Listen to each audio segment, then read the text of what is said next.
In this world, awakening a unique talent is the only way to survive the abyss.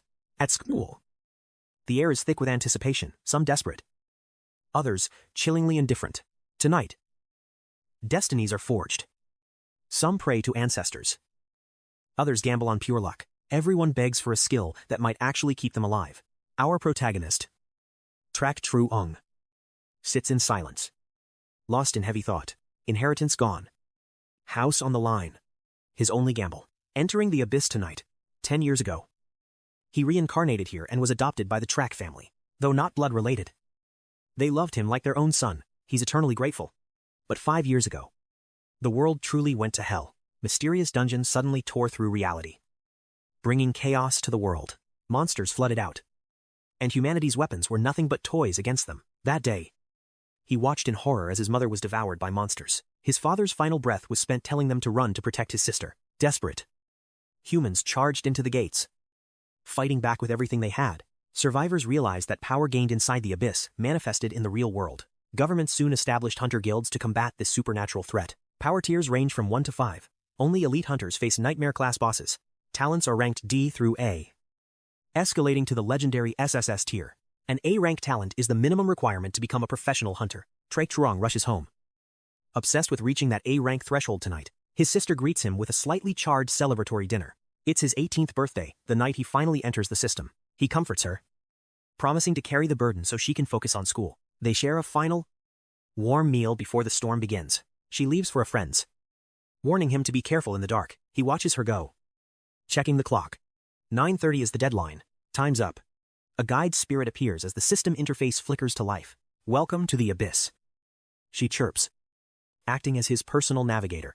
In the tutorial zone, he must choose a codename and appearance. He chooses Rakshasa, opting for a masked outfit to hide his identity. The spirit manifests his gear. Now, touch the crystal to awaken your talent. His latent potential is about to be revealed to the world. He prays for an A rank. Golden light erupts, then suddenly dies out. Silence. Is that it? What's my rank, he asks, panicking slightly. He's on the verge of tears. Tell me. Don't leave me hanging. The spirit trembles. Your talent? It's SSS rank summoning. He freezes. Come again, did I hear that right? It's a myth, she whispers. A legendary skill never seen before. No one in history has ever awakened a power this absolute. S rank means fame. But SSS, this is his ultimate chance for revenge. He opens the system window to examine the details of his god-tier gift, summoning. It allows him to resurrect and command the souls of fallen enemies. No time limits. The army grows with his level. This is utterly broken. A one-man legion. He's no longer a degenerate, he's a monster king. He checks his stats. His mental energy is already off the charts. Being a transmigrator had its perks. The system sprite announced his official entry into the abyss. A massive portal groaned open. This was the gathering point for all rookies entering the realm. Management officers rounded up the newbies for a briefing, eventually distributing basic starter weapons to everyone. Trak Truong stood among the crowd, keeping a low profile as he observed his surroundings. A crowd gathered around an A-rank awakener. The guy bragged loudly about his high-tier elite talent. Behold, my A-rank great power punch. Bystanders watched with a mix of pure envy and jealousy. Some wept, stuck with pathetic D-rank traits. The staff barked for everyone to line up immediately. Listen up, this isn't a game. You die here. You stay dead. No, respawns. Survival is everything. Stay sharp. And don't even trust your own kind in the shadows. The altar is your only exit. Now, register your rank and choose your starting gear. Trak Truong scanned the area cautiously. Too many eyes were watching every single move. Hiding his true power was smart. In this wicked realm, showing your hand invites a dagger. He registered as a lowly D rank and chose a simple wooden bow as his weapon. The others sneered at his choice. The officer handed it over with a cold, grim warning. The officer turned to his colleague, asking how many A-rank talents had awakened this time. She checked the system window. Only 3 A ranks in this entire batch. She replied flatly, pathetic compared to last year. The reckless rookies grabbed their steel and rushed out to hunt. Meanwhile, Trak Truong struggled alone. His arrows kept missing the practice target by a mile. I'm dead meat in a real fight. Without his summons, he had to play it safe. Master the bow first. Find one target. Then I'll begin my conquest of this world. Days of brutal, relentless training followed in the quiet, secluded corners of the starter camp. Archery mastery achieved. Level 4, skill unlocked. His accuracy had finally reached 80%. Feeling the surge of progress, he finally stepped out toward the first floor's danger zone. Threat assessment, violent rabbits. They have blinding speed, but their physical defense is total garbage. Then, armored turtles. High defense. Slow movement. Finally, the iron-toothed wolf boss of floor 1. Nearby, a group of rookies screamed in terror as a massive turtle chased them down. Just as the beast prepared to crush them, an arrow whistled sharply through the air. It didn't pierce the shell, but it successfully drew the monster's aggro away from the group. 𝐶-𝐑𝐀𝐍𝐿 waved mockingly. Hey, little guy, wanna be best friends for a bit? The turtle wasn't amused. Its eyes burned with rage at the puny human's sudden audacity. It charged. 𝐶-𝐑𝐀𝐍𝐿 turned tail and bolted straight back toward the safety of the altar. The altar's defense pillar roared. Lightning struck, leaving the beast with only 10% health. System target defeated. Item dropped 1 low-grade soul orb of strength. He smirked, picking up the orb. Exploiting the safe zone's magic barrier was pure genius. System explanation. Fallen monsters drop soul orbs in 3 distinct ranking tiers: low, mid, and high. Red for strength, green for health, blue for spirit, and gold for his agility stat. The system offered to summon the turtle's replica. He didn't hesitate for even a single second. The soul orb shattered into a brilliant, swirling light that filled the air. The armored beast materialized, now bound to his will. His first summon was finally complete. Elsewhere, another group was getting pummeled. They joked about having rabbit stew for dinner tonight. Suddenly, one of them froze, staring at the horizon with a look of pure shock. His jaw hit the floor. Another massive armored turtle was lumbering directly toward them. They panicked. Nobody rides these monsters. They were supposed to be mindless killers that attack humans. Perched atop the shell was 𝐶-𝐑𝐀𝐍𝐿, looking like a smug dungeon king enjoying the ride. What's up, boys? The rookies stood frozen. Had he actually tamed a beast of the abyss? One guy had a bright idea.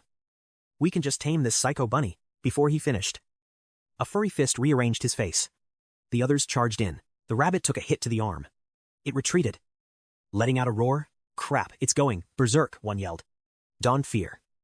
Its health is almost 0. If the 3 of us strike together, we can definitely take it down. Suddenly, 2 more rabbits leaped from the brush.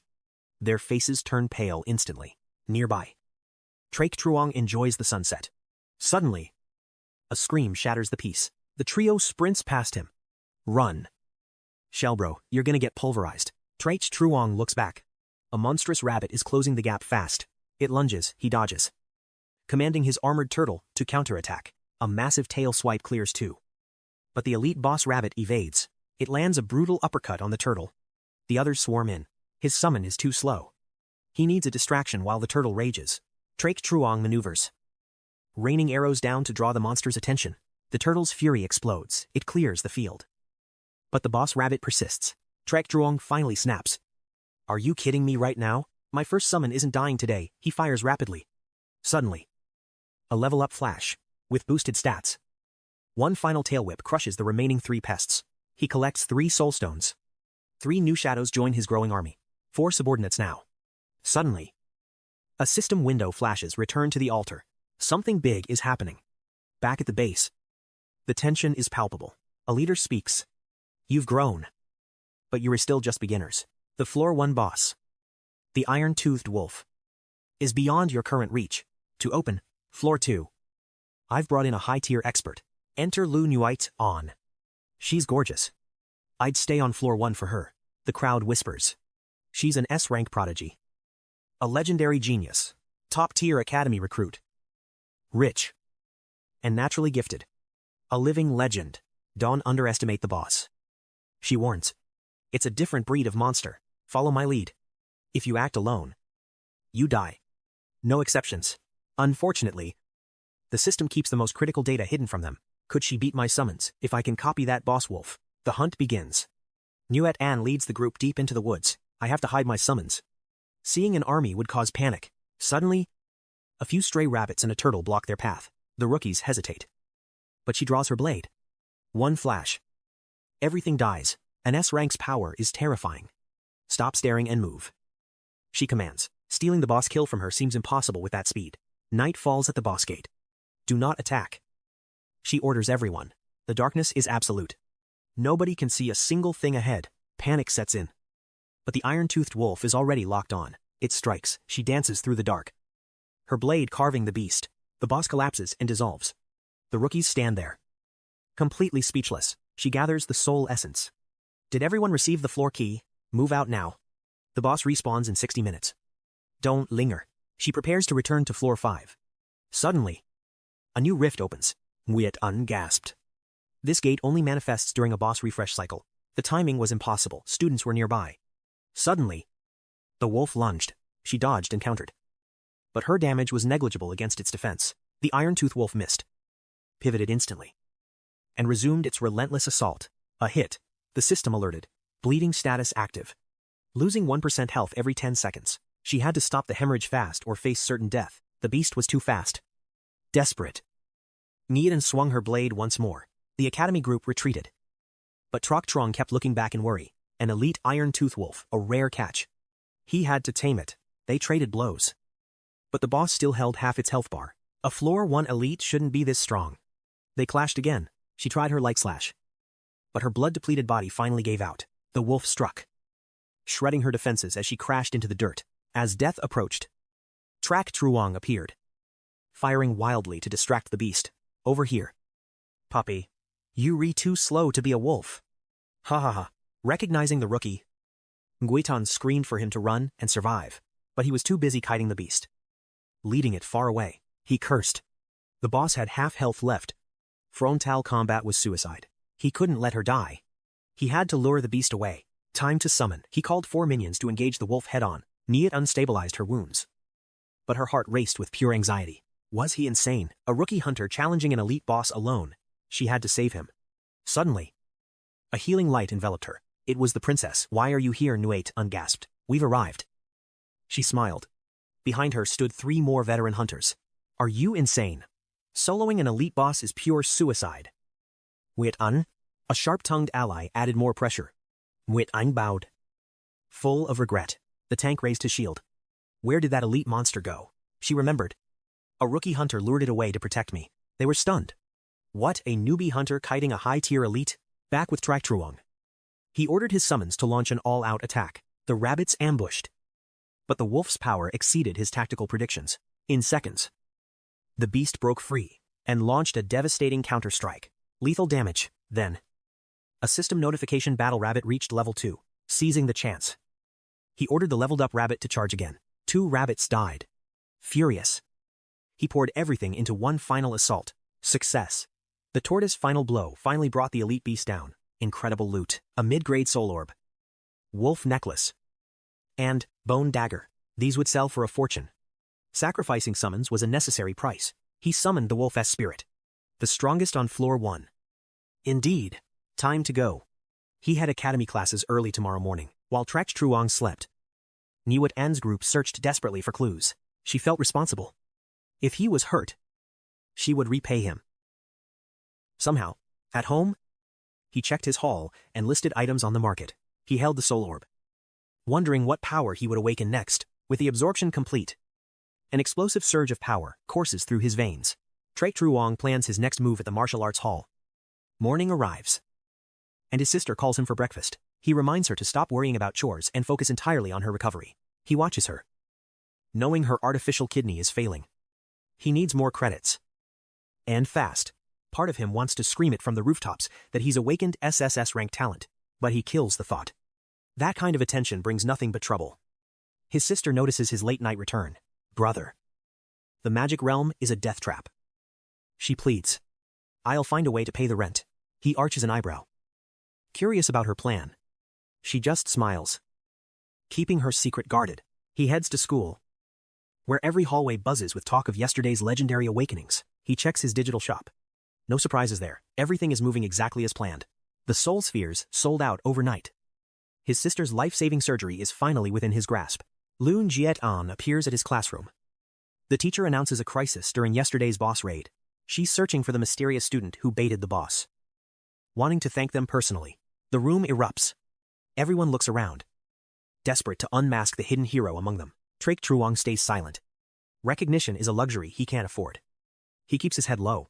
The teacher assumes the hero was from another class. Nuet on leaves. While the students worship their unknown god, suddenly, one student sports a devious grin. I know exactly who did it. 𝐒𝐿-𝐒𝐿-𝐿's heart skips. Did someone see him, who he asks? Testing the waters, the classmate begins his analysis. While everyone fled the boss, one person charged straight into the fire. His name was Rakshasa. The boy says. 𝐒𝐿-𝐒𝐿 scoffs, claiming it was probably just a panicked mistake. The conversation shifts as the boy brags about the girls he met inside the magic realm. I've got a shift at the training hall. 𝐒𝐿-𝐒𝐿 interrupts. Needing to escape the chatter, his friend knows the struggle. Is it your sister? Does she need more surgery money? 𝐒𝐿-𝐒𝐿 nods, saying he's got it covered. His friend offers backup for his next dungeon run. His name is Vuong Vuong, the self-proclaimed fatty beauty. While cleaning the gym, a crowd gathers around Trin Hao. He just clocked a 507-kilogram punch. That's 7 kilos over the elite great martial requirement. A massive feat for any trainee. He's an A-rank talent. Yet surprisingly humble, despite the worship from the crowd. There's always a bigger fish. Hao says. Out there, people are reaching heights we can't imagine. 𝐒𝐿-𝐒𝐿 is impressed. He steps up to the machine and delivers a sharp, calculated strike. The screen flashes 497 points. A direct result of his newly invested attribute points. He stares at the numbers. His limit used to be 390. This growth is insane. One high-grade soul sphere did all this. He needs to dive back into the realm tonight. A text chimes from his sister. She's staying late at a friend's place tonight. Her morning words echo in his mind. Something is wrong. And he's going to find out what. That night, he enters the magic realm. He reviews his summon list. Deciding floor 2 is still too risky. Stepping up too early is a death sentence. He needs to play it smart. He summons his iron-toothed wolf. The goal farm a tortoise shell. After an hour, he finds his prize, just as he nears the floor 2 portal. He sees Vuong Vuong running for his life. A gang of scavengers is hunting him down, thugs who prey exclusively on weak rookies. Please? We're just newbies? Vuong cries out, begging for mercy from the predators. We don't have anything, we're broke, he screams as the thugs close in. We don't want your trash. The leader sneers. We want your real-world IDs to ransom your families. 𝐒𝐿-𝐒𝐿 realizes the stakes. In this world, a leaked identity is a death warrant for your loved ones. These killers leave no witnesses. Once they get the money, they'll tie up every loose end with blood. One of the kidnappers suddenly unleashed his special skill. A murky swamp that turned the ground into inescapable mud. Pinning everyone down, the thug pressed a blade to the boy's throat, demanding secrets. But he refused to talk, just as the axe swung for the killing blow. An arrow hissed through the air, piercing the thug's arm. Who dares ambush me? He roared. As 𝐒𝐿-𝐒𝐿 stepped forward, stepping from the shadows, he sneered. You're nothing but a pack of bottom-feeding trash, committing such pathetic crimes. With a mocking laugh, he turned and baited them into a chase, trapped by the leader's innate trait. The victims couldn't escape. But the hunt had just begun. 𝐒𝐿-𝐒𝐿 lured them toward a treacherous ravine he knew well from his previous scouting. With only one way in or out, he prepared the perfect trap to turn the tables. The kidnappers gloated as they cornered him. Don't kill him fast. The leader grinned. I'll enjoy the torture, 𝐒𝐿-𝐒𝐿 calmly asked. So, if someone dies in this dungeon, no one outside will know. The leader laughed. Exactly. No witnesses.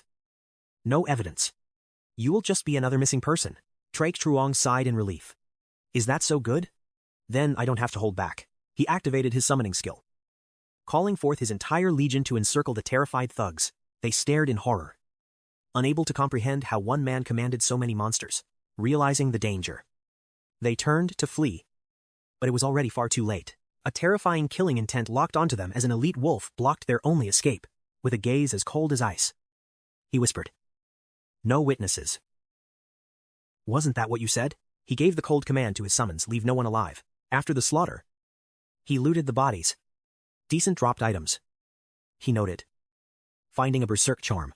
The item granted a frenzy state to anyone within 3 meters for 100 seconds. A perfect trump card. Stowing it away, he headed toward the floor 2 portal. Before he could cross the threshold, the group he saved came rushing toward him. The wealthy boy shouted. Wait, hero. Thank you for saving our lives back there. Men like you are rare. I must repay you. Is 1 million coins enough for your help? 𝐒𝐿-𝐒𝐿 shook his head. claiming he wasn't trying to be a hero, he just hated seeing degenerates roam free. Still, his heart ached at losing that million. But a transfer would expose his identity, a risk no solo hunter should ever take. He let the gold slip away and vanished into the gateway leading to floor 2. He emerged into a massive subterranean catacomb. The air thick with ancient dread, hunters huddled at the central altar, desperately looking for guilds or parties to join, preferring the solo life. He moved out. This floor featured 3 main monster tiers. First were the poison spiders, capable of paralyzing hunters with their toxic silk. Then the blood-sucking bats.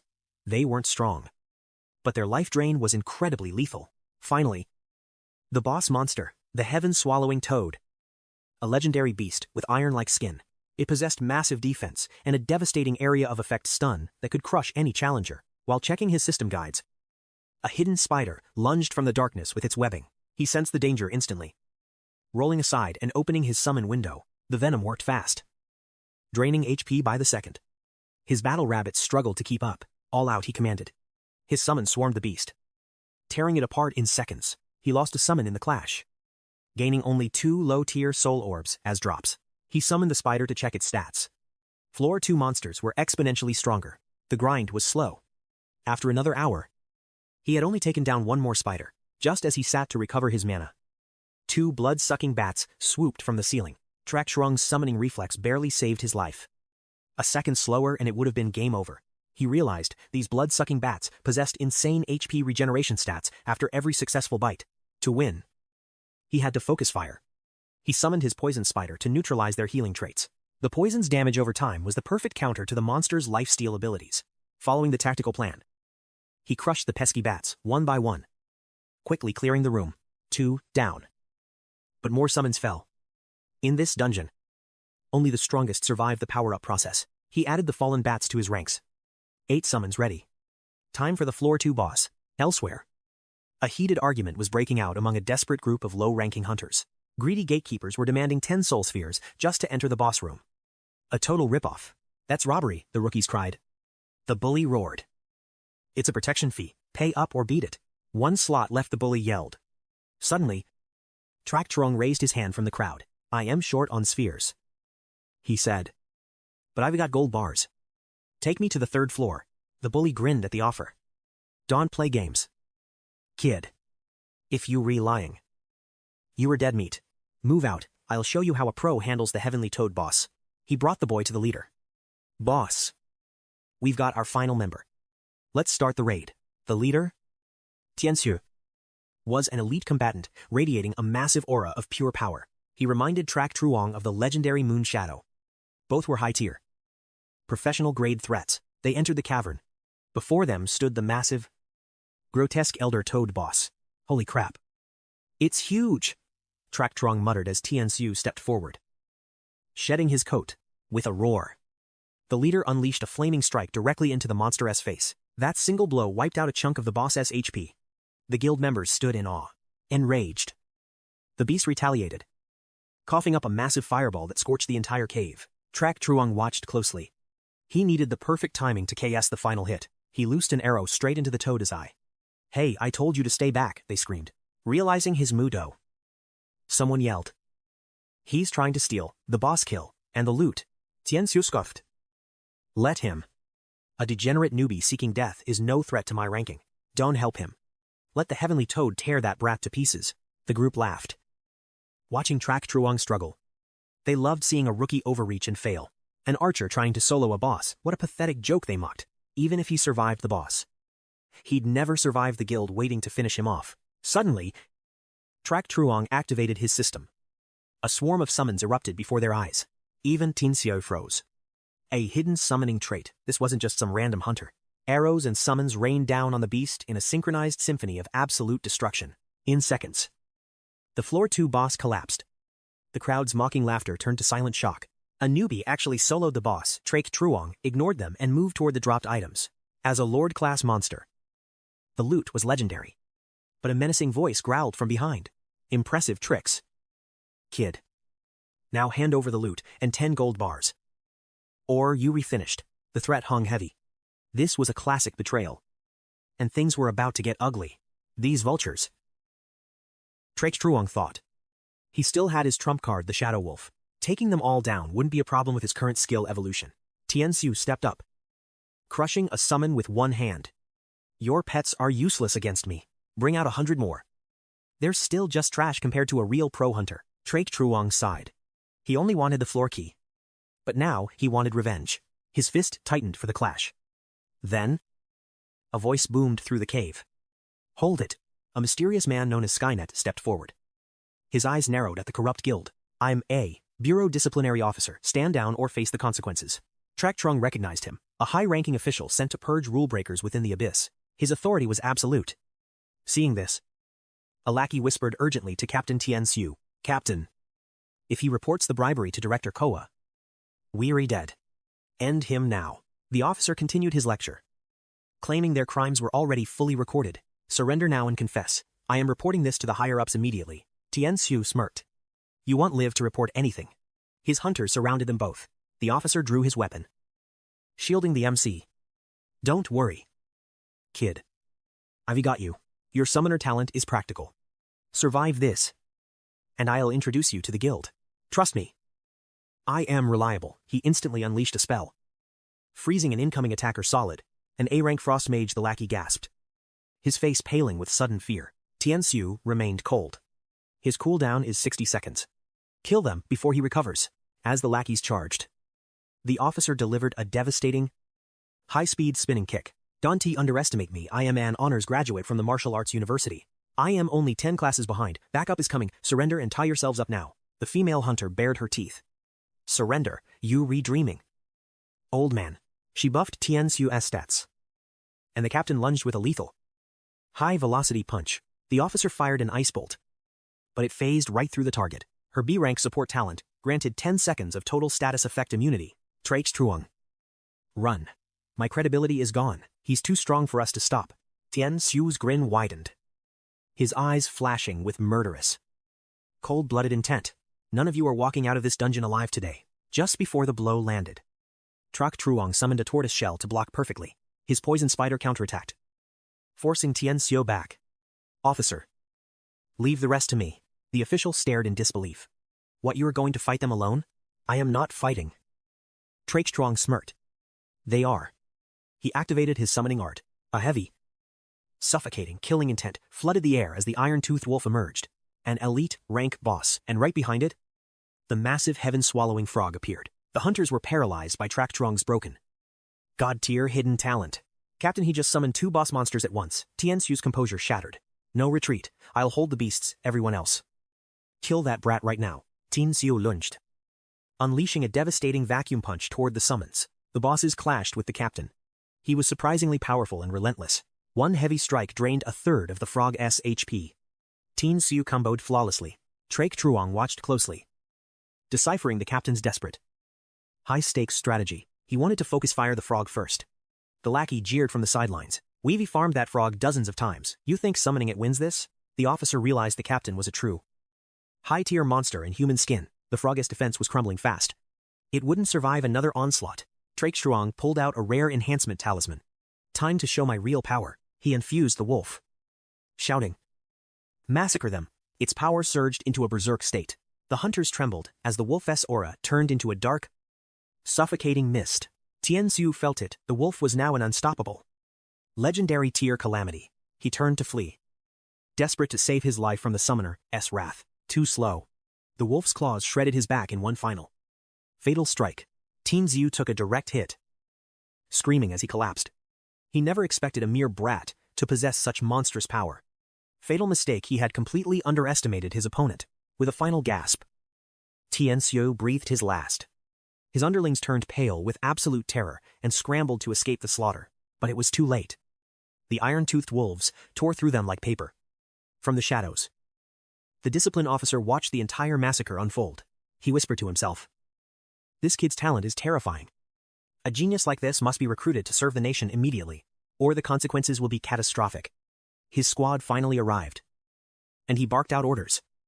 Surround them. Don't let a single soul escape. 𝐶𝐿 approached the fallen 𝐶. The man truly lived up to his reputation as a high-tier adventurer. The loot was massive. Among the items, he found a rare seal, a Death Realm pass. 𝐶𝐿 frowned. The Death Realm. What exactly is that? The Abyss guidebook never mentioned such a place. Shrugging it off, he decided to absorb the high-grade soul orbs first. Once finished, the officer hurried over to him. Brother Rakshasa. He called out with newfound respect. Your performance was brilliant. Will you join the Abyss Bureau and serve the state? Apologies. But that's not in my plans. 𝐶-𝐒𝐿 replied. His tone left no room for debate.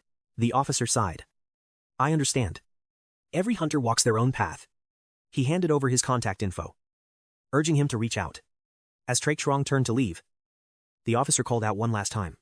I can't imagine how powerful you will eventually become, but promise you'll never turn your back on your country.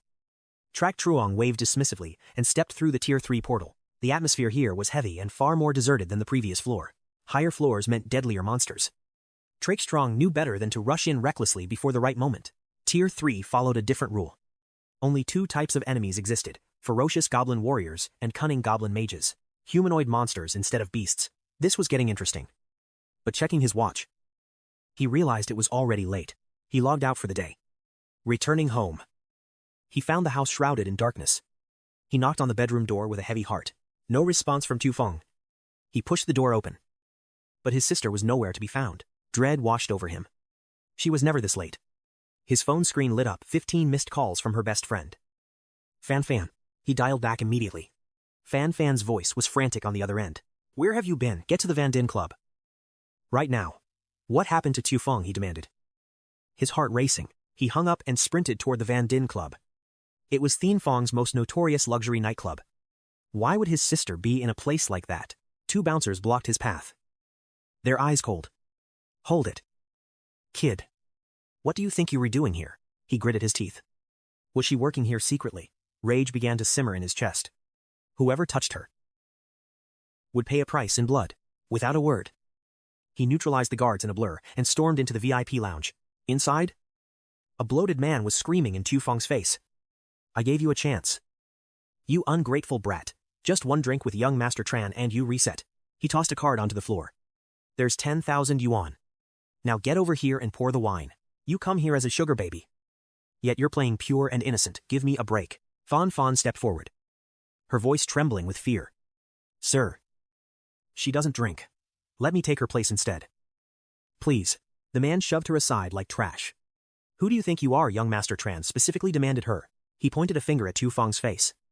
You're serving our VIP tonight. Whether you like it or not, Tu Feng had reached her breaking point. Tears streamed down her face as she shook with fear. Suddenly, a thunderous roar echoed through the hall. Everyone froze in shock as 𝐶-𝐒𝐿 appeared. I don't give a damn who you are. Touch my sister again, and I'll break every bone in your body. The bald man sneered. You little punk. You dare challenge the Thien Hung group? Fan Fan's face turned pale. If they were from Thien Hung, then that man was the ruthless No Thien Thon. This was a nightmare scenario. In Jiangbai, his influence was absolute, controlling both the underworld and powerful hunters. But 𝐶-𝐒𝐿 didn't blink as he reached for the card. The fat man smirked. Assuming the boy had submitted. That's more like it. Knowing your place is a virtue. Kid. But 𝐶-𝐿's eyes burned with cold fury. You think this trash buys my sister? He flicked the card like a lethal blade at the man's face.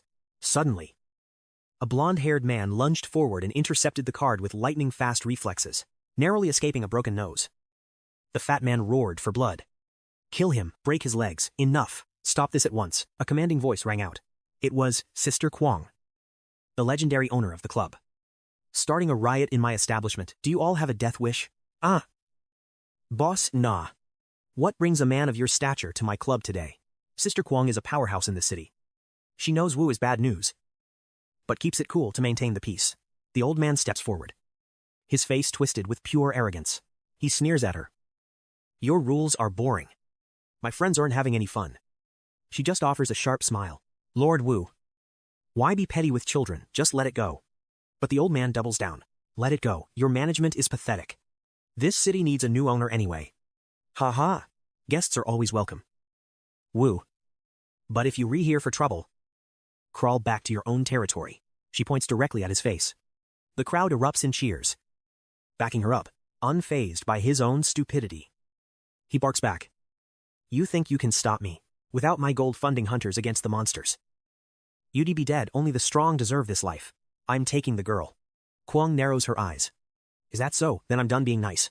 She lunges forward, aiming a devastating kick to end the old man's posturing. Suddenly, the blonde youth blocks her strike effortlessly, sending her flying back. He's Tranfong, a legendary S-tier genius. Wu orders his men to seize the little sister. As the guards close in, 𝐒𝐿 moves like a blur, taking them all down instantly. He glares at them. I warned you once. Touch my sister, and I'll lose my cool. Incredible speed. Tranfong admits. Wu barks. Are you some kind of high-rank adventurer? Kwong recovers, breathless. Kid, what is your agility stat? How are you so fast? Tranfong keeps a calm face, but internally, his mind is racing with shock. His own agility is 11. Yet this kid is faster. I am Tranfong from Nanzhou Academy. You. The main character meets his gaze coldly. Trak Truong. 5th high. Tianfong. After some verbal sparring, Tranfong challenges him to a duel to test his skills. Trak Truong refuses and walks away. But a wine bottle suddenly whistles through the air. Sensing the danger, Trak Truong spins and shatters the bottle with a lightning-fast kick. Caught me. Tran smirks. You were fast. But you don't leave this place without my permission. Kwong warns him. Careful, his strength stat is over 800 pounds. Don't take him lightly. Trak Truong nods to his sister. Wait here. I'll finish this, and we'll go home. Tranfong lunges like a predator, ecstatic to finally find a worthy opponent. The impact is heavy. Trak Truong knows speed is his only edge. He must end this, now. After a perfect dodge, he counterattacks, blurring behind Tranfong in an instant. He strikes the blind spot. Tranfong barely reacts, forced to block by pure instinct. Asterisk. What is his hidden speed stat times? Tran wonders. Asterisk. This guy is a complete monster. Asterisk. Old man Vu stands frozen, jaw dropped. He never expected a genius to be hiding here. He realized too late he messed with the wrong person. The battle reaches its peak. Trak Truong lands a crushing blow, leaving Tranfong severely wounded. The onlookers are speechless. They thought he was just a kind, ordinary guy. Nobody knew he possessed such terrifying power. His sister beams with pride. My brother was just being humble. That is all. Trak Truong backs off. Tranfong, your arm is useless now. Do you really want to keep going? Old man Wu finally intervenes. Enough. A true warrior knows when to retreat. We're done for today. Internally, he's shaken. Asterisk. A hidden master in this city. We need to pull back immediately. Tranfong glares, clutching his broken arm. I'll remember your face. Trak Truong. The national exams are in 3 months. I'll see you at Thandai University. What a coincidence. Trak Truong replies. I am heading there too. Maybe we'll be classmates. Tran scoffs. You speed is one thing, but your total combat power is still lacking. If you were truly strong, you wouldn't let your sister come to places like this. Trak Truong just smiles calmly. My business is none of your concern. See you around. Better worry about your arm first. Find me at the Daching Martial Arts Hall later. Old Wu and Tranfong then retreated. The crowd cheered at the sight. Trak Truong turned to his sister. It's late. Let's head home. Tiefeng. Suddenly, Sister Kwong stepped forward. Little brother. Wait, please. Stay for a moment. I truly appreciate your help today. If you have time, could we speak upstairs? I have a few questions. Brother. Sister Kwong is a good person. Tiefeng urged. Trak Truong nodded. They followed her into a private room. Without wasting time, she handed him a check for 500,000. This is a token of my sincerity. Trak Truong hesitated. He was desperate for cash, but his pride made it hard to accept such a handout. Listen, Kwong explained. You saw it yourself. Old Wu and I have a long-standing blood feud. He brought that young master just to crush my business. This money is an investment in your protection. Without your intervention, I'd be finished. Tiefeng pleaded. Brother, please. You have to help her. Trak Truong let out a heavy sigh. Fine. I'll accept the offer. I'll take the money. If Tranfong returns to cause more trouble, I'll deal with him personally. Kwong beamed. With the deal sealed, the siblings finally made their exit and headed back home. Outside, he warned Tiefeng never to return to such dangerous places. But the pay is incredible, she argued. I don't care how high it is, he barked. Seeing his stern face, she finally lowered her head in agreement. She looked at him with gleaming eyes. You know, brother, you looked like a legendary hunter while fighting today. He felt a surge of pride, but kept his cool. Stop that. Go to sleep. You have school tomorrow morning. The next day. Fatty Wang ambushed him after class. Sobbing. Buddy, I thought I'd never see you again. I was kidnapped. If the great Rakshasa hadn't descended to save my life, those monsters would torn me apart. 𝐶-𝐒𝐿 pushed the blubbering mess away. You're lucky to be alive. Then, but I need to get home and cook for my sister. Wait, don't go yet, Fatty yelled. Fatty kept rambling about Rakshasa's god-tier power and his dream of becoming his disciple. 𝐶-𝐒𝐿 just smirked internally. Just as he turned to leave, two figures blocked his path. One was Trin Hao, an A-rank talent he'd seen at the gym. Hey, weren't you the cleaner at the martial arts hall yesterday? 𝐶-𝐒𝐿 froze. Had the guy noticed the hidden stats he left on the testing system? It was a direct hit. Once he confirmed 𝐶-𝐿 was the cleaner, Trin Hao grew suspicious. Do you know who used the dynamometer last? He pressed. 𝐶-𝐿 feigned ignorance and quickly made his escape. Trin Hao stared at his retreating back. Could a lowly cleaner really possess such overwhelming physical power? No way. His friend chimed in. Look at the records. He's nothing but a bottom-tier hunter. He didn't even crack the top 100. He couldn't possibly have triggered those high-tier system stats. Trin Hao narrowed his eyes. Maybe. But the truth will be revealed during the global exam. Back at the apartment, the siblings finished their dinner and began tidying up for the night. The news broadcasted a warning about a high-profile criminal hiding in the city. Danger was lurking everywhere. I am heading into the abyss for a bit. 𝐶-𝐿 told Chu Feng. Lock the doors and stay safe. On the third floor of the dungeon, the battle with the sky-swallowing frog boss had been a bloodbath. His squad was decimated. He needed to fill 5 empty slots in his summoner interface to survive the next floor. He debated adding goblins to his ranks. Let's test their combat traits first and see if they're worth it. Suddenly, a desperate scream echoed. A group of hunters was being hunted by a pack of elite goblins. Their defense stats were pathetic. The goblins tore through their formation. Ready for the kill, 𝐶-𝐿 observed from the shadows. 3 frontline warriors were struggling against a single low-tier monster. These goblins have higher hidden stats than I thought. He activated his skill. Sky-swallowing frog.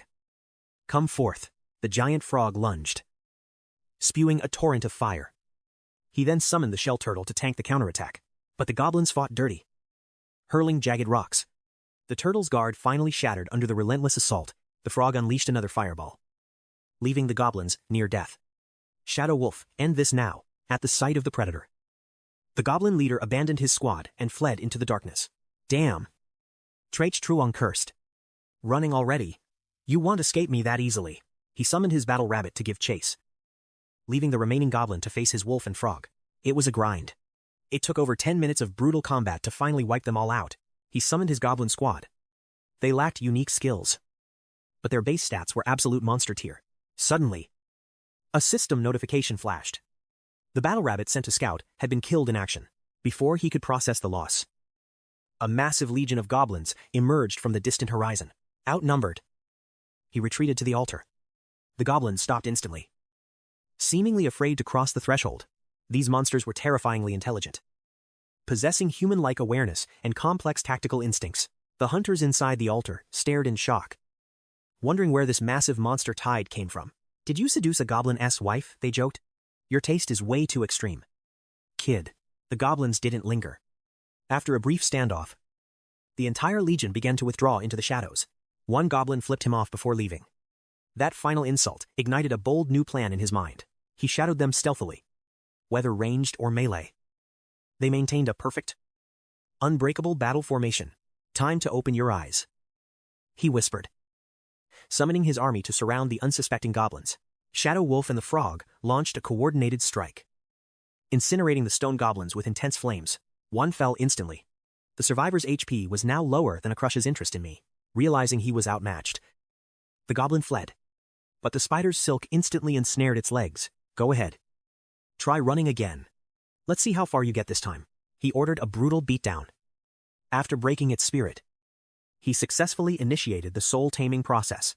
Checking the system window, its ranged damage was insane, nearly rivaling his Shadow Wolf's power. He needed more to dominate the battlefield.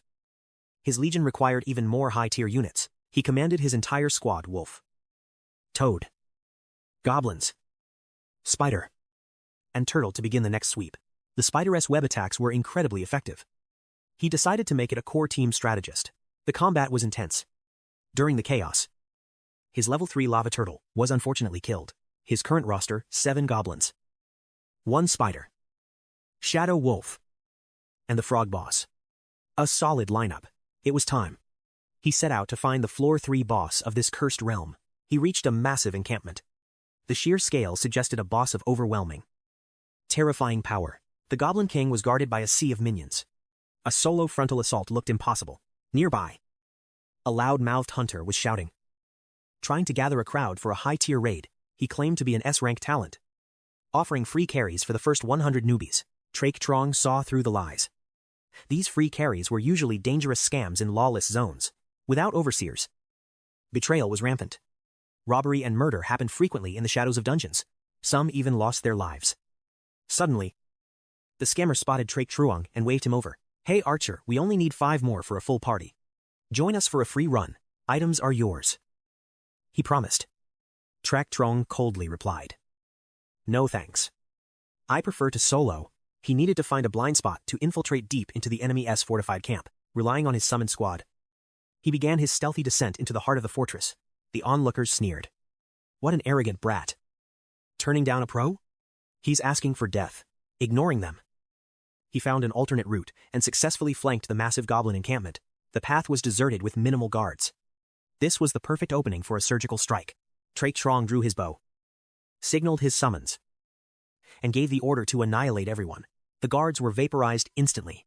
The loot from this surprise ambush was surprisingly rich. He collected several soul orbs, his eyes fixed on the mini-map as his excitement grew.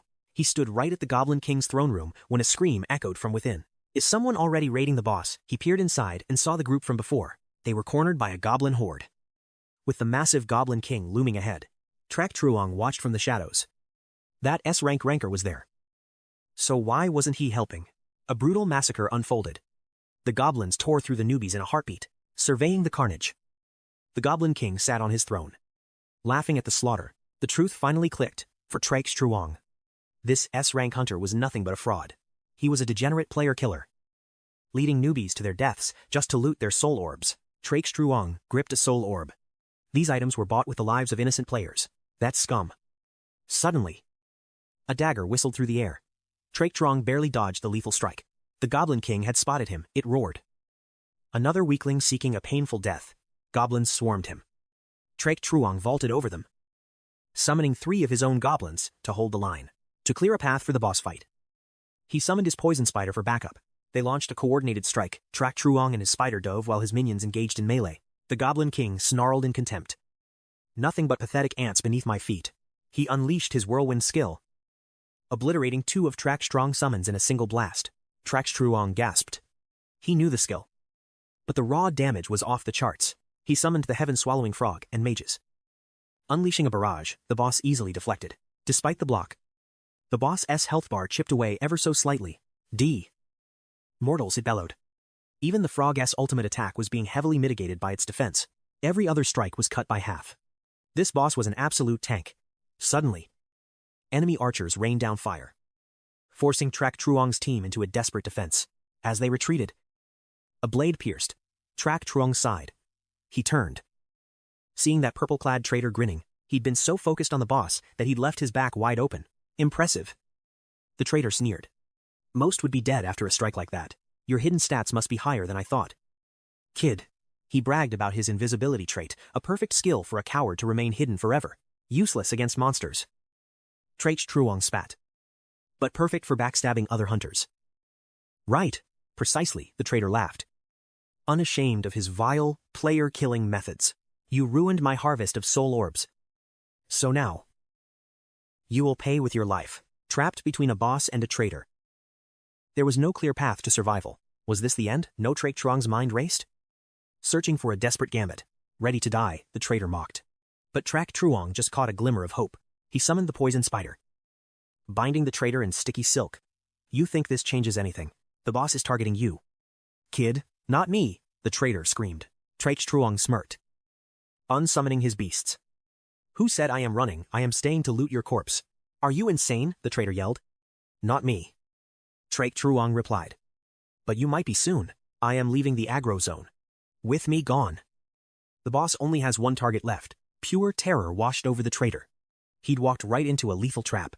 As the boss swung his blade, the traitor barely triggered invisibility to vanish into the shadows. I'll kill you for this, he hissed. Counting down 25 seconds of being webbed, he thought he was safe. Until Trak Trong suddenly reappeared with a cold gaze. Trak Truong drew his bow and aimed directly at the empty air. The arrow hit, invisibility shattered, exposing the traitor right as the boss's blade descended. The strike landed heavy, but he barely survived. Just 5 seconds left until freedom. He braced himself, ready to bolt the moment the binding wore off. THWIP. Another layer of web. 50 more seconds added. The traitor's scream of pure rage echoed. My spider threads see everything. Trak Trong sneered. I don't need eyes. How does it feel is being the prey satisfying? You've watched so many die. Now. It's finally your turn. He fired. The goblin boss delivered the crushing final blow to Talon. With the traitor dead, Trak Truong stepped up. Our turn now. He summoned his familiars and looted the purple-cloaked hunter's corpse. He found dozens of soul orbs and grade A silver silk gauntlets. Buffed and confident, Trak Truong launched an arrow at the Goblin King. Despite the new gear, his damage felt like a mere mosquito bite. Enraged, the boss unleashed a whirlwind slash, wiping out his goblin summons. The situation turned critical instantly. He used spider silk to stall while ordering his melee units to scatter. He focused all long-range fire, shredding the boss down to 9% health. One final explosive volley later, the massive Goblin King finally fell. Loot exploded everywhere as the throne shattered, revealing the floor 4 gate. He claimed a high-grade soul orb. This legendary prize was worth the struggle. He summoned the elite goblin. With this boss-tier tank, he felt invincible. He now commanded 3 bosses. Though the Dark Wolf had lower stats, still, as an elite monster, it was on the verge of evolution. He rushed toward floor 4 before the dungeon boss could respawn. Suddenly, a group of hunters from the Abyss Management Bureau surrounded him. Their badges were clear. These were high-ranking agents of the Bureau. Where's your team? They demanded. Trak Truong shrugged. I am solo. You've got the wrong guy. I don't use teams. Liar, we have reports of a serial killer targeting new recruits here. They drew weapons. Surrender now, or we will use lethal force. Explaining was useless, and fighting would only expose his hidden S-tier talent. Just as he prepared to surrender, a familiar voice stopped them. It was the glasses-wearing inspector. Wait, he's not the criminal we re-hunting. Trak Truong blinked. You re a manager now? When did that happen? Thanks to you, the manager replied. That last case got me promoted. The other agents remained skeptical of the lone survivor at the scene. Trak Truong turned serious. Every recruit lured here today was killed by Talon. The manager's jaw tightened. We must capture that monster at any cost. Trak Truong shook his head. Down it bother. I already killed him. Silence fell. Talon was an S-rank fugitive. How could a rookie succeed? He displayed his kill log. The agents stared in absolute shock. Is the new generation this strong? We'll be out of a job soon. The manager thanked him but offered one final grim warning. Talon belonged to Shining Light. That dark guild will hunt you now. He tried to recruit Trak Truong again, but was firmly rejected. Trak Truong turned away and stepped into the gateway to floor 4. He arrived to find everyone trapped inside a massive bureau-made barrier. Orders were strict. Floor 4 had been declared a high-risk death zone, but the trapped hunters just laughed. A death zone here impossible. Word on the street was the bureau was monopolizing the 4th floor. Trak Truong suddenly remembered his rare dead zone pass. Could it be connected? A high-ranking official stepped forward, radiating an aura of absolute authority. He stood firm. The bureau only seeks to stabilize the magic zones, not make enemies of hunters. A dead zone has manifested on the 4th floor, he warned. Most of you have no idea what that means. It is a glitch in the system manual. A lethal pocket dimension that spawns at random. The difficulty has spiked from tier 4 to tier 10 instantly. We are blocking the path for your survival, despite the warning. The hunters remained skeptical. Doubts began to fill the room. Why should we believe your lies? They shouted. All they wanted was to escape this hellhole. The official sighed coldly. Fine. If you want to play hero, go ahead. But your death is on you. One arrogant degenerate stepped up. You think I am a coward? Watch me conquer this. Without a second thought, he charged straight into the abyss. The bureau official looked at the remaining crowd.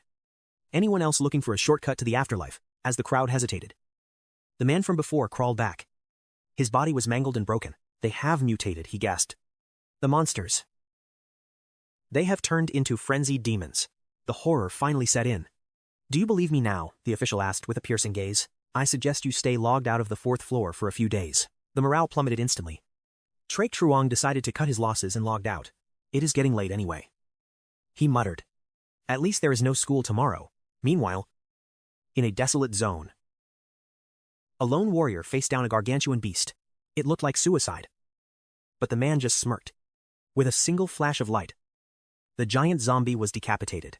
He moved to claim the soul orb. Suddenly, a system window flickered before his eyes. Death's Kiss defeated by Rakshasa. Rakshasa. Huh. Interesting. He headed toward the floor, 22 boss. Saturday morning at the house. 𝐶-𝐒𝐿 told Tu Feng to focus on her studies today. He had business elsewhere. Fan had mentioned a job that was perfect for him. Tu Feng looked uneasy. Is Nate, her brother's line of work, extremely dangerous? 𝐶-𝐒𝐿 reassured her. Don't worry. You know what I am capable of. Just stay safe at home. She nodded obediently. With a final warning to be careful, 𝐶-𝐒𝐿 set off. He arrived at the coordinates Fan sent. The area was eerily silent and deserted. Just as he questioned the location, Fan waved him over. She led him into a massive, hidden warehouse. 4 men stood waiting. This is my cousin, 𝐒𝐒𝐿, she introduced. 𝐒𝐿 stepped forward. Heard you have skills and need cash. Ready to join my crew? 𝐶-𝐒𝐿 rubbed his neck. I need the money. But I need to know the risks first. 𝐒𝐿 was blunt. We are heading into the Luanham ruins. 𝐶-𝐒𝐿 froze. That city was a wasteland overrun by high-tier monsters. It is a graveyard, but full of treasure. Wealthy collectors pay millions for artifacts found there. Our mission is simple: scavenge and survive. It is highly illegal and national security has banned entry. But for this crew, the gold was worth the gamble. A massive hunter named 𝐶-𝐿 chimed in. As the saying goes, no risk, no reward. Join us, and you will be set for life. Kid. He introduced the rest, Fong Tu and Old Bat. The base pay is 300,000. Interested? Are you in or out? 𝐶-𝐿's eyes widened. That amount could change everything for his sister. Combined with his soul orb sales, he could finally afford her treatment. He smiled and shook hands. 𝐒𝐿 grinned. Since this is a high-difficulty raid, the boss doubled the pay to 3,600,000 each. The atmosphere turned electric with greed and excitement. 𝐶-𝐿 pressed for details. What's our mark? 𝐒𝐿 replied. A legendary 5 Dynasties calligraphy scroll. 0400 hours tomorrow. Everyone rendezvous at the Jiangdong Museum. At dawn. 𝐶-𝐿 found Xiao Fong cooking. Why up so early? You need your strength. He muttered. She smiled, wanting to fuel his journey. A new neighbor dropped off some apples earlier. She added softly. Seemed friendly enough. Yet, in this economy, fresh fruit was a luxury few could just give away. Pure generosity. Before heading out, he consumed his final mana orbs. Preparing for the hellish raid ahead, his strength stat had finally hit 14. That meant a punching force exceeding 1,000 kilograms, with 15 agility. He was ready for anything. He met the squad at the massive outer wall. 𝐒𝐿 handed him a plucked chicken. Use this when things get ugly, he warned. 𝐶-𝐿 blinked. How exactly do I kill monsters with a dead bird? It is a decoy. Kid, toss it to the beasts and run for your life. They scaled the wall, overlooking a graveyard of a city. Desolation stretched as far as the eye could see. Stay close to me. 𝐒𝐿 gripped his shoulder. I am keeping you alive for Fan's sake. Follow my lead, and we'll both get paid. With that, the hunt officially began. Baldy whispered to 𝐒𝐿. Cut the kid loose after this. He's just dead weight. Little did they know. This burden was actually their ultimate insurance policy. Idiots. They reached the coordinates. But the museum entrance was nowhere to be found. 𝐒𝐿 nodded to Fong Tu, who cleared the debris to reveal a hidden passage. Baldy stepped up. With one explosive punch, he shattered the wall, widening the breach for the team. Baldy's strength is 12. 𝐒𝐿 noted. He packs a serious punch. 𝐶-𝐿 smirked. His stats were already higher. Watch the shadows. 𝐒𝐿 hissed. Abyss monsters love the dark. Reaching the end, 𝐒𝐿 kicked the final doors open. The grand exhibition hall of the Jiangdong Museum loomed before them. Silent and vast, they fanned out. Minutes later, 𝐶-𝐿's eyes locked onto the target scroll. 𝐒𝐿 bagged the artifact instantly. The team grinned. This was way too easy. Wait. 𝐶-𝐿's voice went cold. Where's 𝐶-𝐿? 𝐒𝐿 called out. But only silence answered. Their comrade had vanished without a trace. We can't linger. It's a death trap. 𝐒𝐒𝐒 urged. Leave a mark, and move out. They retreated, oblivious to the glowing crimson eyes tracking them from the ceiling. Mid-run, 𝐶𝐿 senses screamed. A sound echoed above. The ceiling imploded. Emerging from the dust was a terrifying rank 2 abyss beast. Run, I'll hold it, Baldi charged. But his blade shattered against the creature's armored hide. The beast's counterattack was instantaneous and brutal. It was too fast. Baldi barely raised his arms before the impact hit. He survived. But his arm was mangled. Go. It's just a broken limb, he roared. 𝐶𝐿 froze. This monster was a nightmare. It had swatted a veteran like a fly. The beast roared again, remembering the decoy. 𝐶𝐿 hurled the chicken at the monster's maw. They scrambled for the exit. But the distraction barely slowed the predator down. The beast gained ground. Fang Tu struggled to carry the wounded Baldi as death loomed closer. Cornered. Fang Tu spit a curse, ripped off his glasses, and prepared to die fighting. Boss. Get the kid out of here. I am taking this bastard down with me. Baldi gripped his side. We end this together. Brother. To hell and back. A massive explosion rocked the hall. 𝐒𝐒𝐒 grabbed 𝐶𝐿, forcing him to run. They scrambled through the narrow tunnel, escaping the carnage behind them. 𝐒𝐒𝐒 crawled out, but his blood ran cold. The bunker exit was completely swarmed by a horde of ravenous monsters. They lunged with lethal intent. 𝐒𝐒𝐒 shoved the bag at 𝐶𝐿, barking. The artifact is inside. Run, take care of my sister. 𝐶𝐿 fired back. No way. I'll watch your sister. But we both make it out. I can afford to raise 2 brats on my own. Before he finished, 𝐒𝐒𝐒 charged the pack, guns blazing. He danced through the chaos.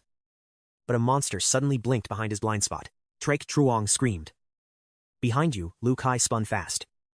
But the impact sent him crashing violently into the concrete wall, just as death loomed. 𝐶𝐿 intercepted the beast.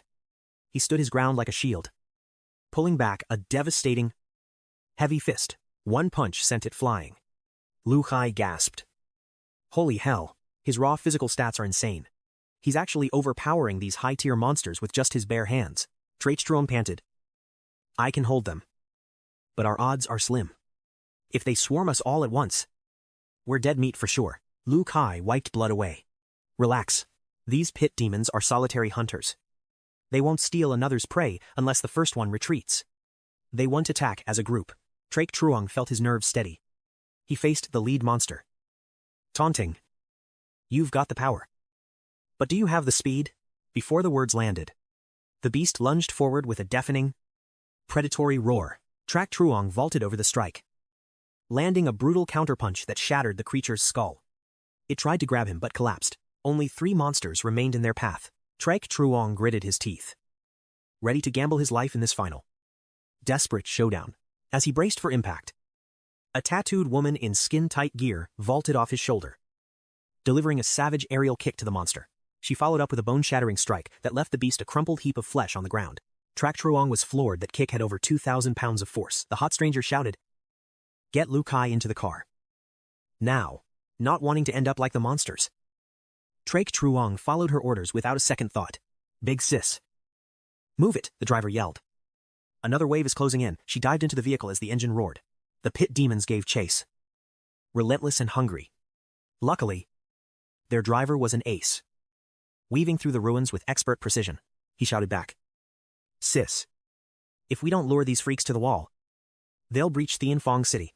She turned to 𝐶𝐿, who was staring at the horde. Stop daydreaming if you don't want to die. Get up and help us. Earn your keep. I didn't save your life just for you to sit there. She ripped open a bag filled with high-grade explosives. 𝐶𝐿's mission rained flash bombs on the pursuers to break their formation. On her signal, they both leaned out, unleashing a barrage of fire and light. The explosions successfully cut off the chase. 𝐶𝐿 finally slumped back, lungs burning as he gasped for air. Who was this woman? And how did she get military-grade hardware? The driver broke his train of thought. What did you two do to piss off those pit demons? 𝐒𝐒𝐒 stopped 𝐶𝐿 before he could speak. Nothing, we were just visiting family graves when we got cornered by bad luck. We had no idea they'd swarm. Thanks for the save. The woman studied 𝐶𝐿, intrigued by his combat instincts and raw courage during the fight. I'm impressed. Kid. You've got guts. After he gave his name, she warned. Stay away from the vessel area. You'll die unless you re a high-tier demonic realm hunter. 𝐒𝐿𝐒𝐒 nodded silently. He couldn't pinpoint her guild. But she didn't seem like the type to betray them. They finally reached the massive perimeter of the fortress city walls. This is as far as we go, she said, advising them to get Lu Kai's injuries treated at the clinic immediately. Once they vanished, Lu Kai exhaled. Those two. They must be elite, demonic realm powerhouses to clear monsters that easily. 𝐒𝐿𝐒 sighed, looking at his shredded bag. The mysterious painting inside had been ruined during the escape. Lu Kai didn't care. Lives are worth more than art. By sunset, they had finished Lu Kai's medical checkup. As they left, 𝐒𝐿𝐒 froze. He spotted a man whose build was identical to 𝐒𝐿𝐒, the comrade who vanished. Suspicions flared. 𝐒𝐿𝐒 decided to tail him. Staying low in the shadows, he tracked the target into a dim alley. Suddenly, the man pulled a phone, reporting directly to someone called Boss. 𝐒𝐿𝐒's blood boiled. Was that bastard behind the entire betrayal? The real conspiracy was just beginning. Back at the scene, the boss approached the masked man. My item. Unmasked. It was 𝐒𝐿𝐒. He handed it over. My money. Every cent. The boss sneered. I admire your cold-blooded betrayal, selling out comrades for millions. 𝐒𝐿𝐒 watched. Fuming, 𝐒𝐿𝐒 took the cash. His greed, his only guide. Ruthlessness leads to success, he bragged. Then, a gun appeared. What are you doing? He screamed. A bullet answered him. The boss smirked at the corpse. Success through ruthlessness. I agree. That's why I'm being more cruel. They vanished. 𝐒𝐿𝐒 froze. A cold-blooded headshot. These guys were monsters. Who was this boss? I had to escape fast. At home, my little sister was waiting at the door. Don't ask. I sighed. Today was a living nightmare. Suddenly, the neighbor's door opened. He greeted us with a smile. Wait. That scar. He was the boss's personal assassin. I shielded Tu Feng immediately. Forcing a fake smile, he acted friendly. But his invitation felt like a trap. That's enough. I interrupted. My heart racing. I am exhausted. Maybe next time. I dragged my sister inside. The man watched us go, his eyes narrowing with suspicion. Inside, I paced.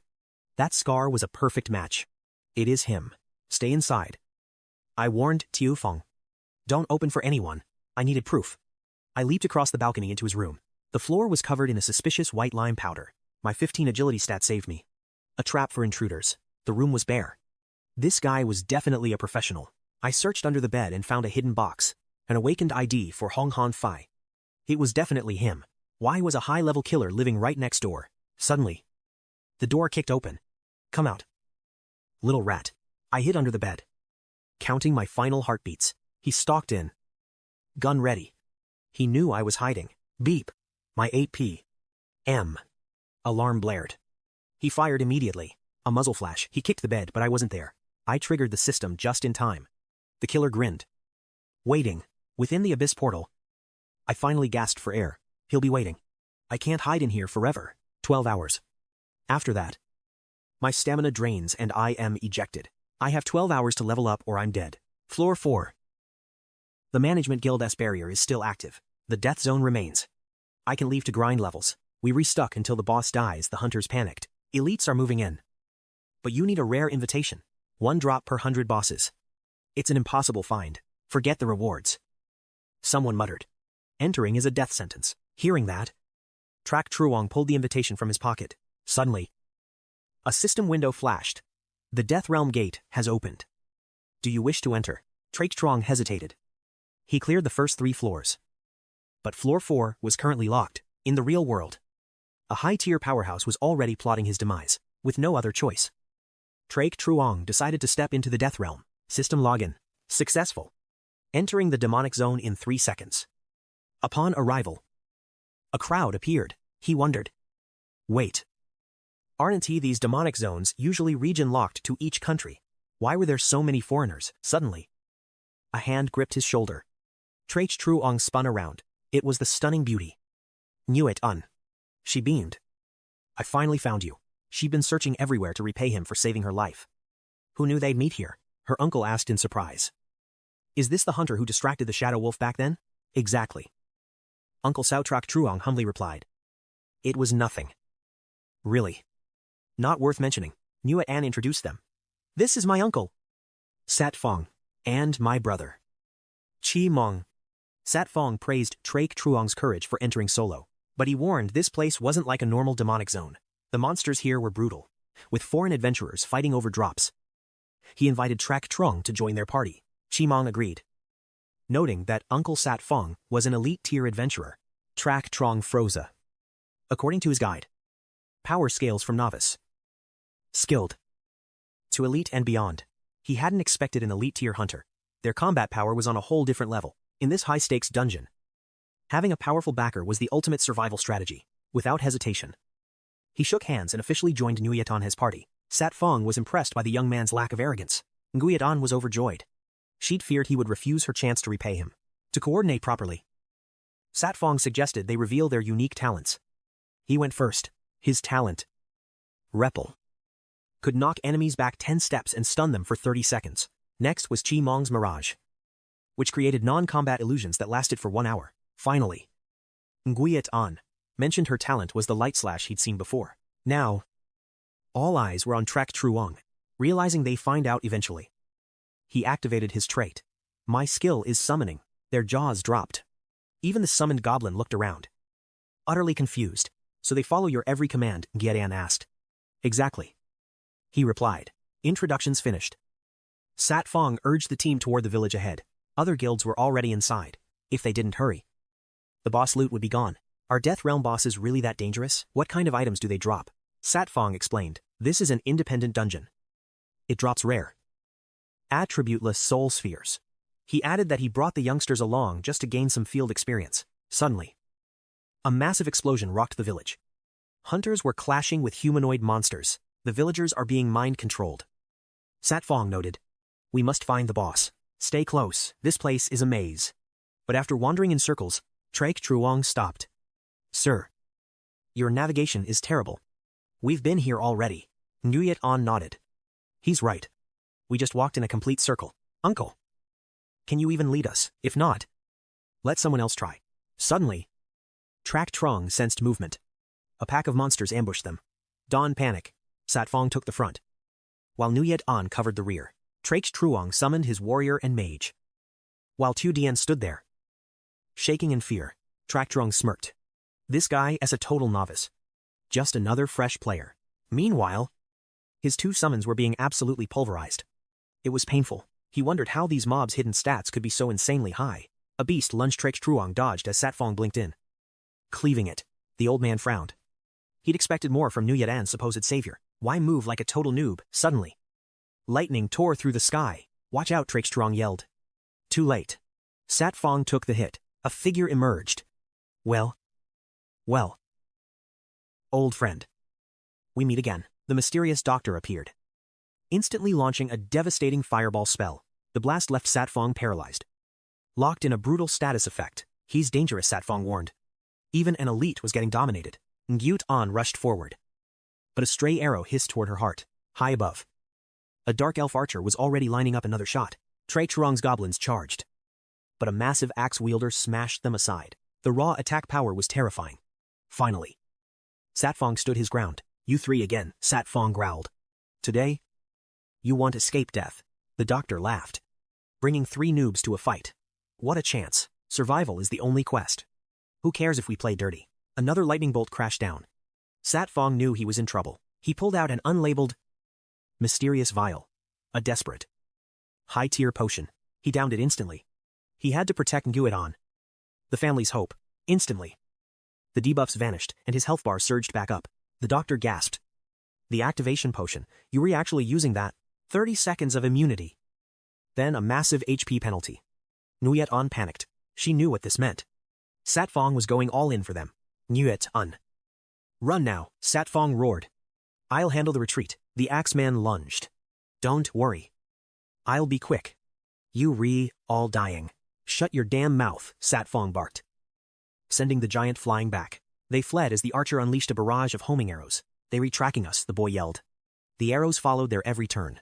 It's an innate trait skill, Nguyen warned. Stay on guard. She parried the storm. But one arrow slipped through, piercing her chest. A blood-curdling scream echoed as she collapsed in absolute agony. She pulled it from her shoulder. They want Uncle 6. Run. Tu Dian tremble. What now? How do we survive this nightmare? We hide. 𝐒𝐒𝐿 panted. We wait until the zone boss falls. Looking back, they saw the old man engulfed in more lightning. If he wasn't toast yet, he was certainly knocking on death's door. 𝐶 frowned. Why are foreign hunters here targeting Uncle Six? I only have weak summons left. We can take another hit. Dead zones are shared. Huyen explained. This is an old grudge. Uncle Six must have clashed with those degenerates in a previous raid. 𝐶 sobbed. If I knew it was this dangerous, I'd stayed home. My skill is useless, Huyen snapped. Are you even a man? 𝐶 sighed. Don't be negative. Your talent really is total trash. If everyone dies, it's on you. But honestly, we're doomed anyway. Huyen signals for silence. On 3. Turn left. Look at that crowd. Wait. It's the deadly butcher. Mundo's cursed blade. God. Why is our luck so trash? Out of the trap. Into a boss room. Orders. Captain, without Uncle Six, we're toast. Just 3 of us. Stay calm. 𝐶 whispers. The system hasn't flagged us yet, but the kid won't stop whispering. How do we survive this? Hunters, behind. Boss ahead. Absolute checkmate for us. 𝐶 stays cool. Standing still is just suicide. Let's fight. 4 Eyes gasps. Are you high? Big bro, you're delusional. Pass whatever you're smoking. Man, slaying this boss, that's an impossible quest. Track. Risk it or rote. 4 Eyes panics and tries to stop him. If the foreigners arrive, we're literal monster food. 𝐶 smirks. Don't sweat it. Your hidden trait will shine. My trait. Meanwhile, Dias is fuming over the escape. A teleport scroll Dias slaughters nearby mobs in a rage. That scroll costs $50,000. Minimum. Infuriating. The old man's loaded. Lucky bastard. He should be dead. Victor remains cold. In this dungeon, survival is just numbers. 10% HP. If he lands near monsters, he's finished. Actually, hope he lands near the boss. Efficient execution. Karma strikes, Victor stops. They found the boss themselves. Big mouth. Bad luck. Daos grins. This is a jackpot. Death Zone loot is legendary. Guild members, prepare to raid. 𝐒𝐒𝐒 draws her bow. S-rank items belong to me. A rain of steel descends upon the deadly butcher. They pass right through physical immunity. Victor shouts. Stunned. Switch to magic strike. That freak down with lightning. No damage. This boss is breaking all system rules. I've raided since childhood. Daos growls. But this is unnatural. Victor analyzes the skill. It's not passive. It's a dimension shift. When attacked, it becomes an untargetable ghost. Impossible to hit. Nearby. 4 Eyes is sweating bullets. Hurry, I can hold. My illusion magic only lasts 1 hour. We're out of time. The plan bait the foreigners while we hunt the real one. Huyen draws her blade. How do we kill a ghost? Find the weakness first. Go. My little terrors. She's shocked. He has floor bosses summoned. No way. Floor bosses and a level 2 shadow wolf. Amazing. Time's up. All units evolution skills, active charge. The butcher is unfazed. To him, these are merely insects. Shadow wolf pounces. The cleaver swings down in a flash. Dodge. It barely escapes a lethal strike from the boss. 𝐶 watched. Helpless against the Dead Zone's overwhelming power, the butcher loomed over them, sneering that mere insects could never defeat him. Even 𝐶's shadow wolf was completely outclassed by this monstrous boss. Huyen signaled a dual strike, while 𝐶 used webbing to bind it. Seizing the opening, Huyen lunged forward with her blade of holy light.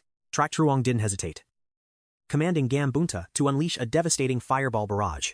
Enraged by the pressure, the butcher roared and launched a brutal counteroffensive. 𝐶 realized this boss possessed high intelligence and its own terrifying will. Pushing forward, 𝐶 ordered the Goblin King to clash with the monster. Despite the Goblin King's strength, the butcher's raw power was far too immense. After a fierce exchange, the butcher overwhelmed the summon, skewering the king. System analysis. The Bone Crush skill traded defense for 40% bonus damage. Suddenly, the shadow wolf maneuvered behind the butcher, seeking a lethal opening, but the butcher countered, swinging chains to brutally execute 𝐶's pet, witnessing his trump card's death. A cold fury ignited in 𝐶's soul.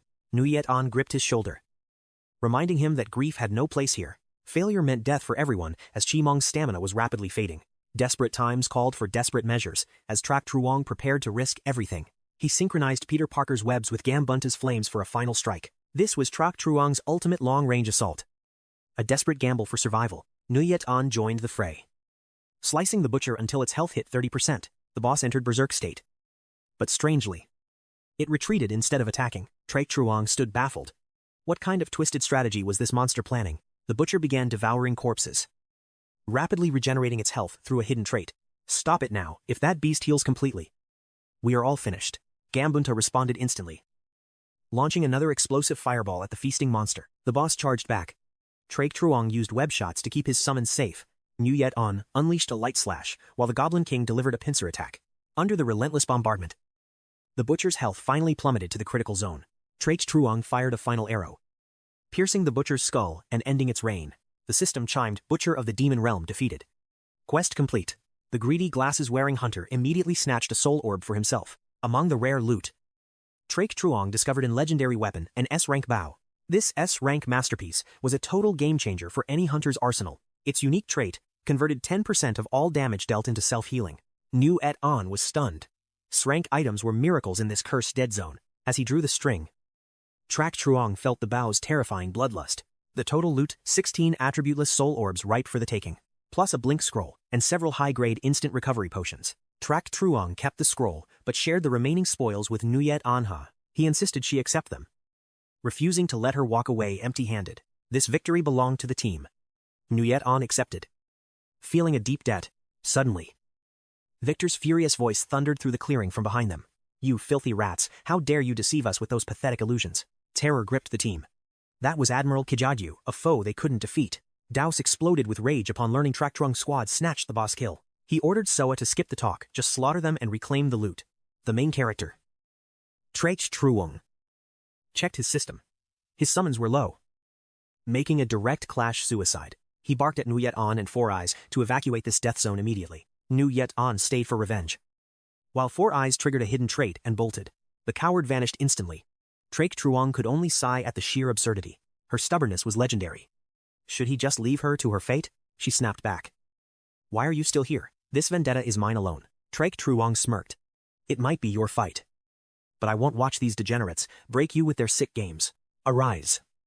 Mundogak, show them terror. The enemy stood frozen in pure shock. How was that butcher back? They had just witnessed its total destruction. Was it a hallucination? V2 stepped forward, eyes narrowing at the impossibility. This is no illusion. A second butcher has been summoned to the field. Daos was baffled. The monster ignored them. Nearby, 𝐤𝐤𝐿's eyes welled up. She swore revenge for Uncle Six, until a system notification flashed before her. A message from Stormhunt arrived. Uncle Six was still among the living. He ordered a regroup. Relief washed over her. Her fighting spirit instantly revitalized. She briefed 𝐶𝐶. They had to reach the level 4 altar now. Looking at his future wife, 𝐶𝐶 gave a helpless, defeated shrug. Daos fought the butcher's frenzy until the summoned beast abruptly vanished from existence, deep within the 4th floor's demon territory. The group reunited. Uncle Six beamed, praising their performance in the chaos. He slapped 𝐶𝐶's back. That's my grandson-in-law. I knew you had potential. He then glared at Four Eyes. You, just carry the bags and try to learn. Uncle Six leaned in, whispering his matchmaking scheme. Listen, kid. We come from a prestigious bloodline, a family of legendary hunters. 𝐤𝐤𝐿 is in her prime. Why not make this alliance permanent? 𝐤𝐤𝐿 overheard everything. Uncle Six, how could you sell me out? 𝐶𝐶 cut the playfulness, turning to the elder with a serious gaze. Senior, I need guidance. Uncle Six nodded, his expression turning grave. 𝐶𝐶 needed to know how to crush a level 1 demon realm powerhouse. He'd handle 𝐤𝐤𝐿 later. Right now, survival was the only priority. A real-world assassin was hunting him. He had to evolve his skills first. The Liu clan was elite within Great Xia. Their power truly immense. Their influence was massive. Uncle Six asked if he was facing trouble. If you re in danger, I'll personally ensure justice is served for you. 𝐶𝐶 thanked him, but his eyes burned with a solitary determination. Favors are heavy debts. He had to settle this score with his own hands, holding 8 high-grade soul orbs. A massive power-up was finally within reach. Four Eyes lingered nearby, eavesdropping on the heavy conversation with bated breath. He warned that demon realm experts were far deadlier than they could imagine. Uncle Six added that raw power wasn't enough. One must exploit their flaws. Every hunter must pass a brutal trial to reach the demon realm rank. Yet, the level 1 trial held a secret simplicity that most hunters overlooked. Meeting the 4 basic stat requirements is enough to pass the threshold, but true elites specialize early. maxing out specific stats to dominate the field, in the demonic realm. Those who dump resources into strength become unstoppable powerhouses. Their raw damage dwarfs everyone else. Just as others specialize in stamina or speed, this intel was gold for Trak Truong. His own speed already topped 15 points. Investing further would skyrocket his movement and attack frequency to legendary levels, in a real deathmatch. That massive speed advantage would be his ultimate winning edge. His only concern remained Han Fai. Which hidden stat did that monster specialize in? With the mission cleared, the group hurried to exit before their time expired. Nu Yet An bid her future husband goodbye, sending a quick system friend request. Alone at last, Trak Truong began absorbing every soul orb he had scavenged. System calculations confirmed it. His agility stat was about to hit 26. The real grind started now. He logged out, returning to his cold reality. His room was empty. Panic set in as he realized Xiaofeng was missing. He sprinted home, heart racing. Fearing the predator had already reached her, he kicked the door open. Han Fai sat there, chillingly peeling an apple near her.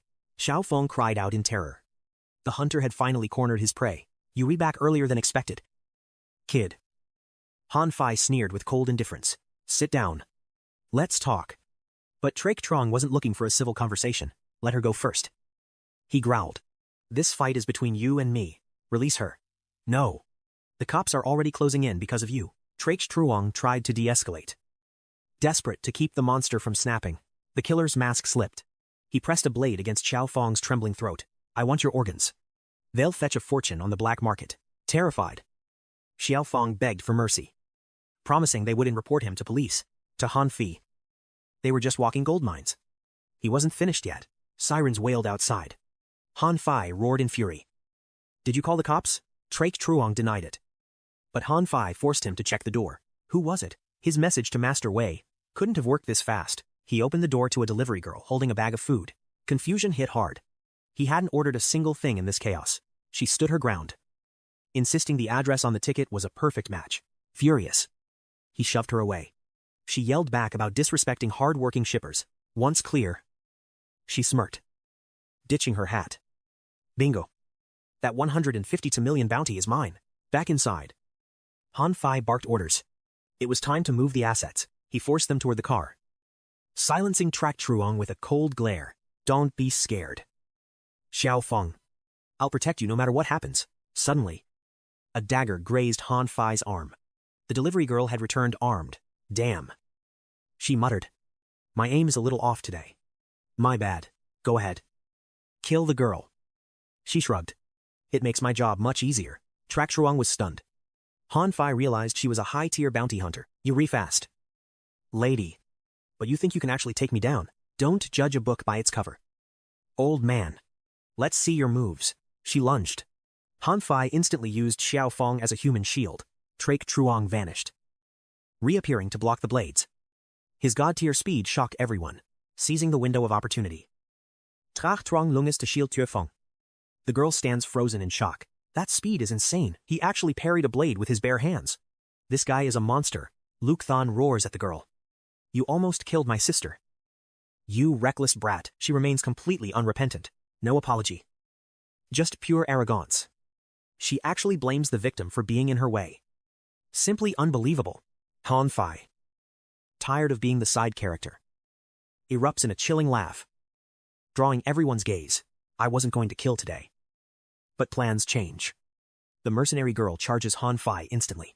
Clear out, bystanders. My daggers don't have eyes, she screams, showing her cold hunter traits. Han Fai smirks. Big mouth for a little brat. Let's see if you have the stats to back it up. He removes his glasses. In a heartbeat, the mercenary falls under his dark hypnotic mental skill. Hey. All agility. 0 spirit stats. No wonder your mind snapped like a dry twig. Think you can catch me? You are out of your league, little wolf. Trak Truong watches closely. The girl is a statue. He realizes she is trapped in a mental cage. So this is Han Fai's hidden power, spirit manipulation. A dangerous skill for any high-tier hunter. Now or never. Trak Truong must end this. He bolts toward Han Fai like a shadow. He pushes his speed to the absolute limit. Han Fai sees him, but his reflexes cannot keep up. As the villain draws his weapon, a devastating punch connects squarely with his jaw. Han Fai tries to fire, but a second blow sends him crashing. Officially down for the count. He stares up from the dirt, wondering how this freak can move faster than a bullet. 𝐒𝐿 exhales. Pure luck. If that gun had fired first, it would have been game over. Tu Fong rushes over, eyes wide with worry for her brother's safety after the clash. She points at the frozen hunter. 𝐒𝐿 explains she is under a hypnotic status effect. Typical bounty hunter, blinded by greed. She nearly cost Tu Fong her life back there. Despite the danger, Tu Fong's kind soul wants to help. 𝐒𝐿 is shocked by her empathy. She brought this on herself. He mutters, why bother helping a degenerate like her? Get me a permanent marker. Tu Fong insists. 10 minutes later, the police and teacher Lu arrive. Seeing his student still breathing, the teacher finally exhales a heavy sigh of relief. Are you insane? 𝐒𝐿, I told you to wait for backup. Why engage a killer alone? That man has taken 7 lives. Do you have a death wish? Kid. 𝐒𝐿 bows his head. Sorry. Teach. Everything happened too fast. I never saw the messages. An officer intercedes. Easy on the kid. Professor. He is the hero of Huyen Vu City today. He took down a high-tier criminal. Scold him too much and you might lose some teeth. Teacher Lu sighs, his anger fading into pride. The officer had a point. I am proud. Sure. But their survival was my only priority. It was far too close. Seriously though. How he is a rank 1 abyss awakened. How did you beat him? 𝐒𝐿 hesitates. He cannot reveal his system interface yet. He needs to play it cool. He gestures toward the mercenary. I did not do it alone. I am not that strong yet. The mercenary did the heavy lifting before she got hit by his hypnosis. I just finished it. Should we help her out?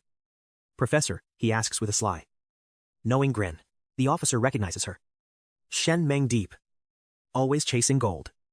A total slave to the bounty. She is a veteran, rank 1 hunter. Skilled. But she always leaves a mess for us. He pauses. Squinting. Wait. What the hell is written all over her face? He leans in, examining the bizarre permanent ink symbols covering the mercenary's skin. Tu Fong plays innocent. No idea she was like that when we found her. The officer reminds 𝐒𝐿 that the 1.5 million reward must be split. 𝐒𝐿's heart sinks. All that life and death struggle for only half the loot. 750 grand. That's a massive score for a rookie like me. I thank the officer. That gold pays for medical bills and our guild's roster. The next day, 8 p.m. sharp, entering the 4th floor abyss. I expected a cleared zone for free exploration. My instincts were sharp. The dungeon's lethal ecosystem had stabilized perfectly. I opened my system roster. The previous war left my ranks dangerously thin. Luckily, I now held the Death Butcher and the Goblin King in my hand. With the frog's fireballs, I could handle the 3 monster tiers ahead. First up, Swineheads, followed by the Harpies, and finally the Bullhead boss. With 0 intel available, I decided to scout the terrain before engaging. Their attack stats were high. Suddenly, Swineheads ambushed me from the forest. Sensing the trash mobs, I barked a warning. Perfect timing. You filthy swine. Legendary fighters, step forth. It's time to dance on their graves.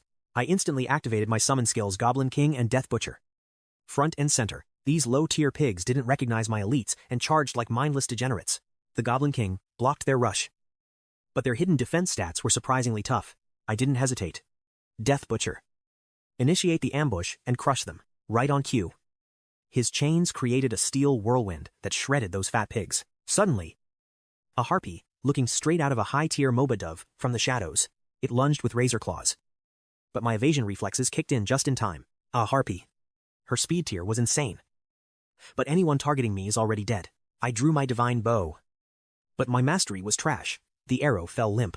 The shot lost all momentum and plummeted before it even reached the target.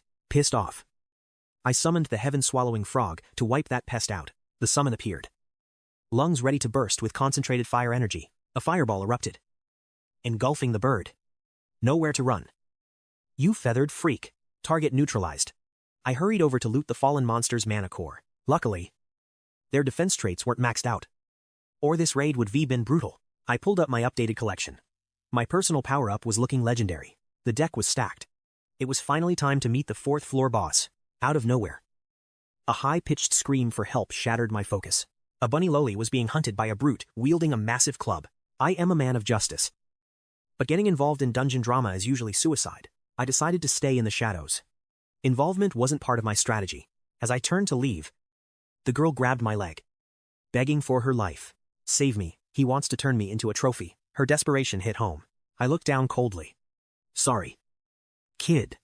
I am not here to play hero today. Head to the altar. The boiling water is ready for your final bath. I finished your quest. You can just dump me after I gave you everything. She claimed I had the items. My system window was drawing a total blank. The pursuer arrived, a hot-headed ranker known as the Furious Dragon King. He pointed his weapon at me.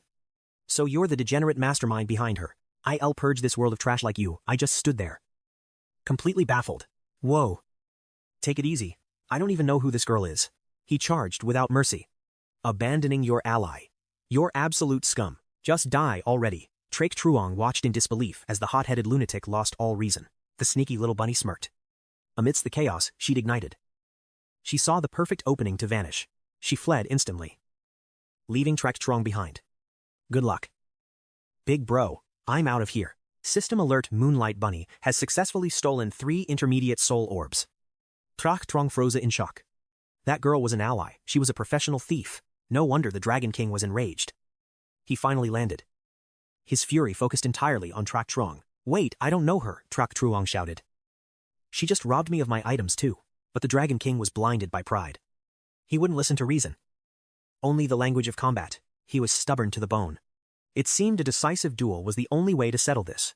Without hesitation, 𝐶-𝐒𝐒 signaled the system and summoned his venomous spider to the field. The Dragon King's eyes widened. A summoning skill. You actually possess a hidden summoner trait. 𝐶-𝐒𝐒 didn't waste words. He commanded his heaven-swallowing frog to launch a devastating preemptive strike. Boom. Caught between the spider's webs and the frog's power. The Dragon King took massive damage. Coward, he roared through the dust. Dismiss your pets and face me in a true 1v1. He downed a red sting potion, a berserker buff. His stats exploded, filling him with violent, surging energy. With a primal roar of power, he tore through the reinforced spiderwebs like they were nothing. 𝐶-𝐒𝐒 watched the transformation, wondering what kind of insane potion could grant such an overwhelming buff. The Dragon King charged with explosive speed. 𝐶-𝐒𝐒 barely evaded the strike. His instincts dialed to the max. Impressive speed, the king roared in praise. But he had no intention of stopping his assault.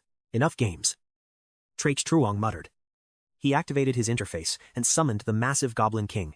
Against the aura of a high-rank boss, the Dragon King's momentum vanished. The power gap was absolute. You demon, he gasped. Just how many boss-tier monsters can one hunter control at once? This was the floor 3 boss. Without a full raid guild, defeating it was statistically impossible. But 𝐶-𝐒𝐒 wasn't finished. He raised his hand, summoning the terrifying Butcher to join the fray, facing 2 legendary nightmares. The Dragon King realized he was outmatched and finally threw in the towel. 𝐶-𝐒𝐒 called back his summons. A second later, and the king would have been pulverized. Even in defeat, the man shouted, I surrender. But I am not satisfied. Fight me without your summons next time. 𝐶-𝐒𝐒 just shook his head. My core trait is summoning. Why would I fight on your terms? Asking a summoner to fight alone is like asking a hunter to enter a dungeon without weapons. Forget that. 𝐶-𝐒𝐒 sighed.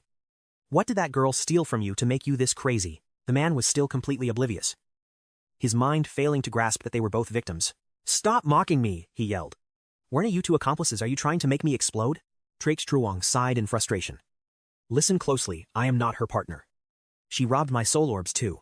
After checking the system logs, the Dragon King finally turned bright red. Wait. Did I really mess up? My bad. Little brother. He stood up and offered a sincere apology for the chaotic misunderstanding. 𝐶-𝐒𝐒 watched him, intrigued. Despite being a hot-headed knucklehead, the man's honor was genuine. He had the rare ability to admit a mistake. In this tower of betrayals, he was a rare breed. No hard feelings. The Dragon King offered his hand. Let's trade IDs. Destiny brought us together. It had been a long time since 𝐶-𝐒𝐒 met someone this straightforward and friendly. Their personalities surprisingly clicked. This was an ally worth keeping in the long run. 𝐶-𝐒𝐒 accepted the friend request.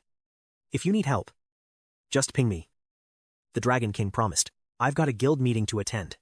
See you at the next checkpoint. Once the boisterous warrior left, 𝐶-𝐒𝐒 refocused his gaze. The real grind was still ahead. The battle had drained his time. He needed to find the floor 4 boss before the ranking window closed. The 4th floor was a treacherous labyrinth. Fortunately, his legendary compass showed the path through the shadows. Following the guide, the boss chamber lies just ahead. deep in the desolate stone forest. Another cry for help echoes, another rescue quest. Wait. That voice sounds like Little Bunny, the floor 4 boss. Minotaur Chieftain is smashing a frozen barrier, cowering behind the ice.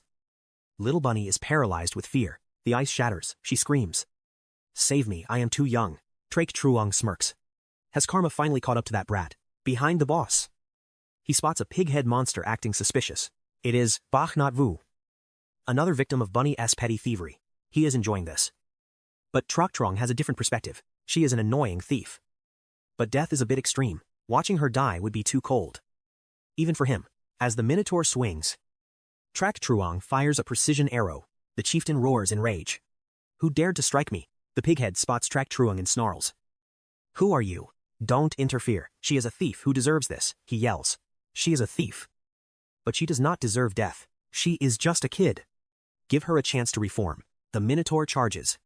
Pighead sneers. Don't lecture me on mercy. Playing hero for a beauty, let us see your skills. This is a floor boss. You are dead meat. Kid. 𝐒𝐿 remains completely unfazed by the threat. Time to show them. He summons his entire undead legion. In an instant, a full monster division fills the clearing. You summon these. What insane hidden trait is this? Attack venom spiders strike as the Minotaur fights back.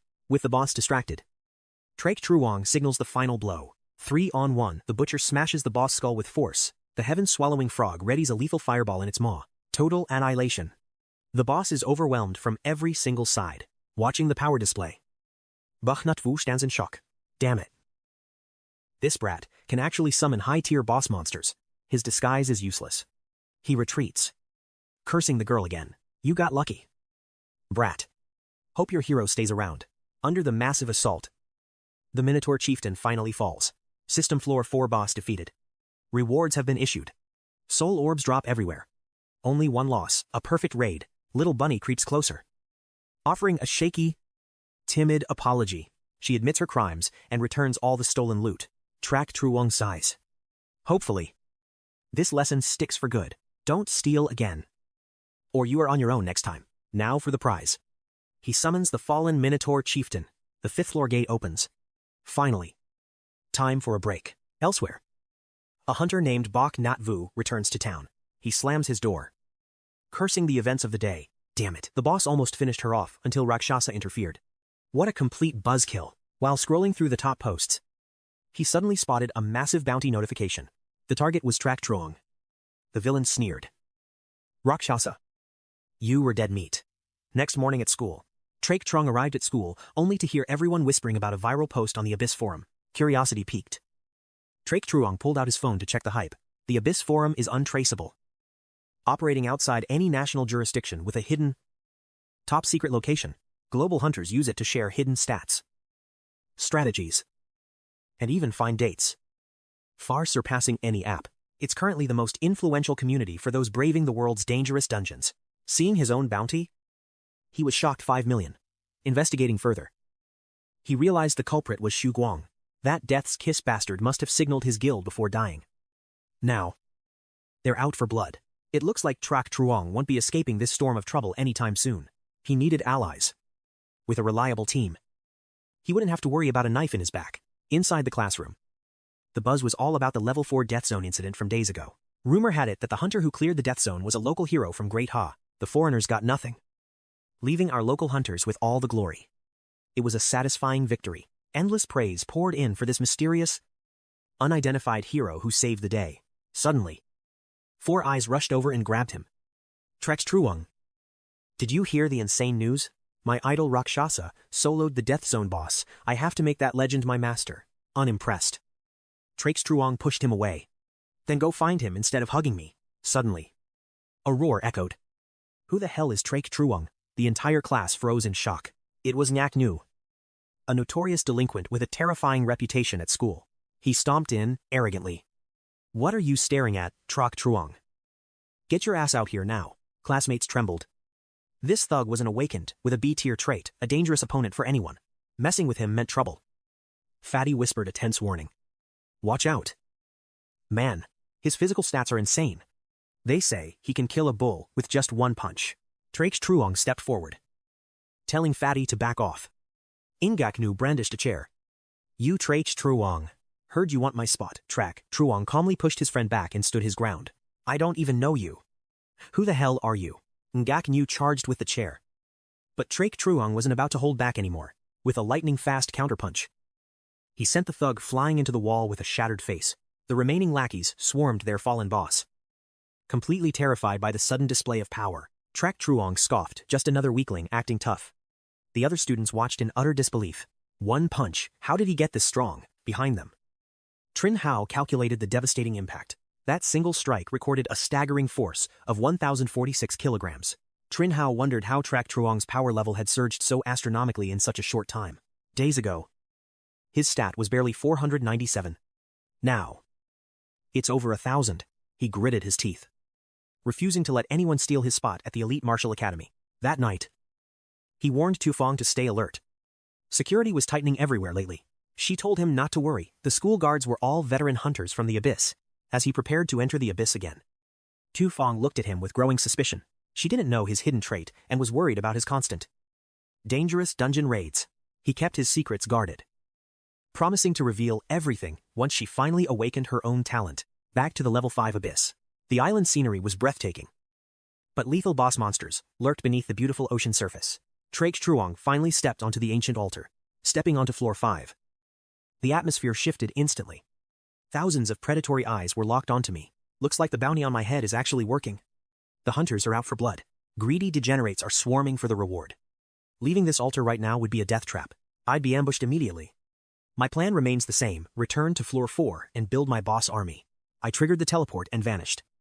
The rats lurking in the shadows were left completely stunned. They have no way of knowing which floor I escaped to. I've completely vanished from their radar. They're lost. Meanwhile, back on floor 4 of the abyss, I'm hunting new monsters for my squad. Suddenly, I sensed Little Bunny tailing me. Stop hiding, I commanded.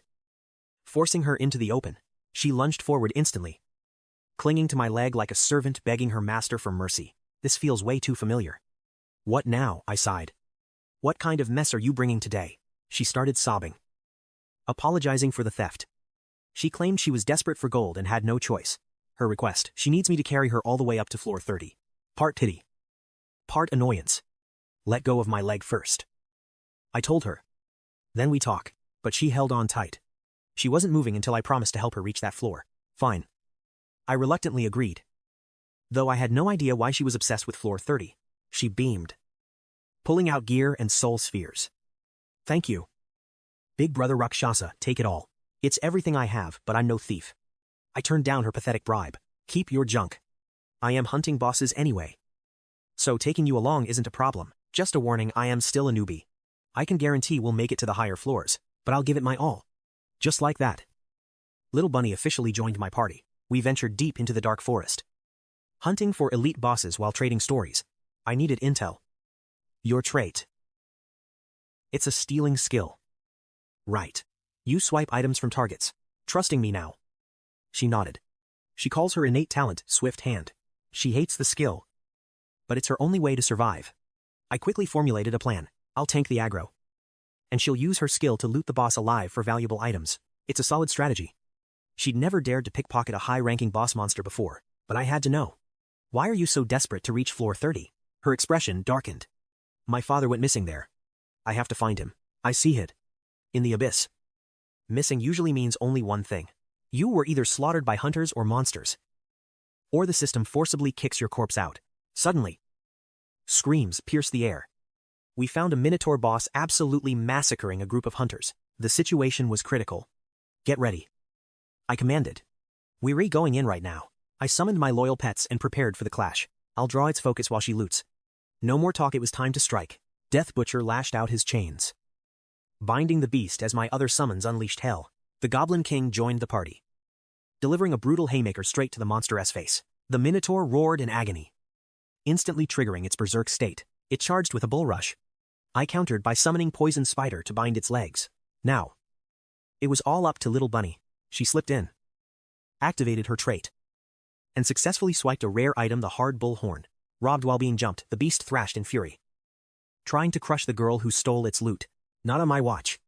Keep going, I shouted. Strip that monster of everything it owns. Zero mercy. Moments later, she successfully pilfered the bull's hide too. She stuck her tongue out. Stupid beast, you can touch me, I am taking everything today. I examined the hard bull horn, checking the system manual. But it wasn't listed anywhere. He turns to Little Rabbit, explaining he needs this item to verify some hidden system data. Having looted the boss dry, 𝐶𝐸 realizes it has nothing left. He orders his butcher to end its existence. With one swift, lethal movement, he sends the boss monster to its final resting place. Mission accomplished. 𝐶𝐸 sends Rabbit to floor 5 while he returns to floor 3 for another boss hunt. As she enters the portal, 𝐶𝐸 wastes no time summoning his legendary bullhead guardian, racing against time. He rushes to the 3rd floor to farm more bosses. In the goblin camp, he quickly eliminates the king. Fortunately, no other hunters were around to contest his massive boss kill. With the Goblin King under his command, his elite battle formation is finally complete. With this squad, guild ambushes don't scare him anymore. He immediately sprints back toward the 5th floor portal. Little Rabbit greets him, whispering nervously that everyone here has seen the massive bounty on his head. Their intentions are dark, so he needs to watch his back at all times. They won't dare touch me. He scoffs. Suddenly, Moonlight Shadow appears and calls his name with excitement. We meet again. It seems the Dragon King is traveling with her party today. Seeing 𝐶𝐸 with Little Rabbit, Dragon King charges over, looking completely baffled. Hey man, why are you with that thief? Are you two working together now? 𝐶𝐸 keeps his cool, explaining that the situation isn't what Dragon King assumes. Little Rabbit has acknowledged her mistakes and sworn off her thieving habits for good. To prove it, she returns Dragon King's stolen items. He shrugs, claiming a true man doesn't sweat the small stuff. I'll let it slide this once. The great god nearby finally decides to speak up. He mentions Moonlight Shadow's story about how 𝐶𝐸 bravely distracted the Shadow Wolf, a feat few would dare. He adds that he's genuinely interested in becoming allies with someone so capable. 𝐶𝐸 remains cautious. Being his friend right now is basically a death sentence. After all, an entire mob of degenerates is currently hunting him for a payday. Wait! What the little princess shouts. You're actually the one with that huge bounty. How much is the reward? If someone's going to claim it, it might as well be me. Is money all you think about? Dragon King yells. Didn't you just get a massive reward from your last quest? She pouts, complaining that sharing half her earnings with 𝐶𝐸 ruined her monthly budget. It's seriously frustrating, she huffs loudly. 𝐶𝐸 realizes her true identity, the Golden Princess, Shen Mengdi. Her status is far higher than he imagined. Great God intervenes. Enough jokes. Rakshasa saved Moonlight Shadow's life. He's our benefactor. He's Dragon King's friend too. So we should show respect. He adds, as Dragon King starts bragging. Listen up, everyone, Rakshsa's innate talent is absolutely insane and totally top tier. He summons elite monsters and even bosses. One Leaf Autumn stares in disbelief. Wait. Did you say bosses? The party starts gossiping, wondering if his awakening trait is actually an S-rank skill. 𝐶𝐸 stays humble. It's a bit higher. The group gasps. Higher than S, an SS rank. Dragon King continues. There are only 500 S ranks nationwide. We've stumbled upon a legendary SS rank adventurer. 𝐶𝐸 waves it off modestly. I am just a rookie, so I'll need your help, he says. Knowing it's best to hide his true stats, the group immediately sends friend requests, eager to link up with a genius. Befriending a high-tier hunter with an SS rank talent is an opportunity no one would pass up. Little Rabbit's eyes sparkle. She never expected to be carried by such an overwhelming powerhouse. He mentions that if they form a guild party, he wants Little Rabbit to join them on their climb. She doesn't need any loot. She just wants to clear the floors and reach the top. Dragon King is fine with it, but he isn't sure how the rest of the party feels. Suddenly, the little princess pipes up with her usual attitude. Why is everyone being so quiet all of a sudden? Is she trying to be a saint? The little princess demands sincerity, since they were putting in the work. Naturally, the Dragon King jumped right back into a heated argument with her. Seeing the tension, Giant God intervened, offering to cover the little rabbit's expenses himself. Fine. For the captain's sake.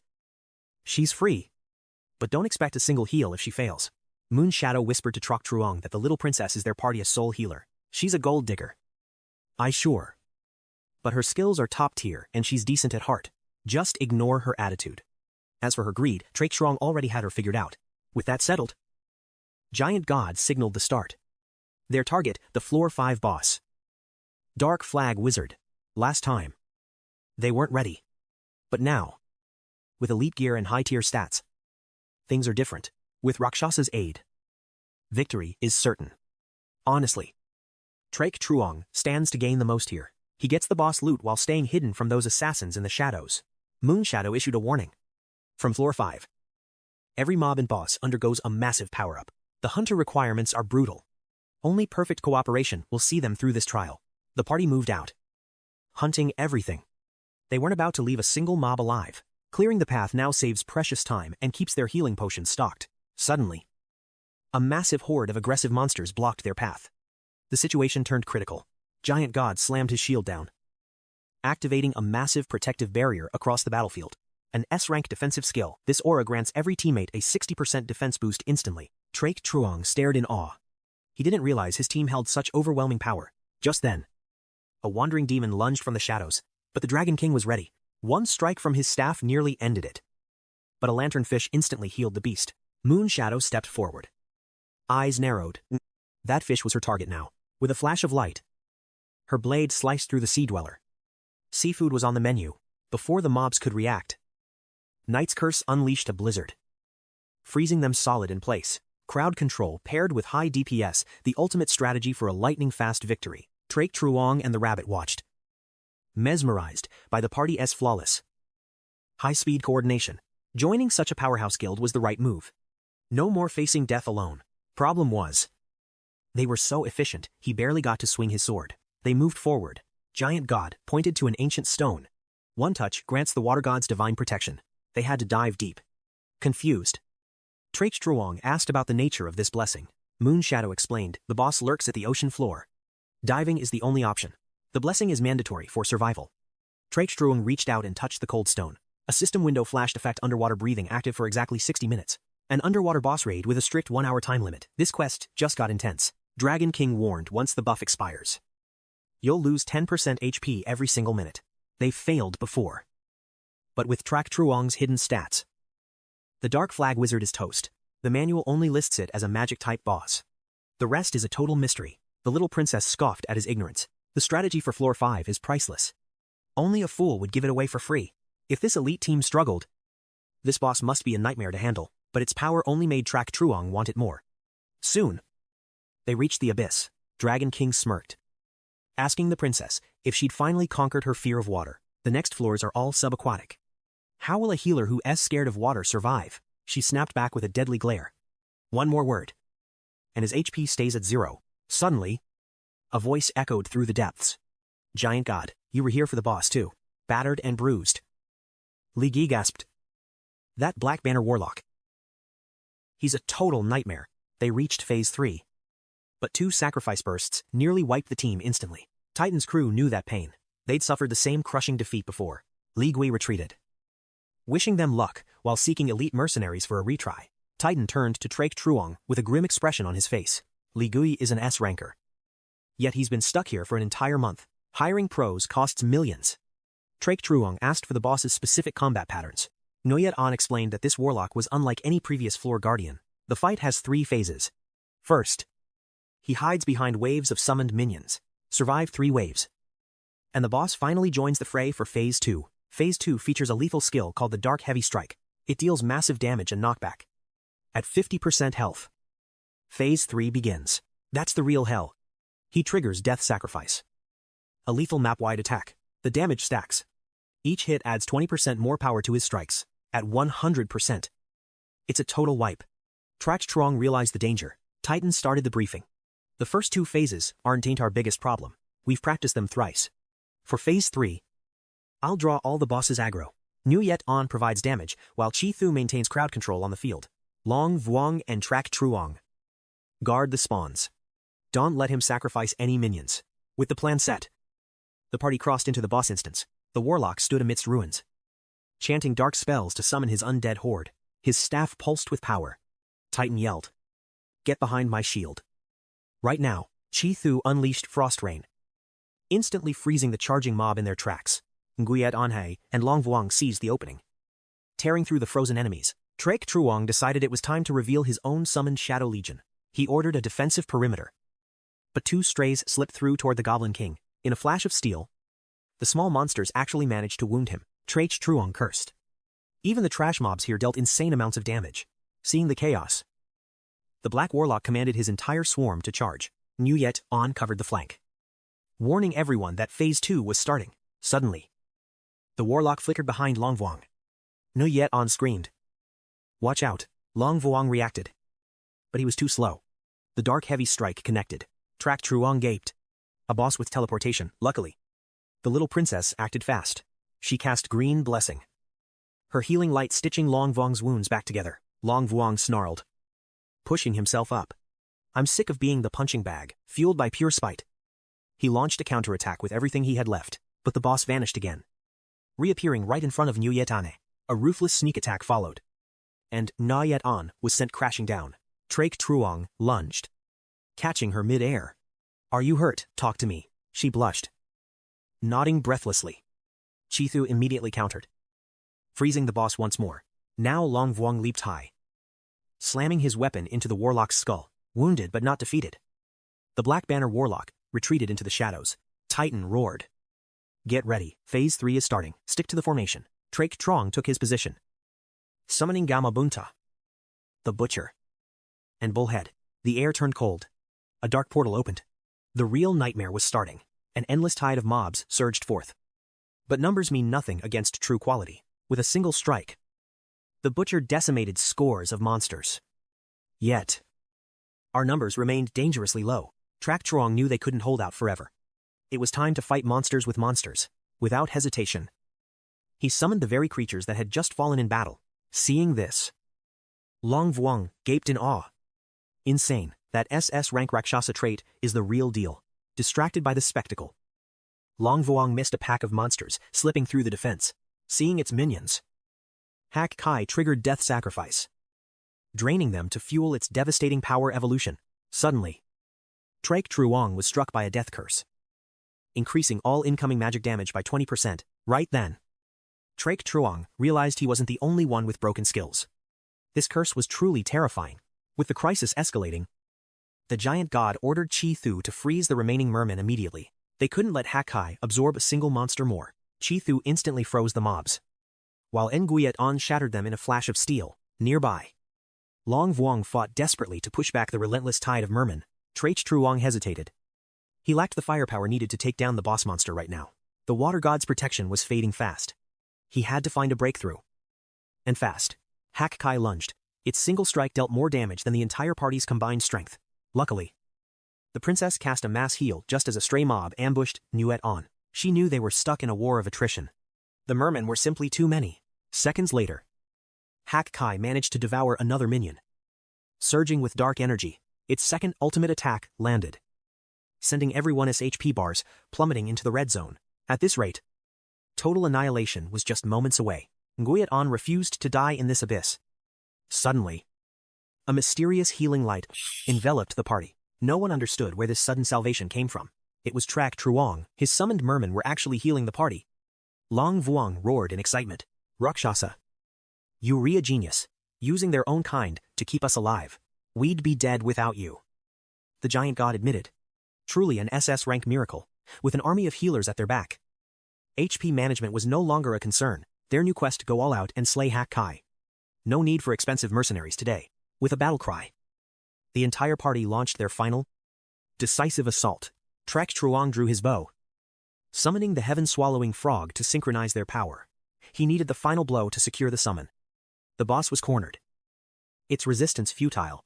Under the combined might of 𝐶-𝐸 and his celestial summon, the boss collapsed, utterly defeated.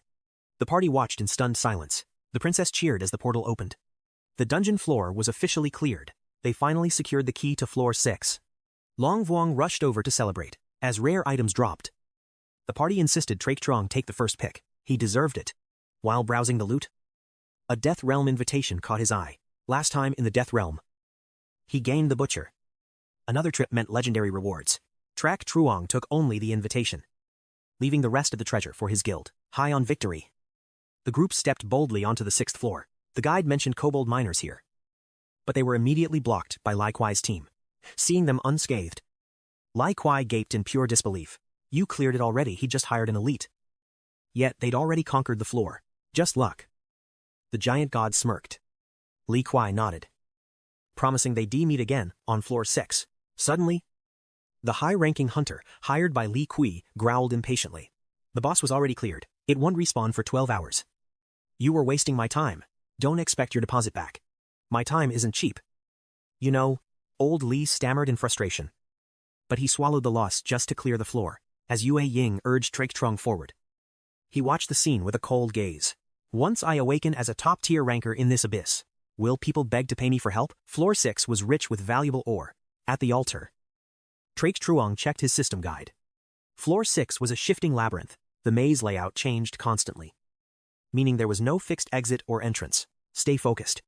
One wrong turn means being trapped in this dungeon forever. Looking around, the little princess realized the Dragon King had vanished into thin air. Suddenly, he burst out of a nearby tunnel, screaming like a madman for help.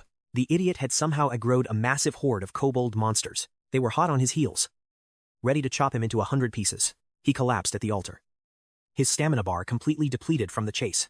Chithu demanded to know why a whole army of kobolds was hunting him. Turns out, Heidi swiped a rare stone right off their mining cart.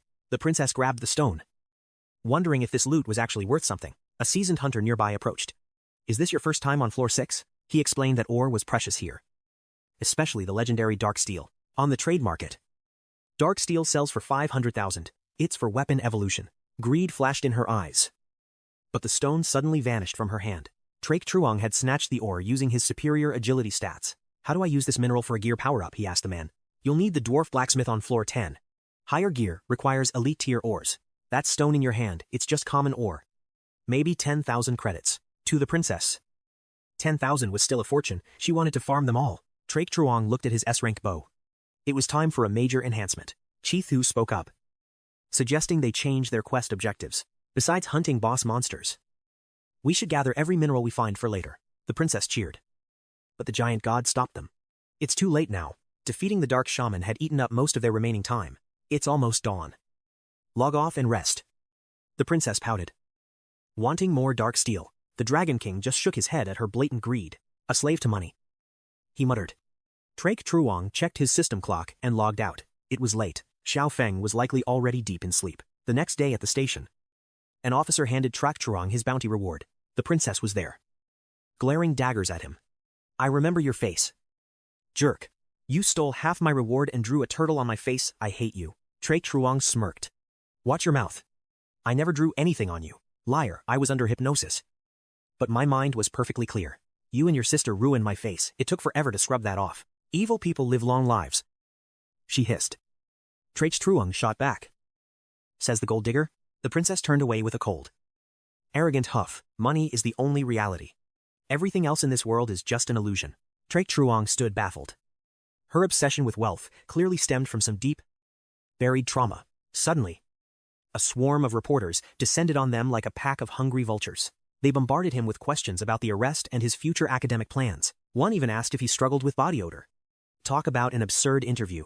Annoyed, the little princess snapped. Hey, I helped too. Why are you all ignoring me? A reporter coldly revealed that the footage showed her standing frozen under hypnosis the entire time. Later at home, Tu Feng scrolled through the viral news regarding his legendary brother. However, 𝐶𝐸 remained completely unfazed by the sudden explosion of online fame. To him, it was just a temporary buzz that would eventually fade away into nothing. He advised his sister to stay grounded before sending her to finish her homework. Now, it was time for 𝐶𝐸 to re-enter the perilous abyss once again. Reaching the 6th floor, his squad now boasted 4 new high-tier healing summons.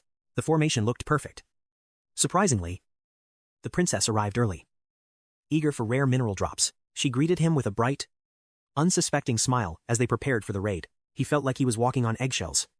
If she discovered his identity, chaos would follow. New Yet On delivered chilling news. His bounty had skyrocketed to 5 billion gold. She wondered what he did to make the Shuquan Guild so incredibly bloodthirsty. It was an accident, he sighed. Sometimes, trouble simply hunts you down in this world.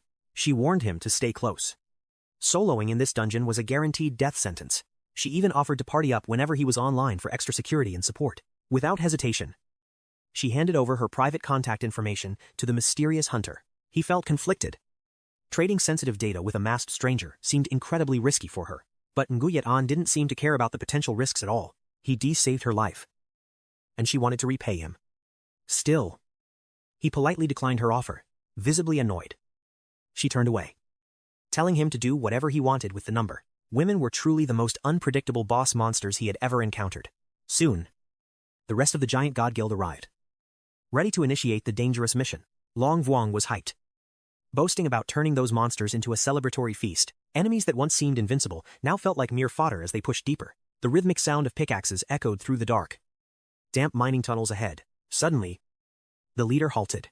Two vicious kobold miners blocked their path forward, sensing intruders. The beasts charged. The tank immediately stepped up to draw their aggro. One monster swung its heavy pickaxe, slamming into the leader with terrifying force. 𝐶 Truong winced. These mobs hit like trucks, even piercing the leader's high defense stats. A defensive aura flared up. Watch out, their attack power is off the charts. 𝐶 unleashed a freezing spell, locking the monsters down for the damage dealers. Not wanting to fall behind, 𝐶 Truong prepared to summon his own lethal battle pets. He kept his Dark Priest benched, though its low defense made it too vulnerable here. Incredibly, the monsters shattered the ice prison in seconds. Breaking the crowd control, they lunged at Long Vuong, landing a brutal blow that made him scream in agony. 𝐶 gasped in disbelief. That A-rank freeze was supposed to last 60 seconds. How did they break free so fast? Was it hidden magic resistance or something worse? Even 𝐶 Truong was shaken. If high-tier skills were failing, the difficulty was peaking. It was clear, without legendary gear evolution, they wouldn't survive the higher floors. Bleeding out, Long Vuong cried out for the princess to cast a desperate healing spell. Instantly, the little princess and 𝐶 Truong triggered their area of effect healing skills. Moon Shadow arrived just in time. Despite their intense combat, they had only managed to down one beast. Nearby, the Titan continued to tank relentless strikes from another feral monster. He shouted for backup, fearing his HP bar would hit 0. He was struggling hard. 𝐶 Truong summoned the Celestial Toad for fire support, while his Butcher and Moon Shadow charged forward. Their coordination paid off as another high-tier mob finally collapsed. They had clearly underestimated the floor 6 difficulty. Finding the boss's lair seemed nearly impossible now. The Titan suggested farming peripheral mobs first to grind experience before attempting the main quest. These mobs had insane attack power and health, hinting at a truly monstrous boss. Suddenly, more feral beasts swarmed them. The Titan barked orders to get into battle formation immediately. Only 2 appeared, but they broke through the Dragon King's crowd control and launched a devastating counterattack. Luckily, the Dark Butcher was there to absorb the impact and halt their advance. Feeling the heat, the Dragon King suggested retreating to floor 5.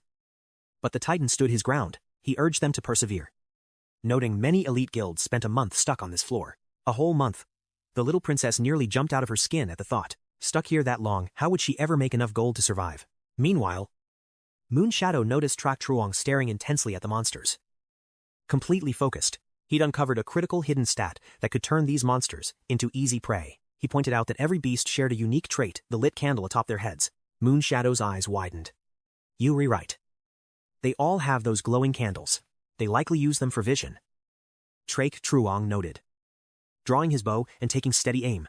Earlier, a stray shot of his had accidentally knocked a candle off one of the mobs. The creature immediately lost its aggro and wandered aimlessly. That candle was their ultimate weakness. With a sharp whistle, 𝐶 Truong's arrow sliced through the air, snuffed out the monster's flame. Just as predicted, it stood blinded and confused. Moon Shadow and the Dragon King cheered in relief. 𝐶, you were aiming for the candle, but you shot me right in the heart, she joked, seizing the opening. The Dragon King and Moon Shadow swiftly executed the remaining disoriented beasts. Everyone praised his god-tier observation skills, even suggesting a real-world guild meetup to celebrate. But 𝐶 Truong stayed focused. He was still a hunted man in the real world. Revealing his identity could put everyone in the guild's crosshairs. The Titan understood the risk and agreed to postpone any offline meetings for now. According to the Demon Realm Bestiary, Floor 6 housed a hidden dungeon, the lair of the Wickmaster. This boss possessed a self-destruct skill with massive AoE damage and an astronomical health pool. Having identified the exploit, 𝐶 Truong urged the team to move fast and hunt the boss down. The squad marched forward with the excitement of hunters closing in on a legendary drop. After a long trek, they finally arrived at the gaping maw of the boss cave. The Dragon King was eager to rush in and claim the first clear, but the Titan warned him the Wickmaster used explosive stun attacks that could wipe them instantly. Preparation was key. However, inside the cave, another party had already begun the raid. Someone had beaten them to the punch.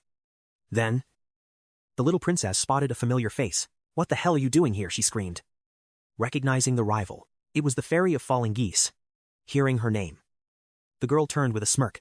Oh, It's just Lady Shen. The world is small. Isn't it? Still dodging those creditors. If you redone paying off the banks, don't forget your other debts. She sneered, furious. The princess barked back. Donna, get cocky. My family's status is far above yours. Debt is debt, regardless of the interest rate. So zip it. Lac Non wasn't backing down. She kept spitting venom. So what if you renew money? Look at my elite guards. Your squad is just a bunch of weak old degenerates. The little princess snapped, her blood boiling. Shut your mouth. They aren't my soldiers. They're my friends. Trak Truong, only in his 20s, felt the sting of being called old. Who is this girl with a nasty attitude? What kind of twisted history did she and Princess Tham Du share to be at each other's throats like this? Gayat-an couldn't be sure, but suspected a deep-seated grudge following them from the real world. This wasn't a fight for the old farts to join yet. Relax, Long Vuong said. If she needs us, she'll ask. And so, the longest verbal duel in history continued to escalate. Amidst the heated clash, a scout arrived. The boss is near death. Miss, do you know these losers? Lac Non sneered. Know them. I'll never forget the humiliation she caused me. This is personal. Today, I reclaim my honor and bury her pride once and for all. She turned to the others. Listen up. Leave her squad and join mine. I'll give you all the boss loot. Plus, I'll pay each of you a monthly salary of 1 million. The princess fumed with rage. Trapped by the temptation of the enemy's offer, Long Vuong, a man of honor, utterly despised her manipulative, money-driven tactics. Keep your dirty money, I don't sell out friends. Though, could you make it 1.5 million? They didn't care about the beef. Right now, they stood together as a loyal team. Trying to buy loyalty, you'll need more than that. Lac Non laughed. You fools. If you want to rot in poverty with her, then get out of my sight. This boss floor is mine, Long Vuong fired back. By what right are you kicking us out? Pay us to leave, or we aren't moving an inch from this spot. A soldier from Lac Non's side pulled his weapon. By what right? Want to test your luck against this? Long Vuong reached for his blade, but Trak Truong quickly held him back from the confrontation. Easy, brother. We've got S-tier gear. Why pick a losing fight? Lac Non smirked. Satisfied. At least someone knows their place. Now beat it and buy some better rags elsewhere. Later. Long Vuong snapped at Trak Truong. Why do you stop me? I'm not afraid of some guns. Trak Truong smiled calmly. It's a tactical retreat. I've already set a trap for them. As Lac Non's team engaged the low HP boss, Trak Truong drew his bow and aimed at a hidden explosive. A massive blast rocked the chamber, catching Lac Non completely off guard. He didn't stop there. Arrow after arrow ignited the remaining barrels. A chain reaction of fire and debris. Her soldiers were blown back, wounded. Don't run, kill the boss, she screamed. The princess watched with joy. Seeing her rival's formation crumble was pure, unadulterated satisfaction. Lac Non spotted them through the smoke and shrieked in realization. You bottom feeders, did you do this? But the cavern's structural integrity was already failing.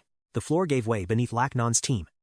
They plunged into a pit, surrounded by vicious monsters. Save me, get me out of here, Lac Non barked orders at her battered, panicking guards. In this dungeon, death was permanent. She wasn't ready for her real-world heart to stop beating. The monster swarm grew. Seeing the hopeless odds, her mercenary tore up the contract and vanished. He wasn't about to die for a paycheck. He left his employer to the mercy of the beasts. A beast lunged at her, but a sudden frost froze it solid. Chi Thu had intervened. Lac Non begged them for mercy, but the little princess wasn't feeling particularly charitable. I'll save you, the princess stated coldly. But it'll cost you 5 million per person.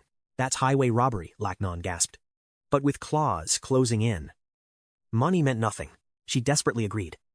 With a smirk, the princess tossed down a rope and hauled her up. 10 minutes later, 35 million hit the account. Only then did the princess let her rival walk. Lac Non sneered, memorizing their faces before retreating.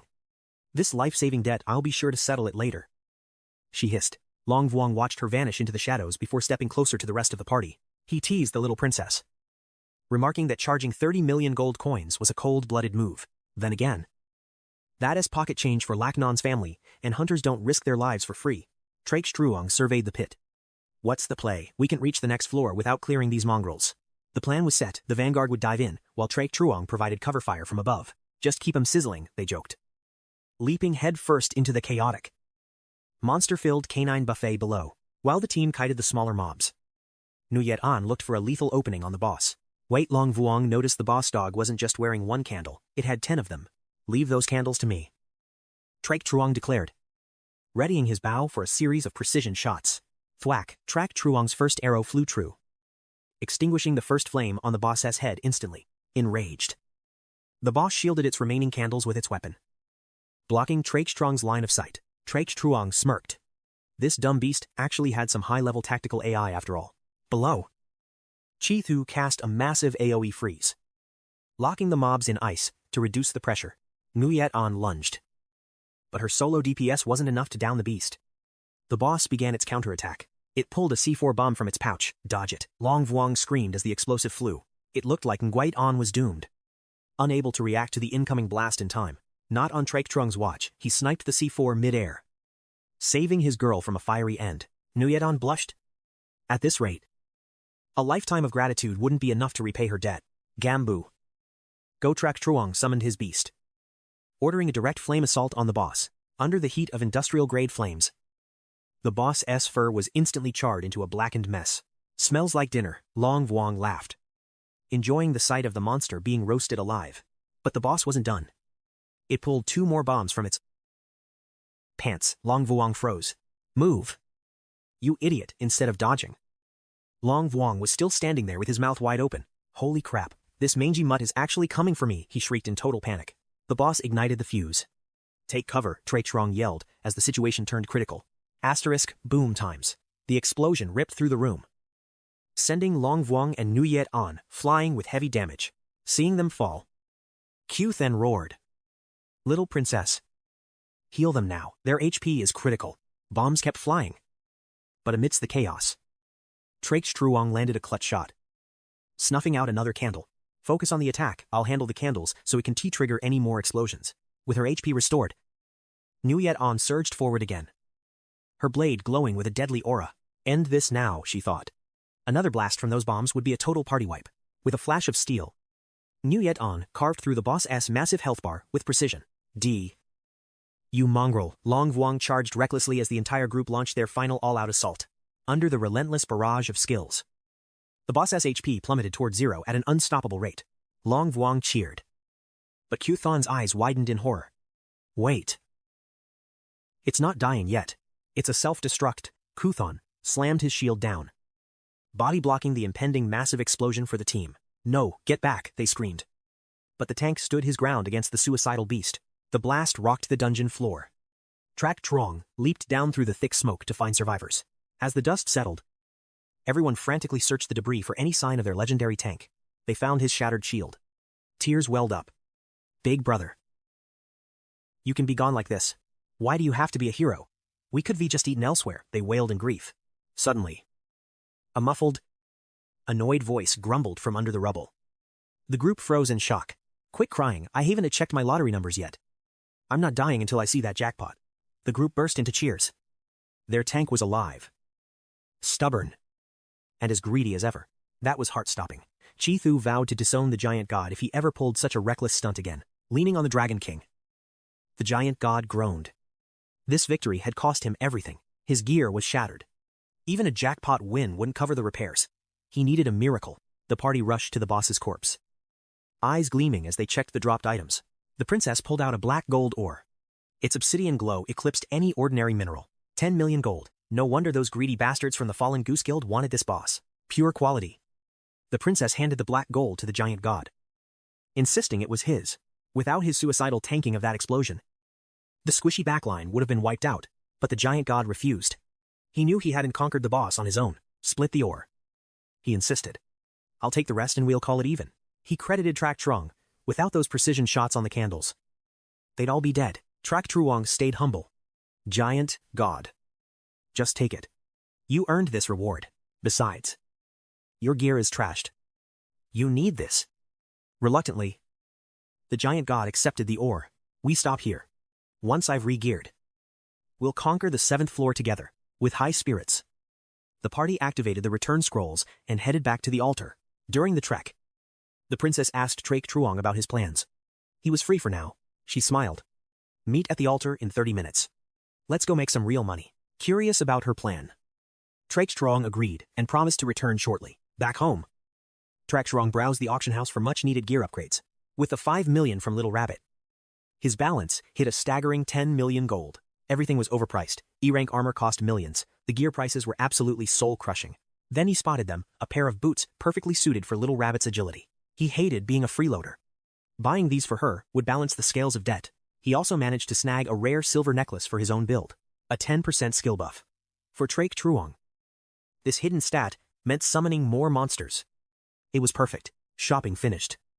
He rushed back to the floor 6 altar to meet the squad.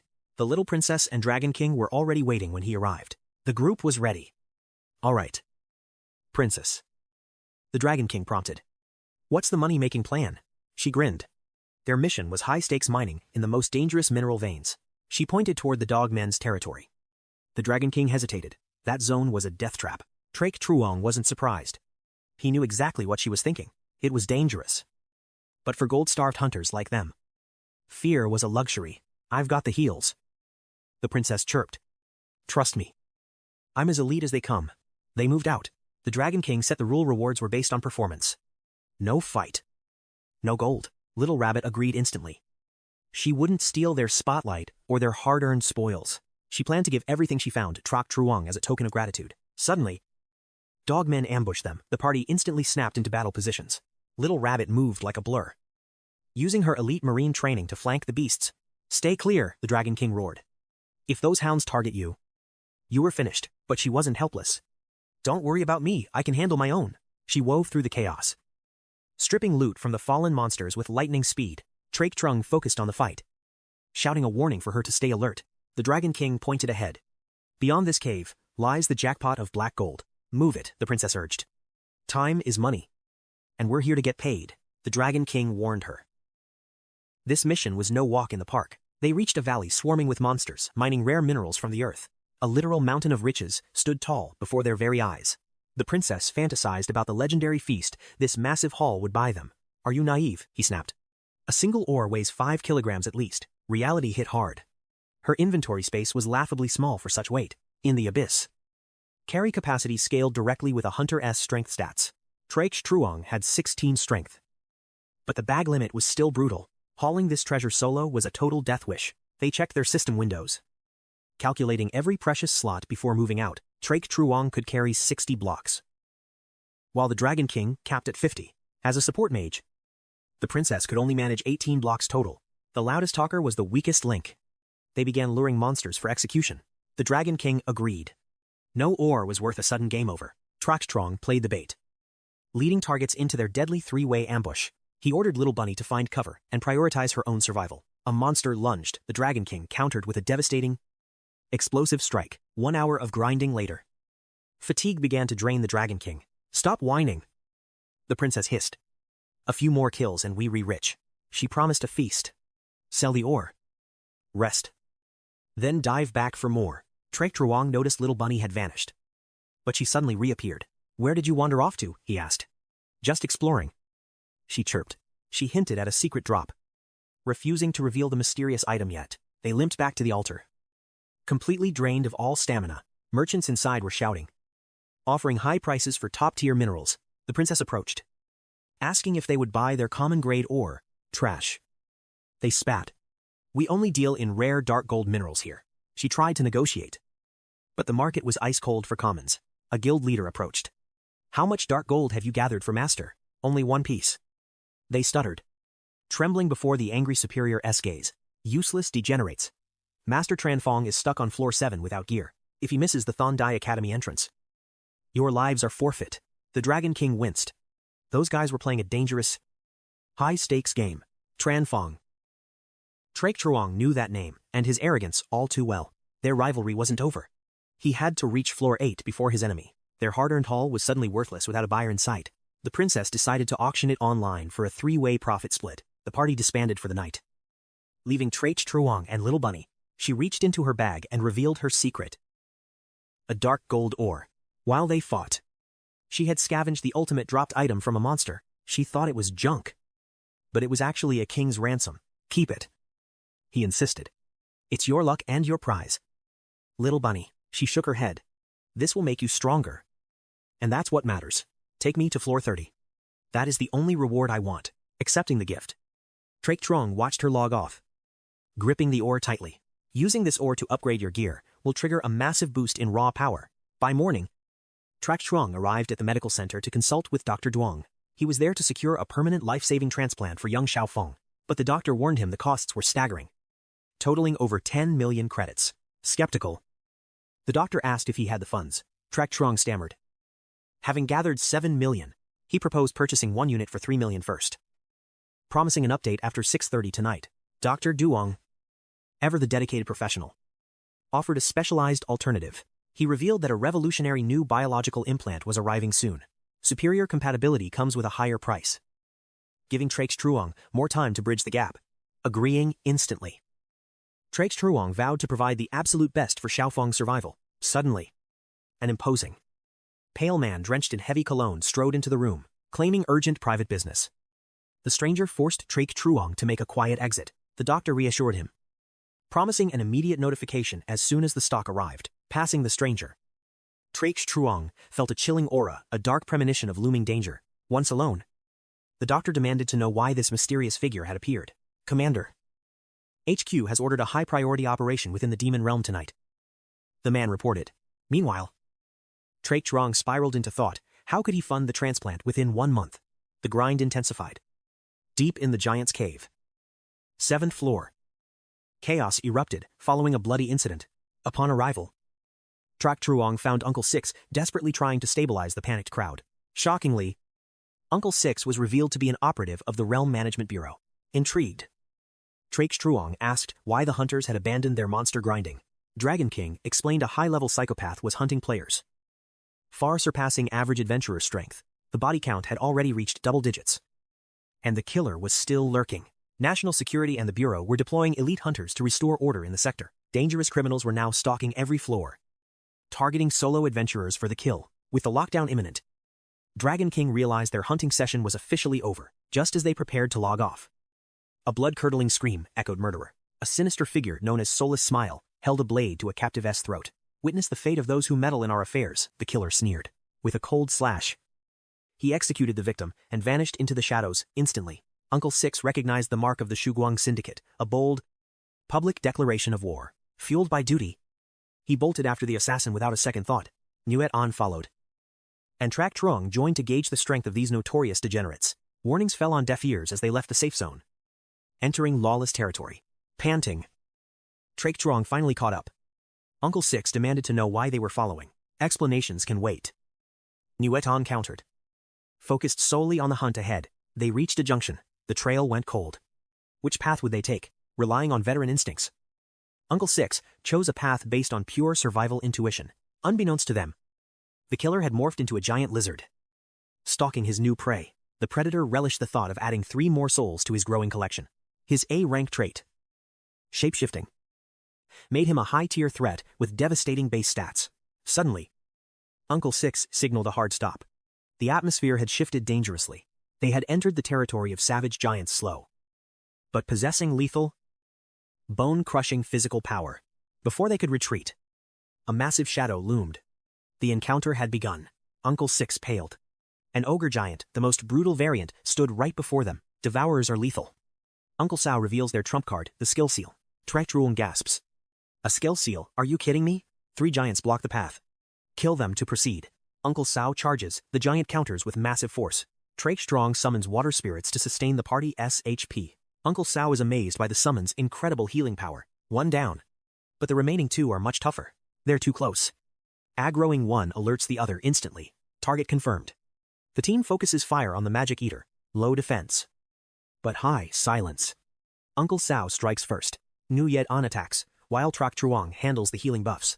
Ambushed, the giants detect them and launch a ferocious attack. Silence cast. Nuet An's skills are now completely locked down. She's paralyzed. Uncle Sao lunges forward to draw their aggro. Strong enemy, the giant roars. Kill the strong one first, Uncle Sao shouts. How long until your cooldown resets? 40 seconds, she screams. The monster charges, no escape. 𝐶𝐶 blurs in, tanking the hit just in time. Don't get sealed. Uncle Yuri, our main damage dealer. I'll handle the front line. My stats resist their magic spells. Focus fire dawn. Let that monster cast again. Cooldown over. 𝐒𝐿-𝐻𝐻 ultimate skill is finally awakened. One hit kills. One left. 𝐒𝐤𝐿 grins. Victory is ours. 𝐶 pauses. Something feels horribly wrong here. Look out, hidden blades fly from the dark shadows. It's the killer. He's transformed into a giant lizard. A lizard on floor 7. That is absolutely impossible. It's no monster, it's the killer's elite transformation skill. One strike shreds 𝐒𝐿 brand new armor set. Too late. The killer sneers. You are all my prey now. 𝐒𝐿 shields them. Everyone. Get behind me. Now. He's camouflaged. Watch for a sudden lethal sneak attack. He's fast. But 𝐶 has a secret counterplan. Summon 𝐶 calls forth his entire legion. The killer freezes. What? How many can he summon? A Gamboon Toad, and the Butcher. On this floor, he realizes the truth. 𝐶 is no ordinary hunter. Toad. Breathe fire, burn his camouflage to ashes. Revealed 𝐶 and the Butcher strike as one. The killer laughs. Well played. You're actually quite interesting. He warps away. The Twilight Guild will hunt you forever. 𝐒𝐿 lunges. But the killer vanishes in light. 𝐒𝐿 and trembles. How dangerous is the Twilight Guild? Lethal. They once wiped an entire elite raid team. And every member was a legendary, high-ranking hunter. Will Rakshasa meet that same dark end? Moonshadow asked. I am unsure. 𝐒𝐿 sighed. But it's possible.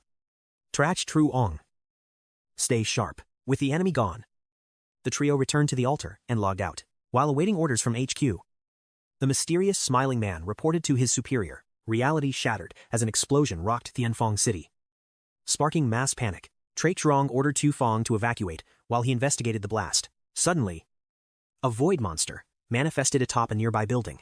Tu Feng screamed in terror, facing a nightmare monster for the first time. Dawn T fear. 𝐶 vowed. No monster touches you while I am here. As the beast breached their home, he urged her toward the safe zone. Outside, the entire city had become a hunting ground for Kai monsters. Vicious creatures swarmed every corner of the urban maze. While warning civilians, 𝐶 saw a child targeted by a beast. The infant wept hopelessly until 𝐶's kick sent the monster flying. Relief was brief. 3 monsters quickly surrounded the group. 𝐶 desperately tried to reassure Tu Feng. Despite his reassurances, she trembled until a light flash killed the first beast. He recognized the woman immediately from their encounter in the Luanham district. As she stood atop the roof, another beast lunged from her blind spot. 𝐶 shouted a warning, but her god-tier reflexes saved her easily. She was more than just fast. Her raw power was absolutely overwhelming. She crushed the beast instantly as a squad of soldiers reached their location. They called her commander. She ordered the corpse sent to Professor Ao Duong. So you live here, she noted. Turning toward 𝐶, get to the shelter. Return only when the cull is complete. She vanished. She's so cool, Tu Feng teased. Do you two have a history? 𝐶 didn't answer. He only burned with a desire to surpass her. By morning, news outlets reported that the monster threat was largely neutralized. Heavy infrastructure damage remained. Officials urged everyone to stay indoors for safety. 𝐶 sat in silence, connecting the dots of these strange occurrences. Chaos in the abyss and monsters in the city. The timing was perfect. Was this a coordinated strike? This situation was far from simple. Seeking answers, the party gathered at the abyss's 7th floor that night. The atmosphere was heavy as they discussed the recent city massacre. 10,000 dead. The Bureau was now scouting for elite high-tier hunters. A massive recruitment drive for the strongest players had officially begun. I am too weak, Dragon King cursed, wishing he could protect the innocent. Titan agreed.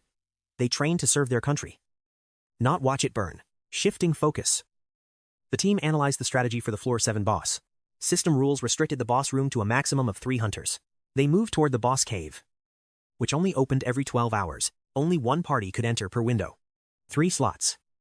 1 chance. Little Princess worried. Their team synergy relied on every member's unique traits. Losing even one person would nerf their overall combat effectiveness significantly. The first team himself, one Autumn Night, and Little Princess. The second team consists of 𝐶, 𝐒𝐿, and Long Vuong. This lineup is perfectly balanced, with 𝐒𝐿 serving as the main DPS. Long Vuong liked the odds, but the little rabbit protested her exclusion. 𝐶 promised to return for her after clearing this hidden stage. The path was eerily empty. Someone had already cleared the mobs ahead. Just as suspected, the boss room was already swarming with rival hunters. Blocking the entrance was the arrogant young master of the Tran Guild. Beside him stood the veteran elite hunter, the mysterious Fong Van. 𝐶 gauged his power he was at least an elite tier rank. The two stood firm. Declaring the Floor 7 boss as their prey, they demanded everyone wait their turn, sparking instant fury among the crowd. Why should the Tran Guild monopolize a public boss? The tension escalated. Fong Van warned them, only the strong have the right to speak here. With a cold gaze, he unsheathed his blade. Ready for blood, he unleashed a devastating sword chi that suppressed everyone in the area. Suddenly, Long Vuong charged forward. Ignoring the warning to stay back, he roared at the old man. Refusing to be intimidated by rank, old man, stop acting tough. Let's see you block this strike. Fong Van didn't even flinch. Blocking the massive blow with one hand, the countershock injured Long Vuong. Know your place, boy. Fong mocked. 𝐶-𝐒𝐒 rushed to intervene. Realizing Fong Van was barely trying, the veteran still had a massive longsword strapped to his back. That blade wasn't for show.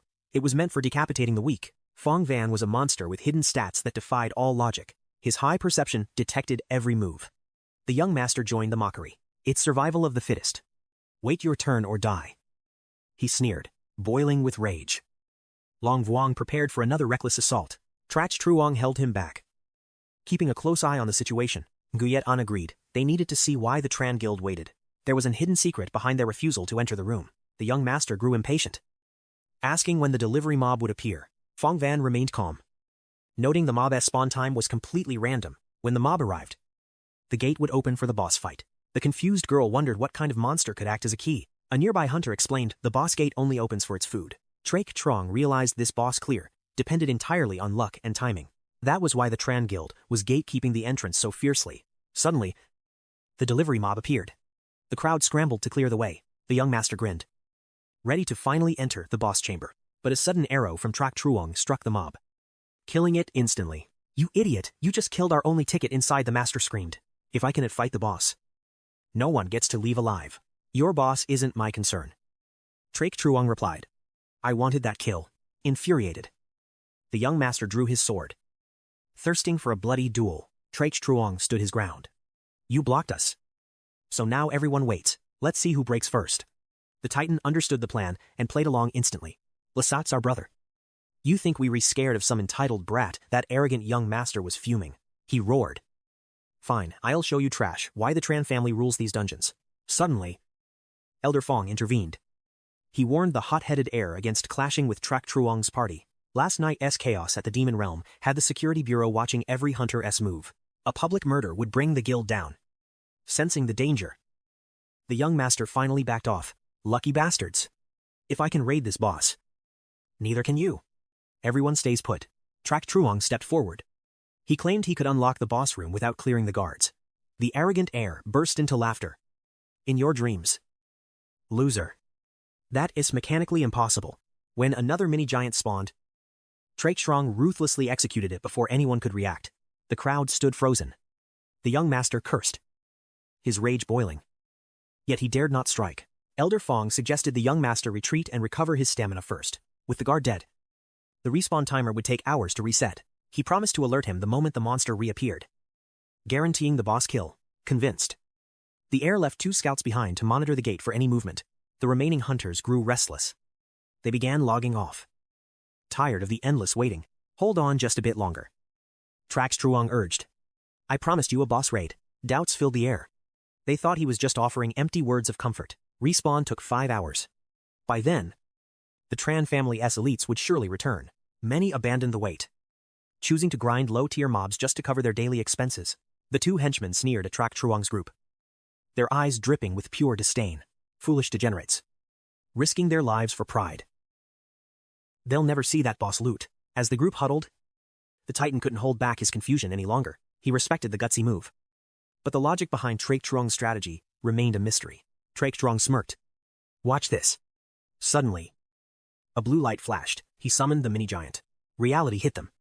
𝐶-𝐒𝐒's unique trait allowed him to summon any monster he'd slain. Long Vuong roared with laughter, cursing himself for forgetting such a broken hidden ability. 𝐶-𝐒𝐒 was always 10 steps ahead. He commanded his summon to unlock the boss gate. The onlookers who stayed behind gasped in shock as the ancient mechanism groaned to life. The henchman's jaws dropped. Impossible. How did that lowly summon open the sealed gate? The party moved in, leaving the others to secure the perimeter against intruders. Panicked, The two scouts bolted toward the altar to report this catastrophe to their master. Floor 7's nightmare stood before them. The twin-headed giant. Long Vuong charged in blindly. The two heads were bickering, completely ignoring the tiny hunters entering their domain. One head seemed cognitively impaired, whining like a child to the other for food. Long Vuong's strike landed, but it only enraged the beast. The boss let out a deafening roar. The massive titan rose, its eyes glowing with murderous intent toward the intruders. A massive axe shattered the ground. Long Vuong barely escaped a crushing death by inches. 𝐶-𝐒𝐒𝐿 summoned his merman healers. 𝐒𝐿 unleashed light blades, but damage was negligible. Before she could reposition, the giant's massive hand clamped around 𝐒𝐿's leg. It slammed her into the stone floor with bone-shattering force. A brutal impact. Long Vuong rushed to her aid. Desperate to save his teammate from the monster's wrath, he was swatted away like a fly. Fortunately, the merman's healing kept them both alive. The sky-swallowing frog took its stance. At 𝐶-𝐒𝐒𝐿's command, a massive fireball erupted. Every summon charged forward at once, surrounding the feral boss. In a chaotic, desperate struggle, the twin-headed giant's cognitive side froze in shock. It couldn't fathom how 𝐶-𝐒𝐒𝐿 summoned such overwhelming reinforcements. Unleashing its full wrath, the beast let out a thunderous roar. In an instant, it split into two terrifying physical avatars. Both clones swung their massive axes, raining down a relentless storm of steel upon 𝐶-𝐒𝐿's party. Forced onto the defensive, 𝐶-𝐒𝐿 shouted to Huyen, "Concentrate all fire, we need to bring one down first." On the flank, one giant clone began brutally suppressing 𝐶-𝐒𝐿's summoned beasts with raw, savage strength. The second clone prepared to crush Long Vuong. Unbelievably, the Taurus chieftain, a floor boss, was being dismantled with ease. This twin-headed giant was truly a monstrous threat, possessing power that defied all standard hunter ranking tiers. Watching his comrades fall one by one, rage burned in 𝐶-𝐒𝐿's eyes. This degenerate beast had to die. With only 3 hunters and the Dark Butcher remaining, the party rallied for a desperate, focused strike against one target. Huyen and Long Vuong executed a flawless combined strike. The beast shrieked as the devastating impact tore through its hide. Sensing a chance, 𝐶-𝐒𝐿 ordered them to synchronize again. Repeat that combo, hit it with everything you've got. But strangely, the system didn't trigger the same explosive effect. The hidden synergy failed to activate this time. Stunned by the failure, Long Vuong took a heavy blow to the back.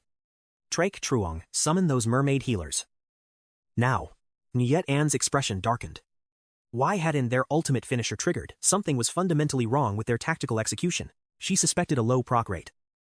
But 𝐶-𝐒𝐿's eyes narrowed. The system's hidden logic was starting to become clear. One more time, he commanded, while simultaneously ordering the Death Butcher to launch a high-stakes frontal assault. Long Vuong and Huyen lunged forward. This time, their strikes resonated, successfully obliterating the first giant avatar. The breakthrough 𝐶-𝐒𝐿 realized that only specific offensive-type innate traits could trigger the devastating rage-kill system effect. Furthermore, it seemed his summoned beasts acted as catalysts, significantly boosting the probability of the skill's evolution during combat. The remaining twin-headed clone descended into a mindless frenzy, unleashing a chaotic barrage of attacks against the group. Fortunately, thanks to their high-tier agility and refined footwork, the trio managed to evade every bone-shattering strike. 𝐶-𝐒𝐿 noticed a critical system detail. The boss possessed 2 distinct HP bars. Both had to be emptied completely. "Focus the mage head first," he roared. "We take them down one by one until this nightmare ends." The sky-swallowing frog leaped into the fray, unleashing a massive searing fireball directly at the giant's magic-casting head. Exhausted and battered, Huyen and Long Vuong prepared their final ultimate. This was their last shot at survival. After sustaining a full-powered burst of skill damage, the giant's simpler head finally went limp, its life force extinguished. The remaining head wailed in agony, calling out to its fallen brother. But only silence met its desperate cries. Seeing their opening, Long Vuong urged them to finish it. 𝐶-𝐒𝐿 drew his bow, aiming for the decisive kill shot. But he wasn't just looking for a kill. His true goal was to subdue and tame this legendary tier beast. The arrow whistled through the air, piercing the giant's heart. The system window flashed floor 7000 clear. As the boss disintegrated, a massive mountain of rare loot dropped. The party's excitement reached a fever pitch. Sifting through the legendary items, 𝐶-𝐒𝐿 retrieved a gleaming rank A shortsword and handed it to Huyen. "This was made for you," he said. Its stats perfectly complement your unique assassin traits and combat style. 𝐒𝐿 hesitated at the sight of such a rare treasure. But Trak Truong insisted. Don't blink. You are its master. Next. He tossed a heavy rank A armor plate to Long Vuong, whose current gear was practically falling apart. It was a massive upgrade, a chance to replace his shattered defenses with the legendary protection of a floor boss. Clutching the shimmering plate, Long Vuong stood in awe. He never dreamed a hunter of his rank would possess such gear. Keep the rest. Trak Truong, they insisted. You carried this raid. The remaining items belong to you alone. Accepting their gratitude, Trak Truong stashed the loot and led the group toward the Floor 8 warp altar. After registering their progress at the new checkpoint, they planned to return to Floor 7 and regroup with their guild. Floor 8 revealed a lush, vibrant grassland. The sight stirred painful memories of Long Vuong's long-lost, destroyed homeland. Suddenly, the earth began to tremble. A massive horde of centaurs emerged from the horizon. Charging with lethal intent, panic-stricken hunters were sprinting toward the altar, desperately fleeing from the Centaur Legion's relentless, high-speed pursuit. Centaurs are the apex predators here, Long Vuong warned. Against an army of hundreds, direct resistance is absolute suicide. Just then, a mysterious man standing near the party stepped forward, his voice booming with authority as he shouted, "You can't solo these guys. You'd need 100 cavalry to win. Are you three new to this floor? Want to join our squad? For now, let's just call this sketchy old-timer the Geezer." The Geezer claims he needs 300 hunters to finally launch a rebellion against those heavy knights. Trak Truong politely asks what the requirements are to join this old man as supposedly elite guild. The Geezer grins. First, you must show absolute obedience to the commander's tactical orders. Next, the captain decides loot distribution. Finally, every member pays an entry fee of 10 spirit orbs. This slick talker starts complaining about his old age and the heavy burden of leadership. Commanding 100 hunters is exhausting. Right, surely you won't refuse a small token of appreciation. Exactly as Trak Truong suspected, pure scammers. He politely declines the invitation for the time being. He tells the old man he'll reconsider once his other friends arrive to negotiate the terms. The group teleports away instantly, leaving the Geezer shouting that he'll settle for only 5 orbs. Back on the 7th floor, Long Vuong immediately starts cursing the old man as blatant greed. Does that fossil think we're rookies? If Lasat hadn't stopped me, I'd have broken his legs. Huyen agrees with Trak Truong. Wasting time on trash like that is beneath them. When the squad returns to the boss room entrance, they find everyone else still safe. Quang Tu is shocked to see Trak Truong. His lackeys immediately start snitching on the archer. Young master. This archer used a summon giant to force open the boss room gates. Fuming, Quang Tu demands the truth. But Trak Truong completely ignores the degenerate's tantrum. He turns to the great god, announcing he's ready to trigger the gateway once more. He asks the great god to help Tutho clear the stage next. The deity happily agrees. The mini-giant heaves the boss doors open. The deity promises to return and protect him soon.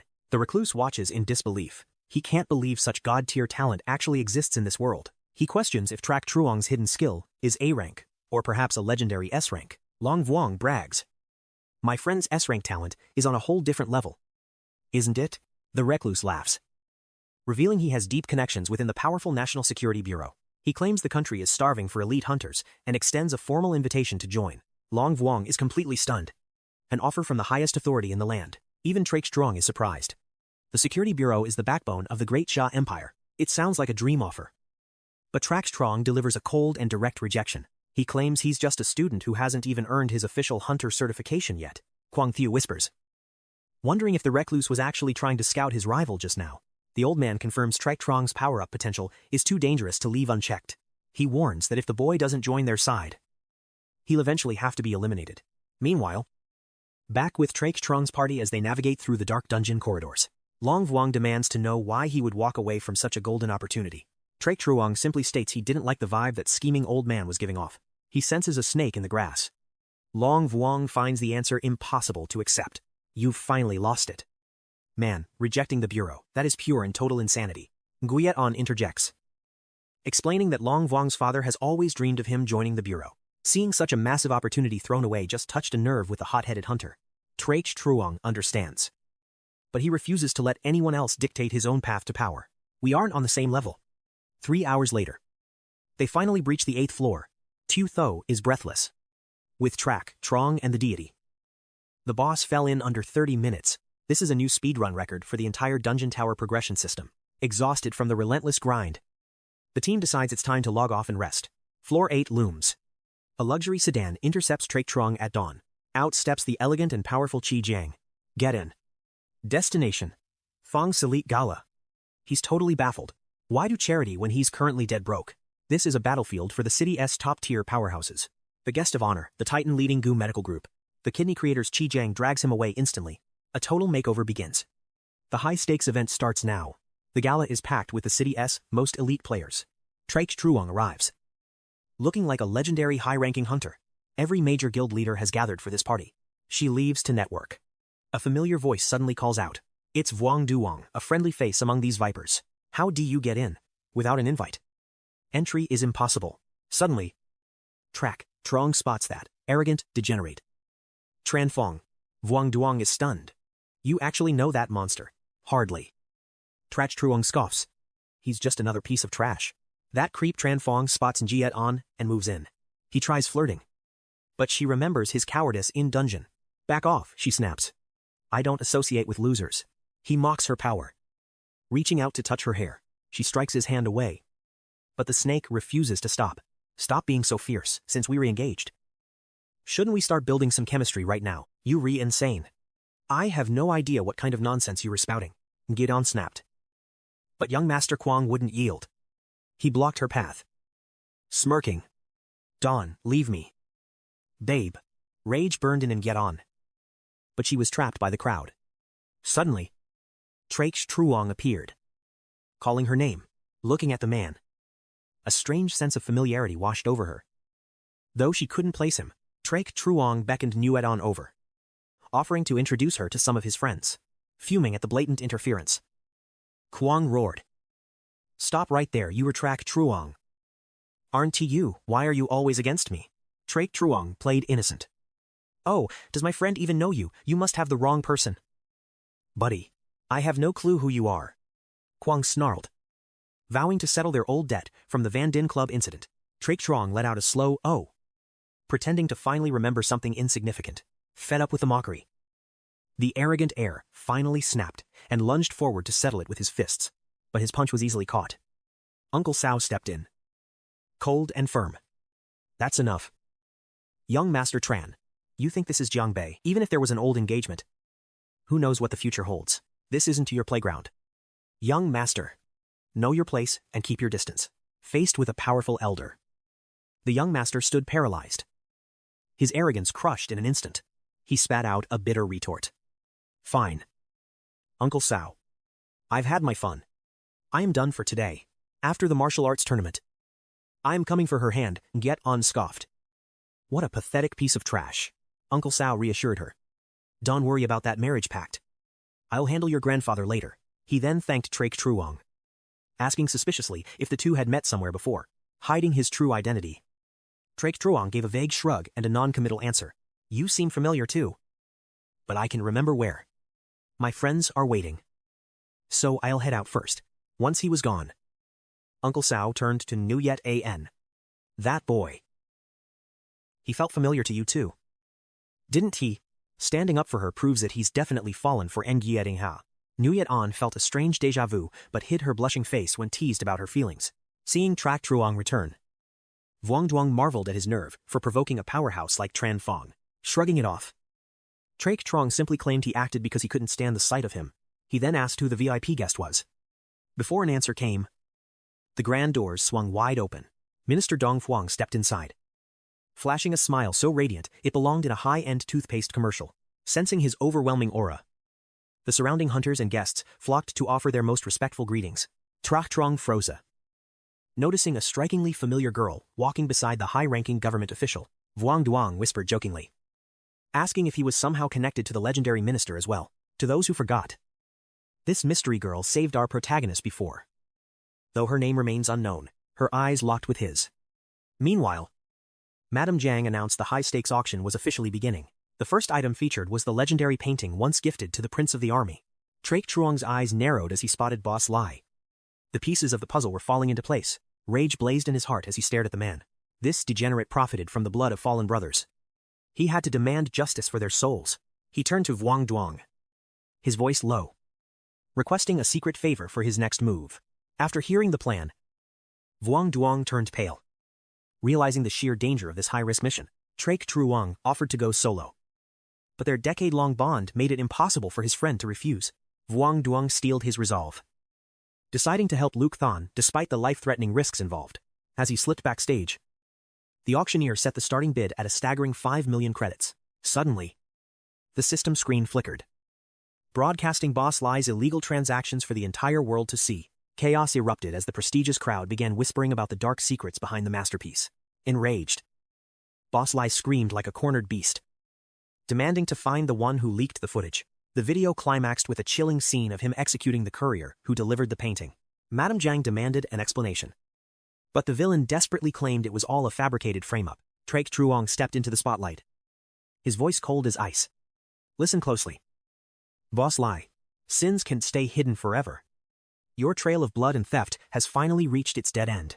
Li glared with murderous intent, but the young hunter ignored him. Addressing the high-ranking audience instead, he shouted, asking if they wanted to know the true identity of the butcher on the screen. He walked toward the minister's companion, the tension in the room reaching a suffocating breaking point. He asked her to confirm if the killer was Huang Hanfei, the infamous serial murderer recently captured. The room fell silent. No one expected a top businessman to be linked to such a monster. After a brief but intense verification process, the truth was finally laid bare. The girl confirmed the killer's identity and immediately ordered the elite guards to apprehend the traitor. The mask of the patriotic entrepreneur shattered, revealing the puppet master pulling the strings of death. At last, 𝐒𝐿 felt a weight lift as he secured justice for his fallen comrades. Watching from the sidelines, Minister Dong Fuang smiled. Xiao Qin, you have quite an eye. He noted the boy's potential. Xiao Qin thanked him, though her eyes remained fixed on the protagonist. The minister warned that such a wild talent would eventually need some serious guidance and discipline. He possesses rare courage and intellect. He is a sleeping dragon destined for greatness. The official remarked. Nearby, Uncle Six and Niet An approached to pay their respects to the powerful government figure. The minister inquired about the grandfather's health, receiving news of the old man's stable condition. After the formalities, Uncle Six got straight to the point regarding the future of his niece. He formally introduced Niet An, expressing his wish for her to join the National Security Association. Entry required a rank A talent and a level 2 abyss certificate as the absolute minimum. Though Niet An was a rare rank S awakened, she was still only a level 1 rookie. Uncle Six guaranteed she would reach rank 2 within 1 year. He pushed the minister for recruitment, who seemed quite impressed. They followed protocol strictly to prevent any rumors from spreading. The minister assigned Xiao Qin the human resources head. Instead, he remained neutral, letting her handle the final recruitment decision. Uncle Six urged her to reconsider Moonshadow's incredible potential. Xiao Qin agreed. Meeting the standards was her only requirement. No exceptions allowed. Meanwhile, Jiang praised 𝐒𝐿's bold move. She confirmed the medical guild's priority shipping for their team. With matters settled, 𝐒𝐿 prepared to make his exit. Jiang insisted he stay to network with the elite powerhouses. He declined. Social status meant nothing to a lone wolf. As he vanished, she sighed at his missed golden opportunity. Total waste. While others craved influence, Moonshadow's quest remained unfinished. Uncle Six promised her the security department slot was secure. She didn't care. Her eyes searched only for his silhouette. She whispered that her savior's aura felt identical to Rakshas's. Uncle Six suggested confronting him directly within the demon realm. Love clouded her judgment. She smiled like a smitten girl. She immediately reconnected to the system to find her target. He knew it. The Liu heiress had fallen for him, defeated by an archer. 𝐒𝐿 reached floor 8's gate. He logged in, finding his party wounded at the altar. Giant God groaned. This wasn't hunting. It was pure torture. Dragon King agreed, feeling more pathetic than ever before now. What happened? 𝐒𝐿 asked. Seeing their broken gear, Moonshadow was absent. So we underestimated the mob spawn. They encountered 300 centaur cavalry. A total death trap. It was a nightmare. They were lucky to escape alive. 𝐒𝐿 calculated. 300 elites required a massive raid. Small parties stood zero chance against those overwhelming cavalry numbers. With the rank 2 exam approaching, their progression was stalled. Moonshadow finally arrived. Apologizing for her sudden late appearance, she watched Rakshasa, wondering why he hid his secret identity. Was it a lack of trust, or something far deeper? The princess ended the silence, ordering the next dungeon raid. The manual detailed floor 8's deadly 3 centaur combat classes. First, The archer's snipers with legendary range and perfect lethal aim. They kite targets relentlessly, maintaining a safe, untouchable killing distance. Next, the warriors' armored tanks wielding massive, bone-crushing battle axes. Their physical stats are terrifying. Then, the lightning-fast centaur cavalry, armed with scimitars. They deliver devastating damage to ground targets. Finally, the floor boss, the centaur general, commanding the heights, guarded by 3 legions. He rules through absolute military force. Preparations complete. The party set out to claim the ultimate jackpot. Giant God signaled a halt. 4 centaur warriors guarded the path ahead. He warned Trak Truong against wasting his rare, hard-earned summons now. A single mistake meant death, and a brutal grind back here. The strategy was simple: lure them out one by one. Trak Truong loosed an arrow, instantly drawing a warrior-s lethal aggro. Giant God lunged forward, his shield shattering the centaur's heavy charge. Seizing the opening, Chi Thu's ice magic froze the beast solid. Long Vuong distracted the monster, exposing its unarmored flank to everyone. Following the lead, Chi Thu locked its legs in permanent frost. Lac Nuit struck then, unleashing a devastating ultimate to finish it. Long Vuong marveled at how Nguyen An's light damage stats had skyrocketed. After securing the loot, Trak Truong grew restless with their pace, deciding to escalate. He summoned his entire legion of beasts at once. Long Vuong stood stunned by the overwhelming power of the summons. Their presence changed everything, shielding the party from the front lines. Giant God cautioned that over-reliance on summons would stunt their growth. Philosophy aside, the remaining centaur pack had to be cleared first. As more warriors charged, Giant God braced for a high-speed collision. Coordination was flawless. Summons and hunters struck as one lethal unit. It wasn't a battle, it was a total one-sided slaughter. 3 fell instantly. Trak Truong then raised a bold idea: forming a guild. The princess scoffed. Do you even have the gold for that? She had dreamed of it too. But the costs were staggering. Founding a guild meant massive funding and responsibility for every soul. From mana stones to death benefits, the financial burden was astronomical. Trak Truong realized then that building an empire required serious capital. Guilds were the future. But he needed more power first. Soon, the group reached the entrance of the boss's lair. They spotted 𝐒𝐿𝐼 squad idling outside the massive gates. Giant God asked why they were stalling instead of attacking. This isn't a normal boss, Hack warned. It's an elite grade. Trak Truong's eyes narrowed. His second encounter with an elite monster. And Floor 8 elite Long Vuong knew their chances were 0. Giant God joked they should enjoy a final meal before dying. Nguyen Anh turned to speak to Trak Truong, but he'd vanished. She bit her lip, feeling a strange sense of missed opportunity. At school, Vuong Duong mentioned a mysterious visitor looking for him. Trak Truong panicked. Was it a debt collector? He depaid everyone. It was the goddess Nguyen Anh. Vuong Duong revealed. Completely shocked, he was baffled. They'd only shared a dungeon floor once. Suddenly, Nguyen Anh appeared again, whispering for him to follow her. The campus erupted. Who was this guy to capture the goddess's heart? Vuong Duong smirked, basking in his friend's legendary new reputation. Nobody knows the real Trak Truong like I do, he bragged. Let me tell the legend of young Zhang and the goddess. Wang Yang teased as jaws dropped in shock. Perched on his throne, he spilled it. Zhang pursued Yue Ying relentlessly until his unyielding willpower finally paid off. One fateful, stormy day, the goddess recognized his efforts, and they officially became a power couple. Yet, students wondered why the goddess visited him thrice today, even pulling him aside for a private meeting. Wang Yang smirked, asking what business a man and woman could possibly have behind closed doors. A girl blushed deeply, stammering. Wait, is Wang Yang saying Yue Ying is carrying Zhang's heir? That's insane.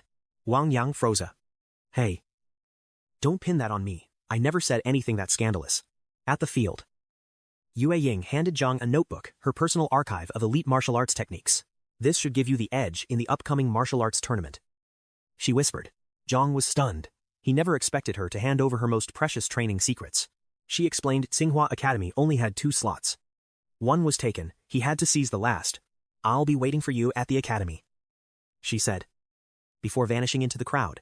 Clutching the book, he realized she still didn't know his true, hidden identity. Not that he cared. Returning home, he found Xiao Qin waiting inside his house. Xiao Feng quickly introduced her as his newly assigned homeroom teacher. Zhang wasn't naive. He knew her presence was definitely linked to that chaotic banquet incident. She greeted him casually, claiming she was just there for a routine home visit. Don't just stand there, she teased.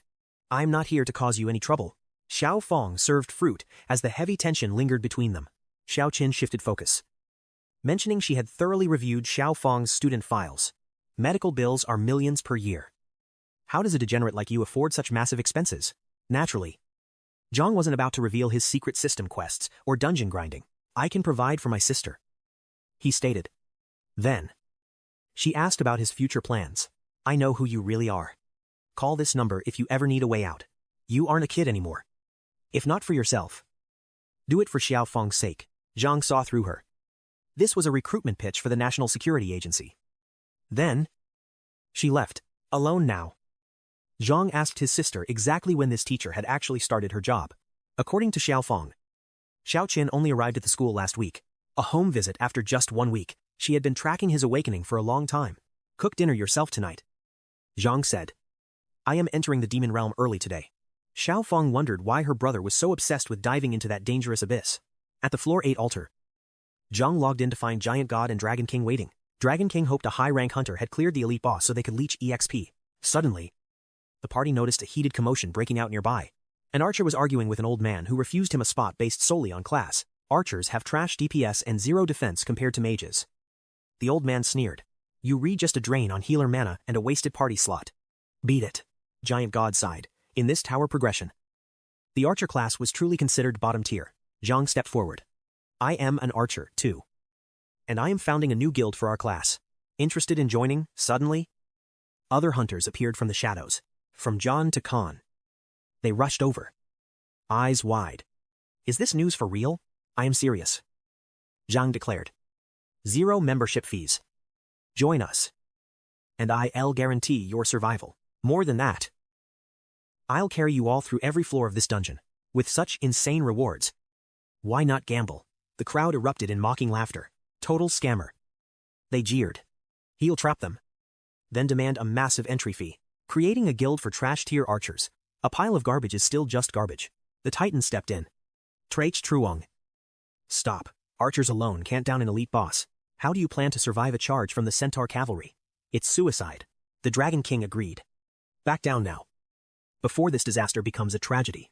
But 𝐶-𝐒𝐒-𝐿 wasn't bluffing. Every move was calculated with surgical precision. Talk is cheap. Seeing no other choice, the desperate archers went all in on him. They were tired of being outcasts. It was time to silence the haters forever. Seizing the moment, 𝐶-𝐒𝐒-𝐿 sent a friend request to the lead archer. 1 shot. Last call. Only 100 slots. Join now for free tomorrow. The price skyrockets. Desperation turned into a frenzy. Every archer on the 8th floor rushed to sign up. The Titan sighed. The arrow is shot. There's no turning back for him now. Amassing such a massive crowd was risky. Disbanding would be a nightmare if they failed. Yet, the Dragon King saw a spark. Trust him. Let's see where this madness leads. Even Moon Shadow stepped forward. She knew his genius always wore a mask of chaos. The support was infectious. Hey, do you take other classes in this archer guild? Of course. 𝐶-𝐒𝐒-𝐿 grinned. Founding members get elite status and legendary perks. The Titan cut through the hype. Forget perks. How do we actually clear this stage? That boss isn't some wooden target. It's an elite monster built for slaughter. 𝐶-𝐒𝐒-𝐿 just smirked. Patience. You'll see the show soon enough. 1 shot returned. Breathless. The 100 are ready. What's the first command? Boss. Even 𝐶-𝐒𝐒-𝐿 was stunned by the speed. The hype was real. Everyone. Hit the trade market. Buy iron shovels and pickaxes immediately. Confusion rippled through the ranks. Shovels, if you can find one. Get anything that digs. Surveying his makeshift army, he whispered. It's time for a masterpiece. The entire altar was a sea of bows. A sight never seen before. The spectators sneered. 1 charge from the Centaur Knights, and they'll be red paste. Brainless idiots. They hissed, following closely to watch the inevitable bloodbath. Suddenly, the enemy appeared. Centaurs. 𝐶-𝐒𝐒-𝐿 raised a hand. Halt. Listen up. Follow my commands to the letter. And victory is ours. The archers roared in agreement. Just give us the signal. What's the play? Simple. I'll be the bait. You provide the fire. The Titan watched with bated breath. Be careful. Those knights cover 50 meters in less than 5 seconds. I know their stats. 𝐶-𝐒𝐒-𝐿 replied. Titan. Stay back. This is our fight. He led the unit forward. Bows up, lock and load. But hold your fire. He drew his own bow. Aiming true. An arrow struck the lead centaur's rear. The beast let out a thunderous roar of rage, charging straight at its provoker. Now release. A literal rain of steel descended from the heavens. The damage numbers were staggering. A blinding wall of critical hits. The centaur collapsed instantly. One Shot cheered wildly. Hell yeah, that felt incredible. Who says archers are useless? We just needed a god-tier commander. The realization hit the guild like a truck. There are no trash classes. Only trash players. Clean it up and move out. More prey awaits. The mockers watched in stunned silence. The strategy was flawless. Squad after squad of centaurs fell before the archer army. Everyone agreed, 𝐶-𝐸 was a god-tier carry with stats and looks that rivaled a legendary ranker. But to him, this impossible feat was just another day in the dungeon. He recalled ancient records of a world-conquering army that dominated the battlefield with pure ranged power. Their secret, a specialized archer unit that secured victory after victory against overwhelming odds. Long Vuong stared blankly. Having never heard of such a kingdom in this awakened world, naturally, it was history from another dimension. Finally, the squad reached the boss's camp entrance. Not Tien spoke up with the usual question, guild leader. What's our next move? The hunters were confused. 𝐶-𝐸 had bought supplies, but hadn't used a single item yet. The gate is ahead. The MC signaled. Everyone. Start digging pitfalls around the camp perimeter immediately, 10 meters wide. Deep enough to trap a centaur. Kuthan realized he intended to bury them alive. 𝐶-𝐸 didn't deny it. Against hundreds of elite mobs, a direct clash meant certain death. Moments later, the high-ranking archers were reassigned to the dungeon excavation squad. As the fortifications rose, Kuthan asked how they'd lure those degenerates out of cover. The MC already had a plan. He would personally enter the camp to draw the aggro. Hearing this, Kuthan and 𝐶-𝐸 immediately tried to stop his suicide mission. An archer's defense is too low if those centaurs caught him. His HP would hit 0 instantly. 𝐶-𝐸 volunteered to tank the hit. Confident his high health could withstand the initial chase, 𝐶-𝐸 refused. In this guild, his agility stat was the only one high enough to survive. His evasion rate was maxed out. And he held a hidden trump card in his inventory. He pulled out a rare vial, the ultimate performance booster for high-tier agility builds. It was a greater agility potion, capable of boosting speed by 200% for 60 seconds. As expected, the MC had calculated every variable for this high-stakes raid. Within 10 minutes, the massive trench was ready. Everyone, take your battle positions now. Once I lure the horde out, I'll use this rope bridge to cross back to safety. Kuthan warned him one last time, if the quest went south, he had to retreat immediately. The camp was crawling with aggressive mobs. But the MC didn't know the meaning of fear, watching him vanish into the enemy camp. Long Vuong couldn't shake a sense of dread, mostly because the MC still owed him gold for that last high-level gear trade. Inside, the camp was massive. This many tents meant the boss could summon a cavalry army instantly. There, in the shadows, loomed the elite boss, the commander of this nightmare zone. No player had ever cleared this floor. Elite or not. You were just more XP to me. He drew his bow, launching a precision strike aimed directly at the monster's throat. The boss dodged, letting out a primal roar. Intruders. Hunt him down and tear him apart. As the golden signal flared, 𝐶-𝐸 knew the fodder cavalry was about to swarm. They charged like a mindless horde, hooves thundering as they closed the distance with terrifying speed. To lock the aggro, the MC stood his ground and mocked the oncoming beastmen. Catch me if you can. Slowpokes. He downed the agility potion, feeling the power surge. Instantly, his perception shifted as his movement speed reached legendary, godlike levels. He taunted the four-legged monsters, daring them to keep up with his two-legged sprint. At the camp gates, the centaurs were inches away. The entire raid's success rested on this moment. With a cinematic burst of speed, he leaped onto the rope and glided across the abyss. The monsters had no brakes. One by one, the entire horde plummeted into the massive pitfall.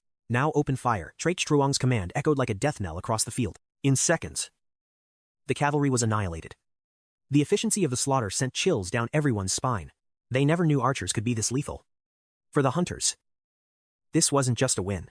It was evolution. Ever since awakening this class, they had never witnessed their true hidden potential. Before, they relied on cowardly hit-and-run tactics. But that pathetic era was finally over. Now, they could hold their heads high. No one would dare disrespect their rank again. Once finished, 𝐶-𝐸 ordered the guild to secure all dropped items in the warehouse. Hearing this, everyone cheered and leaped down to claim their hard-earned rewards. The little princess and dragon king watched in awe as 300 centaur knights fell. The sheer amount of soul orbs made them feel useless as they asked for the next plan. This boss summons 3 waves of knights. and each wave becomes significantly more lethal. But 𝐒𝐿 wasn't worried. He already had a perfect strategy mapped out. He dove back into the camp, successfully luring the next swarm of degenerates out. The giant god sensed immediate danger, seeing the heavy armored knights charging forward. He urgently asked if their arrows could even pierce through that thick plate armor. 𝐒𝐿 knew it was impossible, but ordered them to aim for the armor's weak joints. Activate every buff skill. We cannot afford to fail at this critical turning point. Despite the rain of arrows, the heavy armor of those monsters barely took a scratch. The Dragon King realized, even with skill resets, they couldn't take these monsters down. He suggested a tactical retreat, noting they had already gained plenty for one day. But 𝐒𝐿 refused. A reset now would mean all their effort was for nothing. Worse, it would shatter the guild's morale and cause members to desert in droves. Suddenly, 𝐒𝐿 commanded everyone to cease fire and halt their attack. The giant god wondered if they were retreating, but 𝐒𝐿 just scoffed. I'm not leaving until that boss is dead. If we can't kill them, we'll ignore them. Confused by the logic, the giant god demanded to know his actual plan. We'll trap them in the pit. Then I'll lure the boss and final wave together. We kill the boss to clear the dungeon. Everyone was stunned by this insane gamble. The giant god warned him not to be reckless. Fighting them all at once was suicide. 𝐒𝐿 didn't explain further, simply telling them to put their trust in him. With time running out, he charged back into the enemy territory immediately. Huyen grabbed his hand, blushing as she begged him not to take such a risk. Let's retreat and rethink this. He coldly joked that only a kiss would convince him. Huyen turned bright red, her face burning with sudden embarrassment. Surprisingly, she actually agreed to let him have his way just this once, but the fool just leaped away, laughing that he was only joking to tease her. The guild members cheered for his return as he summoned the bomb wolf king. The hunters couldn't believe their eyes, watching their leader mount a legendary creature. Is our guild leader really riding a divine beast? That is freaking legendary. 𝐒𝐿 charged at the centaur lord, ordering his summon to blow everything up. Following orders, the wolf king began raining explosive projectiles across the battlefield. Enraged, the centaur lord raised its spear and charged directly at 𝐒𝐿. The lesser monsters followed their leader as the wolf king disrupted their entire formation. 𝐒𝐿 took a quick drink, knowing he had to thin the herd to reach the boss. He whispered an apology to the wolf king. This mission required a heavy sacrifice. The centaur lord roared. How dare a mere human invade my camp? You've chosen death. 𝐒𝐿 barked back. Save the talk for later. Catch me if you can. Horseface. While the wolf king stalled the mobs, 𝐒𝐿 lured the boss out successfully. Facing its end, the beast unleashed a hidden passive. A massive explosion erupted instantly. Outside, the spectators watched in horror, praying 𝐒𝐿 survived that devastating blast. 𝐒𝐿 successfully lured the monster into his domain to test this elite boss's power. Giant god marveled at the sight. Rakshasa had decimated 100 cavalrymen all alone. He ordered the squad to provide cover fire before surrounding the boss for a final assault. As the centaur king lunged, 𝐒𝐿 leaped into the air, narrowly dodging death. He roared for his allies to focus all their fire on this monstrous trash. The hunters risked everything. They would break every bough just to bring it down. Thousands of arrows rained down, cutting the minions in half. But the boss remained unscathed. To the beast, these pathetic human attacks were nothing but a minor nuisance. Amidst the chaos, the centaur general roared, Humans! I'll dye my flag in your blood. His spear became a lethal streak of light, piercing directly toward the backline archers. A victim's health plummeted. Minus 2,183 damage. A fatal strike. Giant god and dragon king froze in terror. Damn it. You have to be kidding. That boss not only blocked every arrow, but possessed absolutely devastating attack power. The casualty was Heartpiercer, who was now writhing in agony on the ground. Giant god screamed. Everyone dodge. Do not let that spear touch you. Unlike his panicked teammates, Rakshasa remained calm. Impressive for an elite boss. He smirked. He touched the earth, and an eerie magic circle appeared. Rise. It's your turn. The ground trembled as a dark silhouette emerged from the center of the array. The black-tide shaman rose from the abyss, sending a chill through every hunter present. The dark shaman, How Rakshasa. You're a damn genius for pulling this off. Rakshasa didn't respond, his eyes fixed on the target as he commanded his summon. Shaman. Use black mist. The creature raised a twisted, grotesque puppet into the air. Darkness condensed into a lethal orb before being hurled straight at the centaur general. A gloomy aura enveloped the enemies. The death sacrifice skill had finally been triggered. The boss's health vanished. Minus 18,800 damage. A massive hit. A system interface flashed before his eyes. Death curse level 1. Magic damage increased by 20%. Giant God cheered. Incredible Shadow Moon explained that the cavalry possessed 0 resistance against magic, damage scales with the target as health. The bigger they are, the harder they fall. Lower health points yield lower damage numbers. But once the death curse hits 5 stacks, the target faces certain annihilation. Enraged, the general lunged at the shaman. You cursed merman. Perish in agony. The spear struck like lightning. But Giant God's shield intercepted the blow just in time. He took the hit. Minus 486 health points from his bar. Protect the shaman. Dragon King roared. Shadow Moon. Let's close in for melee. I've waited long enough. Shadow Moon leaped forward with intense, burning, killing intent. Rakshasa's fire frog charged. Ranged hunters.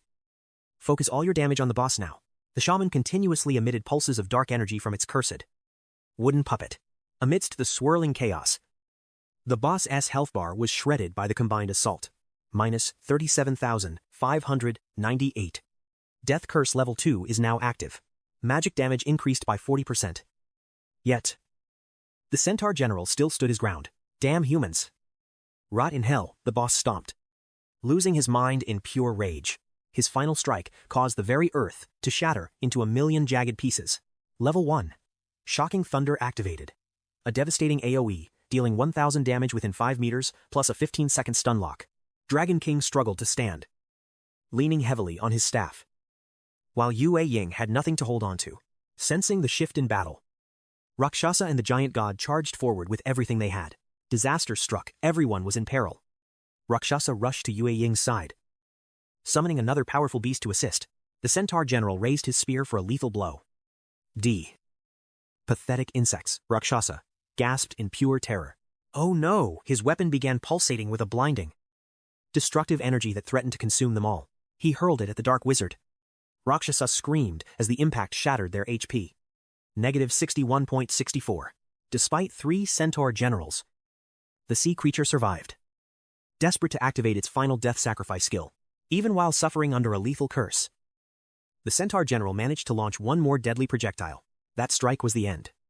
The Dark Wizard's HP hit 0%. The system's cold voice echoed.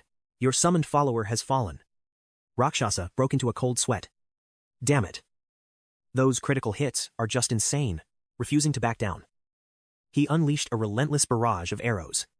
It's all or nothing now, let's go. Snake strike. Focus, Heavenly Flower. Burn him to ashes. I'm putting everything I've got onto you. A rain of sharpened arrows pierced the General's armor. Simultaneously, the Sky Toad erupted with a massive fire pillar. This coordinated assault hit hard, shaving off 92,885 health points from the boss. The boss's health bar was blinking red. Rakshasa was stunned. How is the damage output this high? Yue Ying seized the opening, dancing through the battlefield. Her elegant strikes carved through the General's remaining life. Minus 2,000. 3,000. The numbers climbed rapidly. Suddenly, Yue Ying realized the tactical advantage. I see it now. The boss is still suffering from those uncleansed stacks of lethal curses. Magic damage is amplified. And even my light slash is hitting way harder than its base stats. Rakshasa drew his bow again. My weapon has a lifesteal trait. This damage boost should be absolutely massive. Sensing the shift, the boss snarled. Filthy humans, you think you actually have the power to kill me? He reared back, preparing a world-shattering ultimate. Perish, Chapter 67. Frustration boiled over as his arrows failed to penetrate. Damn it, why is my personal DPS so low? This is impossible. Sky Toad. Incinerate him. Dawn it, let him finish that skill sequence or we're all dead. The giant beast opened its maw, unleashing a hellish inferno. The General stood no chance as his HP evaporated. 82,251 damage, his health bar hit absolute zero in an instant. With one final, agonized roar, the General collapsed. The thick smoke began to clear from the crater. The Centaur's body turned a spectral blue before fading away. Dragon King was speechless. An elite boss actually defeated. Suddenly, a golden system interface materialized before the entire party, announcing their hard-won victory. Congratulations, you have successfully conquered the Floor 8 Demon Realm boss, the Centaur General. A glorious victory. Rakshasa burst into triumphant laughter, leaving his comrades staring at him in utter disbelief. We did it, guild leader. You re a legend, One Arrow cheered. Little Rabbit beamed. Next floor. Here we come. Pure admiration filled the air. The leader really delivered. He's the real deal. A man of his word. I'll follow you forever, the little princess gasped. Spotting a mountain of loot inside the 10-meter deep hole. I've never seen so much treasure. We're going to be filthy rich after we sell all this. Rakshasa shouted. Secure the battlefield. The archers dove into the pit. Scavenging every single piece of loot, he approached the spot where the boss fell. Let's see if this elite dropped anything truly legendary. A gleaming blade stood buried amidst the riches. Rakshasa pulled it out. And its hidden stats were revealed. S-rank golden warblade. Damage, 1,653,000. Perk, plus 20% attack speed. An S-rank weapon. And a 20% speed buff. The stats on this are absolutely insane. Holding the blade high, he addressed the guild. The boss dropped this S-rank beauty. Who wants it? We'll decide who needs it most. But the members shouted back. Keep it. Leader, you earned it.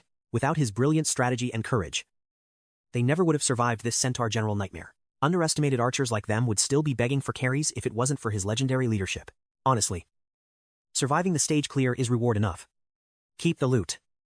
Guild leader, consider it my thanks. You've restored our pride and confidence. To us, those are priceless treasures. We wouldn't dream of asking for more. Don't you guys agree? Market rates for a pro carry are at least 100,000. An elite boss on floor 8, that's easily $1 million. Since the leader isn't charging us a dime, the least we can do is show some gratitude. Gigant nodded in agreement. In today's raid, Rakshasa was the ultimate strategist. He single-handedly turned the tide against the monsters. Taking the spoils is only fair, but Rakshasa was never greedy. He made a stunning decision. I appreciate the sentiment, but I won't hog everything. You're all official members of this guild now. As your leader, it's my duty to ensure every hunter gets their fair share. Contribution doesn't matter today. If you fought, you get paid. The little princess jumped for joy. Heck yeah, my credit card was totally maxed out. As morale soared, Rakshasa signaled the move. It's time. Let's head to the warp gate for the next floor. Nearby, players watched in disbelief. What happened? Where's the elite boss in that centaur cavalry? Weren't it those just low-tier archers? How are they still alive? I was sure the boss would wipe them out. This makes no sense. Look at them acting all smug. Did those losers actually clear the entire floor?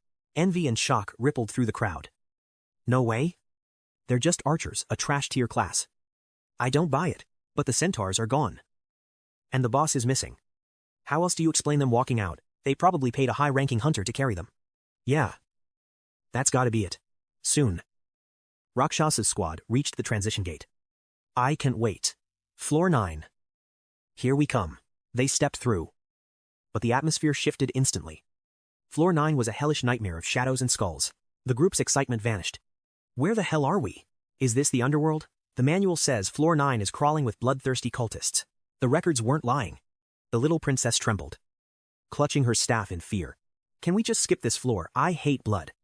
Seeing the fatigue, Gigant stepped up. Rakshasa. Today was brutal. Everyone's at their limit. Let's log off and tackle this floor tomorrow night. Rakshasa agreed. Good call. It's getting late anyway. Moonshadow looked relieved. I'm beat. Dragon King groaned. My legs feel like lead. That last fight was insane. Rakshasa. Everyone. Get some rest. Gigant called out. See you all tomorrow. Moonshadow lingered for a second. Hey. Rakshasa. Make sure you get some sleep too. He gave a short, curt reply. Yeah. You too. Then. He vanished. Moonshadow stared at the spot, wondering if he was him. Next day. Wang Yang lamented his grades. The national exams are right around the corner. I am totally cooked. Just focus on the books for a few days. Jai Zong encouraged him as they walked home. Hey. Did you hear? One of the 2 slots for Qingdai Academy has already been snatched up. Jai Zhong's eyes narrowed. A reserved spot doesn't matter. I'm getting into Qingdai regardless. As they passed the school gates, a massive crowd had gathered. Da Biao. You re a disgrace, losing to a girl. Don't show your face around here. Wang Yang frowned. What's going on? Why is there always a fight right before the big exams? Standing in the center of the chaos was a black-haired girl named He Lily. She ground her heel into the sobbing Da Biao. Is everyone here this pathetic? You want into Qingdai with such weak stats? Her cold gaze suddenly locked onto Jai Zhong. Hey. You over there. Come and entertain me for a bit. Jai Zhong ignored her, making her blood boil. I am talking to you. Brat, are you deaf? Careful. Wang Yang whispered. That is Lily from Qingdai Academy. She's a total monster. Ignore her. Let's go. Zhai Zhang muttered, infuriated by the snub. Lily lunged forward. You arrogant little brat. Lily pivoted, launching a devastating high kick straight at his head. He seized her ankle mid-air. She gasped in shock. Lily broke free. Fast kid. Yuri not bad. She lunged again. Dodge this next kick. He ducked effortlessly. Leg strikes were her forte. He recalled counters from the secret manual. A low sweep sent Lily crashing down hard. Cloud obscuring moon. Her friends were stunned. How does he know a Master S move? I am busy. No more games. He left. Meet me at the academy. The crowd cheered. The janitor beat her, a hidden master. Unbelievable. He finally chased them away. Floor 9. Rakshasa logged in late. I overslept. System alerts flooded his screen. We went ahead. Meet us at the altar. Messages from Yuang and Longwang exploded. He waited. An archer shouted. Guild leader. You re with us. The scarred man nodded. Yes, I am your guild member. Please. What is the emergency? Tell me quickly. Help, our brothers are trapped on floor 8. Floor 8. Why weren't you with us? We were too weak. We went grinding. Centaur knights ambushed us. We re-trapped. Please save them. Rakshasa calmed him down. Stop crying. I'm coming. 1 second. Lead the way. The man smirked evilly. The jagged ravine felt like a trap. This isn't a normal. Firmo pointed ahead. Why are there so many battle flags? The centaurs left them. Almost there. A watchtower appeared. There, they re-up there. Rakshasa slowed. Something was very wrong. Knights guarded the base. Rescue mission start. He summoned the centaur general. Light erupted. Firmo trembled. A centaur general. He's mine. General. Charge the tower. The beast roared, crushing the enemy ranks. A brutal clash. Rakshasa provided cover fire. Go, I'll bait them. Save the others. Right. Firmo scurried off. Grinning, arrows rained down. Rakshasa held the line. End this quickly. This place feels strange. A massive thunderstomp shook the earth. More. A cold shadow loomed behind him. The centaur general vaulted behind Rakshasa, his heavy hooves shattering the stone pavement. Rakshasa sensed the trap. A shadowy figure was crawling through the dust below. The general's spear struck with lethal precision, sending the spy to the afterlife. An arrow hissed past. Rakshasa dodged. Fillmore. You traitor, you set me up. Fillmore stood high above, his face twisted with pure, cold-blooded malice. Don't blame me. Leader. Blame yourself for crossing paths with the Radiance Guild.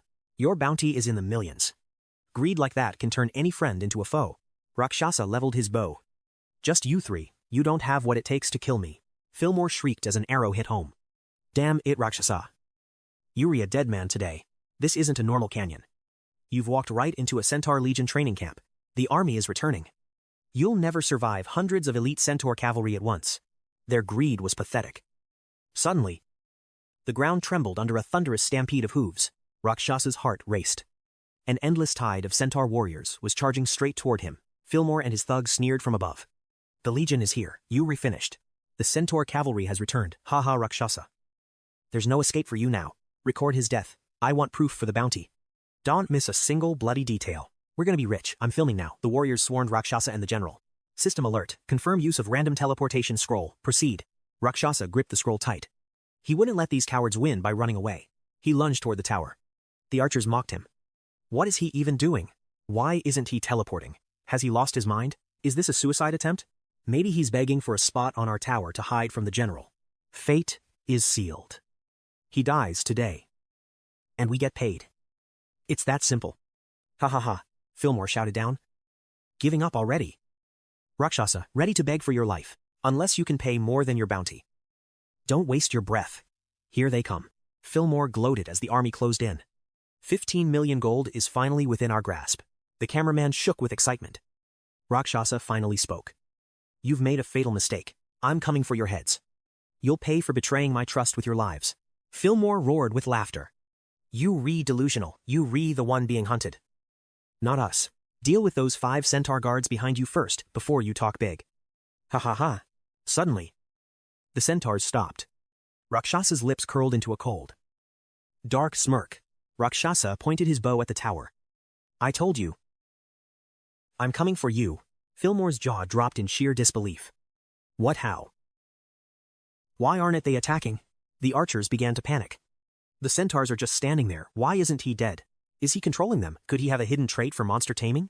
Impossible controlling an entire legion. He'd be a ranker-level monster king by now. Rakshasa roared. General, order the cavalry to flatten that watchtower immediately. The centaur general bowed. As you command. My lord. Legion. Advance. He raised the command flag high. Destroy the traitors. Leave no one standing. Charge. The tower was instantly surrounded by a sea of steel and hooves. Total chaos erupted. Fillmore's allies screamed in terror.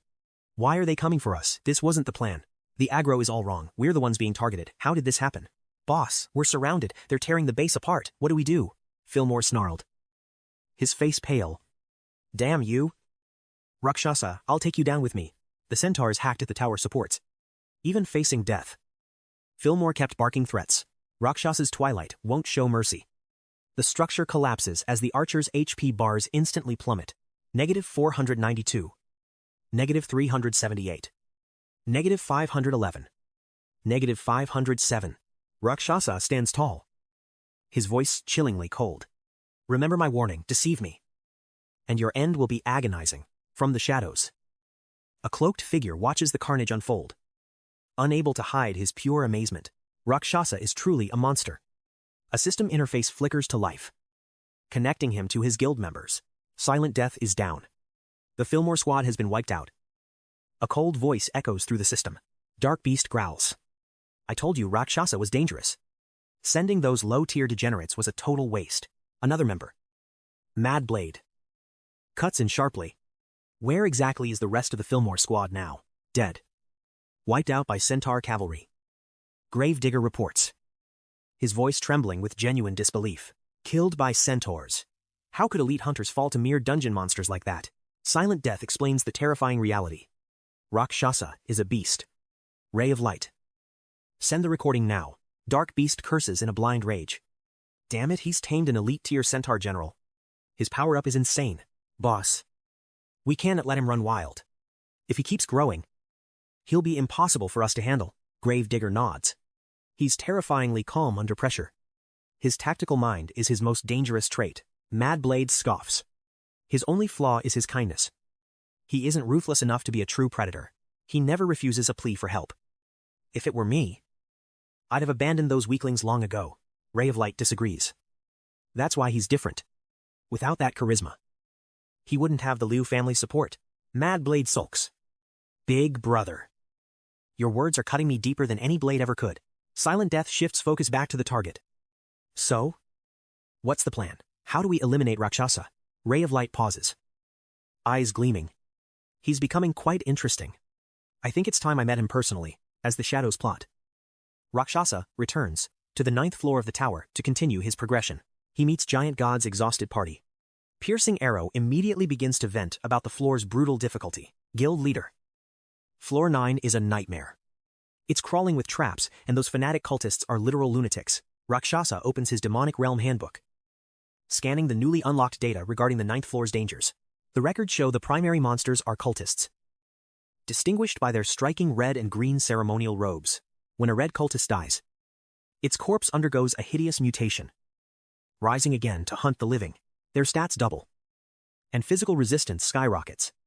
However, the green cultists are the ones to truly fear. Their base stats are deceptively low, allowing hunters to cut them down with ease. But that's the trap. Upon death, they trigger a spiteful curse. Giant God confirms the Grim system notification to the team.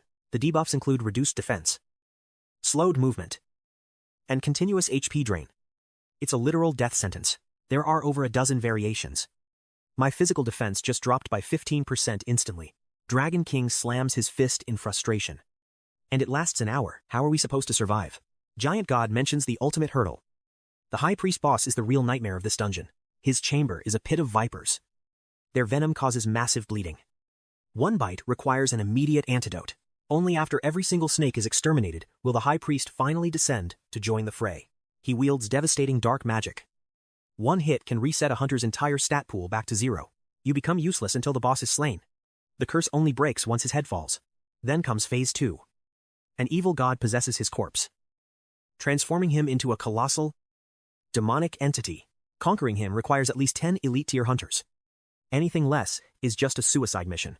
Rakshasa contemplates their strategy. We need support-class hunters to cleanse these debuffs. Or we won't stand a chance. Giant God sighs heavily. The search for a specialized summoner or priest is never an easy quest. True supports are rare. Most only heal. They can purge high-level system debuffs yet. Dragon King suggests a costly alternative. What about activation potions? They nullify any negative status effect. They also grant massive damage reduction. But the market price for them is absolutely astronomical right now. Little Princess shrieks at the thought. 50,000 gold per bottle, that's not a price. It's highway robbery. Giant God shook his head. These activation potions were rarer than S-tier loot. Even with gold. They were impossible to find. We definitely need to recruit some support hunters. Wait. Where Yu-Ying Luo Sha suddenly realized a seat was empty. Hey. Anyone seen Liu Yuang? Did she skip the guild meeting today? Long Wang sighed. Family emergency. Apparently. Plus. She's got those high-stakes university applications to submit tomorrow. Luo Sha made the call. Let's stand down. With half the squad hit by that debuff curse. We re-sitting ducks. One arrow groaned in frustration. This raid was a total disaster. The low morale was palpable across the camp. Where are we going to find a decent support? Meanwhile, at the Liu estate, Yu-Ying's aura flared during her morning routine. A pair of sharp green sneakers clicked against the floor. A girl with a spunky shortcut stepped into the light. It was her cousin. Tong Xiaowei. Go easy on me. Big sis, she teased. Eyes gleaming with mischief. Yu-Ying saw right through her. Stop playing the weakling. Xiaowei. I know what you're capable of. This girl was the reigning champion of the 40th National Student Tournament. An SS-rank genius scouted by Tsinghua and National Security. Xiaowei lunged. Her opening strike blurring with lethal speed. She wasn't holding back. She knew Yu-Ying's true strength. Even if the world saw her as just another student, Yu-Ying evaded the strike like a ghost. Stay focused. Vi. Arrogance is a hunter's quickest path to the grave. Class A is a different beast. There are hidden masters lurking in every shadow there. Some of my classmates have insane ratings in the demon realm. They're high-tier awakened even in the real world. Xiaowei aimed a punishing kick at Yu-Ying's side. Is that all? Class A seems pretty overrated to me. Suddenly, a voice cut through the air, halting their deadly dance. Lady Yu-Ying, Lady Xiaowei, it was Lily. Looking battered and bruised, Lily nodded grimly. I challenged someone at school today. A brat who actually knew our secret Tang family arts. Xiaowei's eyes went wide. What? Someone using our family's forbidden techniques? Are you sure? Lily's face was deadly serious. I recognize those strikes anywhere. It was definitely the Tang style. Xiaowei dropped her stance immediately. This is unacceptable. No outsider should have that power. She grit her teeth. He must be my father's secret love child from one of his old flings. She grabbed Lily's arm. Let's go. I'm going to drag my father out and make him talk. Lily scrambled after her. Please. Lady Xiaowei. Calm down, you two don't even look related. But Xiaowei's rage was already at a boiling point. She wasn't listening to anything. I need to see that old playboy right now. Yu-Ying could only sigh at her cousin's impulsiveness. Both of them are monsters. Their natural talent is enough to make any hard-working hunter green with envy. The national tournament arena was packed. Students were whispering nervously about their futures and university rankings. Everyone was finalizing their choices. Where are you applying? Have you made up your mind yet? Most just shook their heads. What's there to choose? It's the third-tier schools or nothing for us. Zhang Chen was heading inside when his phone buzzed. It was Pan Pan. Hey. What's up? Pan Pan's voice trembled. Zhang Chen. The teacher says your sister didn't show up for class today. She's calling to ask why she's absent. Zhang Chen felt his heart stop. Wait. What did you say? She's not at school. We left the house together this morning. Pan Pan quickly hung up to call her. Zhang Chen's mind raced with panic. Suddenly, his phone chimed with a new notification. A chill ran down his spine. Who would be messaging him at a time like this? The screen displayed a horrific sight, his sister. Bound and gagged. His blood ran cold. Quit the tournament and leave the city now. No police. Or you'll be picking up her corpse. Rage exploded in Zhang Chen's chest. He nearly crushed his phone. Who the hell did this? Did someone find out about my demon realm rank? How did they track me down? But wait. If it was for money, they'd ask for cash. They want me out of the race. I'm trapped. He fumbled through his pockets and found a business card. Yu-Ying. She was his only hope. He dialed the number with shaking fingers. Hello Yuang, I need your help. Now. I need a favor. Please. Help me find my sister. Meanwhile, in a desolate wasteland, the kidnappers sat drinking and plotting their next move. I hate this rotting dump. When is the boss coming for the girl? Suddenly, one thug froze, eyes bulging as he stammered in pure primal terror. A dark shadow loomed over them. Who? Who are you? He screamed. Voice cracking, 𝐶-𝐒𝐒-𝐒 had arrived like a vengeful ghost, radiating killing intent. Where is she? They recognized him instantly. The legendary fighter they were warned to avoid at all costs. Don't come any closer, I am warning you, the thug barked. Shaking uncontrollably, 𝐶-𝐒𝐒-𝐒 didn't argue. A bone-shattering kick sent the thug's teeth flying in an instant, terrified. They folded like paper. She's inside, she's safe, we didn't touch her. He crushed a wooden pillar with one hand. Who ordered this? Speak or die. The thugs crumbled instantly. It was 𝐶-𝐒𝐒. He wanted you out of the academy. 𝐶-𝐒𝐒. That snake used my sister to rig the entrance exams. Unforgivable coward, just as suspected. He'd do anything to secure a spot at the prestigious academy. After rescuing his sister, 𝐶-𝐒𝐒 raced back to the arena. Time was running out. He moved like lightning through the crowd, determined to make his match on time. At the arena, 𝐶-𝐒𝐒 smirked at the news. So, he found her persistent brat. The doors burst open. 𝐶-𝐒𝐒 stormed in, eyes burning with fury. 𝐶-𝐒𝐒, get out. Today, there would be no mercy. This was about pure, cold blood and retribution. You crossed the line touching my family. You've signed your death warrant. You bastard. 𝐶-𝐒𝐒 laughed, unfazed. Your power is impressive, but you read just another obstacle to me. You're the only wall standing between me and the top. I'll tear you down. He pulled out a forbidden potion. To reach the academy, I'll sacrifice my humanity itself, without hesitation. He downed the vial, his body convulsing with a dark, cursed energy. Veins turned black as the transformation began. 𝐶-𝐒𝐒 hissed. What have you done? 𝐶-𝐒𝐒's skin turned purple, his muscles bulging like a high-ranked dungeon boss monster. His clothes shredded as he lunged forward. You'll know soon. Right before you die, a monstrous fist swung at 𝐶-𝐒𝐒's face. He barely blocked the devastating impact. The force was overwhelming. Damn. His physical stats have skyrocketed beyond human limits. 𝐶-𝐒𝐒 skidded back, arms numb. That punch. It felt like a 2-ton truck. Realizing he couldn't tank the hits, 𝐶-𝐒𝐒 shifted to a high-speed evasion style. What demonic serum is that? 𝐶-𝐒 roared back. Ask the devil yourself. He threw his weight into a lethal blow, aiming to end the match right here. But 𝐶-𝐒𝐒's reflexes were top tier. He slipped the punch with godlike grace. 𝐶-𝐒's fist shattered the concrete wall, his knuckles bleeding as his stamina drained. The villain grew desperate, screaming, Stop running, fight me head-on like a man. 𝐶-𝐒 remained cold as ice. He wasn't falling for the bait. I'm not an idiot. I'm just waiting for the perfect opening to end you. Then, in a flash, 𝐶-𝐒 channeled all his power into a single counterstrike. He buried a lethal gut punch deep into 𝐶-𝐒's core. That was for my sister. 𝐶-𝐒 collapsed, gasping for air and cursing 𝐶-𝐒 through the agony. But the drug wasn't finished. A second wave of mutation forced him back up. 𝐶-𝐒's eyes widened. 𝐶-�'s speed had reached a terrifying new tier. A massive hand clamped around his throat, choking him. Let's see you dodge death now. 𝐶-𝐒 clawed at the iron grip, his vision blurring. Was this the end? Suddenly, a heavy fist came out of nowhere, sending 𝐶-𝐒 flying back into the brick wall. It was Xiao Qin. She followed up with a brutal knee to his gut before checking the situation. 𝐶-𝐒. You still with us? He coughed violently, looking like he just escaped the underworld.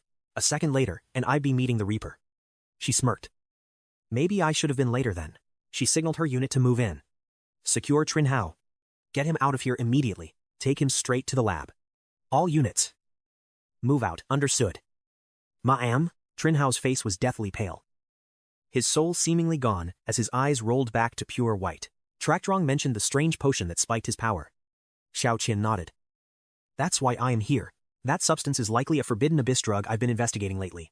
𝐶-𝐒 froze in shock. What, a forbidden drug from the abyss here? That's impossible. Dungeon items aren't supposed to exist in the real world. The old records are outdated. For 2 years, certain villains have been crafting specialized soul vessels. She revealed the truth: they were using these vessels to smuggle abyssal artifacts into our reality. Trin Hao was likely a test subject. I'll need to interrogate him to find the source. Just then, the police arrived, escorting his sister, Xiao Feng, back to the scene. Seeing Trek Truong, she burst into tears and hugged him tight. Brother, I was so scared. Tianfeng City is too dangerous. He stroked her hair. It's okay, Xiao Feng. I'm here now. Teacher Hang didn't want to interrupt. Trek Truong, take her home. I'll handle the cleanup here. He agreed. Understood. We're heading out. Contact me if anything else comes up. Xiao Qin nodded. Xiao Feng sniffled. Brother, did you register for the hunter exams yet? Don't worry. I'm in. I'll get into Tsinghua Academy and earn enough to cure your illness. Her eyes sparkled. Then, does that mean I can enter the abyss with you someday? Later that night, Trek Truong returned home before diving back into the tower's 9th floor. Liu Yuang spotted him immediately. Rakshasa, you late. Did something happen in the real world? Just some trash to deal with. It's handled. She shrugged. As long as you ready. Titan spotted him and beamed with relief. His massive frame relaxing. Guild leader, everyone's here. But how do we conquer this 9th floor raid? One shot added his praise. Without a top-tier support hunter, we won't survive this floor. I posted a recruitment ad on the forums, promising a generous share of the boss drops. He sighed heavily. But so far, no one has reached out. Titan's shoulders slumped. Elite support players are rare. Finding a legendary one is almost impossible. Dragon King spoke up. Actually, I know a high-tier support who leads a specialized squad. He hesitated. But there's a catch. Titan leaned in. His curiosity piqued. Dragon King, if you have a lead, why keep it a secret? The princess demanded. Yeah, stop stalling. What's the catch? Tell us who he is. The man is incredibly greedy and selfish. The princess's interest spiked. Wait. How greedy? Dragon King broke into a sweat. Rumor says he demands every single piece of loot. The group gasped in unison. What he wants, the entire reward for himself. The princess fumed. He's even more of a greedy degenerate than I am. He's my father's old classmate. A former top-tier ace from the National Security Bureau. He vanished from the agency years ago for reasons no one knows. Now, he runs his own elite mercenary support group. Titan marveled at the name. National Security. He must be a beast. Trek Truong's eyes gleamed with anticipation. He looked energized. That's exactly the kind of monster our guild needs. I want to see his true power. Let's hire him. No matter the cost. We desperately need a high-tier support hunter. Hearing the urgency, the Dragon King nods and calms the anxious crowd. Fine. I will contact him tomorrow. He was my father's old classmate. So he might listen. Stay tuned for updates. Trek Truong agrees, as One Arrow prepares to log off. Defeated by today's lack of progress. Let's wrap this up. However, Trek Truong narrows his eyes, halting the group with a sudden proposal. Listen. I want to scout the temple ruins. Titan. One Arrow if you're free. Come with me to check the spawn rates. One Arrow's eyes light up with instant interest. Count me in, let's do it. Titan grins. Ready for action. Then let's move. The rest of you head back, the three of us will handle the recon. As they approach the dungeon, Titan warns the team about the dangerous mechanics ahead. The monsters are concentrated inside the inner sanctum. Stay outside the gate. And we re-safe. But Trek Truong just charges forward. Then, let's go straight to the source. One Arrow doesn't hesitate for a second. I am with you. Let's clear it. Their sheer boldness leaves the surrounding players speechless and trembling with caution. The onlookers began whispering in disbelief. Are they insane? Just 3 of them. It's a suicide mission. At the threshold, Trek Truong halts. A thick crimson mist chokes the hallway. Careful. Titan Varns. That is malice energy. A system window flickers. Warning, under the influence of malice. All curse-type skill damage is increased by 10%. Trek Truong scowls. This place is a death trap, getting debuffed before the boss fight even starts. Looking at the spectral mist swirling like restless ghosts, Titan points ahead. Beyond this hall lies the boss room. Crawling with high-rank cultists. One Arrow shudders, remembering their previous wipe. Exactly. Last time, we stepped in there. That damn curse wiped us out instantly. Trek Truong nods. Measuring the risk. Understood. We were pulling back. Without a support. This raid is impossible. One Arrow Take the archers tonight and grind on the 8th floor. We need those levels. The team salutes in unison. Trak Truong watches them leave. Time to head back for now. Everyone hopes the Dragon King finds that legendary support tomorrow. Meanwhile, in Huyen Vu City, an armored escort transports Trin Hao. An officer pats his shoulder. I didn't expect a kid like you to be this stubborn. But we're almost at the security bureau. You'll talk soon enough. They try to intimidate him. Hey kid. Once you meet Professor Ao Duong, you'll be begging to tell us everything. Suddenly, disaster strikes. A massive boulder hurtles toward the convoy. Aimed directly at Trin Hao's transport. 𝐶-𝐶𝐏 screams. Look out incoming. The rock slams into the lead car, sending it flipping through the air. The driver desperately fights the wheel.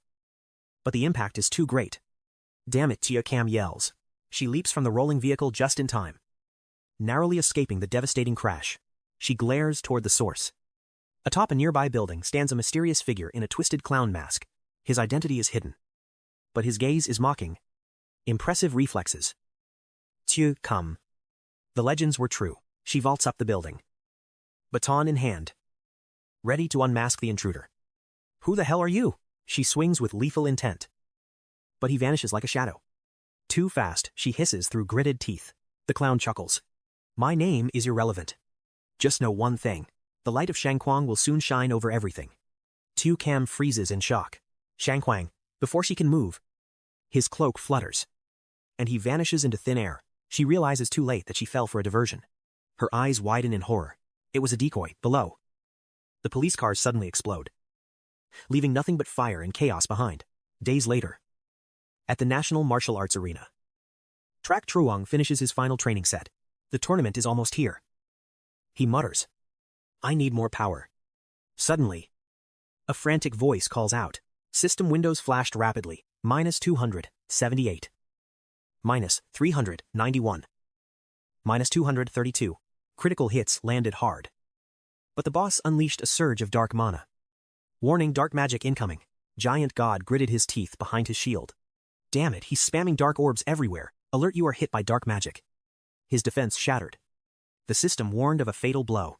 -2711. Giant God was blown back, screaming, crap. That damage is insane. Moonshadow lunged to help, but was intercepted. A devastating strike sent her crashing into the dirt. Moonshadow, watch out. Her stats hit rock bottom. The high priest glared, ready for the kill. Suddenly, a shadow flickered across her vision. Someone blurred past her at impossible speed, charging the boss. The party gasped in pure shock. The Centaur General roared, by my master's command, I shall strike you down. Cursed units. Retreat, Uncle Tai shouted. Wait for the debuff to fade. Dragon King nodded, backing off. Rakshasa knelt by Moonshadow. Are you all right? She caught her breath. Yeah. Thanks to you. Giant God limped over. Rakshasa, our stats are 0. We can deal any damage like this. If this drags on, we re-wiped. Rakshasa's eyes narrowed. I need a different strategy. And fast. The Centaur General and the High Priest clashed in a brutal, bone-shattering duel. Before long, the summon's HP bar dropped below half. He's not going to hold. Dragon King panicked. Moonshadow hissed in frustration. Damn it, this boss's dark magic is completely broken. Rakshasa began a new summon. I need to test a theory. This is our only shot. As he spoke, the Centaur General began to fade, his form turning into shimmering particles. Run, little mortal, the boss taunted. Rakshasa whispered. Skill activation. Summon Centaur General. The general reappeared at full health. Curse-free. What? The debuff? It just vanished. Exactly. Unsummoning resets all status effects. General, show this old man some true power.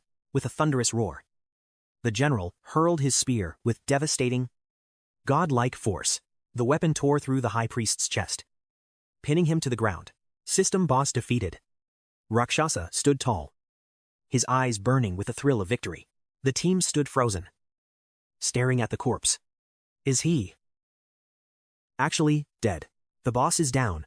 Long live the guildmaster. Cheers erupted throughout the dark chamber, but a chilling, hollow laugh echoed through the room, shattering their moment of joy. You think a few insects can kill me? Uncle Tai paled. Wait. He's entering phase 3. Giant God slammed his shield down. Everyone, get behind me. Brace for impact. The high priest's body twisted and snapped, transforming into a massive, terrifying snake demon. Today, you die. A colossal tail swept across the floor, crushing the pillars. The real nightmare had just begun. Damn. This monstrous power is off the charts. Rakshasa barked orders. Giant God, pull that aggro, snipers. Prep your skills now, bows drawn to their limit. He gave the cold command to unleash hell on the boss. Arrows rained down, piercing the serpent as damage notifications flooded the system window. -16 from Heaven's Bloom. -32. 24. One hunter stared at his stats, cursing in disbelief. Are you kidding? These numbers are trash. How is the damage this low? Rakshasa's eyes narrowed as he analyzed the serpent's hidden traits. It's that scale armor. The defense tier is too high. Keep attacking, the serpent demon roared. Perish, you lowly degenerates. A surge of violet light erupted from its maw. Uncle Tai screamed. Look out, the boss's poison breath is coming. Summoning his guardian, he shouted. Healers, focus. Keep everyone's health bars out of the red. Pop your potions if you're low. Whatever you do, do not stop that long-range barrage. Deploying a jade barrier. He rallied the team. Hold on, its health is dropping nearby. The golden bird joined the fray. Breathing torrents of fire, the massive beast hissed, struggling to maneuver its colossal frame against the team's relentless elemental assault. Seizing the opening, the general lunged, driving a strike into the serpent's neck. Damage -372, but that lethal strike barely scratched it. The serpent demon swung its head, retaliating with terrifying predatory speed. Rakshasa's heart sank. Damn it. The centaur general pulled too much aggro. In a flash, the boss's jaws clamped onto him. Uncle Tai's voice cracked with panic. It's a life drain skill. Stop the beast before it recovers. It was too late. Gorged on blood, the serpent tossed the general aside, hissing and twisted. Monstrous delight. Ah! The taste of fresh blood. Its health bar surged back up to 60%. Retreat, Rakshasa yelled. With the general at 15% health, their front line was forced into a desperate recovery. One shot looked at the fallen general, dread sinking in. Their DPS was gutted. Now, everything rested on Dragon King and Moonshadow. Uncle Tai clicked his tongue, clearly unimpressed. Kid, you've got the instincts of a leader. But your team, they were holding you back. Rakshasa bristled. They just need more time. Every one of them has top-tier potential. Tai stared him down. I am not doubting their talent, but your party composition is fundamentally flawed. Haven to you noticed. He began breaking it down. 1 tank, 2 bruisers, 1 CC mage, and a single healer. Standard. Right. On paper. Maybe. But in reality, your squad is walking straight into a death trap. The problem is simple. You are missing massive, sustained burst damage output. In the abyss, survival is a numbers game. Without high magic penetration, you won't survive the higher ranking tiers. Your frost mage is great for crowd control, but control doesn't kill boss monsters. You're lacking a dedicated glass cannon, a mage whose only job is absolute destruction. Rakshasa fell silent as the logic sunk in. Tai pressed his advantage further. As you climb the tower, monster defense stats evolve exponentially. You'll hit a brick wall.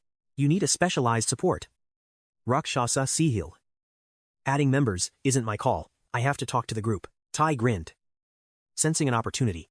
If you're looking, I can scout some elite talent for you. With the right pieces, this team could actually reach the top. Rakshasa squinted suspiciously. And what's the price tag on these elites? At current rates, an A-rank talent costs at least 500,000 per year. S ranks, don't even ask. After hearing the price, Rakshasa immediately shot the idea down. Forget it. We don't have that gold. And I don't trust strangers in a lawless dungeon. The abyss is a place beyond the law. You can predict a human heart. Tai shrugged. Think it over. With this setup, you'll plateau at floor 23. Any higher is a suicide mission. Across the clearing, the battle raged on. The Dragon King charged forward with a feral roar. Die, you oversized worm. From below, his teammates screamed. King, watch out. Before he could strike, the serpent's tail whipped around, smashing him down. The little princess barked at his reckless charge. You idiot, learn to dodge. My healing can keep up with your madness. Moonshadow watched in horror. Dragon King. Are you insane? Get back to the rear lines before you re-crush to death. Gold, plus 327. The snake demon cackled, savoring its victory. Ha ha ha, the end is here for you pathetic lowlifes. Poison spewed forth. Toxic burst. The elder god yelled. Watch out. Dragon King regrouped. Princess, keep those heals coming. We recounting on you. I'm trying, but my mana is bottoming out. Do something fast. Rakshasa narrowed his eyes. This stalemate was becoming a death trap. Its scales were like iron. Standard attacks were useless. He made his move. Ranged units. On me, aim. For the mouth, fire when he opens. Heartpiercer grinned. Genius. I bet he doesn't have scales on the inside. The demon inhaled for another blast. Now target the throat. Let him have it. As the maw gaped, Rakshasa signaled. A lethal volley of arrows soared true. Critical hits landed. Moonshadow cried. Finish him. The boss is nearly dead. The serpent coiled up suddenly. Dragon King gasped. What's he doing now? It turned into a hard shell. Uncle Tai roared. He's trying to escape. Dragon King blinked in disbelief. Running away, after all this effort, a tiny white snake slipped out. Little Bunny pointed. Look, there it goes. Tai panicked. Stop him. If he reaches that hole, we lose everything. Rakshasa notched an arrow. Not today. The snake shrieked in pure agony. He exhaled as it died. Too close. That was nearly a disaster. System boss slain. Rare loot showered the ground like golden rain. Whoa, the princess gasped. That greedy monster was loaded with treasure. Rakshasa checked the drops. Suddenly, Uncle Tai pulled him aside quietly. A-rank snake skin dress Dibs Dragon King grabbed the legendary serpent armor. Tai sea-heal heavily. The boss is down. My mission here is finished. Rakshasa. A word. Rakshasa looked up. What's on your mind? Uncle. Rakshasa fell silent. Floor 30. You want me to rescue Bunny's father? Tai nodded solemnly. Please. Save my old commander. At any cost. Rakshasa walked forward. Keep your payment. I already promised the girl. If saving him is possible, I'm in. Consider it done. But floor 30 is hell. I'll need your support when the time comes. Done. Tai agreed. The elder god waved. Loot S secured. To floor 10. Tai gestured ahead. Go. My old bones can't take much more. Watch over Bunny for me. Rakshasa nodded. You have my word. Warning every 10 floors. The difficulty spikes massively. Be extremely careful. Understood. The gateway to the 10th floor stood wide open. Waiting. Floor 10 at last, one cheered. All thanks to our Captain S lead. Desolation. An ancient battlefield of bone and ash stretched before them. It's a graveyard. Someone whispered. Skeletons littered the endless. Barren horizon. The princess stretched. 7 hours fighting. It must be 3 in the morning. I'm beat. Moonshadow agreed. Let's call it a night. Everyone. Exam season is starting. We all need to prepare for the tests. Rakshasa froze. Did she know? How could she know his real identity? Moonshadow/gaze was piercing. The elder god nodded. Let's log off. Understood. Rakshasa replied. Rest well. Everyone. See you all tomorrow. Moonshadow waved goodbye. Sleep early. Rakshasa. Until we meet again. Rakshasa checks his summary. 5 high. 7 mid. 5 low. 5 high-grade soul orbs. 7 mid-grade. 4 low. Time to feast. The orbs liquefy. Surging into his body. Stats flicker. Strength +1. Speed +2. Spirit +2. Power is rising. With this growth, I'll crush the 𝐃-𝐑𝐚𝐬 Academy trials without breaking a sweat. Sunrise at a grand estate. Yo. Little ZZ early. As always, Xiao Qin's nickname startles him. Seriously. Xiao Qin. Just use my real name like a normal person. Professor Pang strikes him with a ruler. Focus, channel your energy exactly as I taught you. Ow, he yelps. Then pivots. Delivering a devastating strike against the testing board. Boom. The display screams 3,010 kilograms. Xiao Qin gasps. He stares. Stunned by his growth. Over 3,000 kilos, she shouts. He mastered the integration in just a few days. I did it, he beams. It's all thanks to the Professor's elite guidance. The professor nods. Impressive. You've grasped the fundamentals of the dragon's breath technique. Then, the ruler returns. Stop yapping, back to training, focus your spirit. Gah. While he groans, Xiao Qin is reeling. Mastering Dragon's Breath that fast is unheard of. Xiao Qin. Where do you find this monster? She smirks. Scout's intuition. Professor. He chuckles. You brat. Nearly 30 and you still act like a child. She pouts. I worked myself to the bone finding a prodigy. And this is the thanks? The kid's a true genius. He admits. As he leaves, Xiao Qin calls him back. She slides a photo over. I'm leaving Pioneer City. I won't be there to cheer. So, here's my early congrats. Pass the exam and become my junior at Qingda. Her eyes turn cold. But listen. You must watch out for the guy in this photo. He took out Zheng Hao. He's lethal. He narrows his eyes. Xu Guang. Exactly. He nods firmly. Understood. I'll keep my eyes peeled for him. She heads for her car. Security Bureau business. Call if you need anything. He waves back. Floor 10. Abyss. The guild gathers. Long Vuong approaches with a grin. Rakshasa. Rakshasa looks at the weary faces. Swift arrow. Why the long face? Man. Past floor 10. These mobs are built different. Long Vuong slaps his back. Don't quit now. Men don't complain. Swift arrow snaps. Then why did you run from that 10-meter behemoth? Caught off guard. Long Vuong stammers. I just wasn't ready yet. The manual says floor 10 holds a gargantuan predator. Swift arrow says. You fought it. You bet we did. Long Vuong shudders. It's 10 meters of pure nightmare fuel. Each step shakes the earth. It carries beast, men, warriors, archers, and swordsmen.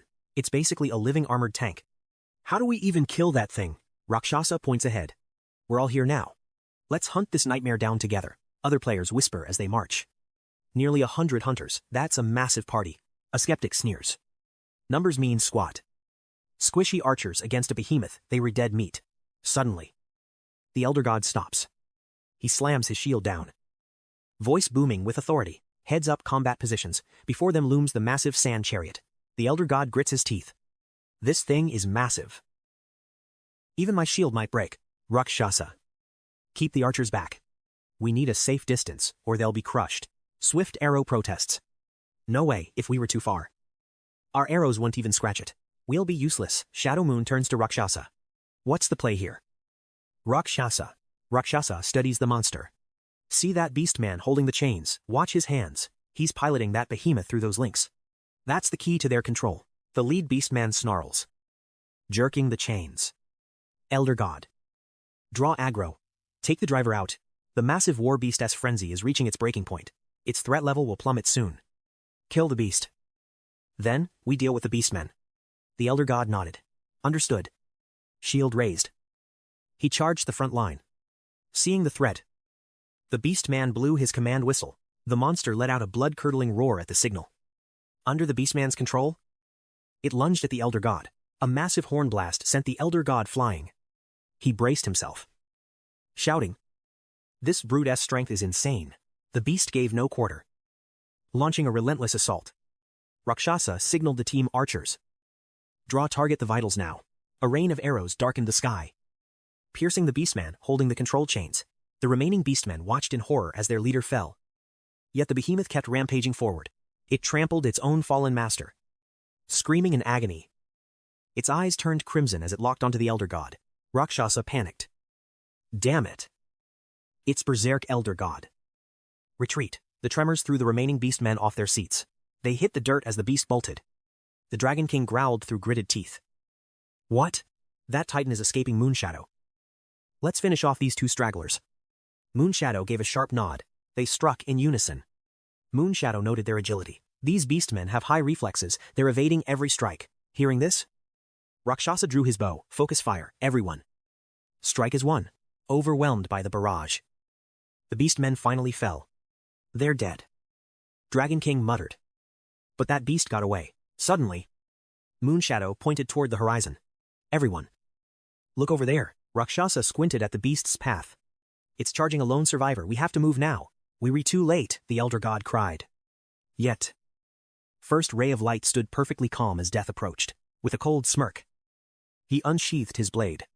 In one flash, the beast was sliced clean in two.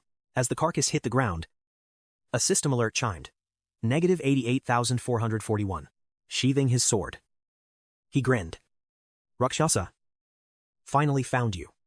Dragon King gasped. 90,000 damage, one shot. Rakshasa froze in shock. That level of destructive power was absolutely monstrous. I couldn't even track his blade's movement. First Ray of Light glanced back with a chilling gaze, approaching with a smirk. He spoke Rakshasa. They said you were in the abyss. Finding you was a chore. Rakshasa kept his hands in his pockets. First Ray of Light, never heard of you. The stranger stepped closer. Let's be blunt. I'm from the First Light Guild. I'm here to recruit you. Rakshasa frowned. Join you, I'm not interested in a syndicate of criminals. First Ray countered. The monsters will consume everything. Survival only belongs to the First Light. Think carefully before you throw your life away. Rakshasa didn't flinch, showing his defiance. And if I choose to refuse your generous offer? First, Ray smirked silently. Then, in a blur, his cold blade was resting on Rakshasa's neck. Tell me, kid, are you really that eager to die? Rakshasa glanced back at his comrades. We aren't intimidated by you, the Elder God Bart. Dragon King added. You guys are just thugs. Moon Shadow's eyes blazed with resolve. Rakshasa. Don't listen to them, stay strong. We might be outmatched now, but we will never bow to your kind. Rakshasa's gaze sharpened, meeting the stranger's cold, displeased expression with unwavering defiance. He sheathed his blade. How naive. You don't know your place. We'll meet again. Rakshasa. We're just letting him walk, Dragon King asked. Rakshasa hid. We can't win. Not yet, the Elder God agreed. He's right. Now isn't the time. We need to grow stronger fast. Rakshasa turned to the group. Exactly. Before we moved out, Lang Feng gave me coordinates to a secret camp on this floor for gear reinforcement. Let's go. Gear enhancement. Dragon King beamed. Meanwhile, First Ray of Light opened his guild chat window. First Ray of Light, haha. You guys were right. The kid rejected the invitation. Silent Death sighed. Mad Blade. Then he's a dead man. Did you finish him off already? Boss. First Ray of Light, no. I let him live. Gravedigger replied. I don't get it. If he's not an ally, he's a future threat. Boss. Don't let a tiger grow in your backyard. Anjing is dead. But boss has his reasons. The Dark Beast agreed. First Light of Dawn nodded. Death is right. There's a tactical reason he's still breathing. A boss summoning trait is a legendary tier skill, possibly the first of its kind in history. Executing him now would be a waste of prime assets. Mad Blade grumbled. But the bastard refuses to join our guild. A god-tier skill is worthless if we can taunt control it. They argued. First Light smirked. Who said he's useless? He's the perfect tool. Explain yourself. Gravedigger First Light replied coolly. Relax. Everything is moving according to my hidden quest parameters. The entrance exams for Qingdai University are approaching the breeding ground for Great Xie's top-ranking hunters. Prepare yourselves. Mad Blade grinned wickedly. Don't worry. Boss. I'll infiltrate the ranks and slaughter every last one of those brats. Don't be reckless. Mad Blade. Those academy instructors aren't low-level mobs. First Light's expression turned grim and calculative. As Rakshasa's party advanced, the Dragon King halted. Damn. Looks like someone beat us to the spawn point. The little princess gestured ahead. Seems we aren't the only ones with intel on this hidden base-S coordinates. Those high rankers look familiar.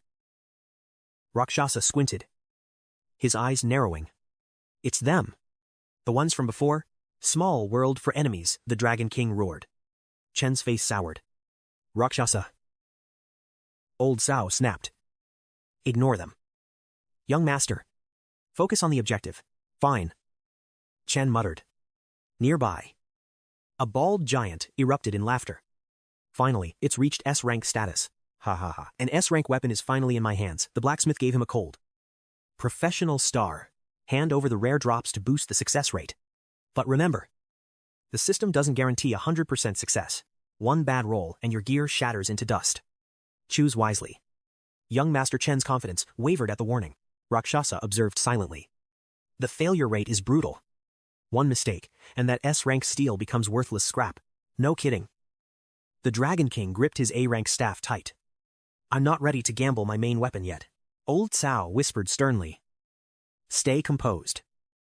Young master. A true king doesn't fret over mere baubles and trinkets. Focus on the endgame. not petty gear. Chen nodded stiffly. I understand. Let's proceed with the evolution. The smith examined the loot. Solid base stats. And these A-rank catalysts will push the enhancement level to the limit.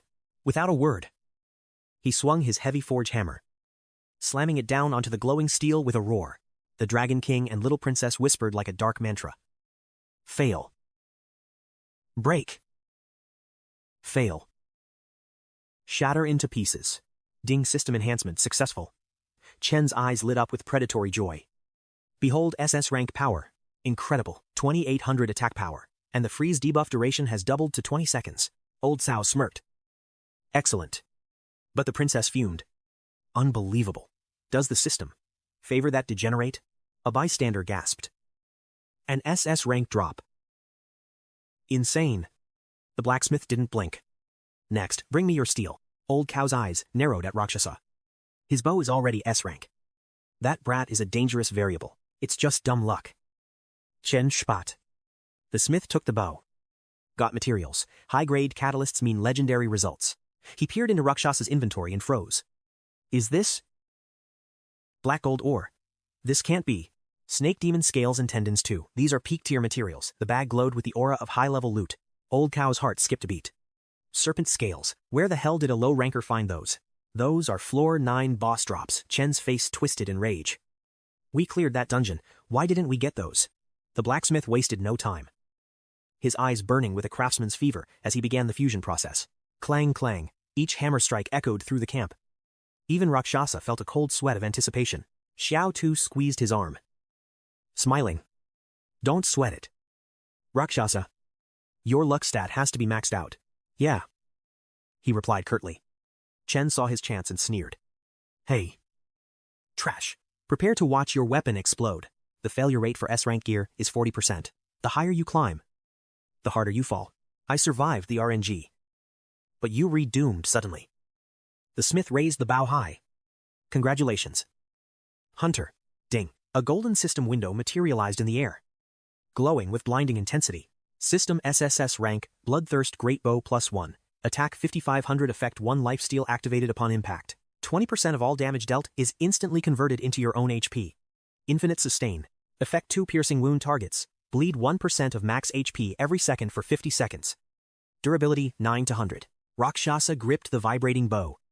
3400 base damage. I'll one-shot anything that stands in my way. Moon Shadow beamed. Amazing, the Dragon King gasped. An SSS rank weapon. You've become a living legend. Rakshasa warned the group. You all should upgrade your gear now. Dragon King waved him off. My luck is cursed. It'll just shatter. Titan agreed. Weapon drops are rare. Losing A-rank gear is suicide. Seeing Rakshasa succeed, Tran Thieu fumed with jealousy. He couldn't believe it. Elder Cao whispered. Young master, we must leave. The trials await. Reluctantly, he nodded. Titan signaled everyone to return to the altar. Dragon King left to check his father. Yue Ying prepared for exams. See you tomorrow. The scene shifts to a gym where shouts erupted. No way. 1,907 kilograms, the screen flashed. Track Truong breathed heavily as Liu Wei recorded his monstrous power stats. Neural sync is stable at 34 minutes. Incredible. Li was stunned. Track Truong. These results are beyond anything I ever expected from you. I'll keep grinding. Coach. Liu smiled. You've become my greatest pride. Go rest. Focus entirely on the awakening exam. Track Truong nodded, wiping his brow. He left, unaware of the girl passing by him. Duong Xiaovi stepped inside, her presence instantly drawing every eye. Who are they? Look at those badges they read from the elite Tsinghua Academy. Top-tier prodigies. Why would they visit a low-ranking school like this? Miss. The testing hall is this way. Xiaovi walked in calmly. Liu Wei checked the roster. Name Duong Xiaovi. Begin the trial. Asterisk. Boom times. A light punch shattered the record, displaying 156. The students gasped. 156. She's a natural-born monster. Cao V schmirked. Boring. I am obviously the top ranker in this dump. Why bother with exams? I should just be auto-admitted to Tsinghua. Wait. A student whispered. Didn't that last guy hit over 1900? Zhao V froze. 1900. Someone here is stronger than me. Meanwhile, Track Truong reached home. exhausted from his secret training. Brother. Yuri Bak Tufong's voice was filled with pure anxiety. What's wrong?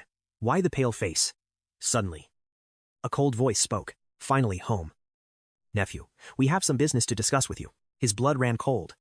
These greedy relatives only wanted his parents' house, suppressing his rage. He asked, "What brings you here today?" "Uncle," Tu Feng shouted. "Brother." "Stop. They're here to steal your money." Trak Truong's eyes narrowed instantly.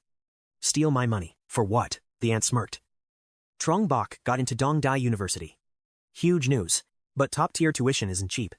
"We need family to step up," the uncle added. "Pay the fees up front. It's for your brother's future. Dongdai, that's barely a second-rate academy compared to the elite guilds. Don't play poor." The aunt hissed, her eyes gleaming with greed. "We saw the news. You got a massive reward for catching criminals. 600,000 units. We only need 400. Keep the rest." Trak Truong let out a chilling, calm smile that didn't reach his eyes. "I'll congratulate him then." Tu Feng cried. "They are so shameless." The uncle nodded. "Good. At least you still have a conscience."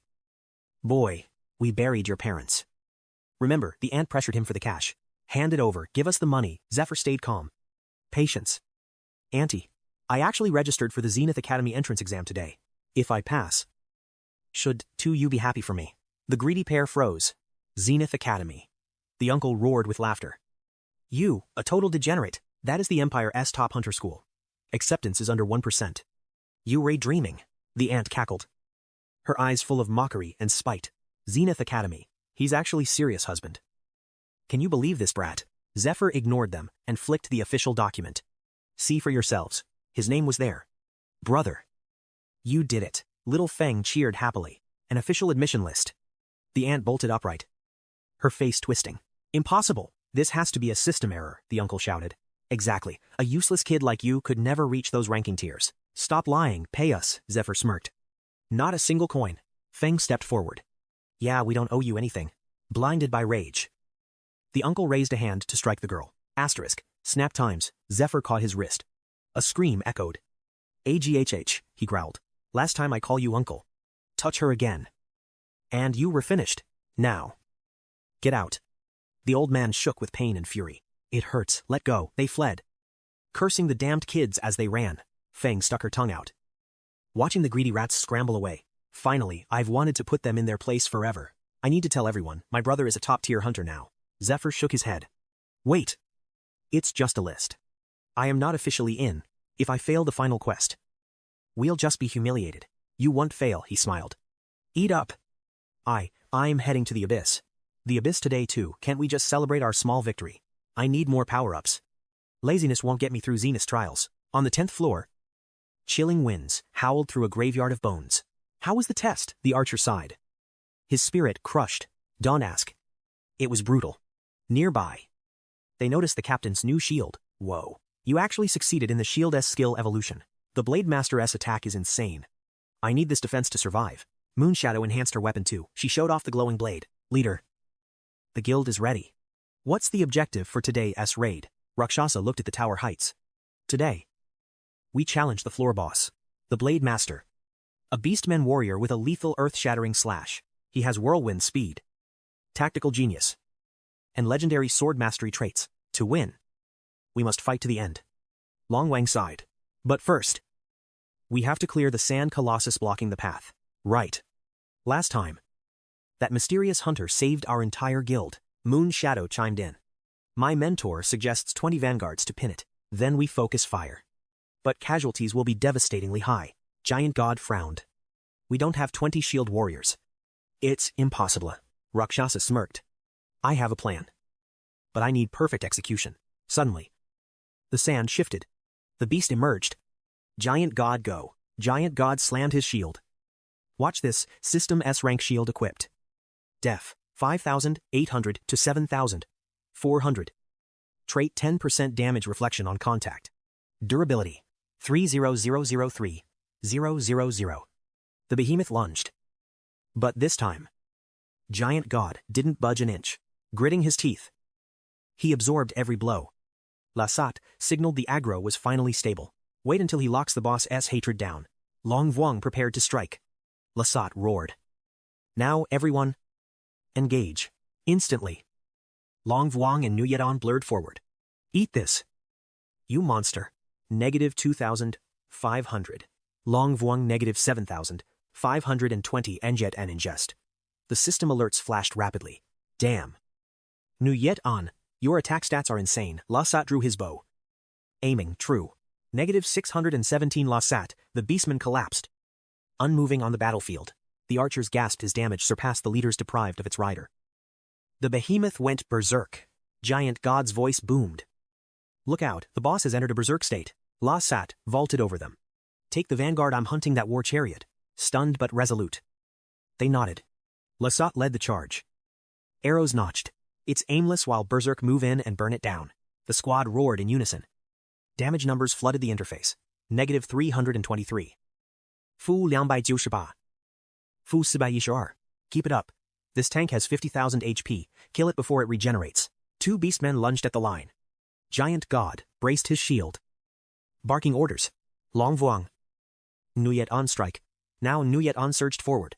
Light slash. 3 blinding arcs of light tore through the air. Fu 412. Fu 512. Fu 419. Long Vuong froze. Holy. 𝐤𝐤. Your DPS is off the charts. Giant God stared. An S-rank weapon truly changed everything in this world. I need a gear upgrade too, Long Vuong yelled. Finishing off the remaining enemies. He wiped his blade. Grinning. Finally. That's the last of them. No time for breaks, 𝐤𝐤 warned. If Berserk ends. Lasat is toast. They sprinted toward the chaos. Where Lasat's team was locked in a desperate struggle, 𝐤𝐤 gritted her teeth. Asterisk. We have to make it in time, asterisk. Asterisk. If we don't grab the aggro now, the behemoth will crush them. Unfazed. Lasat focused. Asterisk. One shot. It has to be a critical. He pulled the string taut. His eyes cold and calculating. The arrow flew true, burying itself in the beast's skull. Critical -1057. The behemoth dissolved into data. Legendary loot exploded across the ground. He did it, the archers cheered. Lasat exhaled. Secure the drops. Quickly, Giant God smiled. Your damage output is terrifying now. Lasat. That's not even the best part. Lasat smirked. 𝐤𝐤's eyes widened. Don't tell me. Come forth, he activated a skill. The fallen behemoth reappeared as his personal mount. The guild stood in stunned silence as he stood atop the massive beast. Unbelievable. He actually summoned the boss monster. Giant God cheered. Lasat waved from above. Climb up. This should make our journey much easier. He gestured to the scout. Not Tien. Take the high ground and watch our flank. Long Vuong roared with laughter. We're going to be invincible at this rate. A few more of these. Lasat declared. And we'll have a behemoth army. Their massive silhouette moved across the horizon, drawing every eye. Suddenly, Not Tien stiffened. Pointing ahead. Hostile presence detected. Brace yourselves. High-level monster detected. A massive boss emerges. And someone is actually riding that beast. Trak Trong seized the moment to test the beast's raw power. He drew his bow. Aiming true, his arrows sniped the enemy controllers. Without masters. The massive beasts immediately went berserk, seizing the opening. Trak Trong roared the charge. Under his command, their beast surged forward. Their mount slammed violently into the enemy's flank in a Titangent-class collision. Gigant stepped up. Shield raised. 𝐤𝐤. Long Vuong, end this battle now. The two hunters lunged into the fray. Understood, they shouted in unison. Trak Truong coordinated the backline. Archers. Focus fire on the beast. The hunters bellowed their compliance. A storm of arrows darkened the sky, raining destruction upon the enemy giant. To finish it, Trak Truong declared. Time for your rebirth. His final shot struck, ending the duel, with high-tier items dropped and the beast captured. Long Vuong let out a triumphant laugh. Haha, I'm finally riding a giant Trak Truong's beast army grew more formidable with every victory. Whispers of Trak Truong's beast army began spreading through the tower like wildfire. Did you hear? Someone on floor 10 is commanding a literal army of monsters. They say he's a high-ranking hunter from the Rift Management Bureau. I heard it's a unique mental trait. Those giants obey his every thought. Long Vuong cheered from his mount. Man. Rakshasa. This feels incredible. Ha ha ha. Trak Truong smirked, steering his beast. All right. Let's find the boss. Move out. Moments later, the party arrived at the mouth of the Swordmaster's lair. Stay sharp. 𝐶-𝐒𝐒𝐿 warned. The Beastman's Swordmaster is ahead. Prepare for battle. This is our deadliest challenge yet. His guild members nodded. Faces grim, checking the system notes. 𝐶-𝐒𝐿 knew they had to risk everything to win. Not Tien. Lead the ranged support. Keep him busy, Nat Tien responded with a grin. The massive gates groaned open. 𝐶-𝐒𝐿 led the charge into the darkness. Inside, a crimson giant lay coiled on the floor. Its presence suffocating. Atop its back, the Swordmaster sat drinking wine on a bone throne. Looking down, he noticed the intruders and flashed a predatory, bloodthirsty grin, drawing his blade. He hissed. Foolish humans. You'll die for invading my domain. Giant reacted instantly, slamming his shield down to protect the entire group. He's too fast, get behind me. But in a blink, the throne was empty. Asterisk. Flash times the boss appeared instantly. Right in front of Gigant's heavy shield, he raised his sword, eyes gleaming. Your souls belong to my blade now. The strike exploded against the shield. Gigant groaned, desperately holding the line through the dust. 𝐶-𝐒𝐿 watched intently, counting the seconds between the boss's brutal strikes. 3 seconds. Every 3 seconds, the Swordmaster unleashes a skill. Long Vuong gasped. Damn, is his skill cooldown really that short? 𝐶-𝐒𝐿 shouted to the team. Listen up. His attack interval is exactly 3 seconds. Got it. Rakshasa, keep tracking his patterns. Long Vuong braced for impact, stepping from cover. 𝐶-𝐒𝐿 loosed a sudden arrow.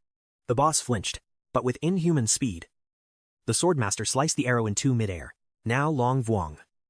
Nguyet Ein. Strike while he's distracted. They lunged. But as the mace came down, the boss vanished like a phantom. Spatial displacement. The Swordmaster blinked behind them, mocking their slow movements, like children swinging toys. The boss sneered with total contempt. Teleportation. Long Vuong cursed as the boss charged.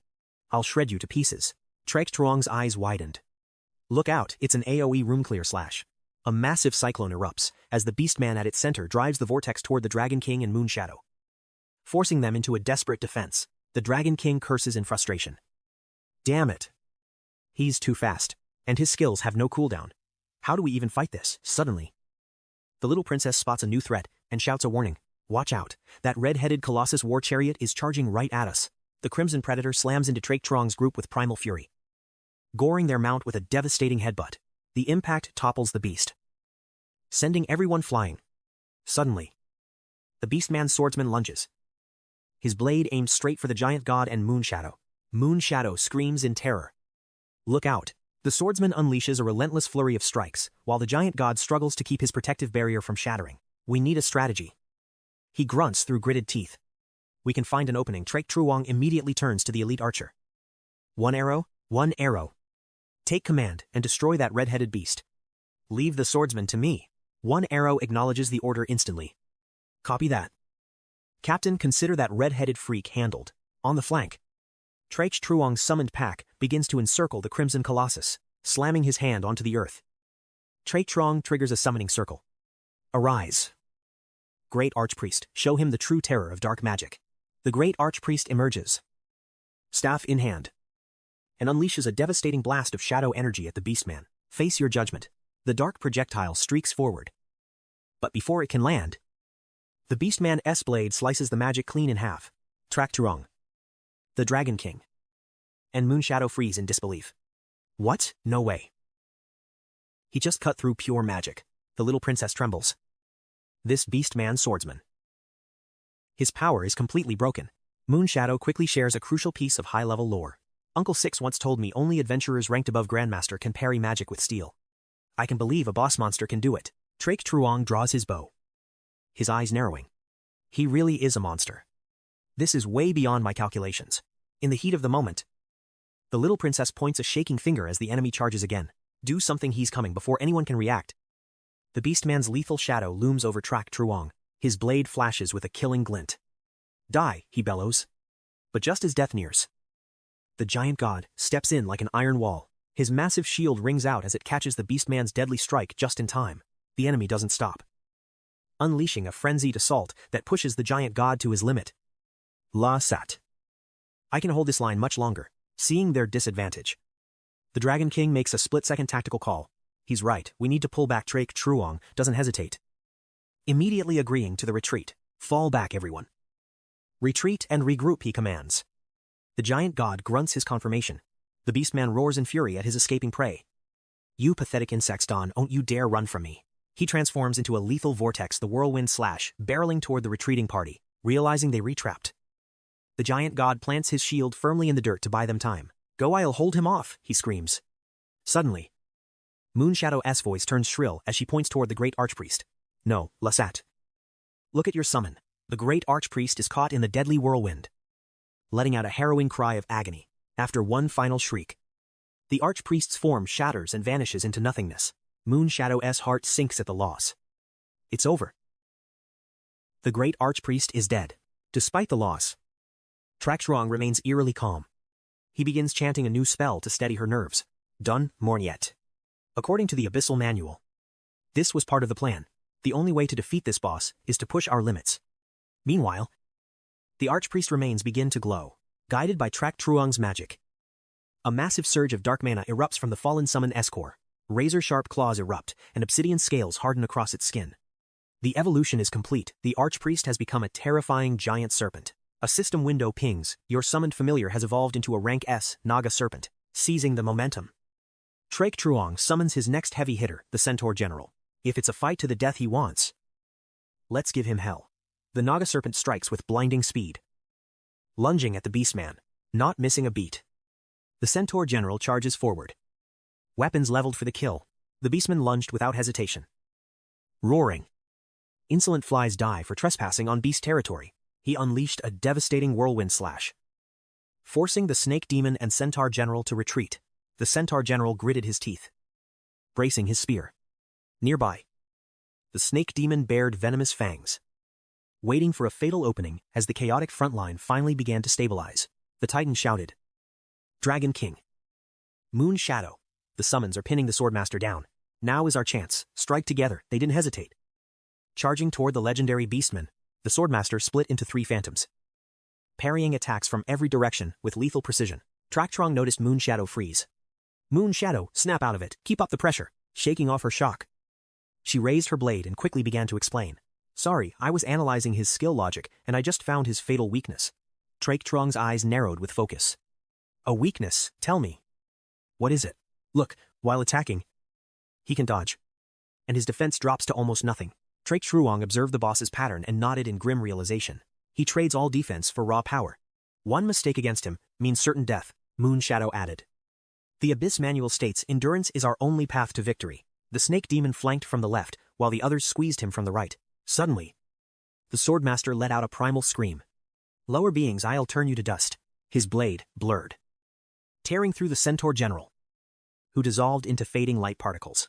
System, your elite summon. The Centaur General has been killed in action. Trak-Truong watched his loyal summon vanish. Powerless to stop the boss's onslaught, rage flared in his eyes. He notched an arrow. Bastard. That was my elite general, Dragon King. Moon Shadow strike his opening now. They rushed forward to support him. Seeing the main character's reckless charge, the Dragon King yelled, Lasat. Get back. Your defense is too low. It's suicide. But Trak-Truong had already blinked behind him. The Swordmaster sensed the threat, pivoting instantly to face the archer head-on. He raised his twin blades high. Admirable courage. Boy. Now, in silence, Trak-Truong vaulted skyward, the cold steel barely grazing the soles of his boots. I can tank your hits, he muttered. So I'll bet everything on pure speed. The Swordmaster's eyes widened in pure shock. What? How did he evade that? In midair, Trak-Truong drew his string tight. Dragon King. Moon Shadow now. Their blades glowed with lethal intent. Moon Shadow screamed, Go to hell. Monster. Massive damage numbers exploded. Trak-Truong's arrow pierced the boss's chest, drawing a guttural cry. Critical hit -6,711. The Swordmaster clutched his wound, glaring at the human archer. You have won, he wheezed. Before his massive body slumped into the void, the Dragon King stood dazed, breathless. Is it over? Did we actually win? System, congratulations, you have successfully defeated the Floor 10 boss. The Swordmaster. Trak-Truong exhaled, glancing at his battered team. Yeah. We took him down. Not Tien let out a wild, triumphant cheer. Hell yeah, we cleared floor 10. Little bunny beamed. Checking her system window. This can be a dream. Right. Floor 11. Here we come, their teammates cheered. Looking at 𝐶𝐶𝐿 with respect, 𝐶𝐶𝐿 stared at the boss's remains. I sacrificed an elite general for you. He didn't hesitate. Activating his hidden necromancy skill with a dark whisper. Arise. Swordmaster, the fallen boss stood. Bowing deeply. At your command. My master, 𝐶𝐶𝐿 pointed toward the next horde. Show me your strength. Annihilate them. The swordmaster gripped his hilts. His aura exploding. As you wish. Without hesitation. He unsheathed his blade and unleashed a flurry of strikes. The system interface flashed. -18,944. After a relentless exchange. The Titan finally collapsed under his overwhelming power. One arrow watched in disbelief. Muttering. We struggled for so long. Yet, he ended it in a heartbeat. He gasped. Noting that the Sword Saint's damage output was terrifyingly high, thousands of points in a single swing, he whispered. Is this for real? Full of awe. One arrow turned to 𝐶𝐶𝐿. No one can match our guildmaster, but 𝐶𝐶𝐿 sensed something was off. His voice turned cold. Any casualties? Checking the interface. One arrow replied. 𝐶𝐶𝐿. 3 of our archers have vanished. Their names are gone from the friend list. He stated. 𝐶𝐶𝐿 knew what that meant they hadn't survived. He analyzed the grim reality. The abyss is a ruthless place where death is always a breath away. Attempting to comfort them. He commanded. Find out who knew them. We cannot dwell on grief alone. Allocate guild funds as compensation for their families. It is the least we can do. One arrow nodded. 𝐶𝐶𝐿 then urged the survivors forward. Time is wasting. Move out. We fought for 6 hours straight. Let's reach the 11th floor altar. Dragon King's eyes lit up. Finally, I can believe we actually made it this far. Before ascending. 𝐶𝐶𝐿 warned them. Stay sharp. The true trial is only beginning. They emerged on the 11th floor. Someone gasped. A harbor, are we at the coast? 𝐶𝐶𝐿 explained. Check your guides. Floor 11 is a naval battle. We need that ship to reach our goal. A teammate groaned in disgust. I hate the ocean. I am already seasick. One arrow added. The team is exhausted. We should rest until tomorrow. 𝐶𝐶𝐿 agreed. Let's halt here. I'll be offline for a few days. 𝐶𝐶𝐿 said. Moon Shadow mirrored him. Me too. I've got things to handle. Dragon King sheepishly chimed in. Same here. The academy admissions are starting. And we've been assigned duties. The little princess sighed. Typical Thondai Academy. Using students for free labor during recruitment. 𝐶𝐶𝐿 realized the entrance exams lasted for days. Wait. Will I meet them in the real world? A friend spoke up. Let's regroup after the rush. For now, get some sleep. We're all spent. 𝐶𝐶𝐿 logged off. The scene shifts to the bustling Starglow city. He stared at the gates. Thondai Academy. The pillar of our great Ha nation. A soft voice interrupted his thoughts. Excuse me. Could you help me find my way? It was Tan Yuk Dong. My vision is poor. She explained. He smiled. No problem. Follow me. She grasped his hand gently. Thank you.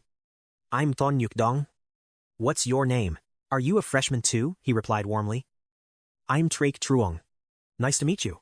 She sighed. Everyone says the exams are brutal. I'm worried I won't make the cut. A passing student sneered. A blind girl at Thondai. Is this some kind of joke? Why waste a slot on a blind person? How can someone who can't see fight monsters?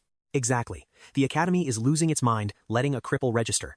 What a total waste. 𝐶𝐶𝐿 leaned in to comfort her. Ignore them. Prove your worth through your power. That's all that matters here. They reached the registration desk. An official barked. Form a line, one by one. Move it. 𝐶𝐶𝐿 froze. Staring at the man. No way. He looks exactly like Dragon King. The man. Guan Sun Wai. Snapped. Hey, what are you staring at? Kid, you got a problem. He snapped. What are you staring at? Barking at 𝐶𝐶𝐿. Get your papers and get in line. Now. Chapter 85. Quan Sun Nungoy studied the name tag. Then turned to Dichdong. Giant God. He's all yours, he ordered coldly. Take him to student dormitory N13 immediately. Dichdong Sihid. His voice laced with helplessness as he warned his comrade. Old Quan. Quit using my hunter alias in public, Quan Sun Noai chuckled. Fine. Whatever you say. Old dish. Welcome. Rookie. 𝐷𝐀𝐍𝐿 greeted warmly. I'll be your guide to dorm N13. He kept babbling with unearned confidence. If those bags are too heavy for you, I can carry them. 𝐶 Truong waved him off. His mind already calculating. So the hot-headed Dragon King is 𝐶𝐿. And the giant god is 𝐷𝐻𝐿. Scene shift, dorm N13. Without hesitation, 𝐷𝐻𝐿 led the way, pointing out the looming dormitory ahead. Get some rest once we arrive. He instructed. Assembly is at 5 o'clock sharp in the main hall. Don't be late. 𝐶 Truong nodded simply. Understood. Thanks. I've got the key. So I'll take it from here. He waved a polite goodbye to the veteran hunter. See you later. 𝐷𝐻𝐿 offered a kind smile. Take care. Kid. But as he watched him go, a strange thought crossed his mind.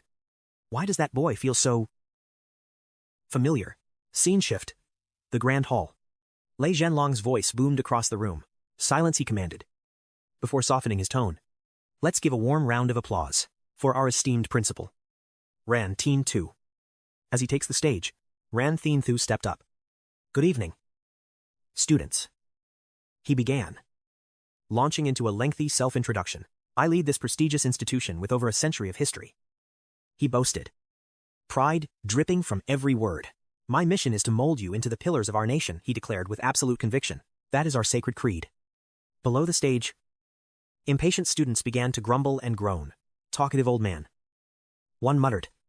Others nodded. Enough with the fluff. Get to the point. What are the actual admission standards this year? Lei Zhenlong returned to the podium. Thank you, Principal. His voice turned sharp and decisive. Congratulations on meeting the initial requirements for Thondai Academy. But don't get comfortable. He warned. Meeting the bar doesn't make you an official student yet. Now, for the announcement you've all been waiting for, this year's entrance exam follows a brutal format, total elimination. The location, a 200-hectare designated exclusion zone outside the city walls. His tone grew deadly serious. Starting tonight at 8 o'clock sharp, you must survive for 72 hours in that wasteland. 0 outside items. No food. No water. No comms. And absolutely no weapons. His gaze pierced through the crowd. To ensure fairness, 26 hidden tokens have been scattered across the exclusion zone. Only those holding a token after 72 hours will officially join the ranks of Thondai. Lei Zhenlong sighed, his voice tinged with feigned regret. As for the rest, failure means immediate expulsion. You'll have to find another path for your lives. However, during the exam period, emergency supply crates will be dropped at random to help you overcome the obstacles. Whether you claim them depends entirely on your luck and raw power. One final, crucial point, he emphasized, leaning toward the mic. There are no restrictions. Show us every ounce of your hidden potential, be it through overwhelming force or cold, calculated schemes. The only thing that matters is the token. Secure it, and you survive the cut. But remember, murder is strictly forbidden. Our surveillance drones will be watching your every move. Don't you dare cross the line. Failure means expulsion or even prison. Suddenly, a student interrupts, his hand shooting up with a desperate question. Professor, I must know, are there any abyss monsters lurking in that fallen zone? He asks about their safety. Lei Zhenlong explains the zone is cleared of all lethal abyss threats. You can all rest easy regarding your safety. He assures them, if anyone wants to quit, find a drone and signal for help immediately. You will be evacuated. But that also means failing the entire entrance exam. If there are no more questions, let's proceed. Surrender all personal items now. His voice turning cold and professional. The buses outside are ready to transport you to the designated exam site. Some students grumble as they head out. We really have to hand everything over. No weapons allowed. This is way too harsh for an entrance trial. From the distance, seeing San Ruodong being shoved by the crowd, Zichang grabs her hand to help her up. Are you Zichang? She smiles, her voice filled with genuine gratitude. We classmates. No need for thanks. Meanwhile, Ran Tianqiu watches them intently. Pang Tihua mentioned he recently took on a new personal disciple. His name is Zichang. Shi Qing. Go and investigate him for me. I'm on it. Principal. I never expected Professor Pang to take another student. Zichang and Sun Ruodong quickly find their seats on the transport bus. Looking out the window, Zichang notes the sky is becoming dangerously dark. I can see a thing. It's going to rain soon. She predicts quietly. Zichang looks at her in shock. How could you possibly know that? I use my ears to see the world. She explains calmly. I can hear thunder 10 kilometers away. The storm will be here shortly. My eyes are useless. But my hearing is sharper than any hunter's. I can track thousands of sounds and visualize everything happening around us. She tilts her head. Already scanning the bus. Those two guys in the 5th row are already planning a secret alliance. The girl in the 9th row is complaining about being hungry. And row 14. Ruodong. Your hearing is an incredible survival trait, Zi-Chang exclaims. Let's team up. We can conquer this exam together as a duo. I'll be your eyes. And your hearing will be our ultimate radar. That sounds wonderful, she cheers. Her face lighting up with hope. I agree. Zi-Chang, you really are a kind soul. No matter what happens during this trial today, I truly want you to succeed and enter Qingdai Academy with me. They arrive at the drop zone. This is where your trial begins. You are free to act. Keep your eyes on your communicators at all times. I wish you all luck. Now, listen closely to the final instructions. Token markers and emergency supplies have been deployed. Red signals a token. Yellow markers represent vital emergency supply crates scattered across the zone. Locations update every 8 hours. Immediately, students scramble toward different directions of the exam zone. Move it, we need to reach those coordinates before anyone else. We have to strike first, Ruodong urges. And the hunt officially begins. She urged him to act, fearing the relic would be snatched away. Don't worry about me, she whispered. She feared becoming a burden. Trak Truong declared firmly. Finding the relic isn't our priority right now. We need emergency supplies first. Tun Yuokdong looked confused.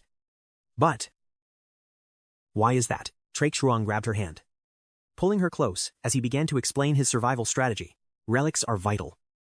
Yes, he admitted. But staying alive is the ultimate quest we must complete, with 72 hours remaining. He emphasized that survival items were the only things that mattered. If we maintain our stamina, we can just steal the relics from the others later. He smirked. Trust me. This test has only just begun. His eyes flashed with a cold, determined light, leading the way. He noted that 8 hours had already vanished since the awakening exam started. The relics are likely claimed. We need a hidden zone to recover our depleted stats. We wait for the second supply drop. Tun Yuokdong's eyes brightened at his tactical plan. She pointed 10 meters to the left. I sense something hidden over there, she whispered. A basement revealed itself. Trak Truong gasped, impressed by her sharp, radar-like awakening traits. How did you spot this hidden location? He asked, masking his genuine surprise. Without hesitation, she explained her heightened perception to the curious hunter. I heard echoes from below.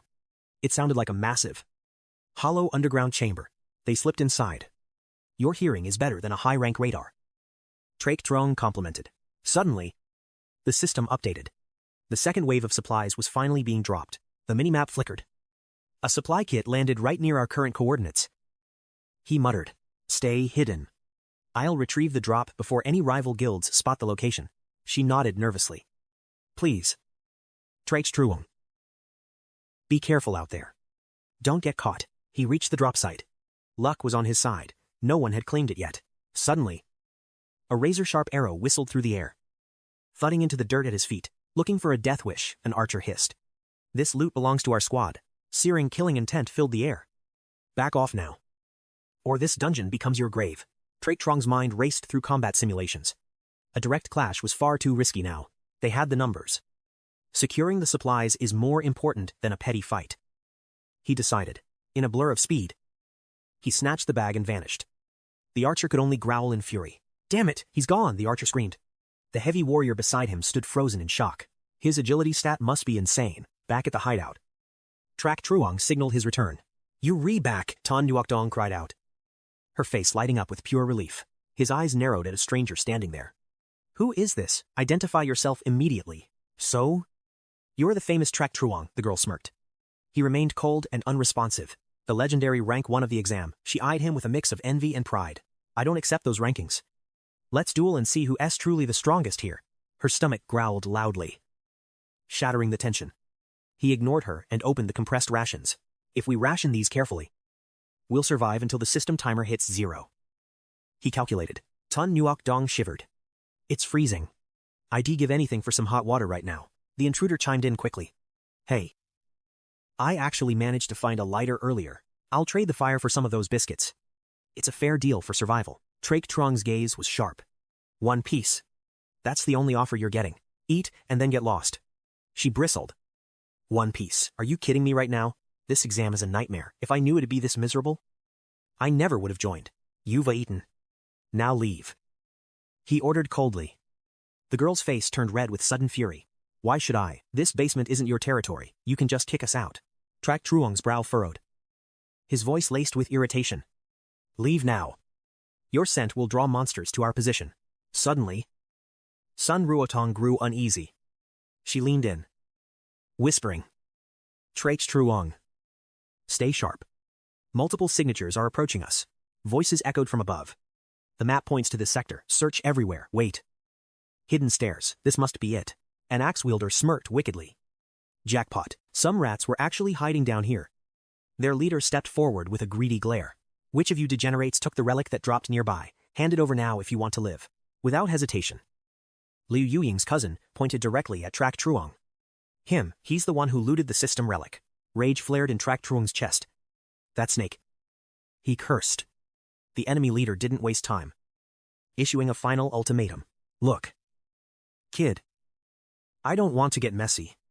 Just hand over the quest item and walk away. Unless you want to taste hell? Trak Truong stood firm, his aura surging. I don't have what you're looking for. Take one more step. And I want to be held responsible. Before they could blink, his form blurred a high-speed dash. The hunters collapsed before they could even draw weapons. Get out of my sight before I stop holding back. He roared. The leader fled in total terror. That speed? It's beyond A rank. The heavy-set hunter scrambled behind him, face pale with fear. His combat power is off the charts. Weary nothing but fodder compared to a monster like him. With the trash cleared, Trak Truong inspected the dropped item. So, this is a soul-bound relic. Interesting stats. Sun Ruotong fumed. Greedy bastards. They already have gear. Meanwhile, Liu's cousin tried to justify her betrayal with a smirk. Hey, she said, clutching her own loot. Surely a strong hunter like you won't hold a grudge against me. Trak Truong's patience finally snapped. His rage blazed like a wildfire, radiating pure pressure. Give me your relic and we re-even. She scoffed, her ego unchecked. Try it, I'll fight to the death first. He narrowed his eyes, analyzing her through the system interface. Her agility stat was high. This wouldn't be an easy takedown. In a real duel, I need a perfect tactical opening to retreat safely from this floor. Sun Ruotong warned him. Careful, her mana capacity is immense. She must be from the prestigious Liu or Tong clans. Don't underestimate her. Trak Truong. He paused, his mind racing with suspicion. Was she really part of a major guild? The Liu family. He stepped forward, locking eyes with her. Tell me. Do you know a hunter named Liu Yuang? The girl blinked, her attitude shifting instantly.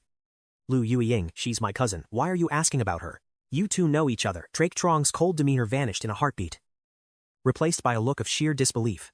He sighed, lowering his guard.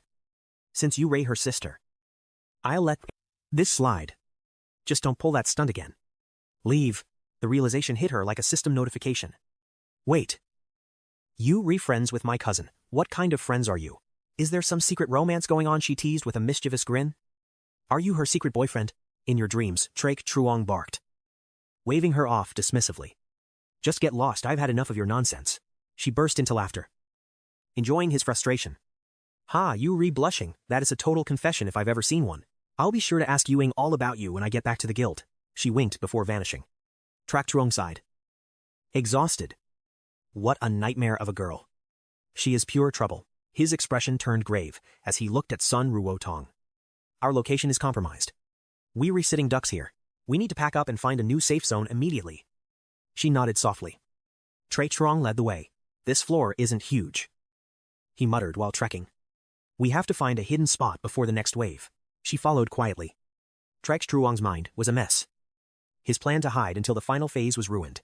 Now that he held a rare relic, he was a walking target. The system wouldn't let him hide anymore. Suddenly, Ruotong gasped, her senses tingling with danger. Stop, Trak Truong.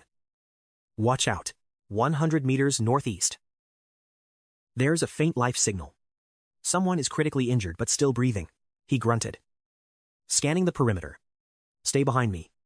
I'll scout ahead and check if it is a trap or survivor. Be careful, she whispered. In the distance, blood-curdling screams pierced the air. echoing through the dark corridors. Zi Wangqi screamed in agony.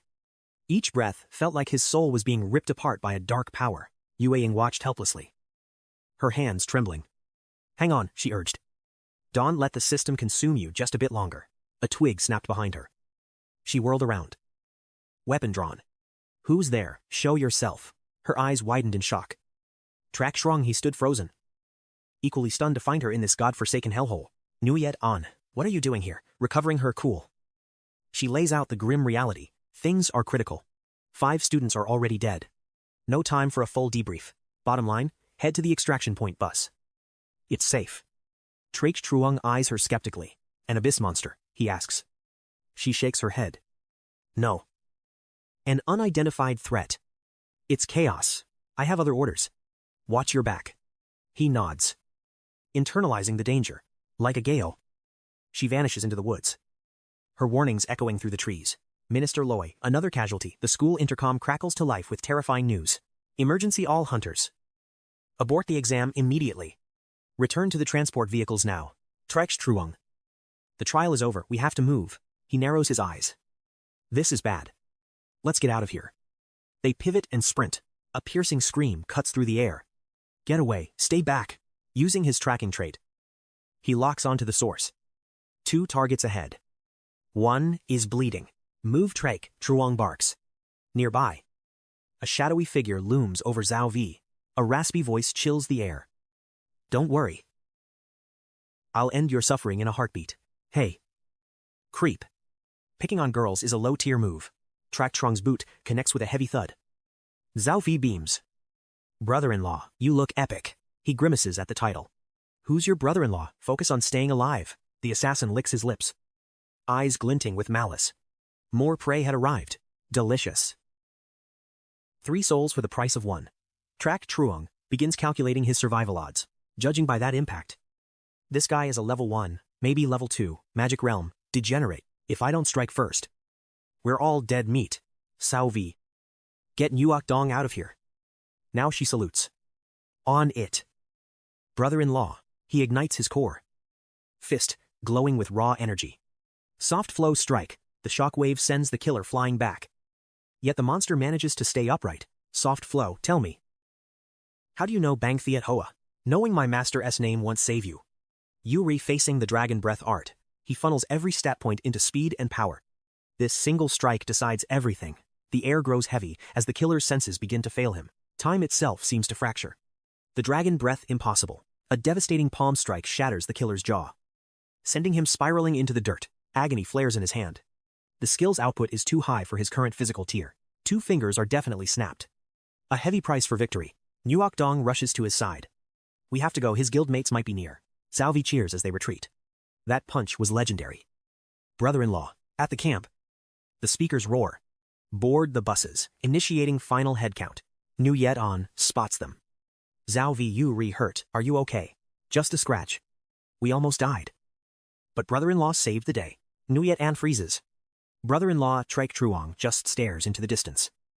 Deadpan. Suddenly, a woman's shriek pierces the camp. Abyss monster. It's right there.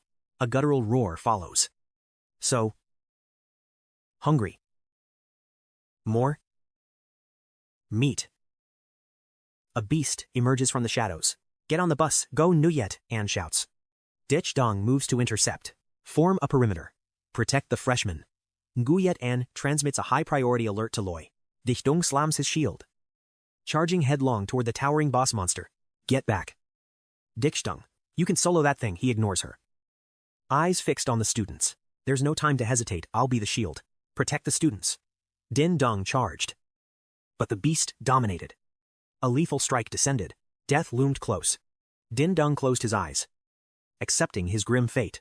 Suddenly, Traich Truong intervened. You a rookie, why risk your life? Din Dong barked. It's suicide. But Traich Truong didn't flinch. His gaze, remaining ice cold. You remind me of a brave friend. I couldn't just stand by. Nguyen On struck from the shadows, her blade clashing against scales like stone. Its hide is too thick. Then, golden mana erupted from Traich Truong.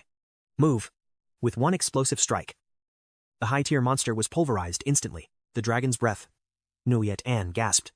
A master of the soft whale style, Din Dung stood paralyzed in awe. This student was a hidden powerhouse. Incredible. Taking down an abyss beast is a legendary feat for a hunter. Impressive work. Most would be crumbled against a mid-tier boss like that. Shadows flickered as a masked figure appeared atop the fallen carcass. Identify yourself, they demanded. The stranger's voice was chillingly calm. Names are irrelevant. Just know, the Aurora Light will soon consume everything. Rage flared in Din Dung's eyes. He recognized that twisted syndicate symbol, the Aurora Syndicate. Targeting students now, you cowards have no shame. The villain bared lethal claws. Sorry. Kids. Your journey ends in this grave. Like a blur of steel. The assassin launched a devastating, rapid-fire assault. Look out, Trak Truong shielded Nguyen on. Drawing the villain's murderous gaze. Playing the hero. Kid, I'll make sure your death is painful. A massive shockwave hit as a powerful figure intercepted the lethal strike. It's Minister Loi, the students cheered. The elite reinforcements are here. Loi's presence was suffocating. Aurora rats in my academy, you've got a death wish. Sirens screamed as the perimeter was flooded with elite hunter police units. The assassin remained eerily still. Taunting the minister from atop the beast. Minister Loi. A top 10 ranker. Impressive. But our playtime is over. Running away, Loi roared. Charging forward with a fist like a meteor. See you later. Little hunters, the villain vanished into the shadows. A monster lunged as a decoy. But Loi pulverized it with one blow. Damn it, he slipped away, the minister growled. His aura shaking the ground, with the threat suppressed. The academy grounds finally began to settle. Check the roster, get the wounded to the medical bay immediately. Deep within the 11th floor abyss. Rakshasa knelt before the Dragon King. You are back. The king smiled. I've missed our little chats. Old friend, he noticed the wound. Rakshasa. Who was strong enough to scar you? A mere scratch. He lied. Meanwhile, Nguyen On delivered grim news. The Great Titan is down. He won't be joining the next raid. Will he survive? Chi Thu asked. Her voice trembling with worry. The exam was a massacre. He's hospitalized for at least several days, without a main tank. This dungeon run is a total suicide mission. Din Dung noticed a girl nearby. Asterisk, she looks exactly like Tang Xiaovi. Who's she? My best friend. She's our newest guild recruit. Xiaovi stepped forward. Her smile, hiding a mysterious, radiant sparkle. Hi everyone, I'm a total newbie. So please look after me. Watching Xiaovi's flawless performance. Nguyen On smiles. This little drama queen is definitely the legendary acting saint. Tang Xiaovi, knowing her true identity. He keeps his cool. He offers a simple, calm greeting without blowing her cover. Hello. Nearby. Dick Dung shouts to the Dragon King. Guild leader. The squad is ready. We can deploy now. The Dragon King roars back with authority. Excellent, everyone. Move out, get onto the ship immediately. Mid-voyage. Xiaovi whispers to Nguyen. Cousin. Why is this guild full of archers? Is that Rakshasa guy the leader? And why the mask Nguyen warns her sternly? Keep your voice down. Xiaovi nods. Playing the obedient girl, the vessel sets sail into the unknown. The two sisters stand on the deck. Their conversation drowned by the waves. Nguyen sighs. I don't get it. Why ditch your own guild just to tag along with mine? Xiaovi shrugs nonchalantly. Curiosity. Uncle Six mentioned a top-tier candidate lurking within this abyssal realm. He likes you. So I'm here to see if he's worthy of our prestigious Liu family bloodline. Blushing with fury. Nguyen On snaps. Stop it, Dawn. Tain't believe a single word that old man says. Xiaovi smirks. Enjoying the reaction. Uncle says Rakshasa's talent is incredible, maybe S rank. Or even the legendary SS rank. But is he better than me? I'm an SS rank too? You know. She adds with a playful pout. How should I know you two haven't clashed? Xiaovi declares boldly. Then I'll challenge him to a duel. Nearby. Little Rabbit turns to Rakshasa. She looks up. Her eyes filled with a burning question. Big brother Rakshasa. Why did you enter the abyss? He replies softly. To give my family a better life. Once I've earned enough. I'll retire from this hunter life and find true peace away from the dungeons. To me, every second spent with my loved ones is worth more than any hidden treasure. Xiaovi creeps up to him, wearing a sly grin. Brother Rakshasa. I have a tiny request. Care to listen? Rakshasa glances at her. Oh. Hello. If you have something to say, just speak your mind. Using her most enchanting tone, she chirps. A legendary hero like you wouldn't turn down a girl's wish. Right. He watches her act. Thinking. The acting saint is plotting again. He remains composed. What is it? Speak. With a beaming, fake smile. She drops the bombshell. Challenge me. Let's have a proper duel right here. His answer is instantaneous. I refuse. Stunned by the rejection. Zhao V's jaw drops. But she isn't finished yet. She tries to lure him with a secret. Refuse. If you fight me, I'll reveal a secret about Ngidon. His interest finally peaks.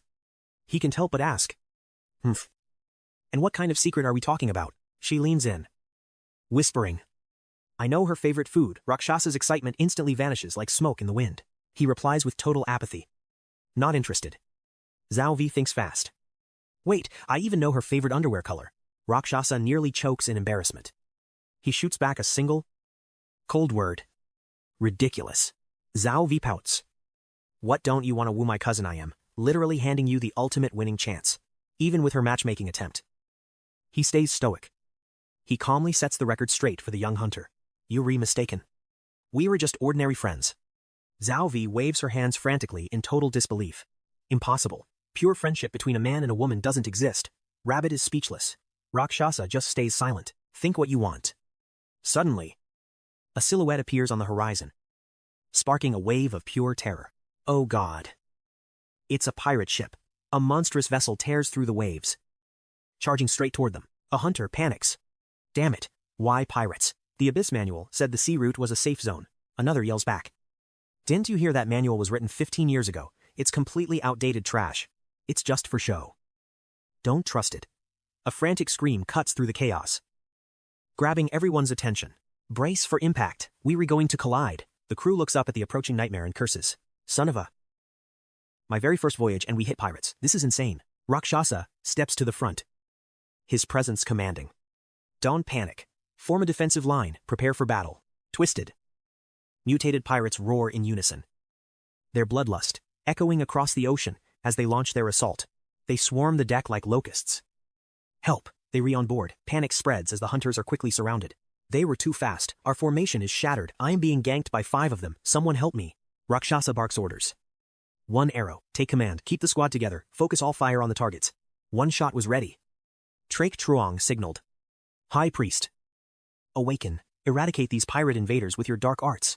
His subordinate roared with iron resolve. By your command. Master. 𝐶-𝐑𝐀𝐍𝐿 remained composed, drawing his bow with lethal intent as he whispered. 1 shot. 1 kill. Target the cursed ones. 1 shot rallied them. Focus. Don't miss your marks. A storm of arrows rained down, shattering the pirates' hollow courage instantly. Their bodies were shredded like meat. But the undead horde refused to stay down. One by one, they crawled back up, eyes glowing with a sinister, haunting light. Sensing the shift, 𝐶-𝐑𝐀𝐍𝐿 shouted. Their HP is too high. Everyone, stay sharp. He considered summoning his beast swordsman. Kid, get back. Why are you just standing there? Jiedon smirked beside him. Dragon King. Don't worry about her. She can handle this. Duong Xiaovi smiled mysteriously. Weaving a spell, she commanded. Gravity suppression activate. The pirate, once hungry for blood, turned pale as he felt her crushing pressure. What's this? I can move. Xiaovi approached. Her smile as sharp as her blade. She laughed. I've increased your gravity 100 times. Enjoy the wait. 100 seconds of paralysis. You mine now. Her expression turned chillingly demonic. She plunged her knife into him. He shrieked. 644 damage. Help me. From afar, Kwang Tio-tho watched, trembling. That little girl. She is absolutely terrifying. Even 𝐶-𝐑𝐀𝐍𝐿 stood back, impressed by her ruthless efficiency and power.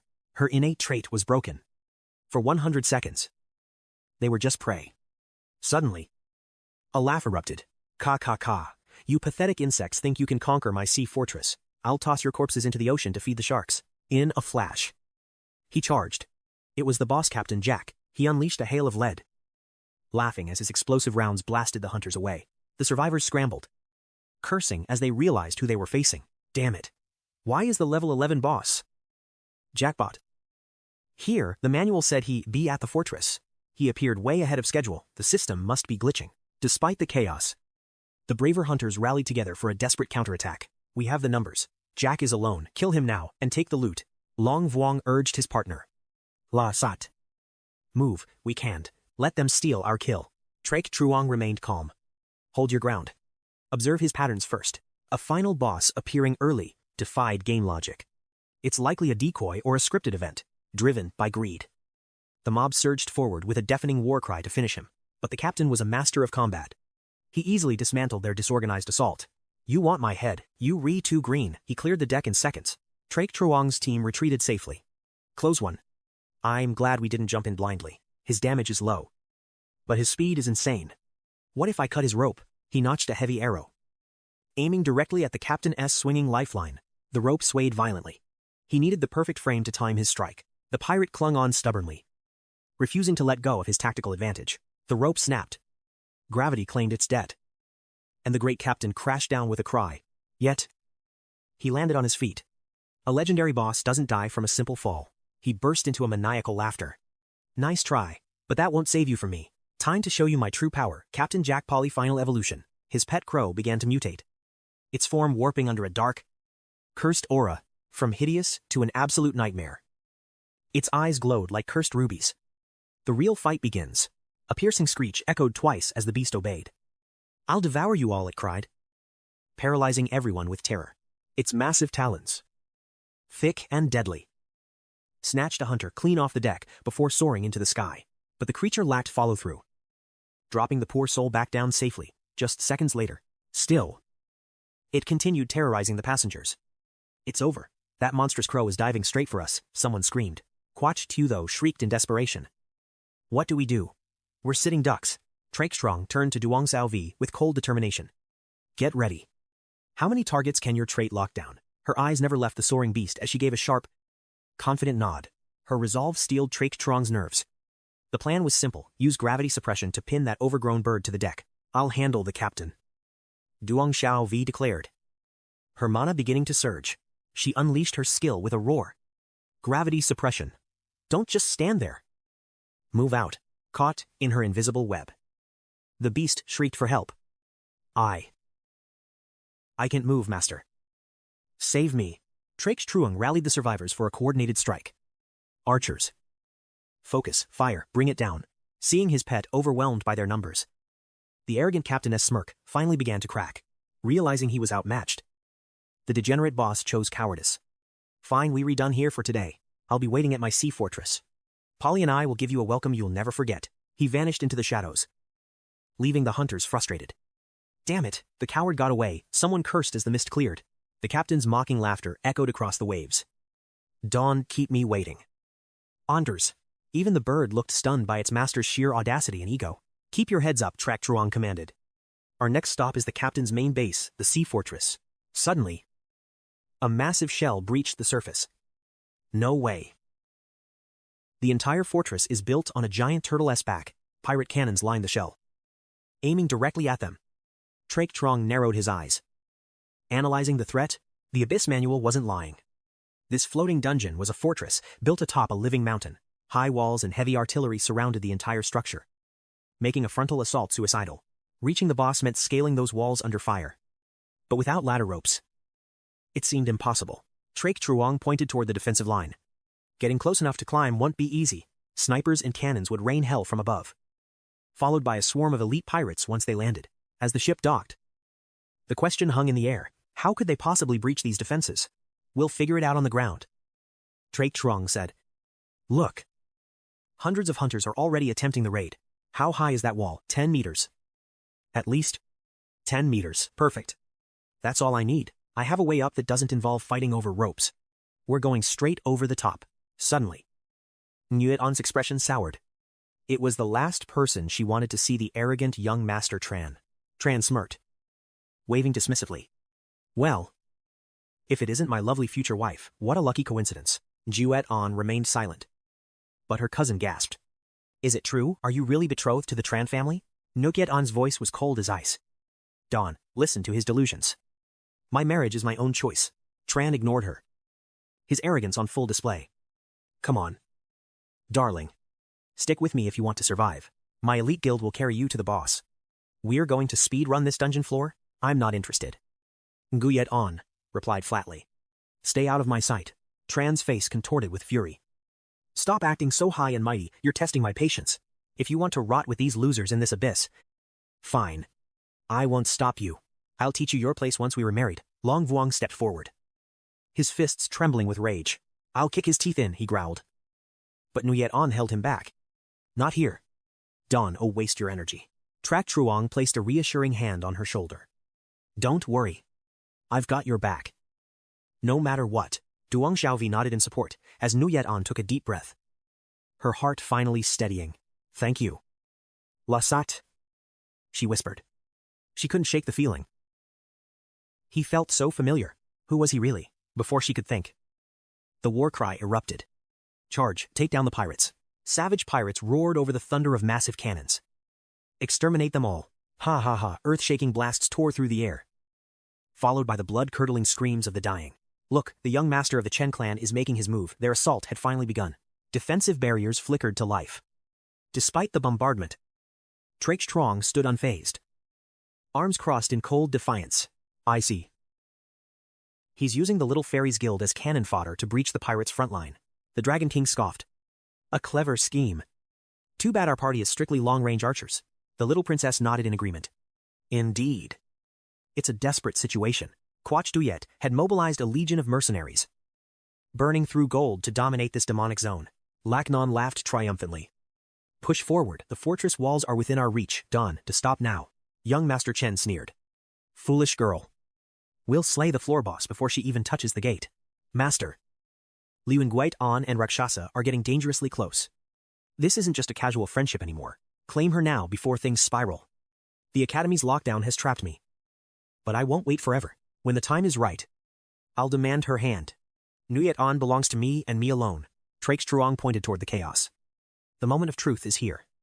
Prepare for battle. Everyone. Rakshasa. What's the plan? He clenched his fists. Eyes burning. Let's show them true overwhelming power. Dropping into a low stance. Trak Truong channeled a surge of azure mana. Summoning a spectral beast. Rise. Behemoth war beast smoke erupted around the creature as the summoner roared with predatory glee. Haha, I forgot we had these secret weapons, the Dragon King cheered. Exactly, with these juggernauts. Pirate cannons are useless, no more fighting for scraps on rope ladders. Gripping the massive iron chains. Trak Truong steered his beast toward the fray. All units. Full-scale assault. Heavy artillery shook the earth. Those cannons are insane. I almost died 3 times despite my healers. My teammate was vaporized instantly. There wasn't even a body left to bury. This is a nightmare. We retrapped. I can move forward. But retreating means certain death. If I leave cover, I'm dead. Wait, look at that phalanx formation over there. Is that a turtle shell? Brilliant. They were using a heavy shield wall to ignore the bombardment. They were almost at the gates already. Shadows loomed over the battlefield as a gargantuan beast emerged. By the gods. What on earth is that? That's the behemoth war machine from the 10th floor. How did they bring it up to floor 11? There are players riding it. It's that archer guild. How did they tame a legendary rank summon? Incredible. They were effortlessly crushing the defenses. That makes the turtle formation look like child's play. The pirate captain screamed in a panic. Fire, blow that monstrosity to hell. Trak Truong just signaled advance. Commence fire, Rakshasa shouted from atop the beast. Watch your step. Don't crush the stray adventurers below. Acknowledging the order. The little princess gripped the reins tight. Glaring down at a rival. Quach Duyet. Prepare to be flattened, Shen Mengdi. You psycho. Are you seriously trying to murder me? That's cold-blooded murder times boom times. The lead behemoth slammed into the stone fortress like a living battering ram. As the beasts breached the walls, rare loot started dropping everywhere. Rakshasa roared his command. Soldiers. Storm the fortress. Secure the perimeter. Rakshasa then dove headfirst toward the glowing dropped items. Move fast. We need the first clear bonus. That floor boss belongs to us. Young Master Chen watched in stunned silence before exploding in rage. Damn it, this can be happening. I refuse to let Rakshasa take the glory. I'll be the one to claim the boss head. He charged blindly. But a black muzzle suddenly pressed against his temple. Before he could react, pirates swarmed. Asterisk, clang clang, clang time steel bit into air. Elder Cow intervened just in time. His face, grim with disapproval. Control your temper, Master Chen, but the warning only fueled the fires of his humiliation. Out of my way, Rakshasa stole what's mine. And today, he pays for it with his life. Elder Cow's voice turned ice cold. Listen carefully. Master. You are blinded by pride. Regain your composure. Rakshasa's hidden trait is monstrous. You saw that power challenging him now is sheer suicide. He summoned 5 giant war chariots, simultaneously. Young Master Tran spat in disbelief. How is this possible? Old Man Cao cautioned. Know your enemy. Let's observe how they handle Captain Jack first. A sinister smirk played on Tran's lips as he reconsidered the old man's strategy. Fine. I'll crush them when they least expect it. Meanwhile, Lasat's squad reached the boss. Captain Jack glared at the intruders. His voice dripping with pure, cold malice. You dare breach my walls, feast for my pets. He unleashed a flaming giant bird. Lasat shouted. Look out, Qithu. Suppress that beast with your skills now. Qithu cast Frost Storm. But the monster shrugged it off. Its rage boiling over. The bird screeched in fury. Lasat instantly summoned his grand priest to the field. 𝐶𝐸. Ground that bird. The rest of you. Focus fire on the captain. With a roar, the hunters charged forward. Weapons gleaming with lethal, awakened intent. Lasat signaled his summon. Grand Priest. Activate your skill. Execute Holy Judgment. Divine Light struck the boss. System notification. Holy Punishment damage has been triggered. Damage, -698. Futsibayishi.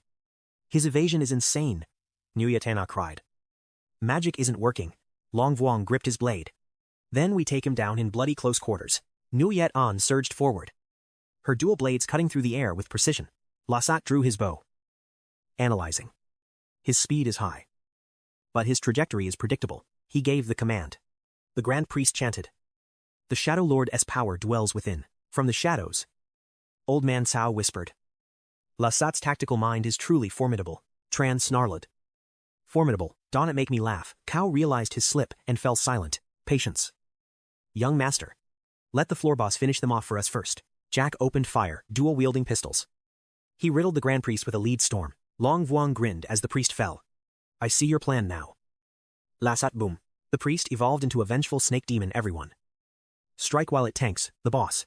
The snake demon lunged as a hail of arrows rained down upon Captain Jack. An arrow pierced Jack's chest. He screamed in agony. Tran panicked. Watching his prey. Damn it, they're actually winning. I'm going in to kill Lasat now. Wait, Tao warned. A floor boss isn't defeated that easily. Jack's eyes turned blood red. You insects, you've awakened my wrath. Now. Taste a death more painful than hell. His laughter echoed as the entire dungeon floor began to tremble and crack violently. What's happening? Lasat braced himself. Ngayat On shouted. The ground is splitting apart. Colossal tentacles erupted from the floor. Ugh. What is that? Disgusting? Gum gick thing. Jack roared. Meet my ultimate guardian pet. The Emperor Octopus has awakened. Nuet On stared in horror at the massive, writhing limbs. He hid this monster. Lasat barked. Incoming dodged the tentacles. A massive limb slammed toward Long Vuong. Damn it, my damage is too low, Long Vuong cursed.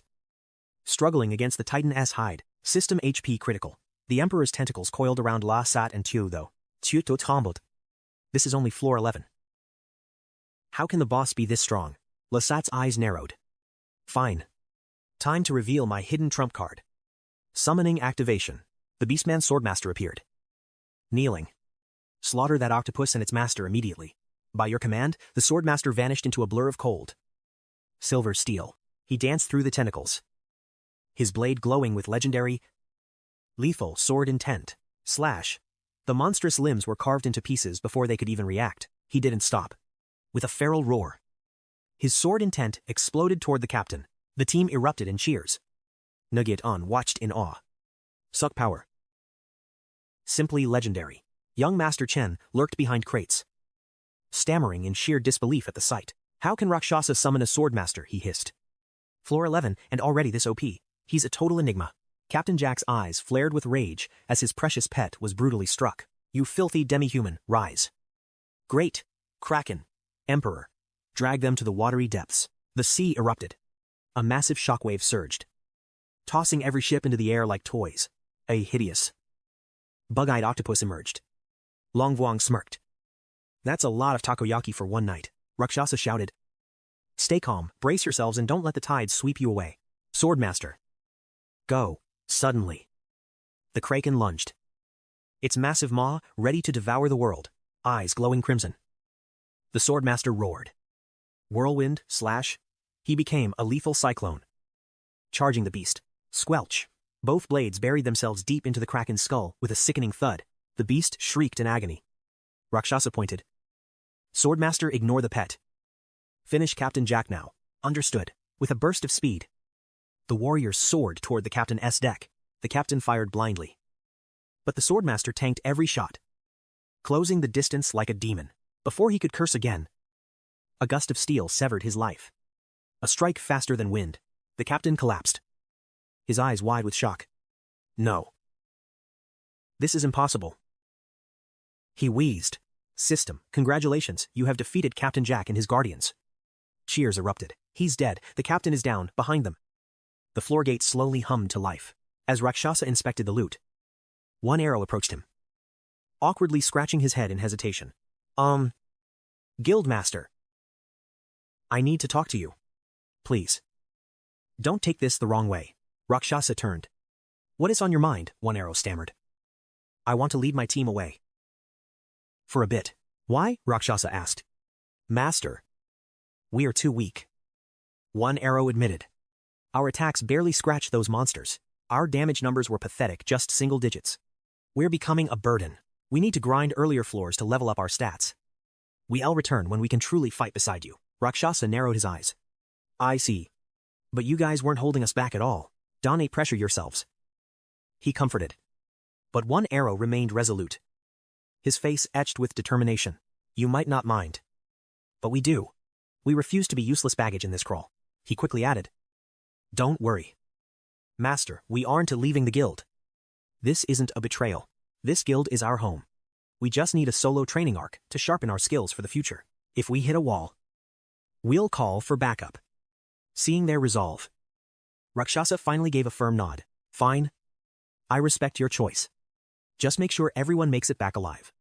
Stay safe. Message us if things get hairy. One arrow beamed. Thank you. Master, we won't let you down. Go conquer the next floor. We'll be grinding until our bows break. Rakshasa's team headed for the portal. Rakshasa waved back. Don't be a stranger. One arrow, we'll be waiting for you at the top. One arrow grinned. Got it, watch your backs up there. Everyone, Elder Cow whispered. Young master. The boss is dead. Let's retreat before the respawns.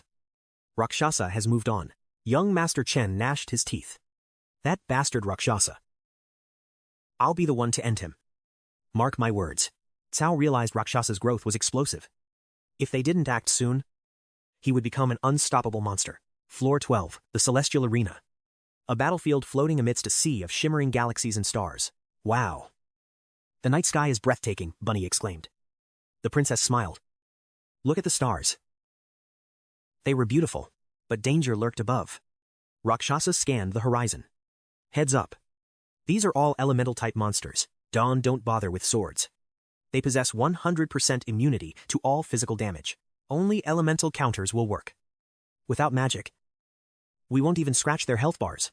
So, water against fire, fire against nature, Phantom asked. We have to exploit their elemental weaknesses. Rakshasa nodded, scanning their roster. Exactly. But we only have two mages, Autumn and Little Bird. Autumn's ice magic is our best bet against the fire elementals. This is where you shine. Her gravity magic acts as a pure, non-elemental force. It restricts movement, but inflicts zero direct physical damage. We have ice, but lack the diverse elements to dominate. He sighed, needing high-tier mages to balance the party. Moonshadow's eyes dimmed. Recruiting masters felt like a dream. Rakshasa nodded. Dismissed.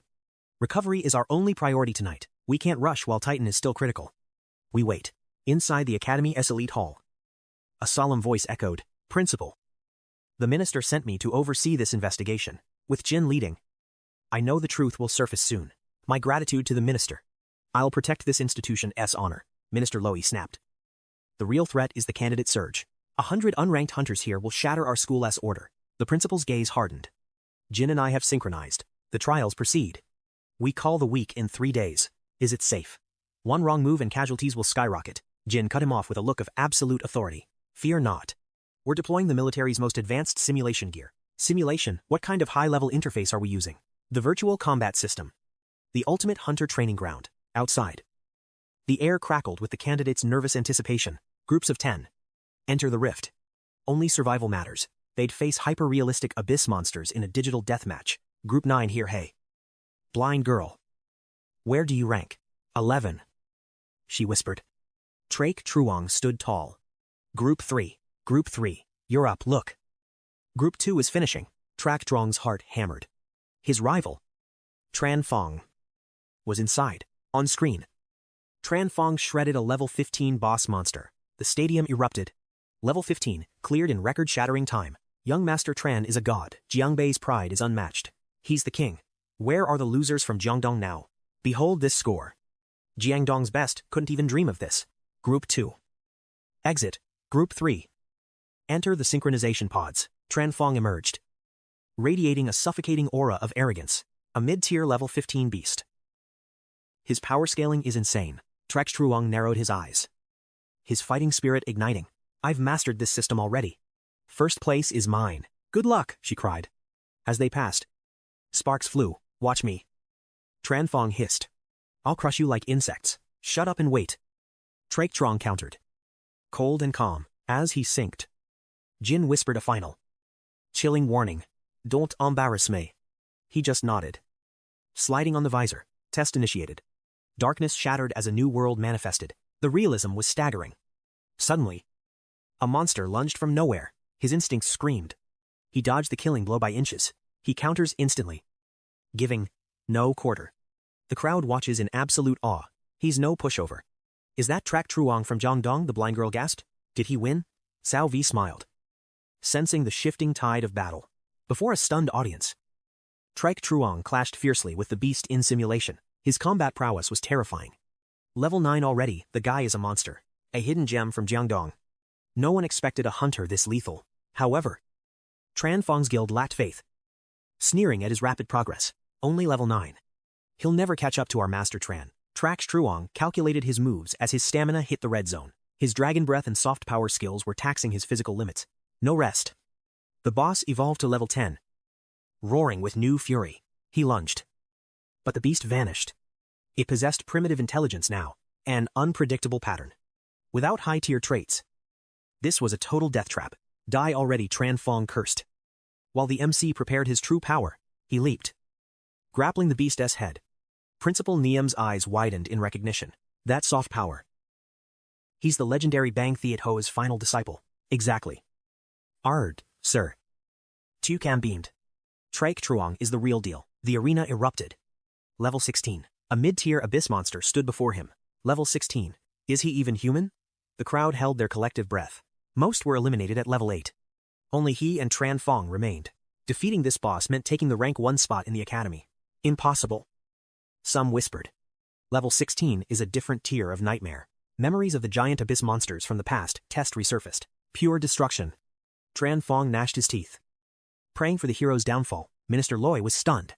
Could the ultimate record finally be shattered? The system's peak had always been level 15.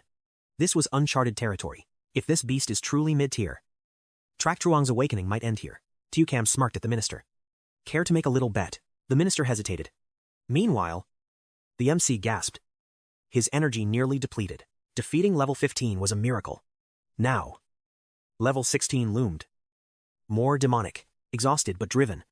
I won't lose his roar echoed through the dungeon. He unleashed everything, but the monster blocked it with chilling ease. It was too fast. Before he could blink, the beast's strike sent him flying. He hit the ground hard, but his survival traits kept him standing. Asterisk. One last. Dragon breath. Asterisk, he thought. Asterisk, I have to save it for the finish. He glared at the titan. A beast 3 times his own size. Speed and power were stacked against him. Brute force wouldn't work. Is he giving up? The crowd murmured. Has he reached his limit? If he wanted to quit, he'd have logged out. He's planning something, but his stats are lower. How can he possibly overcome this gap? Don't you dare quit, Cao Vi screamed. You're my future brother-in-law. A sudden breeze swirled around him. The air began to tremble. The monster's claws closed in.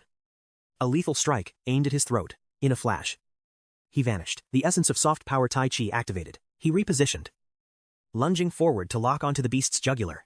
System alert quest. Complete level 16. Elite ghoul successfully suppressed. Next boss wave in 5 minutes. Xiao Jin smirked. His counter-strike tactic was absolute perfection. Minister Lai, your defeat is inevitable.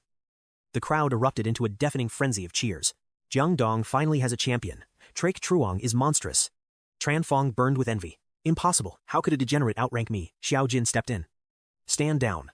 The awakening trial isn't over yet. Troc Trong sat frozen. His nerves wound tight. A fiercer monster materialized. He roared. Looking down on me, then come and die. Steel met claw in a desperate clash. But then the monster vanished into thin air. What the system, chimed trial complete. Exiting virtual interface. Prepare for immediate logout. 5, 4, 3. He blinked in confusion. Wait. It's over already. Just as his combat flow peaked. Reality hit. Someone ripped off his headset painfully. Incredible, Xiao Jin beamed with pride. Trach. You actually cleared level 16. Your path to the security bureau and the hunter ranks is now officially paved. The auditorium shook with chants. Jiang Dong's great god, you re a freaking legend. How do you solo that boss I wiped at level 4? Please. Accept my respect. Master 𝐶𝐒𝐒𝐒. Take me as your disciple. I'll be your loyal servant forever. He stepped down. Dazed by the spotlight. What the hell is going on? Duong Xiaovi giggled. You re a superstar now. Brother-in-law. Look at all these fans. Boss. I'm a Jiang Dong local too. Let's party up in the future for sure. Whatever. He sighed. Exhausted. I'm hitting the dorms, before tonight's Demon Realm raid. Wait. 𝐶𝐒𝐒𝐒. He turned to see Nuoc Dong looking hesitant and shy. You're heading to the Demon Realm, I'm stuck on floor 11. Can you carry me? I could. But. You re-blind. Navigating high-tier dungeons is suicide for you. Before he finished, Zhao V yelled. The mob is coming, we need to move. Now, Nuoc Dong. Follow me. Behind them. The swarm of fans continued their relentless chase. Nuoc Dong called out. My avatar wears an azure blue mage robe. Remember that. He waved back. A thought struck him if she's blind. How does she know the color? Perhaps someone told her. Soon. The vivid blue skies of floor 11 loomed above, scanning the horizon. Rakshasa spotted a girl in blue. Is that really Nuoc Dong? He approached the player. Sky melancholy. Nuoc Dong. It's me. Troc Trong. You actually came, he nodded. I'll clear this floor, boss. Just stay behind me. Since you can see. She blushed. Actually. Inside the system. My vision is perfect. Rakshasa froze as her gaze locked onto his. Her face was flushed with embarrassment. I'm so sorry, wait. That means she already knows my true hidden identity. She panicked. I swear I'll never reveal who you are, your secret is safe. I'll take a blood oath, he sighed. Just keep it quiet. Fame is a headache. Only I will know. She promised, firmly. Her eyes shining with newfound loyalty, she started to swear a curse. But he stopped her. I trust you. That's enough. A system ping flared. Long Vuong shouted.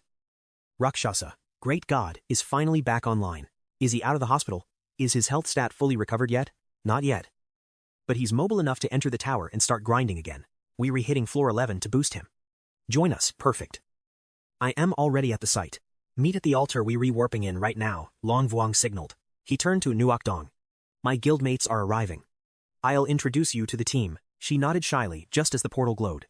Long Vuong's party had finally arrived. Rakshasa spoke up. Everyone. Meet Skygloom. She's a friend, joining our party for this floor's expedition. Skygloom bowed politely. Dragon King laughed. Haha, if she's Rakshasa's friend. She's good in my book. Moonshadow watched them intently. What was their real connection? Was she just a friend? Or his girlfriend? Xiao Dian looked puzzled, finding her strangely familiar. Rakshasa signaled the group. Everyone is here. Let's begin. Our goal is simple, clear floor 11, and secure the quest keys for Giant God and Skygloom. Tomorrow. We push into floor 12. Giant God nodded gratefully. I appreciate the help. Everyone. As they boarded, Rakshasa checked in. Giant God. You okay? Don't worry. The doctor cleared me for combat. Rakshasa relaxed. Good. But Giant God scanned the horizon. Feeling something was off. Wait. It's too quiet. Where are the pirates? Where's Captain Horn? This is too easy, Rakshasa explained calmly. That encounter was a rare event. Usually, the spawn rates here are much lower. Haha. Then this won't be much of a challenge. Suddenly, explosions rocked the sea. The naval battle began. Rakshasa's summoned beast charged. Little Rabbit snapped at Sky Gloom. Hands off, don't touch my big brother Rakshasa. Sky Gloom panicked. Oh. I am so sorry. It is my first time riding a beast. I lost my balance. Rakshasa frowned at the outburst. Little Rabbit.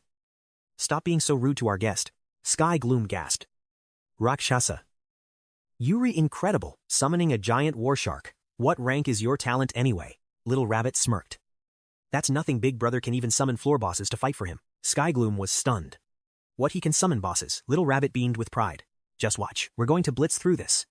The next floor is waiting for us. Rakshasa gave the order. And the squad charged. Speed is everything, clear them out. Dragon King wiped his blade. Wow. We took down that giant octopus faster than last time. Moonshadow remained calm. Experience makes the difference. Rakshasa realized his 10 summon slots were now full. Suddenly, the system window flickered with a new update. System SSS rank summoning art level 1. EXP 517 of 1000. Cost 10. Cooldown 60 seconds. Effect creates permanent clones of defeated targets. Clones can level up to a maximum rank of 5. Note, level 1 summoning allows 10 clones. How many can I control as I grow? Level 2, 30 clones. Level 3, 50 clones. Level 4, 100 clones. Level 5, 500 clones. Rakshasa calculated his progress. Halfway to level 2. Soon, he'd command an army of 30 elite followers.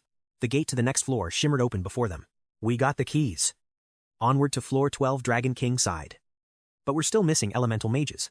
Rakshasa agreed. We lack fire, lightning, and earth.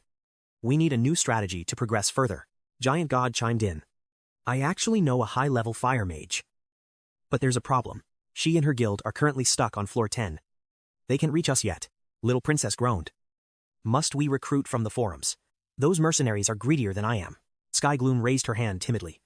I think I might be able to help with that. Dragon King turned. Eyes lighting up. Really, do you have friends with elemental powers? No. But my trait is elemental imbuement. I can add elemental attributes to any weapon or gear. Little Princess cheered. A support mage, Yuri, a literal godsend for this raid. Rakshasa's mind raced as he analyzed the tactical advantage. With elemental buffs, we can exploit the monster's weaknesses and crush floor 12 effortlessly. It's late, though. Even if we go now, I have real-world business to attend to tomorrow. Let's fall back and recover. The guild warehouse is stocked with mana orbs for everyone. I'll distribute resources so we can challenge the next floor at peak condition. Deal. Dragon King agreed instantly. Perfect. Giant God and I have academy placement tests to oversee tomorrow anyway. With the plan set, Rakshasa closed the interface. Then we're done for today. Get some rest. Sending spirit orbs now. Recover your mana. Titan. We'll need you. Titan nods. Copy that. Resting up for tomorrow's dungeon grind. Academy briefing. The class placement test begins. Choose solo or party. That's Class AS lead. Gu Tianyang. Wait. Where is Xiao Jin? Mission complete and gone. Minister Lei eyes the eccentric instructor. Maintain your image. Gu. Yuri, an elite led. Gu just grins. Test is simple. Find me in the hall. If Yuri ready, I'll personally test you. Ruodong asks to party with Trak Truong. I'm in too. Can't let her drag the team rank down. Their rivalry is legendary. Why team up now? Trak Truong's puzzled. Chen Feng's goons laugh. Elite class, Yuri dreaming. Losers, follow Master Chen instead. They walk off with a sneer. Xiao Wei's eyes cold. I can't wait to see Chen humbled. Patience. Watch. 5 minutes later, Chen's group is blasted out. The crowd gasps. Is he a teacher or a monster? My legs snapped. Did Gu wreck even the top-tier Chen Feng? I'm out. This isn't a placement test, it's a brutal deathmatch. Chen Feng roars in humiliation, pointing a finger at the door. I'm a Chen Heir. This academy should be honored. I'm here. Grandpa forced me. I belong at an elite school overseas. Minister Lei's gaze turns ice cold. Chen Feng.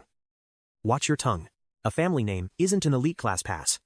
Get out now. Fine, I am leaving. Lei signals the next team to enter. Trak Truong steps forward. The air in the room grows heavy. Xiao Wei scowls. A drunken instructor. Is he really the lead? Trak Truong stays sharp. Anyone who crushed Chen is a threat. Gu sips his flask. Ready, just touch me once to pass. Don't hold back. Because I'm coming at you with everything. Ruodong's trait triggers. His internal mana flow. It's overwhelming. The drunk act is a facade. Stay sharp. Follow me. Roger Trait Truong dives low as Xiao Wei strikes high. Ruodong supports the front. Gu laughs. Now that's some teamwork. Ruodong's staff parried Gu, tosses her aside like a doll. Trait Truong teleports behind. Gu smirks. A sneak attack. He evades effortlessly. So what, I am just getting started. Gu leaps back. Eyes gleaming. Better than the rest. But not enough. Trait Truong steadies his breath. Everyone okay? He's a monster. He's too fast, we can even graze his clothes. Xiao Wei shouts. Trait Truong's mind races. I have a plan. Support me. Pincer attack. Ruodong. Use your trait to predict his trajectory. Interesting, kids. Gu mutters. Above. The principal watches the duel. Why is Gu holding back? His movements are surprisingly slow. He usually ends this instantly. Why prolong the fight? The principal smiles. Because he's finally found gems worth polishing. Plan Alpha engage. Trait Truong launches a devastating opening strike. Limits reached. Dragon breath fails. Insane agility. Push harder. Kid. 10. 7. Nuok Dong counts. Watch him, go left. Now. Zhao V strikes. Master smirks. Predicting me, Master scoffs. Retreat. Using sound, things get interesting. My turn. You first. Inches away. She smirks. Trait Truong materializes behind him. Soft force strike trio attack. Legendary style of Pang Theet. Asterisk. Boom times. Wind shock blasts them. Incredible, the principal claps. Forcing wind shock exceptional trial. Impressive. You worth my time. Congratulations. Welcome to Class A. Master Gu leads. Cheers erupt. Gold badge 𝐶𝐿 gonna cry. We did it. Eyes watching. Whispers. They survived monsters. Class A rookies. Absolute units. 5 seats. 3 gone. Lethal. Rest. Class A starts tomorrow. Trait Truong nods. Calling home. Dad, Class A, reward me. Tonight. Demon Realm Dungeon. Floor 12. Let's clear it. Guild S waiting. Dragon King greets. Show the trait, I am hyped. Time to shine. 𝐒𝐒𝐒 smiles. Asterisk. Summon times. The blade drinks energy. Asterisk system lightning element. 30 minutes. Lightning. Let's fry these bastards. It's random RNG. No choice. Doesn't matter. Let's move. Bad roll, just wait cooldown. Then roll again. Resolve firm. Fire ignites. Weapon is buffed. Adrenaline spikes. Pure excitement. Finally, let the slaughter begin. Good luck.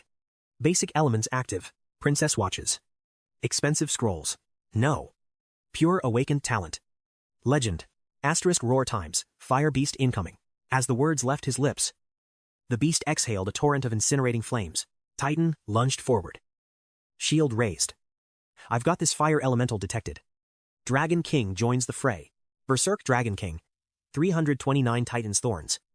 -873 Knight's Grudge. -73. Lifesteal. Rakshasa and Chithu provided backup. Exploiting elemental weaknesses makes this a cakewalk.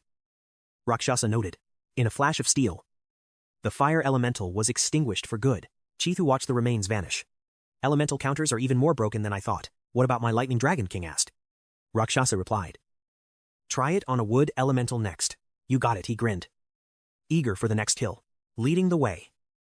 Rakshasa warned. The palace is ahead. The elemental overlord awaits. Get ready. As they arrived, they overheard a group of hunters whispering in sheer panic. Where is the overlord? It should have spawned by now. Something is seriously wrong. Is the abyss glitching? If the boss doesn't show, we're trapped in this hellhole. The forums say it's chaos. Bosses are spawning in swarms or vanishing entirely. A floor 26 boss appeared on floor 6. Is the entire dungeon system collapsing? Dragon King's face paled. Are they serious? A total system collapse. Titan narrowed his eyes. Analyzing the gates. No. There has to be another explanation. Rakshasa scanned the crowd. Too many people waiting. We won't clear this floor today. Sky gloom sigh hill in regret. What now? It's still so early in the raid. Rakshasa suggested. Let's grind mobs nearby. We'll master our elements and farm some loot. Agreed. Moonshadow nodded. Dragon King groaned. Fine. Before my elemental buffs expire. Suddenly, a massive, bone-chilling roar echoed from the front lines.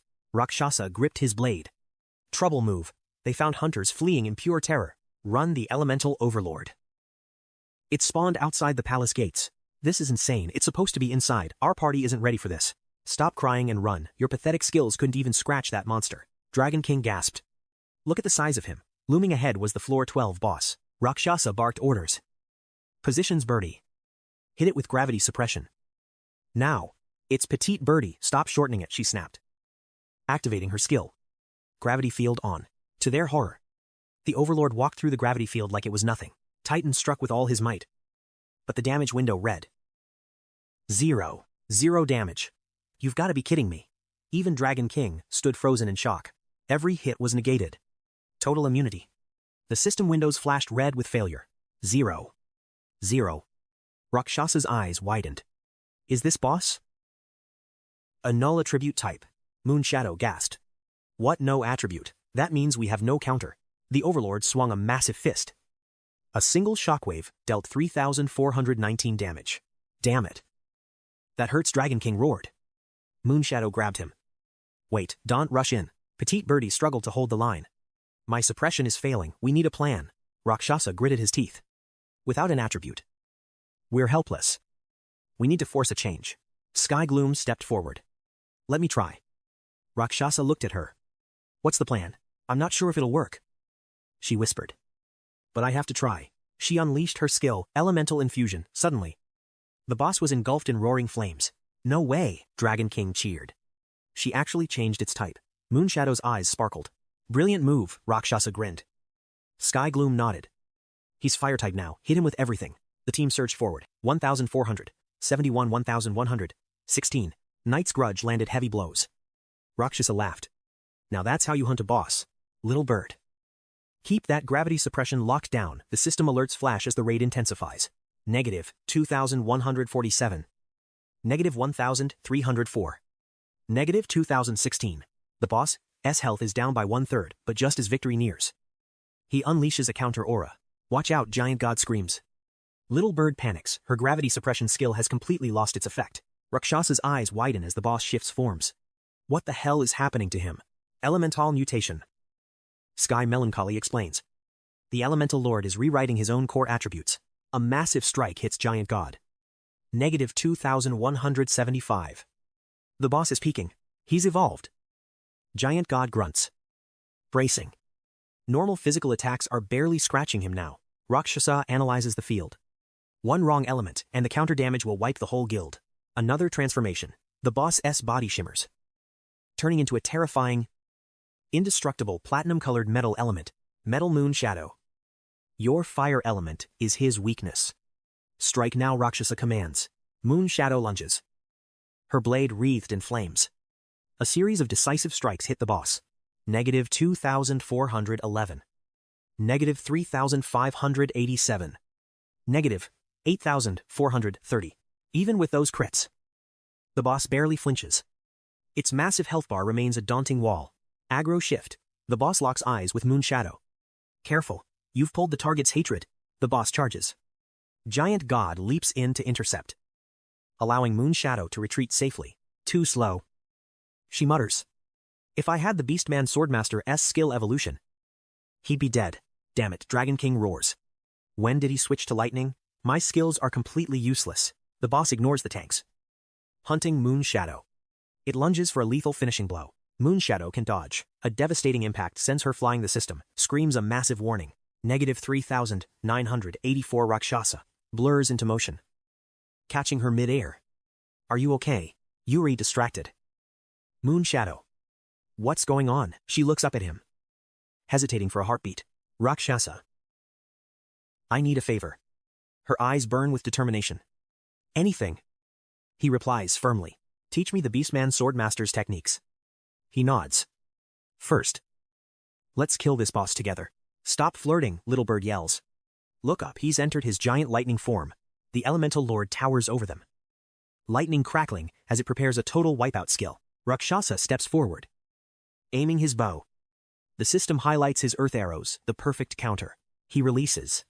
The arrow streaks forward, but strangely stops just inches from the boss's skin. What? Dragon King shouts. 0 damage. Is the system glitched or something? Boom. 16,741. The critical hit shakes the entire dungeon floor. Rakshasa. That damage is god tier. Even Rakshasa is stunned by the sheer power of the crit. The boss roars in agony. Preparing one final desperate elemental explosion against the group. Get behind me, giant god shouts. My tanking stats are barely holding this aggro. I need a taunt, skill, or a hidden trait. This damage is getting impossible. Just a bit longer, Rakshasa yells. Firing another arrow that pierces the boss's defenses. Negative 5,799. Yes, his health is finally in the red. Moonshadow points behind them. Pale. We have company. And they don't look friendly. Other players have gathered in the shadows, waiting like vultures to steal the dropped items. They're going to kill steal, little bird cries. Dragon King snarls. Let them try it. No need. Rakshasa says coldly. I'll handle them. He activates his ultimate summoning trait. Huge shadows emerge. Dragon King grins. Rakshasa's boss tier subordinates are about to ruin their day. Finish the boss. Now Rakshasa commands. The onlookers freeze in terror as his summons materialize. Is that the Sand War Beast, the Archpriest, even the Beastman's Swordmaster? The crowd panics. Where did he get these? He's literally summoning former dungeon bosses. Summoning elites is one thing, but summoning bosses, this guy is a total monster. How are low-tier hunters supposed to survive? The demon realm is spiraling into absolute chaos. The sight ahead makes even veterans tremble. Too many boss monsters. One wrong move means instant death. Rakshasa draws his bow, locking onto the Elemental Lord's core. Go to hell, he fires. Critical strike, minus 9,371 damage. The system window confirms the boss's defeat. Rakshasa inspects the loot. It is over. Dragon King cheers. Look at all this high-rank gear. He picks up a pendant, and the system interface reveals its hidden stats. Grade A Elemental Necklace. Spirit plus 17. This stat boost suits your build perfectly. Sky, take it. Sky. We only survived this dungeon raid thanks to your support skills. Dragon King agrees. Her buffs were clutch, but the summoner shyly declines the dropped item. I can take this, suddenly. Moonshadow approaches with a grim, serious expression. Rakshasa. We have a crisis. He turns. What is it? The floor 13 portal. It's missing. The party gasps in shock. What? How is that even possible? Sky scans the area. She's right. The exit gate hasn't manifested at all. Titan worries. Is the tower's degeneration causing this? Dragon King looks around frantically. Little bird frowns. Did we waste our mana? But we already secured the boss key. Behind them, hunters panic. We redoomed. This whole sector is becoming a death trap. My guildmate says the floor 19 gate vanished too. What's happening to the system? A major collapse is coming if the dungeons close. How will we earn a living? I have a family to feed, without hunters. Who will stop the monsters from escaping? Is this the beginning of the end? Is humanity's final hour approaching? Dragon King suggests retreating. If the realm is glitching, we need to evacuate immediately. Moonshadow nods. I'll ask Uncle Six. He knows the hidden secrets of the tower. Rakshasa agrees. Everyone, head back now. The atmosphere here is getting dangerous.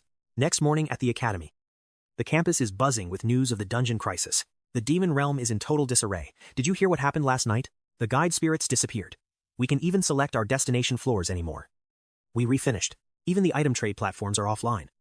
Sao V shouts. Wake up, Class A starts soon. Her voice echoes through the dorms, drawing the attention of several curious male students. Who's that girl? She's loud, but definitely a top-tier beauty. Drake Truong finally appears. I thought it started at 9. It's only 8 o'clock in the morning. Zhao V rolls her eyes. Only 5 made it to Class A. Let's go check the competition. I haven't even had breakfast yet, he complains. But she drags him away anyway. Inside Class A, Tuan Duong introduces himself to a girl named Ruo Tong. Hi. I'm Lin Tuan Duong from High Vision Academy. Great to meet a fellow elite. She politely introduces herself as Sun Ruo Tong. Then, she hears familiar footsteps approaching. Trax Truong, you Ray finally here. Tuan Duong waves energetically at the new arrivals. Hey, I'm Trax Truong. I guess we all in the same high-ranking class now. Tuan Duong grins, pointing toward a quiet student sitting alone in the corner. That's Thu Vu. He just reads and ignores everyone. It was getting boring until you arrived. Salvi asks. So, how did you pass the awakening trial? That instructor was terrifying. If it wasn't for our combined effort, we never would have cleared that test. Tuan Duong rubs his head. Teacher Gu is insanely strong. I barely survived the encounter. I had to burn all my mana just to slow him down. My head still hurts. Traix Truong is surprised. You actually held him back. What kind of skill was that? It's a rare trait. Tuan Duong explains. I can manipulate objects with my mind. Tuan Duong demonstrates his skill. Trak Truong, Duong Xiao Vi, and Nuok Dong are stunned. Is that an awakening skill? Tuan Duong clarifies. My trait is object manipulation. To prepare, I absorbed many mental spirit orbs, boosting my hidden stats significantly. I can move heavy objects now. Though I am still below Master Gu Tianyang. Suddenly, Zhang Tuvu, who had been silent, finally speaks up. Your spiritual power is still pathetic. Facing a monster like Gu Tianyang with that is just a death wish. Duong Xiaovi snaps back. You talk big. How did you survive your trial against that drunkard then? Thu Vu replies coldly. I didn't fight him. I was granted a direct pass into the class. The silence is deafening. What, you skipped the awakening trial and got straight into Class A? Traich Truong narrows his eyes. Is he a degenerate with a connection? Why enter elite tier without a test? Zhao V vents. Wait. Can you actually buy your way into 𝐒𝐒𝐿 Academy now? Is this a joke? Who's joking? Gu Tianyang stumbles in. Face flushed from wine. Barking. What's all this damn noise? Sir Sao V stands her ground. I am filing a grievance. There is a case of blatant favoritism here. How can someone join Class A without an evaluation? Tuan Duong winces. Oh. He's been drinking again. The teacher ignores the insult. Eyeing Thuvu. Oh. You mean this kid right here? I broke the rules because he solved a quest that haunted me for 3 years. Zhao V's blood boils. That's unfair. It breaks the system's balance. Gu Tianyang shrugs. Fairness, you'll learn the truth soon enough. Traich Truong sighs. Drop it. Sao V. Master Gu must have a hidden motive for this decision. The teacher cuts them off. Enough talk. I've spent 6 years here at 𝐒𝐒𝐿 Academy, leading 2 generations of Class A, which is 10 elite hunters in total, but only 4 ever graduated. The survival rate is abysmal. Prepare your minds for the hell ahead. Tuan Duong Palace. And the other 6, what happened to them? Master Gu takes a swig. They re-dead. The words hit like a physical blow. Dead. All of them lost their lives. He closes his eyes. The weak die in the abyssal pit. Monsters don't show mercy to mediocrity. His gaze turns razor sharp. My standards are absolute. This training is a death march. Sharpen your resolve. Don't think your genius traits matter. To me, you are all just trash. Without another word. He turns his back, leaving the group with one final chilling warning. That's it for today. Training begins at dawn. Savor your last taste of peace. It won't last. Ah. Good wine. Zhao V's jaw drops. Wait. That is the whole lesson. Are you kidding me? Tuan Duong's voice tremble. Din, do you hear him? This is the last time we'll ever feel safe. On a desolate street, a hooded man whispers into a device. The replacement for Crazy Blade is ready. If he breaks, eliminate him. I've got 2 rats on my tail. I'll reconnect after they regone. He vanishes around a corner, only to stop dead. 2 men are waiting in the shadows. One steps forward. Zilu. National Security Bureau. You are officially under arrest. We know about your ties to the Dawn organization. The man sneers. You think you can catch me? He clears them in a single bound. The agents draw weapons, unleashing a hail of bullets. He doesn't flinch. He just stands there and laughs. Ha ha ha, abyssal items beat bulletproof vests every time.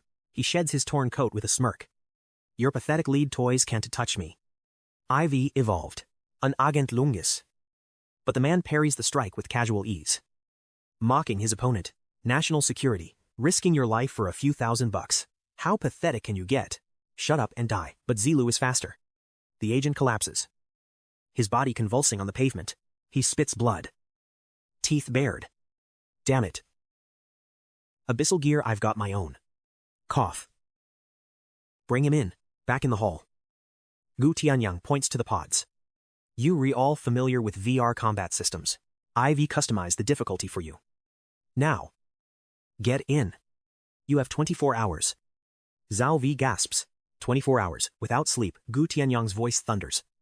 Sleep. You think the monsters sleep? The enemy won't wait for you to dream. They only strike when you close your eyes forever. He was ready to strike. Suddenly, Tuan Duong interrupted with a curious frown. Hey. Where is Trak Truong? Gu Tianyang didn't bother with details, giving only a curt reply. Don't you worry about that. I've set up a special training arc for him. He is Bang Thiet-Hoa's disciple. After all. Duong Tuv blinked. Wait. Special training. Meanwhile. At a remote location. A guttural scream echoed through the air. Arg. Trak Trong strained against a massive boulder. Cursing under his breath. Damn it. This rock is a monster. He pushed with everything. Channeling the dragon's breath. But the stone barely budged an inch. On the shore. Gu Tianyang sipped his wine. Completely unbothered. Breathe. Focus on your deep breathing. Seeing 30 minutes pass with almost zero progress. The master began to taunt him. Is this all Bang Thiet-Hoa's student can do? Trak Trong focused. Deep breaths. Is that the secret to the dragon's breath? He flashed back to the moment he first received the technique.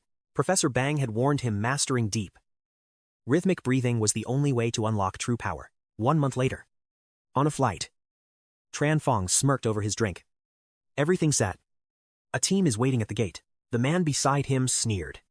Why fly commercial? This plane is a disgrace to your rank. Sitting with these commoners is insulting. Tran Fong remained cold. Mother hates flashiness. The Tran family's exile isn't exactly a glorious chapter for us anyway. The man checked his watch and lowered his voice.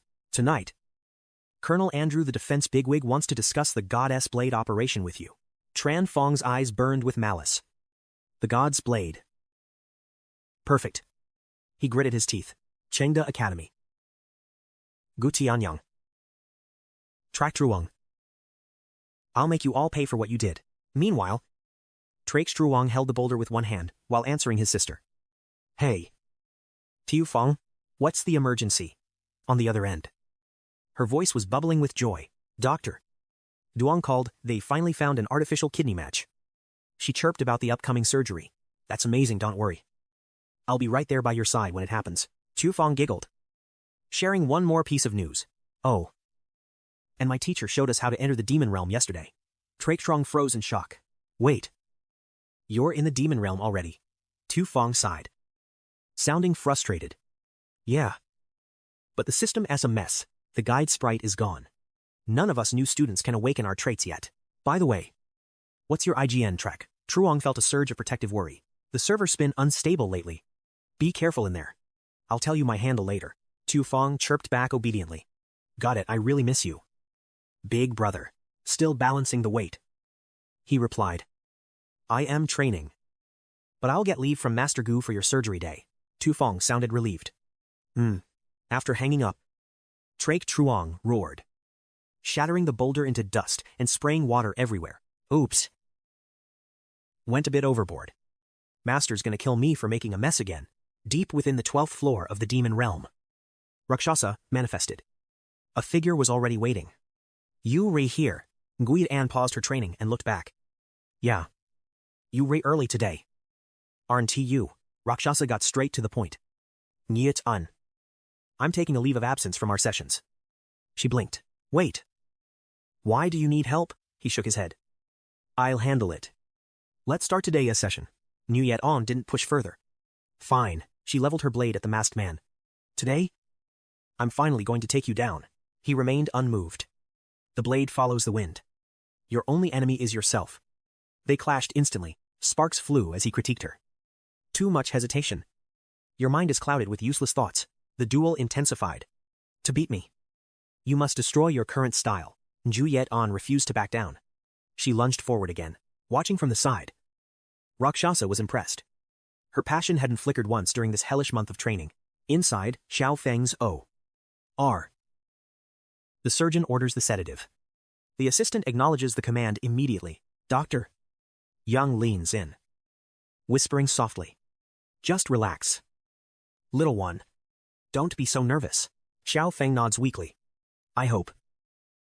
This is my last time on this table. He chuckles. Your heart rate is spiked. Talk to me. Kid. It'll help you relax. I'm 18 now. She says. My teacher took us into the abyssal rift recently. Yang's eyes glint. A hunter awakening. Tell me. What unique trait did you get? She sighs as her fear fades. The rift was unstable. No awakening yet. She smiles proudly. I want to be legendary. Just like my big brother. The doctor readies the syringe. His voice dropping low. Your brother. Huh. Is he that strong? She beams. He awakened a SSS rank god tier talent. Suddenly, her vision blurs. Her eyelids turn to lead. The anesthetic was working fast. Yang's heart skips. SSS rank impossible. I've never heard of such an awakening. He leans closer. Predatory. He's that powerful, tell me. What is his name? Brother said. It's a secret. Yang persists. I'm a friend. Xiao Feng. Tell me. Her mind drifts into shadows. She mumbles a single, terrifying name, Rakshasa. Doctor? Yang freezes. The name hitting him like a physical blow. Rakshasa. He pulls down his mask. A twisted, demonic grin spreading wide. 𝐒𝐿 is the Rakshasa. What a jackpot. His accomplice gasps in shock. Boss. Do we proceed? Yang turns to leave. His eyes cold and calculating. No. She's too valuable. Bag her. We'll use her to trade for the Rakshasa. The lackey nods. Outside. The in-surgery sign flickers with an ominous red glow. 𝐒𝐿 paces the hall. Dread clawing at his gut. She'll make it. His phone vibrates violently. He snaps it open. Who the hell is calling now? Teacher Hang's voice screams through the receiver. She's driving like a maniac. 𝐒𝐿. Stop the surgery. That doctor is a monster. Get her out now. He pales. His voice trembling. What? What are you talking about? Explain. That man is Yang Nak, leader of the Twilight Syndicate. She's in grave danger. The words echo in his mind. The leader of the Twilight Syndicate. Rage explodes. He charges the doors. A guard blocks him. No entry. Sir. 𝐒𝐿 doesn't hesitate. He throws a heavy punch. Get out of my way. But the guard catches it. The floor cracks. You. 𝐒𝐿 growls. Trin Hao drops his mask, revealing a face twisted by malice and old scars. You've grown. 𝐒𝐿. Good. Killing you would be boring if you were weak. Their clash sends shockwaves through the hospital. Walls crumbling into dust and debris. Help, they refighting. A nurse screams. 𝐒𝐿 roars. Move or die. A security guard watches in horror. Are they even human? Look at that wall. Don't move. His partner warns. Interfering is suicide. Just wait for the bureau. Trin Hao draws a blade. Laughing. I've bled for this rematch. Just to win. He sneers. 𝐒𝐿. Your sister, she's already being carved up. Hearing that, a golden aura erupts. 𝐒𝐿 vanishes. Burying a fist in Hao's gut, the villain is sent flying. His body shattering the concrete wall like glass. What power is this? 𝐒𝐿 looms over him. Eyes burning with vengeance. This is a forbidden skill bursting veins. A technique for your execution. I'm giving you a name to tell the King of Hell when you arrive. Splinters explode everywhere as thick white mist erupts. 𝐒𝐿 immediately drops into a defensive stance. Eyes piercing the haze. Stepping out from the operating room with a mask of false warmth. Duong Nak sneers. Little Track. Didn't I tell you to wait patiently outside nearby? A bleeding Trin Hao snarls. Uncle. Hurry and kill this brat. 𝐒𝐿 stands paralyzed. His mind racing from the shock of the power Duong Nak just unleashed. That terrifying energy. It felt like the aura of the demonic realm. How is that even possible? Where is my sister? What did you do to her? He demands. Duong Nak replies coolly. Relax. Your sister is perfectly safe. However, if you ever want to see her again, you'll do exactly as I command, pointing a finger at his face. He growls. What do you want? Duong Nak smirks. Simple. Enter the demon realm at 8 tonight for a trade. The demon realm, he asks in disbelief. The rift is unstable. And I am stuck on floor 13, suddenly. A spear whistles through the air. Narrowly missing Duong Nak. Duong Nak chuckles. Ha. Looks like the Iron Lady has joined the party. Things are getting interesting. 𝐶 storms through the guards. Her eyes locked on her target. Duong Nak. Your path ends here today. Clutching a mysterious scroll. He scoffs. Escape. I don't think you understand the situation. Little girl. A sinister purple glow erupts from the scroll, forming a complex magic circle beneath their feet. 𝐶 gasps in shock. A demon realm artifact. Duong Nak sneers. 8 p.m. Rakshasa. The gates of death await. Don't be late. In a flash, they vanish into thin air. 𝐒𝐿 screams into the lingering mist. Why me? What kind of twisted game are you playing at? The smoke coalesces into a demonic face. Because You are the world's only possessor of an SSS rank talent. What Tuong stares at him. Tracks Truong. You awakened an SSS rank talent. He remains silent. Elsewhere. A heavy voice echoes. Big brother. The massive doors slowly creak open. Duong Nak enters. His face grim. My cover is blown. We can't stay here any longer. Once I have the item. We vanish, battered and bloodied. Trin Hao collapses onto the sofa. Struggling to even breathe, his men are stunned. Boss. You've been hidden in Tianfang for years. Why risk exposure now? Because a new variable has appeared. Duong Nak laughs. Turning to his assassin. Dao Mo. We enter the death zone tonight. The boss monster is yours. Keep it alive until I secure the prize. Do not fail me. Consider it done. She purrs. Duong Nak barks at the others. Beast. Pang Tu guard the perimeter. No adventurers get through. Eliminate anyone who dares to interfere. Make an example out of them. The crew nods with lethal intent. Tring Hao snarls. Uncle. You have to kill Track Truong for me. Duong Nak leans in. Rest. Nephew. Your wounds are deep. Stay and watch Truong Fong. I'll have Beast record every second of his agonizing death for your entertainment. It's time. Prepare yourselves. This time, everything will go according to plan. The room erupts in dark laughter. On the 12th floor of the demon realm, Rakshasa stands within a glowing array. The death zone is finally manifesting. A system window flickers. The gates of death are open. Will you use the invitation to enter, yes or no? Rakshasa. You here early for once. Long Vuong calls out. Approaching with the rest of the guild, he turns. Startled. What are you all doing here? Long Vuong grins. We heard you and 𝐸 were secretly training. We came to see how much you've improved. Not today. He sighs. I've got a life or death matter to handle. 𝐸 steps forward. Is it serious? Let us help. Spit it out. Man, Long Vuong adds. He grits his teeth. My sister. She's been taken by First Dawn. What? 𝐸's eyes widen in horror. First Dawn kidnapped your sister. The air grows cold as the group freezes. Their faces hardening with intensity. They're forcing me into the death zone. He confirms grimly. Long Vuong slams his fist. Those cowards, taking a girl. I am coming with you. Rakshasa. No way, I'm sitting this one out. We're brothers. Q-Than nods firmly. We don't leave our own behind. Count me in. Who else is with us? The guild roars in unison.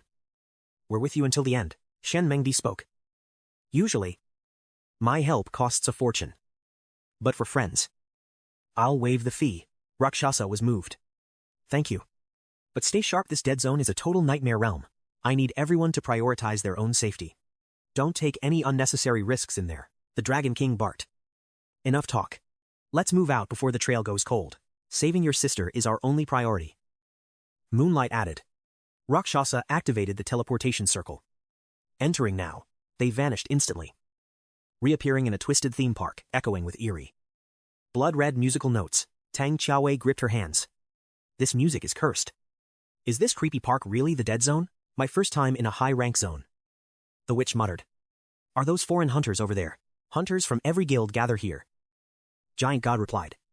Dragon King laughed. We've got the numbers. With a squad this big, no one will dare mess with us. We're the predators here. Rakshasa pointed toward the gate and checked his system interface. A message just came through. The notification was from Yang Nuo, the notorious lone wolf hunter, known as I Follow My Rules. Rakshasa. I'm at the park entrance, waiting for you. Get here immediately. He typed his reply. Another quest alert appeared. Reach the center stage. The clown was waiting. He accepted the challenge, closing the system window. He signaled the team. Move out, our contact is at the main gate. Moonlight followed his lead without hesitation. Understood. We're right behind you. Lead the way. Yang Nuo stood waiting with her arms crossed. Moments later, Rakshasa's party finally reached her position. He briefed her on the latest system intel. I am here. We have a lead on the target. The objective is the central stage. That's where the boss is hiding his prisoners. Xiao Qin eyed the newcomers with cold indifference. These are your friends. They look like fresh meat. No combat presence. She scoffed. Rakshasa nodded. They're helping. I'll evac them if things get dangerous. I won't let them die. If the situation turns south. They were heading straight back to safety. Xiao Qin's expression darkened as she warned him again. This isn't a game. Kid. Stay focused. Our enemies are from First Light. They're cold-blooded degenerates who kill without blinking an eye. Moonlight stood tall, eyes blazing. We can handle ourselves. Dragon King added. We won't be a burden. Xiao Qin turned, her cloak fluttering. Fine. I'll lead the way. Try to keep up, and stay alive. She added. Rakshasa gave a sharp nod and led the group forward. They soon encountered the first wave-twisted plushie monsters and demonic clowns lurking in the shadows. Qiaowei winced in pure disgust. These monsters are absolutely revolting. What a nightmare-fueling sight. No words. Only action.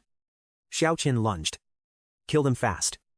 Efficiency is better than being bloodthirsty. Dragon King swung his heavy staff. I've been waiting to see how tough these dead zone creeps are. He clashed with a rotting carousel horse. The impact registered 3,752 damage. His arms vibrated from the sheer shockwave.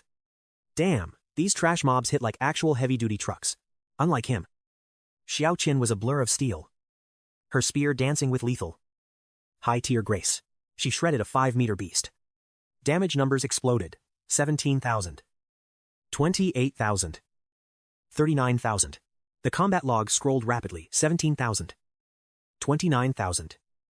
32,000. It was absolute carnage. Moonlight gasped, her jaw dropping. Look at those numbers. Her damage output is absolutely insane. Qiaowei was equally stunned. Rakshasa. Where on earth did you find such a legendary high-rank hunter? Within minutes, the path was cleared of monster corpses. The group pressed on toward the park's set heart, with Yang Nuo spearheading the advance. They reached the central plaza, where other hunters had stalled. The main entrance was sealed tight. Damn it, the path to the stage is blocked by a barrier. Other hunters cursed. Those defense towers are lethal. The fire rate is just too high to bypass. What now? One desperate hunter shouted. Let's just rush it. We can win with sheer numbers. Are you insane? His teammate grabbed him. Face pale. Dintu, you see what happened to the assassin. He tried to sneak in and got fried by 12 lightning strikes instantly. It's a death trap. You go first. We'll follow. Rakshasa pushed through the crowd. What's the holdup here? Why is everyone stalling at the entrance? A punk with neon hair spat at the ground. Damn it. I was first in line for the boss kill. Now it's all wasted. Someone pointed toward the sky. Look up there. Rakshasa followed their gaze, his brow furrowing in disbelief. Massive iron pillars pierced the clouds like jagged needles. Interconnected rings hummed with lethal energy. One fool charged in and was instantly fried to ash. Xiao Qin's eyes narrowed. I recognize this. It's a high-level lightning defense array. Back off. It strikes anyone who breathes within its kill zone. Rakshasa sensed the lethal mana. These towers are linked, he warned grimly. Aggro 1. And they all fire. It's an instant death trap for anyone inside. Yue Ying frowned. If it's locked down? How did the Dawn Guild get through? A setup. Long Wang cursed. Xiao Qin quickly signaled for silence. Quiet, we must save them. Suddenly, Rakshasa spotted a silhouette moving within the sparks. Someone's coming, he shouted. From the shadows, a sinister smirk emerged. Rakshasa. The boss is waiting. Enter. My towers won't harm you. Yet. The figure stepped out. It was Dan Cao. The boss only invited you. The rest stay put. One step forward, and you'll be roasted alive. Huh. Without hesitating, Rakshasa stepped forward. Fine. I'm going in alone. Xiao Qin grabbed his shoulder. Facing the Dawn Guild alone is suicide. He ignored her. Following the giant, he left his team with one final order. Saving them comes first. Stay alert. Long Wang could only watch in frustration. Damn it, we can let him walk into a trap. Yue Ying prayed silently. The giant god growled, refusing to watch his comrade march toward his execution, while his team worried. The other hunters were fuming with jealousy. Total bull, why does he get to enter first? A hot-headed brawler roared. Another hunter pointed a trembling finger at Rakshasa's back. If he can pass, so can we. Driven by greed, the mob charged the array. For the loot. Move it. The result was a bloodbath. Blue bolts rained down, turning challengers into smoking husks instantly. Xiao Qin watched the carnage, shivering. I can clear this either. The lightning's paralysis would pin me down. I'd be a sitting duck. Meng Dai felt the crushing pressure of the magical defense. No one survives 20 towers firing at once. Xiao Qin gripped her spear, gritting her teeth. Is there no way Niu Dong stepped forward? Actually, I might have a plan. The girls whipped around. A plan, tell us. Quickly. Deep inside the array, Rakshasa reached the central hub. He glared at his escort. You built this slaughterhouse, 𝐷𝐀𝐻𝐿 just grinned. My trait, Tower Master. I summon defense structures that kill for me. Even S-rank hunters become target practice once they enter my domain. Rakshasa Sihid. Unimpressed. Impressive skill. A real lazy man's dream. 𝐷𝐀𝐻𝐿 laughed. Don't be modest. My towers are nothing compared to your legend. A summoner who calls bosses. Yuri the top dog of our class. I've been dying to see it. Rakshasa cut him off. His voice cold. Enough talk. Take me to the leader of Dawn. Now. The smile faded. 𝐷𝐀𝐻𝐿 turned silently, leading Rakshasa toward the grave digger's lair. First ray of light sensed approaching footsteps. He smirked at 𝐒𝐒𝐒-𝐒. Ah. So you finally arrived. Kid, welcome to Rakshasa's grand stage. Here. You'll witness a true miracle unfold before your very eyes. 𝐒𝐒𝐒 growled. I'm here. Release my sister now, First Ray laughed. Clapping slowly. Patience. The final show hasn't even begun. Darling. It's time for your grand entrance. Show yourself. 𝐒𝐒𝐒 froze.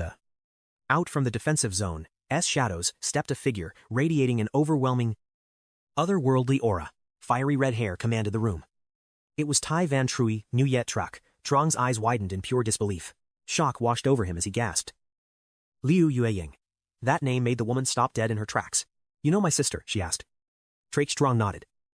Stunned by the impossible connection between them. Her sister. Yuri actually related to Yuang. First ray of light cut in, abruptly ending the small talk. Enough chatter. Sweetheart.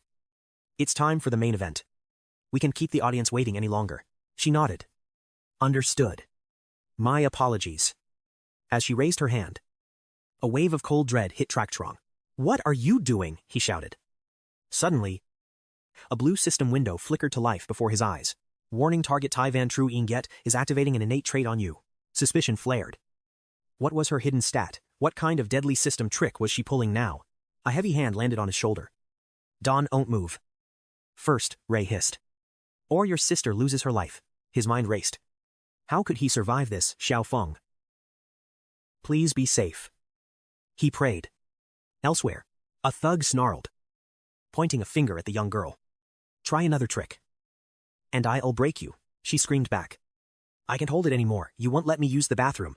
I'll go right here, disgusted. The man spat. Damn it, fine. Get in the bathroom. You brat. He shoved her inside. 5 minutes, hurry up. And don't you dare try anything funny. She let out a fake cry. But a devious smirk crossed her face the moment the door closed. 1 minute is all I need. Catch me in the demon realm if you can. Idiot, with a snap. She vanished. She materialized in the eerie, blue-tinged demon realm. So this is the abyss finally. I am free, but the air felt heavy.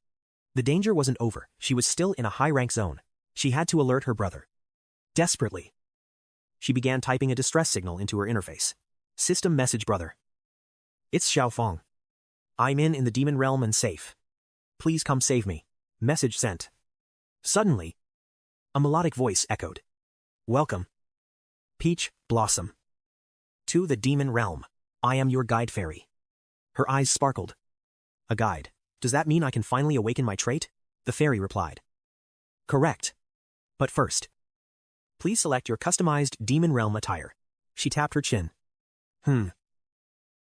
Let's go with a pink dress and a mysterious mask. Brother said this place is lawless. I need a secret identity. The fairy processed the request instantly.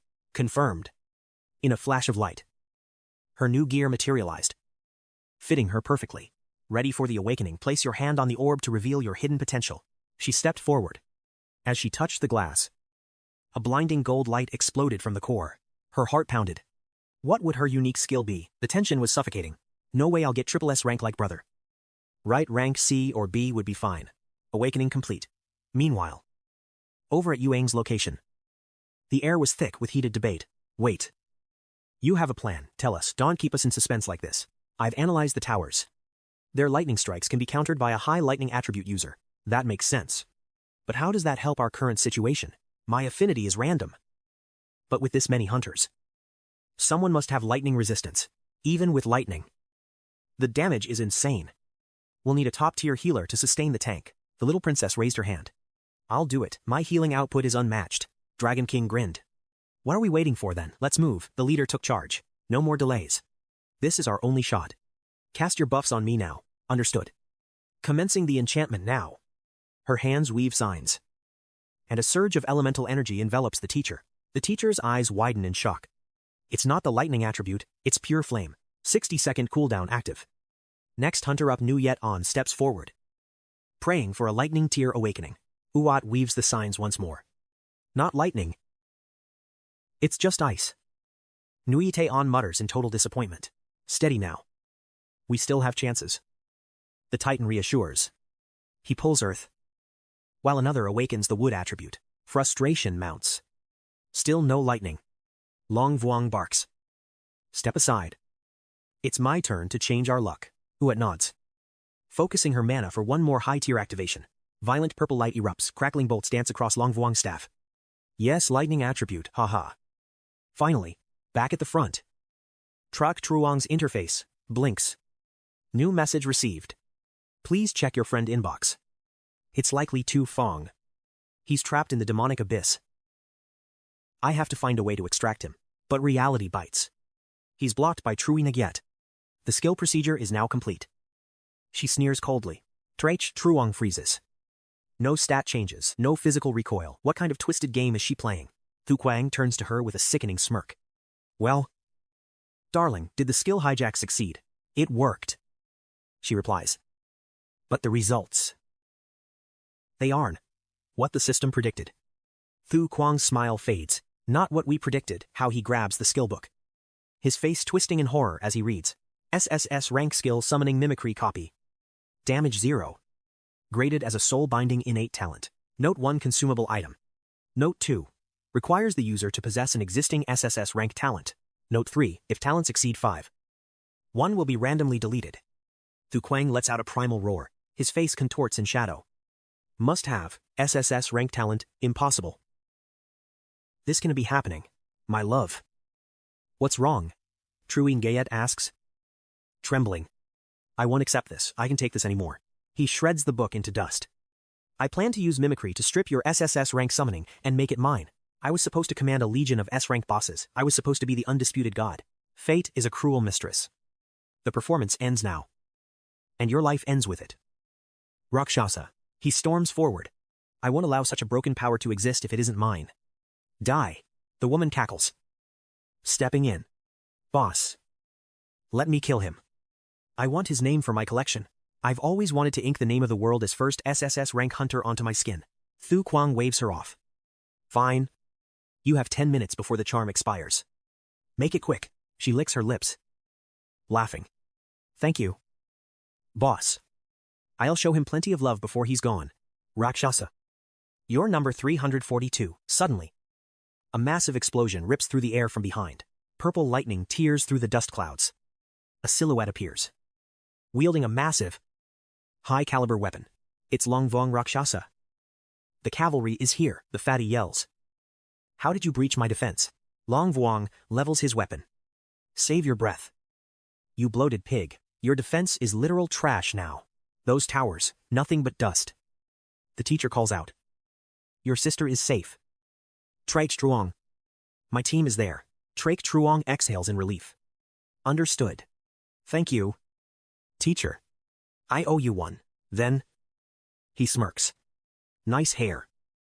Long Vuong. Suits your new ego. Shut it and fight. Long Vuong barks. 𝐒𝐿 rushes over.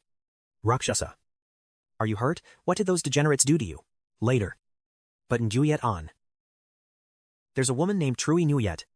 She's your twin. She's with them. She pales instantly. My sister, with Thu Quang. The teacher cuts in. Focus, the zone boss is coming. The Titan squints at the horizon. Wait. Why does that boss have a charmed status icon? The woman, Dao Mo, sits perched atop a grotesque clown's head, brandishing her weapon with glee. Curtain call. Kiddies, ready for the final act. The undead clown screeches as the fatty opens fire. Tomb Raider. There's too many of them. I am providing cover fire, the fatty bellows. Guns blazing. Kill them all. Fatty. Dao Mo sneers. But Rakshasa is mine. The Titan raises his shield. Incoming. The boss is under her spell. But Long Vuong charges. Charmed or not, I am crushing everything. 𝐒𝐿-𝐒𝐿's eyes glow with cold fury. My turn. He opens his system and summons his ultimate lineup. Not bad for a direct clash. But let's see you handle this firepower, everyone. Come out. The gravedigger smirked with a deadly glint. Since you brats are so excited, I have a special surprise for each of you. The Joker let out a twisted cackle and snapped his fingers. Mystery boxes suddenly rained from the sky. A box landed right in front of the Dragon King. What kind of cursed item is this? A level 1 horror box. System window skill activated horror box. Inflicts a random status effect. Explosion. Freeze. Sleep. Or silence. The teacher screamed a frantic warning. It's the Joker's skill, everyone. Get away from those boxes. Now. In an instant. The boxes detonated. Explosives were everywhere. Catching the party in a chain reaction, the blast was unavoidable. Minus 2,755 damage. The little princess has been silenced. Silence. What kind of debuff is this? I can't cast any skills. Others were instantly frozen solid, while some were encased in ice. Others fell into a forced sleep. Rakshasa stood his ground firmly. I'm silenced too. But my summons are already out. Teacher gritted her teeth. A boss from the death zone is truly merciless. The gravedigger laughed triumphantly. Your numbers mean nothing now. Do you still think you can win? Suddenly, an arrow whistled through the air, piercing her defense. Minus 4,755, Rakshasa aimed his bow. Try us, and find out for yourself. Gravedigger flinched in shock. This brat. His damage is off the charts. She ordered the Joker to eliminate Rakshasa. The Joker bared his claws, lunging forward with insane speed. You didn't buy a ticket. Kid teacher stepped up. Protect the fallen, I'll handle this monster myself. She leaped like a goddess of war, driving her weapon straight into the clown's head with divine force. Minus 9,411. The Joker shrieked in agony. This was the opening they needed. Swordsman. Bishop. Strike, now, kill the gravedigger while her charm spell is broken. The swordsman moved like a gale, swinging his blade. But the gravedigger vanished in a blur. She reappeared behind the bishop, slashing at his neck. Rakshasa. Are these the pathetic shadows you summoned? Too weak? These low-tier abyss bosses are nothing more than common mobs to me. The bishop let out a pained gasp. The snake demon lunged, trying to strike her from the shadows. She reacted instantly, her axe slicing toward the serpent's throat. Die. You pests. Minus 11,442. Seeing the serpent hit, the Dragon King roared. Heal the snake demon. The little princess panicked. She screamed back at him. You think I don't want to? I am still silenced. Titan ducked behind his shield, trembling. Is this the true power of a core member from the Dawn Guild? From the sidelines, Luna watched with a smirk. Oh, how interesting this has become. As the battle raged, she turned to the leader. My love, couldn't you just let them go? He sneered coldly. Spare them, the God Gate is opening. Soon, the abyss and this world will become one. As God's servant, I must purge the weak. Luna's eyes widened at the terrifying revelation. Is a new world truly coming nearby? The group finally began to stir. That was a long sleep. Moon Shadow. You're finally awake, watch out. The battle isn't over yet. The fat gunman opened fire. Gravedigger. Finish them. They're waking up. Titan stepped forward to block the bullets. Rakshasa commanded. Birdie. Suppress the caster, Moon Shadow. Find your opening and strike. The gravedigger raised her scythe. That archer is trash. I'll take his head first, Dragon's Breath. Rakshasa blurred, dodging the blast with impossible grace. She gasped. That speed. It's impossible. His eyes turned ice cold as he locked onto his target. The counterattack was coming. Suddenly, gravity shifted. Gravity suppression. The gravedigger screamed as she was pinned to the ground. Moon Shadow and the sword god struck together. Go to hell, Hurricane Light Slash. The combined ultimate sent her crashing back. Only the fat man's intervention saved her from total annihilation. SSS rank skill Overlord's Spear Teacher unleashed her true power, making the Joker wail in pain. 110,000 damage, his health bar vanished instantly. An SSS rank skill.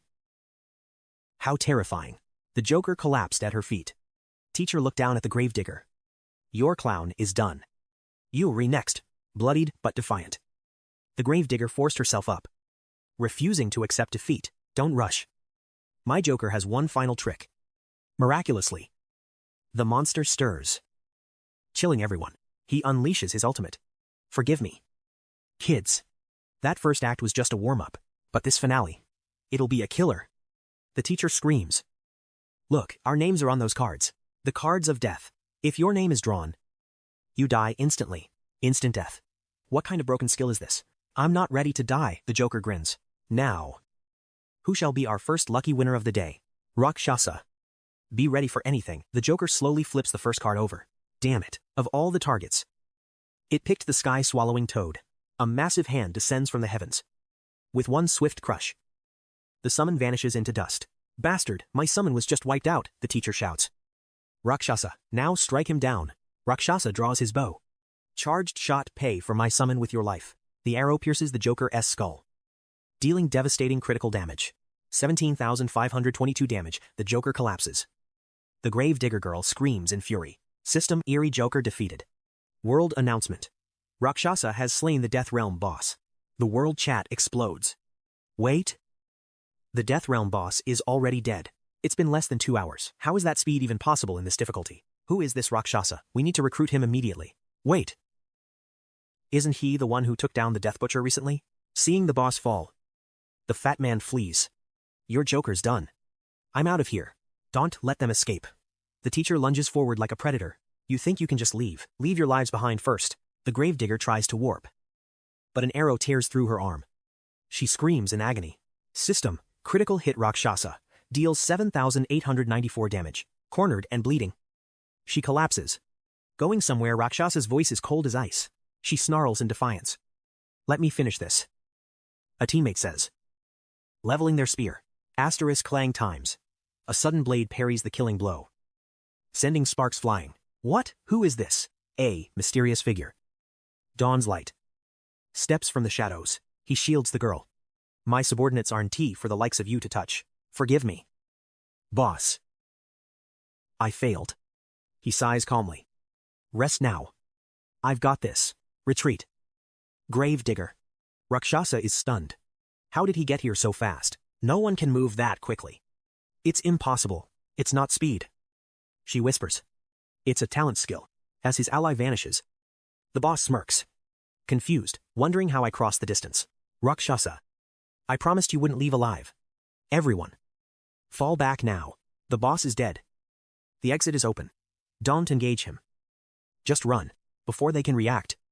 He flickers and appears right in Rakshasa's face. Too slow. He holds up a mysterious, glowing die in his palm. The others can go. But Rakshasa, you're staying with me. Sensing an overwhelming killing intent, she screams. Rakshasa, look out for his skill. Suddenly, ominous floating dice materialize over both their heads. System, Death Gamble Level 1 activated. Target locked. The game begins. Rule 1, someone dies. Rule 2, if both live, both die after 15 minutes. Rule 3, no spatial limits. This curse follows you into the real world. A death gamble. How can such a terrifying skill even exist? This isn't a duel. He's literally gambling with Rakshasa's soul. First ray of dawn sneered. Listen, Rakshasa, I keep my word. In 15 minutes, only one of us leaves alive. I've marked you for death. When the God's Gate opens, it'll be the reckoning for all you degenerates. Enraged by his arrogance, My Way gripped her spear and lunged forward, initiating a high-speed strike. She screamed. Quit your delusions. I'll send you to the afterlife right now. He evaded the thrust with effortless grace, calmly remarking, Not bad spear work. Your form is decent. Moonshadow joined the fray, shouting, Attack together, he can dodge all of us. Giant God nodded in agreement. Agreed. We have 15 minutes to end this. Let's finish him fast. In an instant. Giant God, Moonshadow, Dragon King, and the little princess all charged the villain simultaneously. Rakshasa notched an arrow, scanning the chaos. The defense towers are down. More hunters are swarming in. He hesitated, thinking, if I summon the Joker now, controlling that monster in this crowd will be impossible. The crowd gasped, seeing the fallen boss monster. Unbelievable. Rakshasa actually took down the boss solo. Then they spotted the villain. Wait. Is that first ray of dawn? Why are they clashing here? Did Rakshasa's guild join the Demon Bureau? Are they finally purging the Dawn Syndicate? Good, those bastards have killed too many of our friends. The onlookers began cheering wildly for Rakshasa. Finish him. Rakshasa, wipe this twisted cult off the server map forever, despite the relentless assault from Moonshadow and Dragon King. The villain danced through their skills with ease. Rakshasa shouted. Little bird. Pin him down, she bit her lip. I can't, he's using instant blink moves. He pivoted to Chi-Thu. Chi-Thu. Find an opening. We need a movement debuff. Now. On it, Chi-Thu cast a frost spell. Ice crystals surging to bind the villain's feet in place, unfazed. He smirked. It doesn't matter how many of you low-rank hunters show up. Your low-tier skills are mere child's play. Rakshasa ignored him. Little bird. He's stuck, strike now. But before her magic could activate, the ice shattered. Suddenly, My Way appeared above him. Channeling her ultimate, the Tyrant's Spear, a massive spectral general materialized behind her. Die. You arrogant bastard, she roared. The crowd stared. Jaws dropping. What kind of insane trait is that? The explosive power is off the charts. This is legendary, I'm recording this. The forums are going to blow up. What a spectacle. We're witnessing top-tier hunters unleashing their hidden ultimate skills all at once. Simultaneously. Little bird finished her chant. A glowing magic circle erupted beneath his feet. Success, I've got him. Yet. He didn't move. His eerie, confident smile sent a cold shiver down Rakshasa's spine. Does he have a hidden trump card, a sinister, cunning grin spread across the villain's face? He raised a hand. Summoning SS rank holy light armor that slammed into the spear's path. Divine light protects me. You insects are doomed. The spear and armor collided in a massive shockwave. Rakshasa's eyes widened in total disbelief. Just how many active skills does this guy have? The Tyrant's Spear was a legendary SS rank skill. Yet it was stopped cold. My Way was frozen in shock. Dragon King cursed under his breath. That golden armor. What the hell kind of item is that? It tanked 110,000 damage. Impossible giant god and the little princess watched in pure terror. Rakshasa's face darkened. The deathmatch timer floating above the villain was ticking down. Only 7 minutes left, he chuckled darkly. Surprised, I haven't even revealed my main hidden traits yet. Too bad, the death wager is ending soon. You won't live long enough to see my real power. Moonshadow lunged forward. Teeth. Grit. We're out of time, we have to break through that defense. I don't care how strong that armor is, it can block all our skills combined. Rakshasa summoned his beastkin. The Swordmaster. Let's go. Swordmaster, we're counting on you to break him. First, Ray of Dawn sneered at them. Teaming up with a low-tier summon. How pathetic and naive. In my eyes, this entire party is nothing but a collection of worthless trash. The Swordmaster ignored the insult. Blade, flashing with divine energy. Sword art, flowing wind. Infuriated by his insults. Moonshadow roared. Dawn, touch my sister, I'll kill you and bring her back. Her strike fused with the Swordmaster's gale, unleashing a devastating whirlwind luminous vortex slash. Their combined assault chipped away at Dawn's health. Yet his holy light shield remained completely unyielding. He sneered at their effort. Dung Sao Vi panicked. Hurry, our suppression window is closing fast. Moonshadow charged again. Her eyes burning with pure, unwavering resolve. We break it now, Swordmaster roared. Activating Windstep to join her frantic, desperate assault, Rakshasa narrowed his eyes. That shield isn't invincible. It has a breaking point we can exploit. Everyone. Focus, fire. The guild members braced themselves. Fueled by absolute determination to win, they went all in. Rakshasa's arrow whistled through the air like a lethal, wind-tearing predator. Finally, the holy shield shattered into fragments. Now, strike him down, Moonshadow screamed. Ngahang followed suit, shouting. Don't give him an opening, kill him while he's vulnerable. Staring at his broken armor, Dawn's expression darkened. I only wanted Rakshasa. But plans change. Fury consumed him. None of you are leaving this place alive. He hissed through gritted teeth. He bellowed a terrifying war cry. Perish now. You insignificant, low-ranking worms. Dark energy swirled in his palm. Suddenly, Cloud Chaser appeared behind him. Desperate to stop him. Please. Stop this, she begged.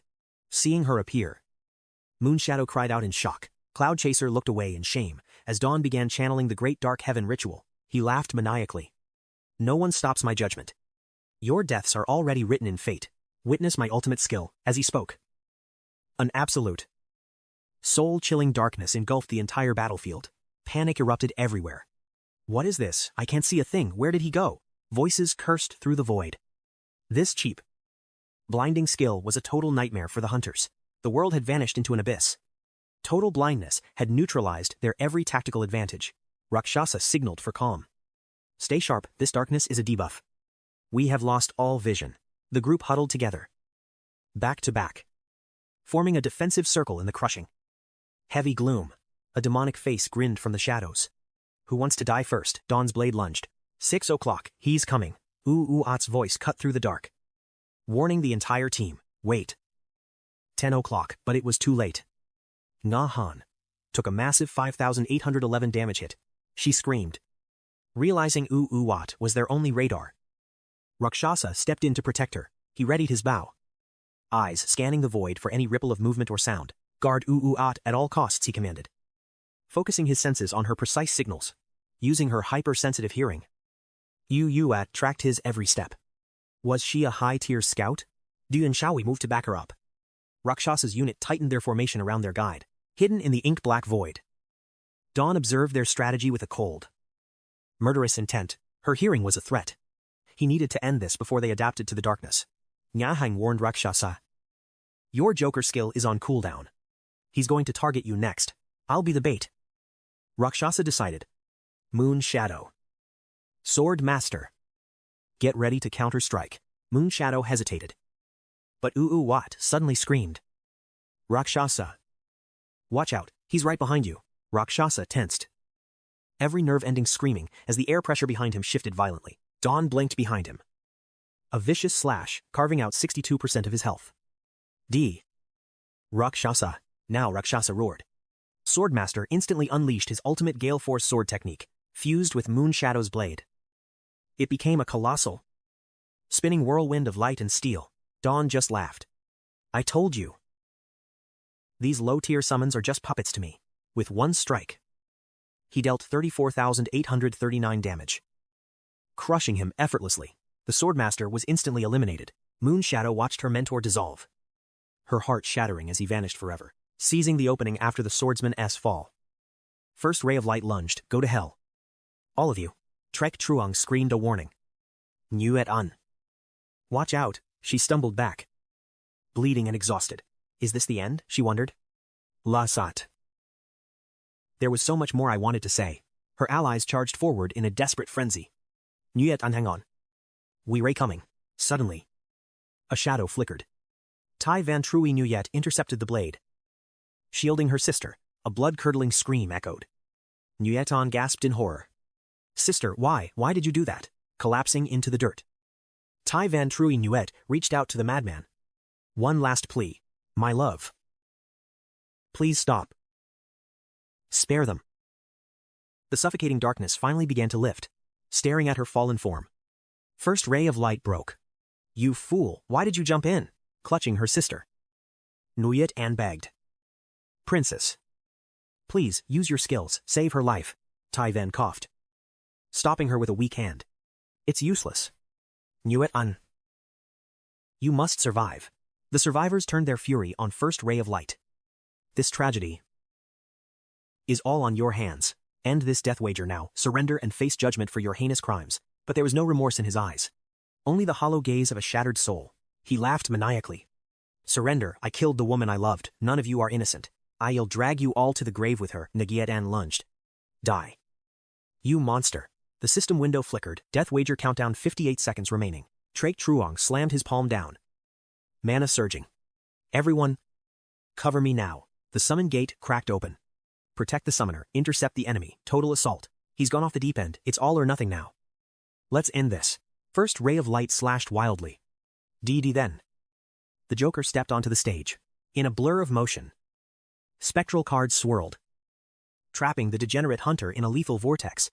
A lethal card shot forward. He roared, activating his defensive skill, Aura Armor. The Joker grinned. One player, how boring. Today's lucky winner is you. Trek Truong's eyes lit up. Finish him. The Joker's massive hand descended like a hammer, teeth bared. First ray of light struggled against the crushing pressure. Is this truly the end? Crack. The Joker's fist shattered the aura armor like glass. The defense was obliterated. Shards exploded through the dust. Suddenly, a notification pinged in the system interface. The death wager has been nullified. Cheers erupted. We did it. We actually won. Among the remains, Hang Cam noticed rare loot dropped by the fallen hunter. I'll secure these items for the Bureau's investigation. Then, a golden glow caught her eye. She picked up a legendary artifact. What is this God's Gate pass? 𝐶-𝐒𝐿 frowned. God's Gate. I've never seen a hidden item like that before. Hang Cam's face turned grim. This changes everything. I must report to the director immediately. 𝐶-𝐒𝐿 scanned the pile of dropped loot. The sheer volume was staggering. Look at these skill books. He slaughtered countless hunters to hoard all this power. The domain began to tremble. Study the drops later. This floor is collapsing. Let's move. Nguyen looked back. Eyes misty. I never believed in fate. Until this moment. I hope in the next world. Sister. You finally find peace. 𝐶-𝐒𝐿 stepped beside her. Loss is part of the path. Nguyen. We move forward. Everyone. Regroup. Target extraction point. The altar on the first floor. Let's get out of here. The crowd roared in triumph. Justice is served. The tyrant has been dethroned. That was legendary. You hunters from the China server are on a whole different level. That Joker summon was the ultimate skill evolution, a decisive turning point for us all, with the boss defeated and the quest complete. The hunters gathered at the altar. Xiao Feng waved energetically to 𝐶-𝐒𝐿, shouting, Brother, I've been waiting forever for you. Shocked to see her, he called back. Little sister, turning to the group. He added, Everyone. Thank you for today. I won't keep you any longer. He started. But a comrade interrupted. Rakshasa. No need for formalities among brothers. Today was pure chaos.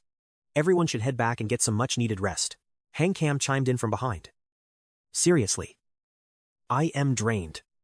I still can't believe we actually took down Dawn. She prepared to log out. Waving goodbye. Go rest. I'm heading back to investigate the aftermath. I'll update the group if I find anything. 𝐶-𝐒𝐿 waved back, acknowledging her plan. Got it. Stay safe.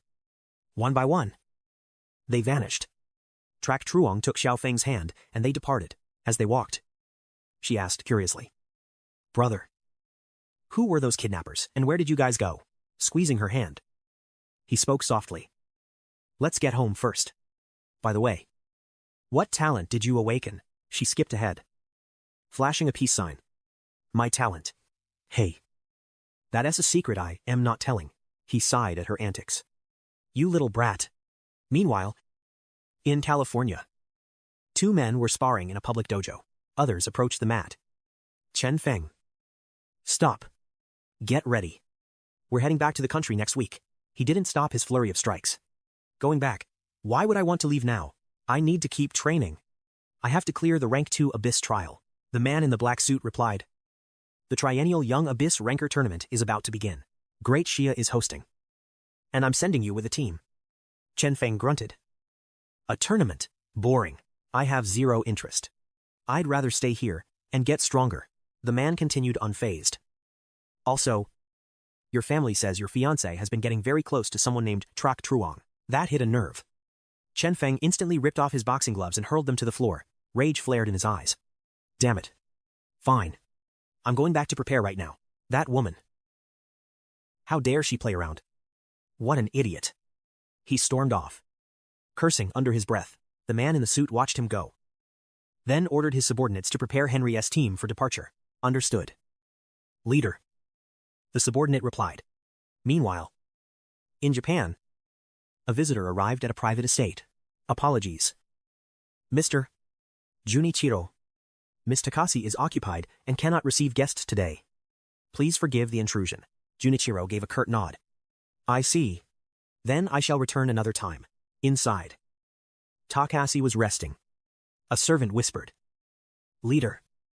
Junichiro has departed as requested. Takashi sat up slowly. He's a cabinet minister, useful for Dawn's plans. Go serve him tonight. Make up for today's disappointment. The servant bowed deeply. As you command. My leader. Now go. I want no more interruptions. The servant retreated. Suddenly, two figures appeared on a video screen. Takashi asked. What is so urgent? The man in the suit spoke with gravity. Yang Nuo is dead. Takashi froze, her face turning pale. What? A one-eyed man explained. Video evidence shows a hunter named Rakshasa was the one who killed him. He's an anomaly. It looks like he has the power to summon boss monsters. The man beside him added. If the divine envoy finds out Yang Nuo was purged, his wrath will be absolute. The one-eyed man trembled. Ulrich, watch your mouth. Don't mention the envoy so casually. It's terrifying. Ulrich pressed on. A leader of Dawn was slain while the envoy sleeps. This is a total disaster. To make it worse, Yang Nuo was carrying a special divine pass when he died. Takashi snapped in fury. Silence. Our only salvation is to finish Yang Nuo's mission ourselves. We must activate the magic circle in 𝐶 during the tournament held at the Abyss Gate. I'll plant my agents in the Japanese delegation. We'll win back the envoy's favor there. She looked at the screen with cold intensity. We will complete this task at any cost. If we fail and the envoy wakes up to this mess, our lives are over. Ulrich nodded grimly. Let's hope. I hear the Americans are heading to the tournament too. Back at the hospital, Traik Truong asked gently. Xiao Feng, how are you feeling now? I'm ready to discharge. Brother, this hospital bed is suffocating. Stay put. Xiao Feng, don't push your luck during recovery. Teacher Gu arrived. Healing fast, good. We need you ready. Teacher Gu, is the whole class here? Welcome. Everyone, Traik Truong. Are you ready for the International Exchange Summit, the Global Awakener Tournament? You haven't heard the news yet. Held every 3 years this time. It's right here in 𝐶. Prepare yourselves. Don't disgrace our guild on the world stage. Rumor says the champion earns a legendary to legendary hidden tier reward. We heading out. The team still needs intense dungeon practice. Understood. Teacher, I'll see everyone to the exit personally. Wait. Xiaovi, I need a moment. Stay behind. Any news on Liu Yuang? She's been acting strange lately. She said goodbye like she was facing a final boss. She didn't tell you her forced wedding is actually today. Marriage today. Since when did she agree to that nonsense? Her fiancé returned from abroad. The Liu clan demands it. Traik Truong froze. Her strange behavior finally made perfect sense. She'd never agree. What happens if she defies the patriarch? Banishment. She'll be stripped of her rank and family name. When is the ceremony, actually? It's happening right now. Today, Xiao Feng. Wait here. I'm crashing a wedding. Hey Traik Truong. Why are you dragging me along? We're going to the Liu Manor to steal back the bride.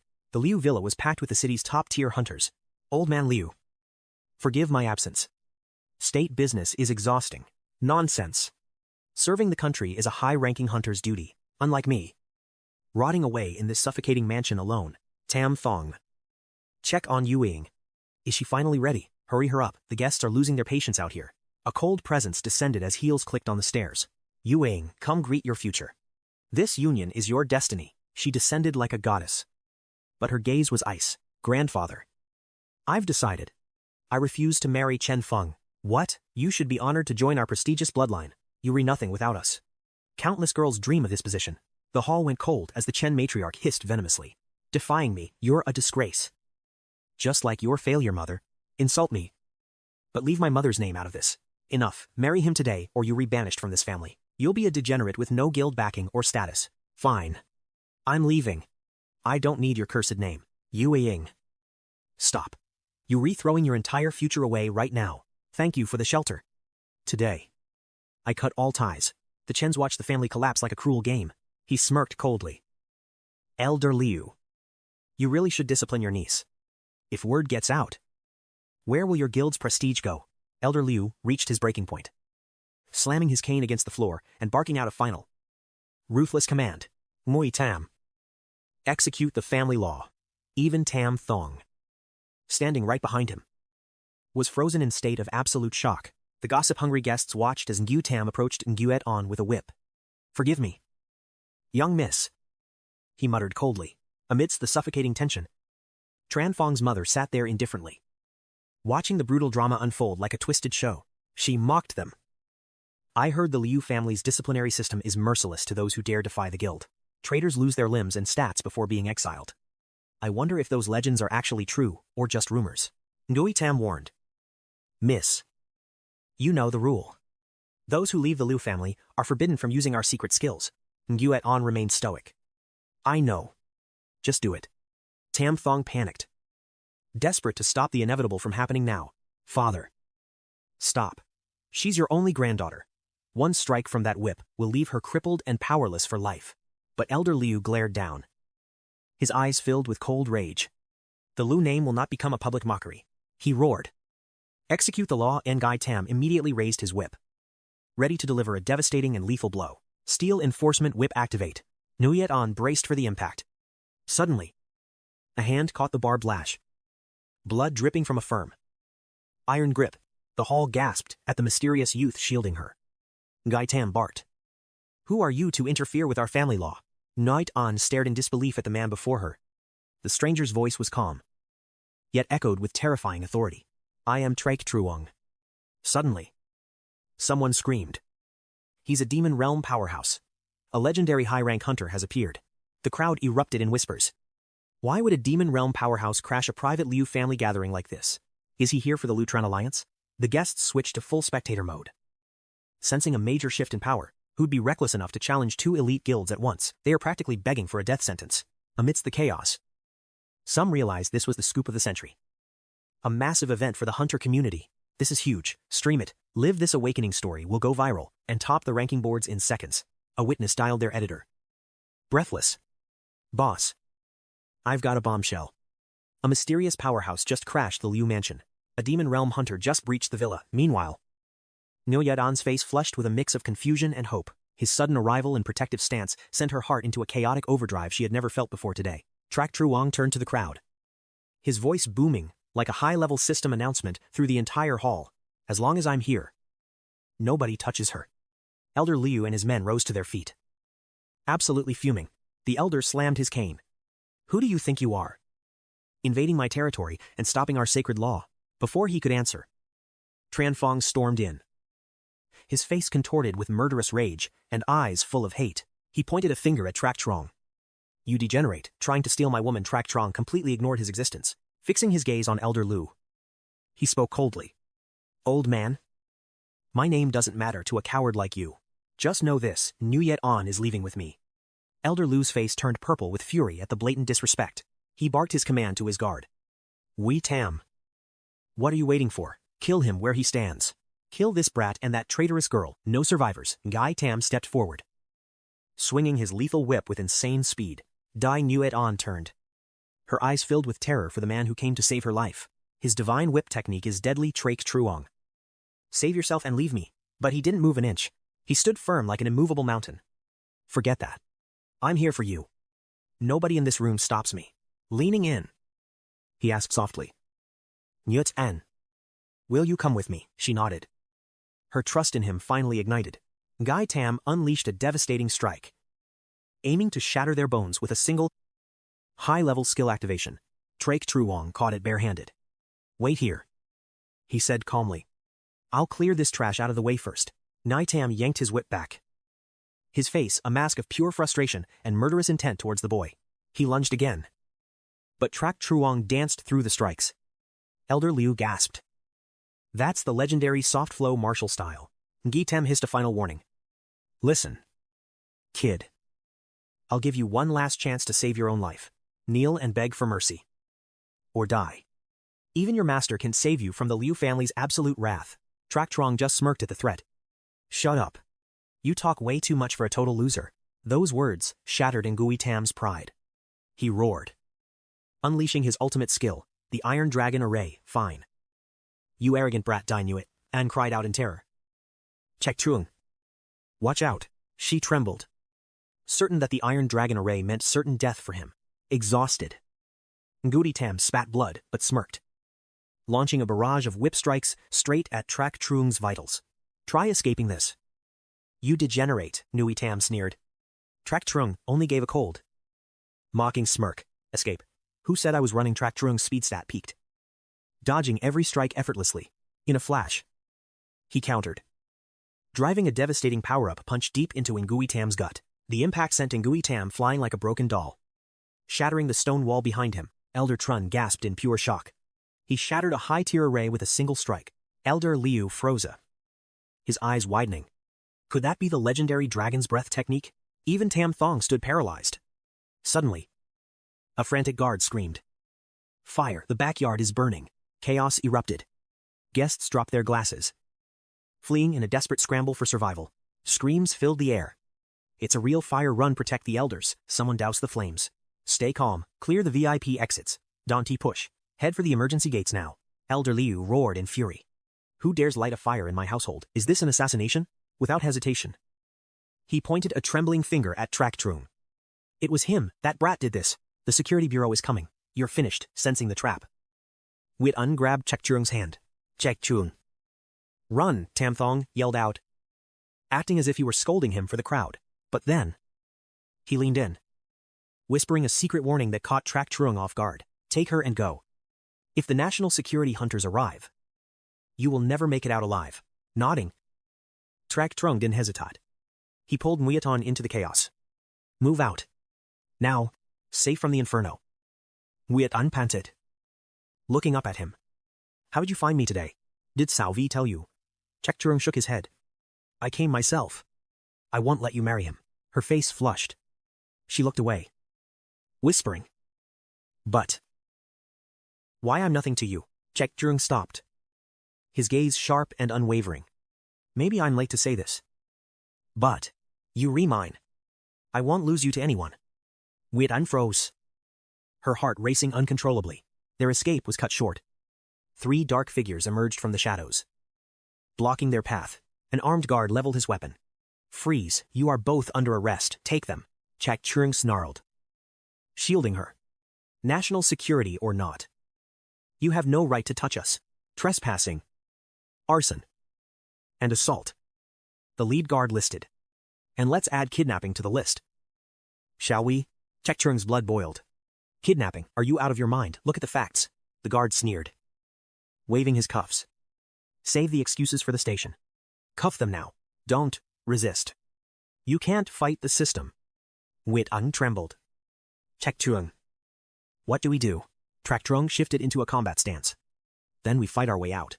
Suddenly, a commanding voice pierced the tension. Stand down. It was the high ranker. Tiucum. She strode forward, radiating an aura of absolute authority and cold fury. The guard paled, stammering. Chief. I was ordered to detain these 2 troublemakers. They are with me. She snapped. Report it to your superiors if you have a problem. The guard hesitated, his voice trembling. But Chief, how can I possibly explain this? You won't have to. These 2 are guests of Bureau Chief Dong Fung. Dare you interfere? At the mention of that name, the guard froze. The chief, I apologize. She gestured toward her armored vehicle. Get in. Fast. Trak Trung nodded. Got it. They sped away, leaving the bewildered guards in a cloud of dust. You've got guts.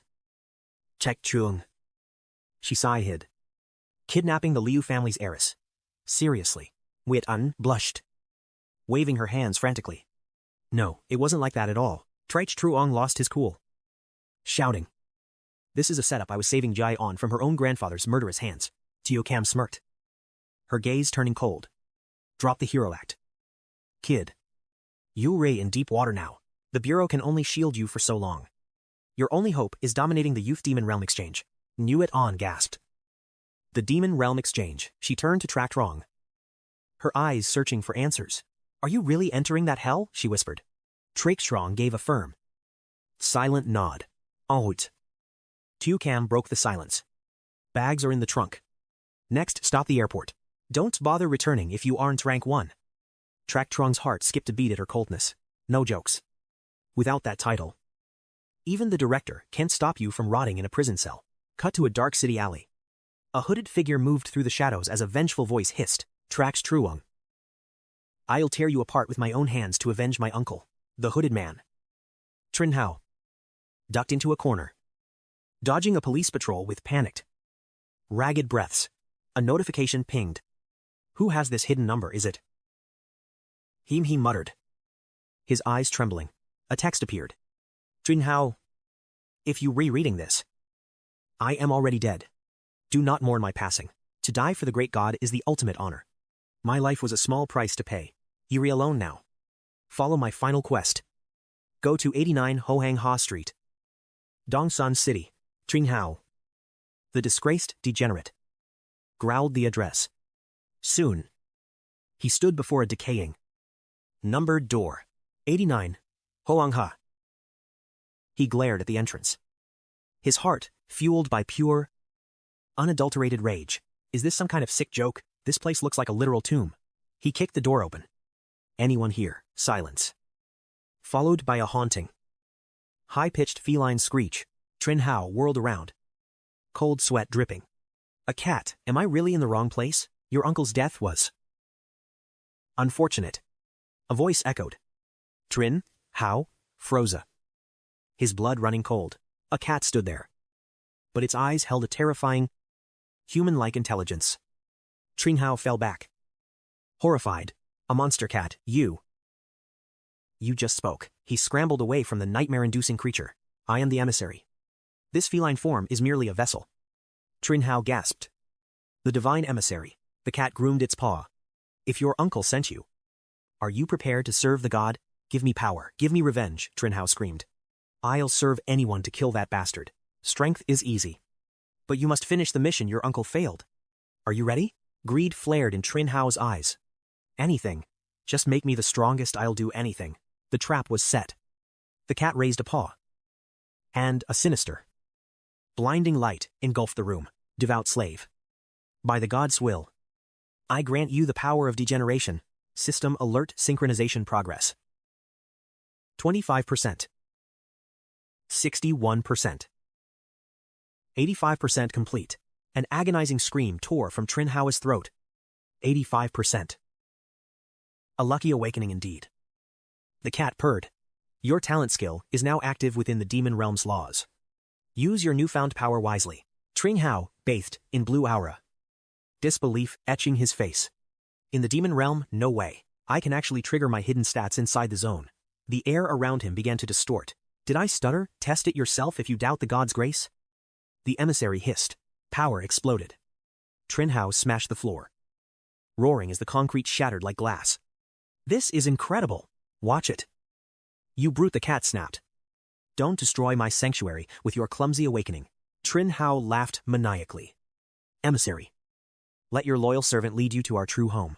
A dark, oppressive aura surged from his body, signaling the birth of a terrifying new hunter. 1 week later, 𝐒𝐿 arrived at a lush summer resort. Wow. This ocean view is insane. Duong Xiaovi nodded proudly. The Great Xia is the host nation. We treat our own well, the crowd buzzed. Check out all those foreign hunters, it's like an international guild gathering. Never seen a foreigner before. Stop staring like you re at a monster zoo. Someone joked. Suddenly, a cold voice rang out. 𝐒𝐿, stop right there. Xiaovi's face instantly soured. That pest Tran Fong. Still obsessed, the arrogant young master sneered. Blocking the path with toxic entitlement. 𝐒𝐿, taking my woman doesn't make you a winner. He spat with pure venom. I'll break you slowly. 𝐒𝐿 remained cold. Go ahead. I've got all the time. A guide interrupted the tension. Thon Dai Academy. Follow me to your quarters immediately. Zhao Vi whispered. That's Minister Thok Thon Truk. She's the one calling us over. Tran Fong hissed as they passed. Enjoy your stay. 𝐒𝐿. Soon, you'll be begging, unfazed. 𝐒𝐿 ignored the degenerate. Zhao Vi pulled him away. Forget that trash. He won't act in public. Let's move. Minister Tuck then began the event briefing. Minister, what's the blueprint for this year's International Exchange Tournament and ranking tiers? Standard procedure. She explained. Solo and team elimination rounds. Just like every other year. But as hosts, the Champion's prize pool has been buffed to 50 million credits. Tuan Duong, the orange-haired hunter, gasped. Wait.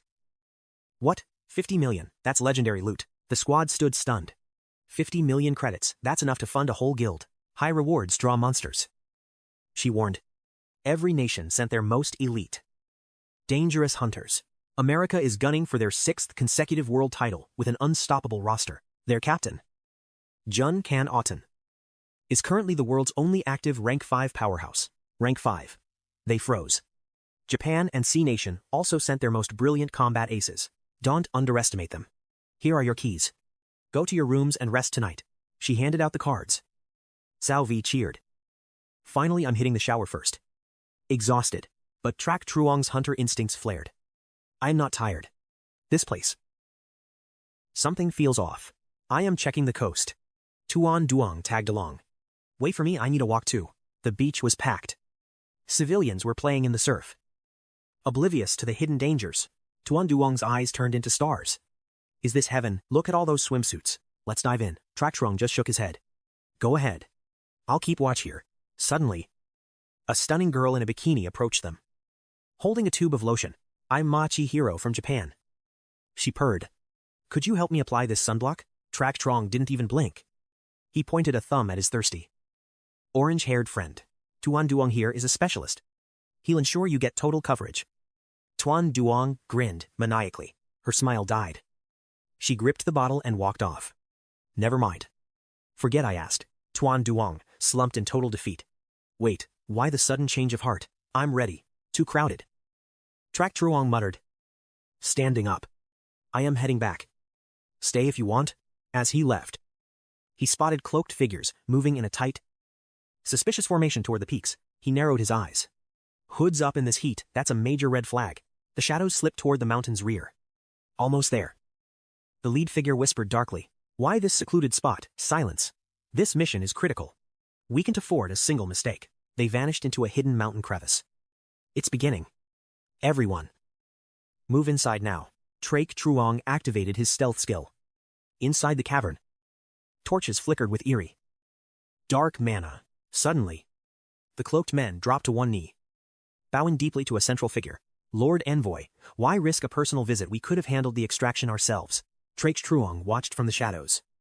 The envoy was a cat perched on a subordinate's shoulder. Failure is not an option. The cat hissed. Other factions are already closing in. They share our goal. Do not leave a single trace for the hunters to find. Understood, they barked. The cat's eyes glowed. I've chosen a new leader for this land. When you return, inform your superiors. The time for the divine awakening is near. You are all slaves to the divine. And the divine rewards loyalty. Hail the light. The white cat issued a final command, be gone. Handle your own affairs. Trak Truong peeked out, spotting Trin Hao. Was this Tu Quang's secret faction? He stared at the talking cat, chills running down his spine. This was pure madness. Trin Hao bowed to the feline. Divine envoy. Why do these slaves obey you so blindly? Simple. The cat purred. They all crave the pass to the divine kingdom's gates. The divine kingdom. The cat smiled. It is the paradise every mortal dreams of reaching. Serve God. And you might enter. But first, let's deal with the rat in the corner. Trin Hao roared. Who's there? Show yourself exposed. Trak Truong stepped into the light. He confronted them boldly. Give it up. Your every move has been tracked already. Security forces are closing in. Speak. What is the Shangquang Guild planning here? The cat sneered. A brave little bug. Do you really think those lies work on me? Then came the cold command, Trin Hao. Take your revenge. Kill him. Trin Hao's aura exploded. You walked right into your grave. Trak Truong died. Trak Truong recoiled, shocked by the terrifying power surging from his enemy's hands. Wait. That's a forbidden demon realm skill. Trin Hao's power had quadrupled. Panic set in as Trak Truong struggled to survive the onslaught. Ha ha ha. This is where you die. Trak Truong, your life ends here. A massive boulder plummeted toward him. Cold sweat poured down. Is this really the end? Suddenly, a firm hand gripped his shoulder. If you want to live, follow me. They vanished into the sky in a flash of light. Trin Hao stood frozen. How? The cat's expression turned sinister. Don't fret. We'll meet again soon enough. We're safe now. His savior said. Still shaken. Trak Truong gasped for air. Who are you? Why save me? A blond man stepped forward with a calm smile. I'm Sun. This is our oracle. We are the Salvation Army. He declared. The Salvation Army, Shangquang's sworn enemies. We saved you because of who you are. Who I am, Trak Truong stuttered. Then, a young girl dropped a bombshell. Because you are my father. Trak Truong froze. His mind completely blank. Whatney, your dad, kid? I'm not even married yet. It's no joke. I'm Zhang Yue Lu. Your daughter from the future. Your wife is Lu Nu Yet An. I even know about the marks on your foot. This was insane. How could a daughter just appear out of thin air? I know your hidden trait. She whispered. The SSS rank summoning skill. Are you a regressor, he asked. Trembling. The girl shook her head sadly. No? You sent me back before you died to lead the Salvation Army. 𝐶-𝐑𝐀𝐍𝐿 brain short-circuited. I died. When? Why did I die? Not just you. She cried. The entire world fell. Humanity was completely wiped out. In the year 321, the abyssal gates opened across the globe. Divine envoys awoke. By 3029, we cleared the 100th floor to reach God's gate, but instead of salvation, we found only absolute destruction waiting for us. The demon realm merged with Earth, turning our home into a living hell. Divine beings invaded, treating humans like livestock and pillaging everything we had left. You founded the Salvation Army then, rising as humanity's last hope and savior. We almost won. But the God King sacrificed millions to cast an SSS rank extinction spell in that final moment of despair. As the world crumbled, you used a chrono skill to send me back. 𝐶-𝐑𝐀𝐍𝐿 stood frozen in pure horror. If your story is true, then 2021. Is this year? She asked, with unwavering confidence. Exactly. That cat was a divine messenger. 𝐶-𝐑𝐀𝐍𝐿 leaned against the cliff, his energy completely drained. The massive info dump was overwhelming, and he struggled to process everything the girl had revealed. Noticing his confusion, the child offered comfort. It's okay. These truths are always hard to swallow. 𝐶-𝐑𝐀𝐍𝐿 scratched his head. He needed a hotel bed to absorb this. You were pretty cute. Though, if she really was his daughter, his genes were top tier. Still, she followed his every step relentlessly. Night fell over the crowded city as skyscraper lights flickered to life across the urban skyline. Duong Xiaovi relaxed in her chair. You went for a walk and brought back a kidnapped child. The girl claimed to be his flesh and blood. Hello everyone. I am Tuong 𝐒𝐒𝐿. 𝐶-𝐑𝐀𝐍𝐿 cut her off instantly. She's my sister 𝐒𝐒𝐿. Let me introduce you to my classmates. Before he could finish, 𝐒𝐒𝐿 spoke up, catching everyone off guard with her unexpected knowledge. No need for intros. I know exactly who every single one of you is. Aunt Xiaovi was a beauty back then. No wonder someone kept your photos hidden nearby. She pointed at another. Uncle Lam. Did you really move dumbbells with psychokinesis? And you have 200 IQ. My dad mentioned you often. If you had died young, humanity's fate would have been different. Sensing the rising tension, 𝐶-𝐑𝐀𝐍𝐿 jumped in quickly. I am so sorry about this. Everyone. She's obsessed with reincarnation movies and isn't quite right. Keep your mouth shut now. 𝐒𝐒𝐿. While cooking, Xiaovi asked. Brother-in-law. Why are the Trong family members all so eccentric? Suddenly, the person next to her checked the time. 𝐶-𝐑𝐀𝐍𝐿. It is almost 8 o'clock. Ready to enter the demon realm. 𝐶-𝐑𝐀𝐍𝐿 nodded. Yeah. Let's get synchronized and head online. She hoped the realm had stabilized. 𝐒𝐒𝐿 stood nearby, watching their every move closely. Once the divine messenger awakens, the realm stabilizes. Just make sure you keep my mother safe, a shocked Xiaovi whispered. What is she talking about? Is this kid actually sane? 𝐶-𝐑𝐀𝐍𝐿 waved her off. Just ignore her. Meanwhile, on the 12th floor of the demon realm, Ra-Sat waved to Liu Nugyet-un. Sorry, I am late. Did something happen at the Hunter Assembly? Ra-Sat took her hand gently. It's a long story. I will give you the details later. Long Vuong interrupted their moment. Stop flirting already, we need to head to the boss room. The forums say the realm is normal again. The stone gate appeared, leading to the next floor. Nugyet-un blushed deeply. The gate is back. Thank goodness everything is returning to normal. Long Vuong pointed ahead. Look, the synchronization is climbing rapidly. 158%. Everyone gathered as the numbers ticked up slowly. Wait. Do we really have to wait for 100%? Others groaned in frustration. Don't bother waiting. We tried, but the gate will not let us through. Long Vuong's excitement vanished. Ra-Sat watched the gate, recalling what 𝐒𝐒𝐿 had said earlier. She mentioned the divine messenger's awakening would fix the realm. It seems the messenger is still dormant. A hand touched Ra-Sat's shoulder. Nugyet-un looked at him with concern. What is on your mind? Ra-Sat forced a smile. Oh. It is nothing important. Don't worry about it, since the next floor is locked. Let's just relax. I have so much to tell you tonight. Xiaovi teased them from the side. People in love are truly terrifying to watch. If the gate is closed, I am logging off to prep for tomorrow's duel. Her friend nodded. Me too. Meanwhile, on a tropical beach, Trin Hao sat with a peculiar talking cat. 𝐶-𝐤 refueled with some food. Hey, Divine Messenger.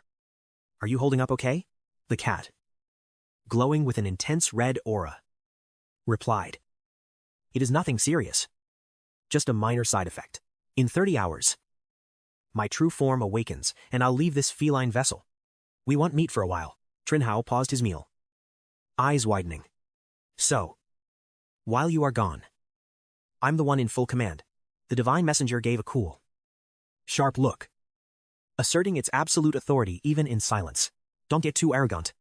Looking at the sleeping cat, he thought, Earth or the divine realm.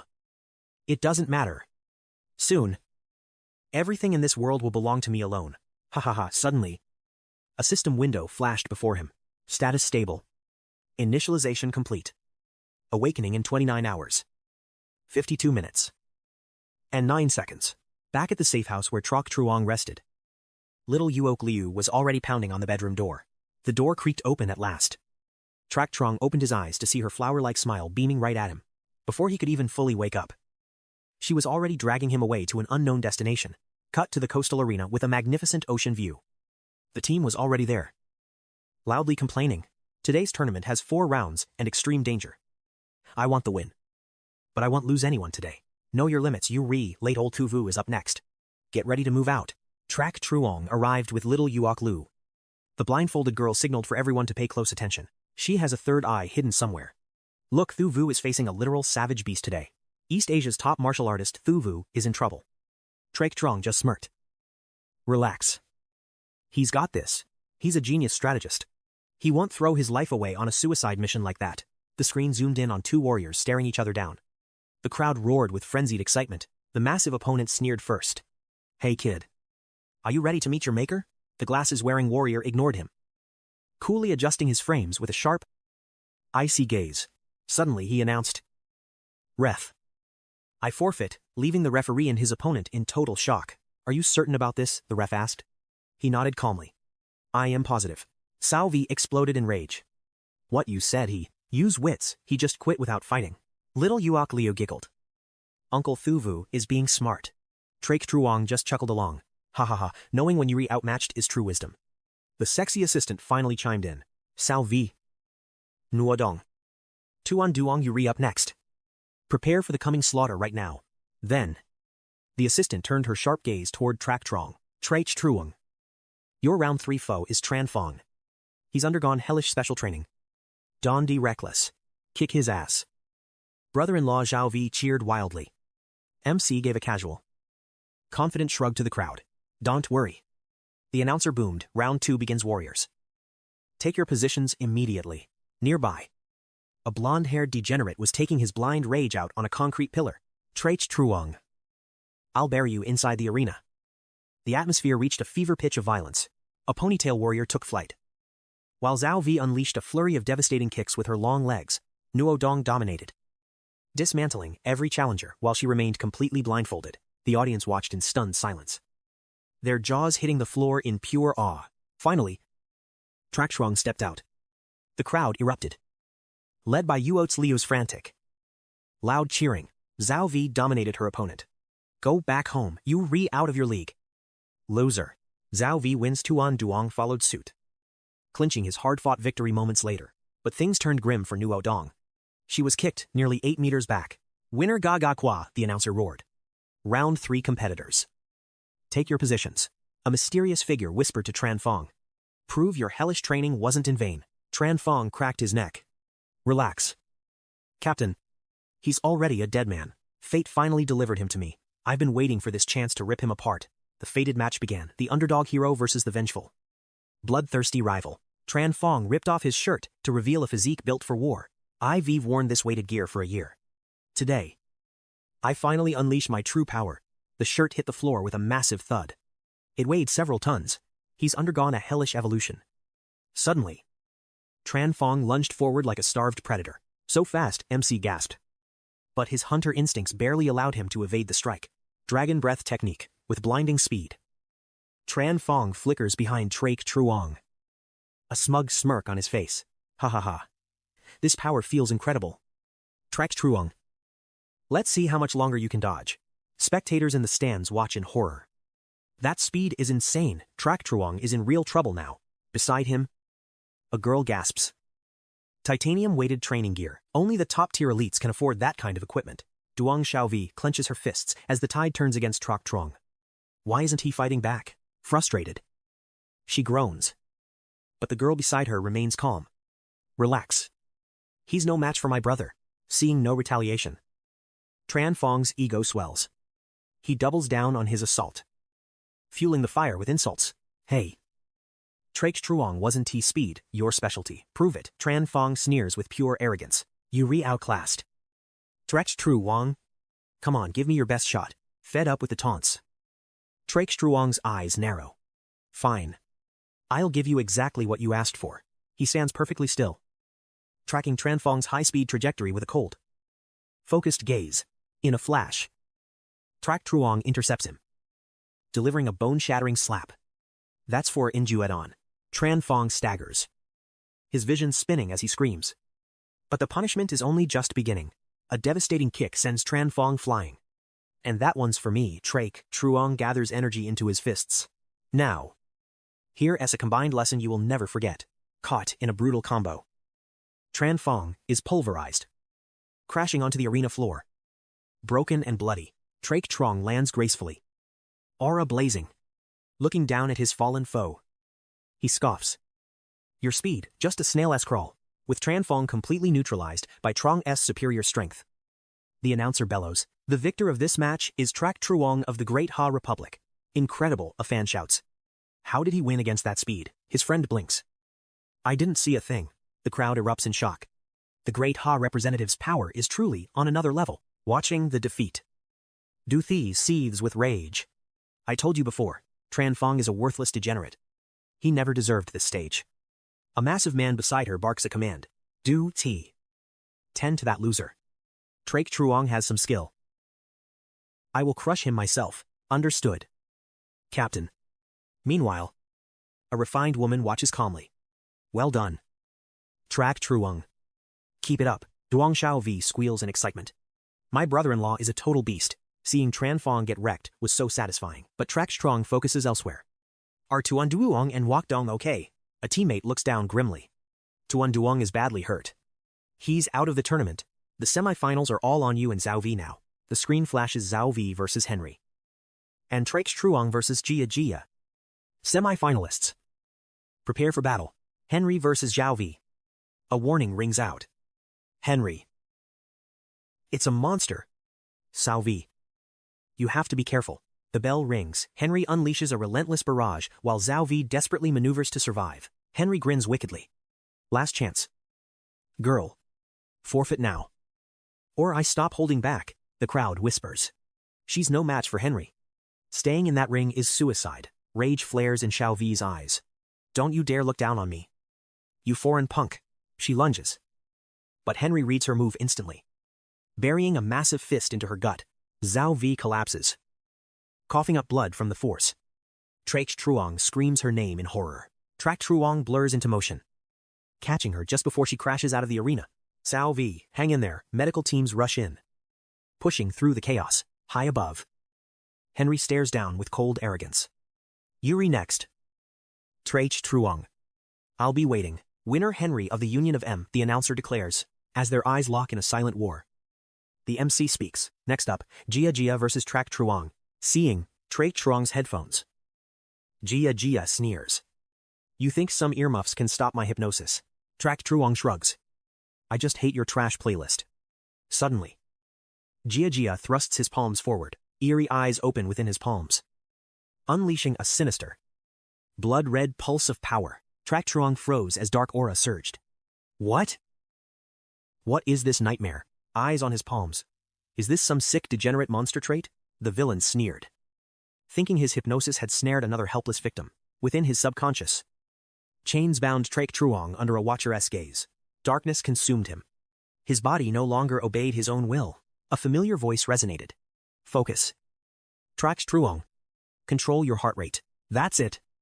The hypnotist gloated. Come closer. Like a good puppet, he chuckled maliciously. This match is already over. Too easy. As Trak Truong entered the kill zone, the final trap was set. Die. Trash. But a sudden, devastating kick sent the villain flying. You degenerate. That's for what you did to Nuodong. Bone-shattering strikes followed. Take your filth back to your country, the arena roared. The winner, 𝐶-𝐒𝐒𝐿 of the Great Xia. Incredible. His dragon breath method shattered a high-level mental seal. 𝐶-𝐿 is stable. Now, 𝐶-𝐒𝐒𝐿 stands alone as our hope. The finals loomed. Against Henry. The victory odds were near zero. Henry stepped up. Radiating arrogance. Cute tricks. Kid.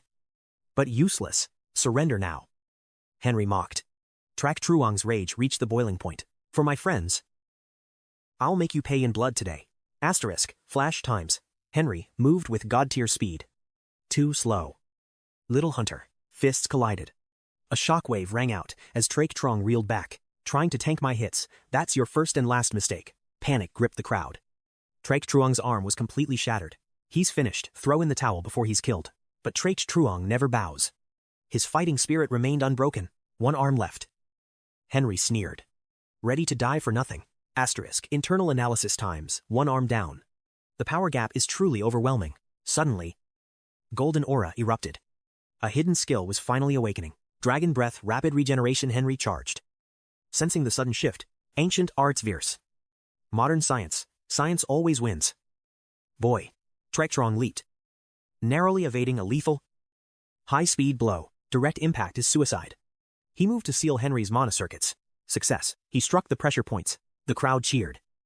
But the masters saw the true horror approaching. Henry laughed. His presence darkening. You think these needles stop me? The real hunt starts now. 𝐶-𝐒𝐿 countered. Eyes blazing. A massive punch connected. This is for every drop of blood. Henry spat blood. A twisted grin forming. Not bad. For a human. Asterisk. Boom. Times. A shockwave of pure malice blasted 𝐶-𝐒𝐿 away. Witness it. The peak of the God Soldier serum. Henry's body mutated. Muscles bulging into a monstrous, hulking form. What kind of nightmare is this? The boss monster lunged. Die, I'll grind your bones to dust. 𝐶-𝐒𝐿 dodged frantically. He's no longer human. He's a degenerate beast. An explosion rocked the tower. A power beyond all rankings. A massive crater ruptures the arena floor. Carved by Henry's sheer devastating force. Terrifying fangs emerge as Henry's roar echoes. His degeneration into a demonic beast is complete. I am invincible, Henry screams. While 𝐶-𝐒𝐿 watches the madness in utter shock. A chilling realization hits 𝐶-𝐒𝐿. Has the captain truly become a late ghoul monster? Confusion erupts within the guild as their leader transforms into a nightmare before their eyes. 𝐷𝐷 suspects the God of War serum was secretly brewed from monster blood. Total insanity. Seeing the panic, officials scramble to announce an immediate emergency evacuation. The crowd flees in terror as the arena turns into a chaotic, high-stakes survival zone. Are you hurt? His sister asks. I am fine. 𝐶-𝐒𝐿 replies as guards engage. 𝐶-𝐒𝐿's expression hardens as he assesses the monstrous threat looming over them. It's clear now Henry injected an illegal serum to trigger this sudden, demonic power awakening. We must go. It's too dangerous, his friends plead as they rush toward safety. The Mana Bureau will handle this. Priority 1 is treating 𝐶-𝐒𝐿's hidden injuries. 𝐶-𝐒𝐿 nods, realizing the strategic need to retreat and recover his strength. Elsewhere, a shadowy figure monitors the system. Watching red dots multiply across the screen. 90% activation achieved. He sneers. Phase 2 of the Master S plan begins now. A sinister grin spreads as he whispers. Push those lowly humans to the very brink. Fight toward the 100th floor. My master's hunger is never truly satisfied. At the hospital, 𝐶-𝐒𝐿's arm is bandaged. But 𝐶-𝐿 is covered in white. Rest. 𝐶-𝐿. 𝐶-𝐿 says softly. Your injuries are far from minor. Despite the bandages, Nuodong remains optimistic. Joking with 𝐶-𝐿 about his hidden power. All patched up. The doctor notes. 𝐶-𝐿 offers a quick word of thanks. The doctor pauses. Stunned by the patient's inhumanly high physical regeneration stats. Stay here. The teacher orders. I'm going to the center to demand the truth. 𝐶-𝐿 rises immediately. His eyes determined. Director Thoch. I'm coming with you. Negative. 𝐶-𝐿. You need to rest and recover your depleted mana. Suddenly, a violent explosion rocks the building. Shattering the brief silence of the ward, the arena monster has tracked them down. Tearing through the hospital's crowded corridors, as his sister clings to him in fear. 𝐶-𝐿 identifies the mutated threat. The beast looms over the terrified crowd. preparing for its next blood-soaked strike. This mutated 𝐒𝐒𝐒 knows no mercy. It lives only to consume and destroy. Evacuate everyone to the coast, 𝐶𝐸 shouts. Stepping into a defensive stance. Understood, Director 𝐒𝐸 yells back. Rallying the wounded hunters to move out fast. Wake up, we have to move, the monster horde is closing in on them. Go, I'll buy you time, 𝐶𝐸 prepares to face the swarm alone. No, you can fight them alone, Xiao Vi cries out in sheer desperation. But 𝐶𝐸 is already a wall of steel against the encroaching hospital darkness. Go now, he roars. Unleashing his power to clear a path through the monsters. 𝐶𝐸 strikes with lethal precision. Run to the beach, do not look back. His sister turns. Her voice trembling. Dad. Dad. Run with us. Please. Confusion hits Director 𝐒𝐒. Dad, that's your brother. What is she seeing? The horde is endless. Hopelessness sets in as the hunters realize they are surrounded. Food. The monsters hiss. Their primal hunger driving them toward the trapped humans. Is this the end? Liu Vi trembles. There's no safe zone left for us. A gargantuan spider monster with glowing blue eyes looms. Ready to end it all. Food. I need food, the beast shrieked. 𝐶𝐸's sister braced herself for a desperate gamble. Flames erupted from the monster's maw. 𝐶𝐸 roared for Xiao Qin, who descended like a Valkyrie, an elite from the Abyss Bureau landing with a shockwave. She barked. Lucky, I'm your extraction point. 𝐶𝐸 gasped in relief. Sister Qin. You're a literal godsend. She smirked, eyes flashing with challenge. Oh, so now I'm sister again. Gripping her polearm, she commanded. Stay close, we're heading for the evacuation beach. 𝐶𝐸 surged forward. But the wounded Xiao Vi and Nuoc Dong were struggling to keep pace. They're too injured, someone cried. We can't move fast enough. No time to lose. Xiao Qin urged them faster as a massive colossus targeted her. Watch out, 𝐶𝐸 shouted. Leaping in to help her intercept the boss-tier threat, it was a nightmare of blue scales, yellow fangs, and writhing octopus-like tentacles. Old Shang's face paled. These degenerates look absolutely revolting. The horde surrounded them. Xiao Qin grunted. This boss's power level is off the charts. Get them to the beach, 𝐶𝐸 ordered. Director 𝐒𝐒. Old Shang, lead them out. I'll draw aggro activating Dragon Breath. He pushed his speed stats to the absolute limit. He glanced back at Xiao Qin, his resolve hardening.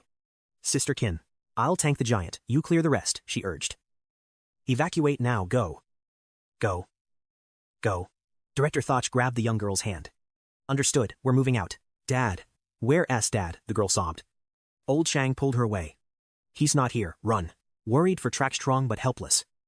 Old Shang fled with the child into the chaos. Brute force was failing. 𝐶𝐸 searched desperately for the monster's hidden weakness. The high-tier beasts were relentless. Suddenly, a serpent-type monster coiled around his leg. Caught, the beast wrapped around his torso and launched him high into the sky. A scream of agony tore from his throat. Xiao Qin's head snapped toward the sound. 𝐶𝐸 no, she swung her spear, desperately striking at the monster's coils. Hang on. But the scales tightened around his neck, crushing the life out of him. I can't move. He gasped, his vision blurring as his HP plummeted. What now? Fading out.